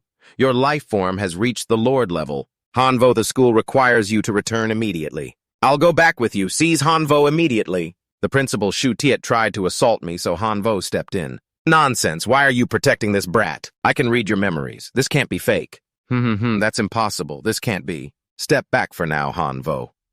Though you were eager to save someone, you went too far, so you must be severely punished. As for you, from now on, you're suspended until the college entrance exam. Is that all? Suspension is already a heavy punishment? It's fine, I was planning to take a leave anyway to focus on absorbing the divinity. That way, in the divine civilization realm, I'll advance to a demigod. 15 days later, student Hanvo has completed absorbing the divinity. His personal advancement has reached 10 points. Request to upgrade to a perfect demigod in the divine civilization realm for my Kwang creature has been approved. A divine official containing energy that can change the heavens and earth, can both train the body and nurture other divine realm creatures, boosting the divine realm's potential. So is that the upgrade? This aura looks like from now on, without Black Dragon transformation, my strength can still reach Lord level. What's this mutated source name? Hanvo Demigod Warrior Level Super Tier 3 Envy. 6 talents. Divine Selection. Only Child of Death Rebellion. Divine Mutation. Ability Orientation. Unique Life Sacrifice. Lock Famine. Envy. Bestow. Life Blessing. Unique Fusion. Skills Giant Force / Rich. Dark Explosion. Dragon / Black Dragon. Transformation Taming Technique. Plant Fusion Emperor's Dominance. 6 Divine Roles. Rebellion. 5th level Divine Role currently awakened. Soul Devouring Eye bestow Life Blessing. It can bestow life blessings on kin using divine power to extend their lifespan. Unique Fusion can consume divine power to fuse anything with compatibility. So after upgrading to demigod, I gained the Rebellion Divine role and newly awakened the Soul Devouring Eye. Now I can see the soul energy floating in space. Fusion is this my divine energy. Sidekick Technique. Dragon Transformation Technique. Plant Fusion and even Emperor's Dominance Fusion. And Emperor's Dominance Fusion. Sure enough, after fusion, the power is extraordinary. This move is called Black Dragon Evolution. If my skills can fuse, what about my kin? Let me try. Great, it's reached the hero life form level. It can definitely wipe out the hero life forms of the Bullhorse clan in an instant. It's really gotten better, but fusion still consumes divine power. Just now it costs several million divine power. That's right, one Mars stone can sell for 1.6 million divine power. Smelting one a day in a year, I can earn over 100 million divine power, enough to exchange for a divinity point. Now I have another way to make money. Keep smelting, keep smelting. Only teachers and students of the school are allowed in. I'm a true god, you guys stop. This is the Imperial Academy. True gods, main gods, even god kings are here. If you cause trouble here, you won't gain any advantage. Ha-hi, such a quick response signal means I'm getting closer to the thief who stole the god king's treasure. Is this Han Vo in the academy, the thief the god king is looking for? I need to find a way to get into the school. What the hell, covering for the criminal Han Vo, you bastard, I won't forgive you. Can you two help me with something? I'm willing to pay a handsome reward. My target is also Han Vo. Even killing a classmate like that, doesn't he fear karma? The cause of Shu Tiet's death has been investigated clearly. You two just stick. You two just keep killing without letting go, and it won't accomplish anything. Sure enough, he's the thief who stole the God King's treasure. Capture him and the God King will surely reward me handsomely. But how do I get him out of here? Hanvo, you won't die peacefully. The school isn't a place for you to cause trouble. Please leave immediately. All right, let's go, true God, sir. We've brought you in as you wished. Are we just going to let Hanvo off that easily? Leave Hanvo to me. I'll give you two a satisfactory result. But you two stay out of it. Hanvo, you don't need to pay attention to what they said. Shu Tiet's death was his own fault for overreaching. You defending yourself was not wrong. Miss Lena, don't worry, they won't affect me. On the contrary, it motivates me to keep getting stronger. That's my student. Now you're a perfect demigod. Next, focus on how to get divine consciousness and the Imperial Academy's exam. If you don't pass, you'll be forced to drop out. You have a ticket to the Outer Realm battlefield. You can go there to test your luck. Get used to the competitive atmosphere first, which will benefit your future. I won't let you down. The Outer Realm battlefield is interesting. See you there then. Hey, each ticket allows 2 people. Going alone would be a waste. Hanvo Hao's life at the Imperial Academy. Teacher Tian, I've upgraded to a perfect demigod. This time I want to invite you to team up and explore the Outer Realm battlefield. Do you have time? Teacher A, demigod. Ancient battlefield. You're that strong already. Let's go, I'll definitely go. So tomorrow at 8 a.m. meet at the Imperial Teleport Station. Hanvo's house, we have to leave tomorrow. Pick a few useful holy artifacts. You guys, 4th level holy artifact. Bao Shi Law Seal. 2nd level holy artifact. Firepoint Stone. 4th level holy artifact Clone Codex. 4th level holy artifact Thunder Firebomb. This trip might take a few months. Now it's time for her to seclude and absorb divinity. I don't know why you're here. Come in quickly. No need. Tomorrow I'm going to the Outer Realm battlefield for training, just saying goodbye. I was afraid you were in seclusion and wouldn't have time to see me. In such a hurry, by the time I return, you'll probably have leveled up successfully. See you then. I'll head back first. Take a walk with me. Luckily tomorrow I start seclusion. Otherwise I'd miss your farewell today. Is this like a spiritual connection? The ancient battlefield is very dangerous. Are you fully prepared? This underworld seal has many restrictions but will be useful for you. Take it with you. 4th level Holy Artifact Underworld Seal. 1 effect after loading into the Divine Realm Center. It can help core kin transform into soul form before death. It only works for core kin under hero life form. Underworld Seal. My rebellious divine consciousness can devour souls and bodies through the soul-devouring eye, absorbing soul energy. The more I absorb, the faster my leveling speed. This thing is really useful. Thank you. This time I can't go with you. Be careful. She didn't refuse me. Wait for me to return. You have to be careful. Teacher Tian, you're here early. Couldn't sleep, so I came to wait for you.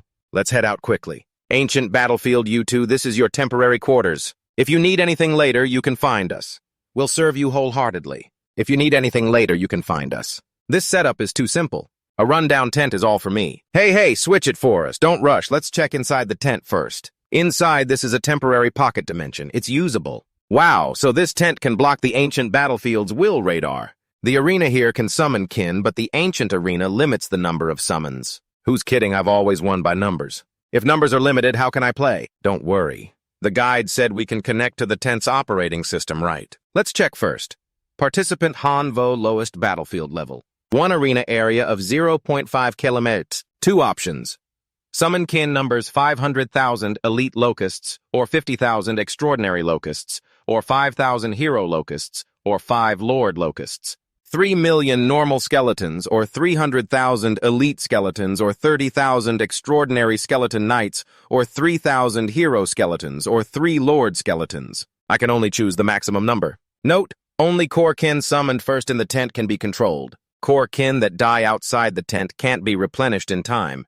You need to return to the tent to restore the lost numbers. Note, the ancient battlefield produces divine roll fragments. The rarer the divine roll fragments, the higher their value. Multiple identical divine roll fragments can be assembled into a complete divine roll. Divine rolls can be exchanged for other fragments or materials to upgrade the tent. Assemble enough divine rolls to upgrade the tent. Let's go. Let's quickly enter the battlefield and find as many divine rolls as possible. I've researched the divine roll fragments of the ancient battlefield. They're produced by wandering gods on the battlefield. Only by defeating gods can you get the fragments. Gods have high and low divisions. The main difference is the aura under their feet. White aura is the lowest level, only producing first-level divine roll fragments. Blue is second level. The strongest is gods with red aura producing 5th-level divine roll fragments. Look, teacher, even though it's white aura, this brightness means it's pretty good among low-level gods. Dark Emperor, go fight it. Impressive, quickly collect the divine roll fragments. Though it's just first-level divine roll fragments, there are 8 in total. That's a decent haul. First-level Knight divine roll. Is this the divine roll residing on it? Yes, divine rolls made from these fragments come with divine techniques. Collect enough to summon divine techniques. Fierce divine roll. Though it's just first level, the accompanying divine technique is very practical, so its value is higher than other fragments.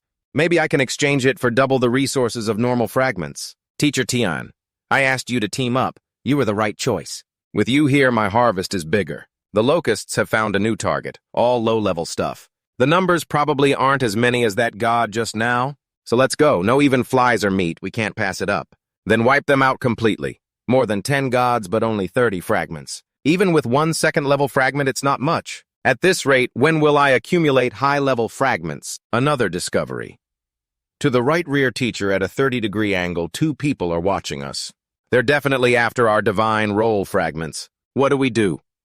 Anyone who dares to rob, I'll teach them a lesson. Boss, those 2 kids have so few kin. You can tell they're newbies. They're definitely easy targets. They've only killed more than 10 low-level gods so far. Their harvest isn't much. Let's keep following them. We have to fatten them up before we kill. Boss, you're the best. Great idea. Han Vo. How about we go back to the tent first and handle the fragments we have? Teacher Tian, don't worry, everything's under control. Trust me. The Dark Emperor will keep me updated on those 2's moves. All right, as a teacher, I'm being encouraged by my student. Let's go. Continue scouting. News of them finding gods, the screen is still purple. Purple color. At least we can get 3rd-level divine roll fragments. If we team up, our win chance is high. Hurry up! Looks like it just went through an intense battle. The kin it killed all reached Lord Lifeform level. Looks like it's a wind element master. Your rabbits can hold it off then. We can wear it down. I'll use my clone ability and my kin's Thunderfire self-destruct. You control your kin to keep firing carrot missiles until it's exhausted. Relying on it alone isn't enough for you to waste so much time like that. So do you have any way like directly defeating them to get the 3rd-level divine fragment? What a steal. They have 8 pieces. Forget it, as soon as we saw him make a move, we're no match, so grabbing some 3rd-level divine fragments off them is already great. Let's go quickly. How bold trying to take my stuff. Who are you saying took your stuff? This is an ancient battlefield. Divine fragments on the ground belong to whoever picks them up. Do you have any proof that this 3rd-level divine fragment is yours? You fool! Giant dragon slash! With just this little strength you dare to steal from me. Sell these things to the camp and we can upgrade the tent. Brother Jiang, you're amazing. You even got something as rare as the ticket to the ancient battlefield. It's just a ticket to the ancient battlefield, nothing worth mentioning. Ever since I reported the info to the God King, I've received a lot of resources as rewards. These divine fragments can upgrade the tent to a 2-kilometer radius. Let's go, we'll find more divine fragments and upgrade to something bigger. Mr. Zhang, Teacher Liu, I didn't expect to run into you 2 here. Teacher Tian, running into you and your student here is my good luck. Student Han Wu, since we parted at the ruins of Shenhe, I've been searching for you hard. I don't know what Mr. Zhang is talking about. How did he figure out I've been to the ruins of Shenhe? Back then I was clearly wearing the mask that Teacher Tian gave me, and I was very careful. Still, maybe he does not have solid evidence, so I just won't admit it. Is that so? Maybe I have the wrong person. But student Han Wu's progress is truly impressive. I remember you're about the same age as my son, yet you've already reached the demigod level. Poor my foolish son. With his shattered divine realm, he's destined for an ordinary life. Well, Mr. Zhang Teacher Liu, my student Han Wu and I have things to do, so we'll skip the small talk. Let's part ways here. Hurry up, if we keep talking, it might turn into a fight. Brother Zhang, you're just letting that kid go that easily. He's the main one who turned your son into a mortal. What's the rush?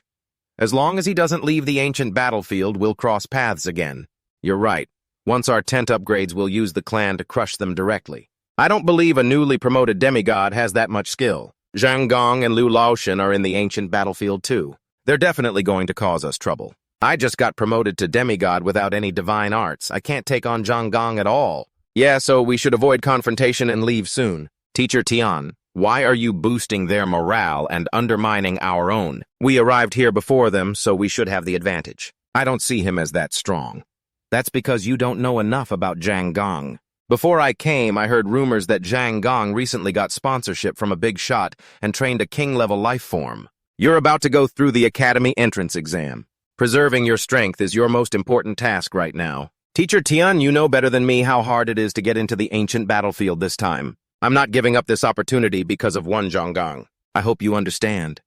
Hey, this kid is so stubborn. I'm doing this for your own good. So we need to quickly get stronger. That's the key to dealing with Zhang Gong. In just a few short days, Han Wu used the soul-devouring eye to enhance his own rebellious divine role. After 6 consecutive operations, Han Wu's rebellious divine role finally filled up its experience, bar leveled up and upgraded once more, awakening a powerful, rebellious divine art. Option 1. Sword of Reversal. Through a powerful weapon summoned by divine art, it can convert physical damage into magical damage and also convert magical damage into physical damage. It can fuse with other sword-type weapons with fixed effects. Option 2. Dual Guns of Reversal. 3 powerful weapons summoned by divine art, which can convert ranged physical damage into ranged magical damage, and also convert ranged magical damage into ranged physical damage. It can fuse with gun weapons with fixed effects. Oh wait, why do I have to choose one? In the future, will I go down the warrior path or the gunner path? Think carefully and choose. I have many abilities related to swords. My favorite weapon is the Great Sword, so the Sword of Reversal is the best fit. Sword of Reversal. The Sword of Reversal practically enhances the host's close combat skills. The sword's form can be transformed through absorbing souls of various races to get more weapon forms. Currently, the Reversal Divine Art Sword of Reversal takes the form of a long sword. So that's it. If I absorb more clan souls, the sword's form will change. Did I not use any attributes with that sword earlier? Why is that? So did I use the corrosion effect with this sword? Why is it useless? Why is the shatter effect of the heavy weapon appearing on the Sword of Reversal? It's clearly attached with dark attributes, but it's not behaving normally. It's not showing the inherent effects of the dark attributes. As expected, the Sword of Reversal is truly rebellious. If I use it to deceive, it would definitely work every time. Han Wu, I've sold those divine fragments. We can upgrade the tent. What are you doing? I've evolved a really interesting divine art. It's a perfect fit for me and doesn't work like normal at all. That's how it is. Can it really be like that? If Zhang Gong tries to mess with you again, you'll handle him. You should be careful. Let's go, Teacher Tian. Let's see how our tent has upgraded. Congratulations on upgrading the tent. The arena floor area has increased to 4 km. 4 km 2 is awesome. Now I can summon even more clan members. Let's make the most of our time. After a few days of training, Han Wu's rebellious divine role experience accumulated quickly. Teacher Tian also has a Lord life form with amazing combat strength. Both of them are thrilled, but little do they know this Han Wu is really the thief who stole the God King's treasure. This time I'll definitely tie him up and bring him before the God King. Great God, do you really have a way to kill that kid, Han Wu? I can lead you two in here, so of course I'll help you get revenge for Shu Ti. That's great, great God, you're finally here. We've been watching that kid Han Wu for a while. When do we make our move? Not yet. Let's get familiar with the environment first. I'm a true god plus these 4 demigods. Dealing with a little punk who's just promoted is a waste of time. Han Wu, you're done for this time. After the tent upgraded, the number of summonable clan members has increased. The combat power is stronger too. Upgrading the rebellious divine role is easier now. Yeah, the energy body I just upgraded yesterday works really well. In just a few short days, I've already mastered 3 divine arts. You two are here too. They're definitely here for revenge. No need for words. Strike first to gain the upper hand. You brat, you killed my son and destroyed my divine artifact. I'll chop you into pieces. Fine, I'll send you two to meet your son. Energy Body King Life Form, gain power. Energy Body King Life Form, gain power. He's so young, just promoted to demigod, but already touching King Life Form abilities. We have to kill him. Otherwise, the consequences will be disastrous. Kill him. Go quickly, provide support, capture him. Obtained King Life Form. Hanwoo, be careful. Teacher Tian, thank you. Let's get out of here fast. Want to run. Can you even escape? What else do you want, Teacher Tian Hanwoo? It seems your strength has grown quickly these past few days. You even killed 2 demigods without a scratch. The skeleton clan numbers are high and their energy is abundant. But my and Teacher Tian's clan have lost 7 already. Fighting now won't be in our favor. The enemy is strong, we're weak, save whoever we can. In a bit, I'll risk it all to use the clan's power to create an opening. You just need to charge out, fly up high, and they won't be able to touch you. Teacher, you're willing to risk yourself to protect me. Don't talk nonsense. I only have 1 chance to strike. You have to seize it. Teacher Tian, the situation isn't that bad yet. You don't have to sacrifice yourself for me. I can handle the current situation now. Trust me, be careful with everything. You can handle it. What can you handle? Our 40 million strong clan against your ragtag group is a piece of cake. Teacher Tian, our goal this trip is to capture Hanwoo. If you don't want to get involved, I won't make it hard for you. As a teacher, I absolutely can't watch my student die in front of me. That's my principle as a teacher. Teacher Tianwen, do you think you're so noble? Wait until your clan is wiped out. Then we'll see if you still feel like talking about principles. Teacher Tian, we could have been friends. Then don't blame me. But you don't cherish the opportunity, so don't blame me. Wolf Riders advance and attack with reversal bombs. Sword of Reversal mutate into Soul Reaper Scythe come forth. This kid has so many tricks. Wolf Riders the king is tricked. Go die. Good thing I have the protective treasure from God King Breaker. Why is Ghost Shadow Vine locked? It's time now. Run fast. Killing so many of my Wolf Riders, don't even think about escaping. Finn Lear, stop them for me!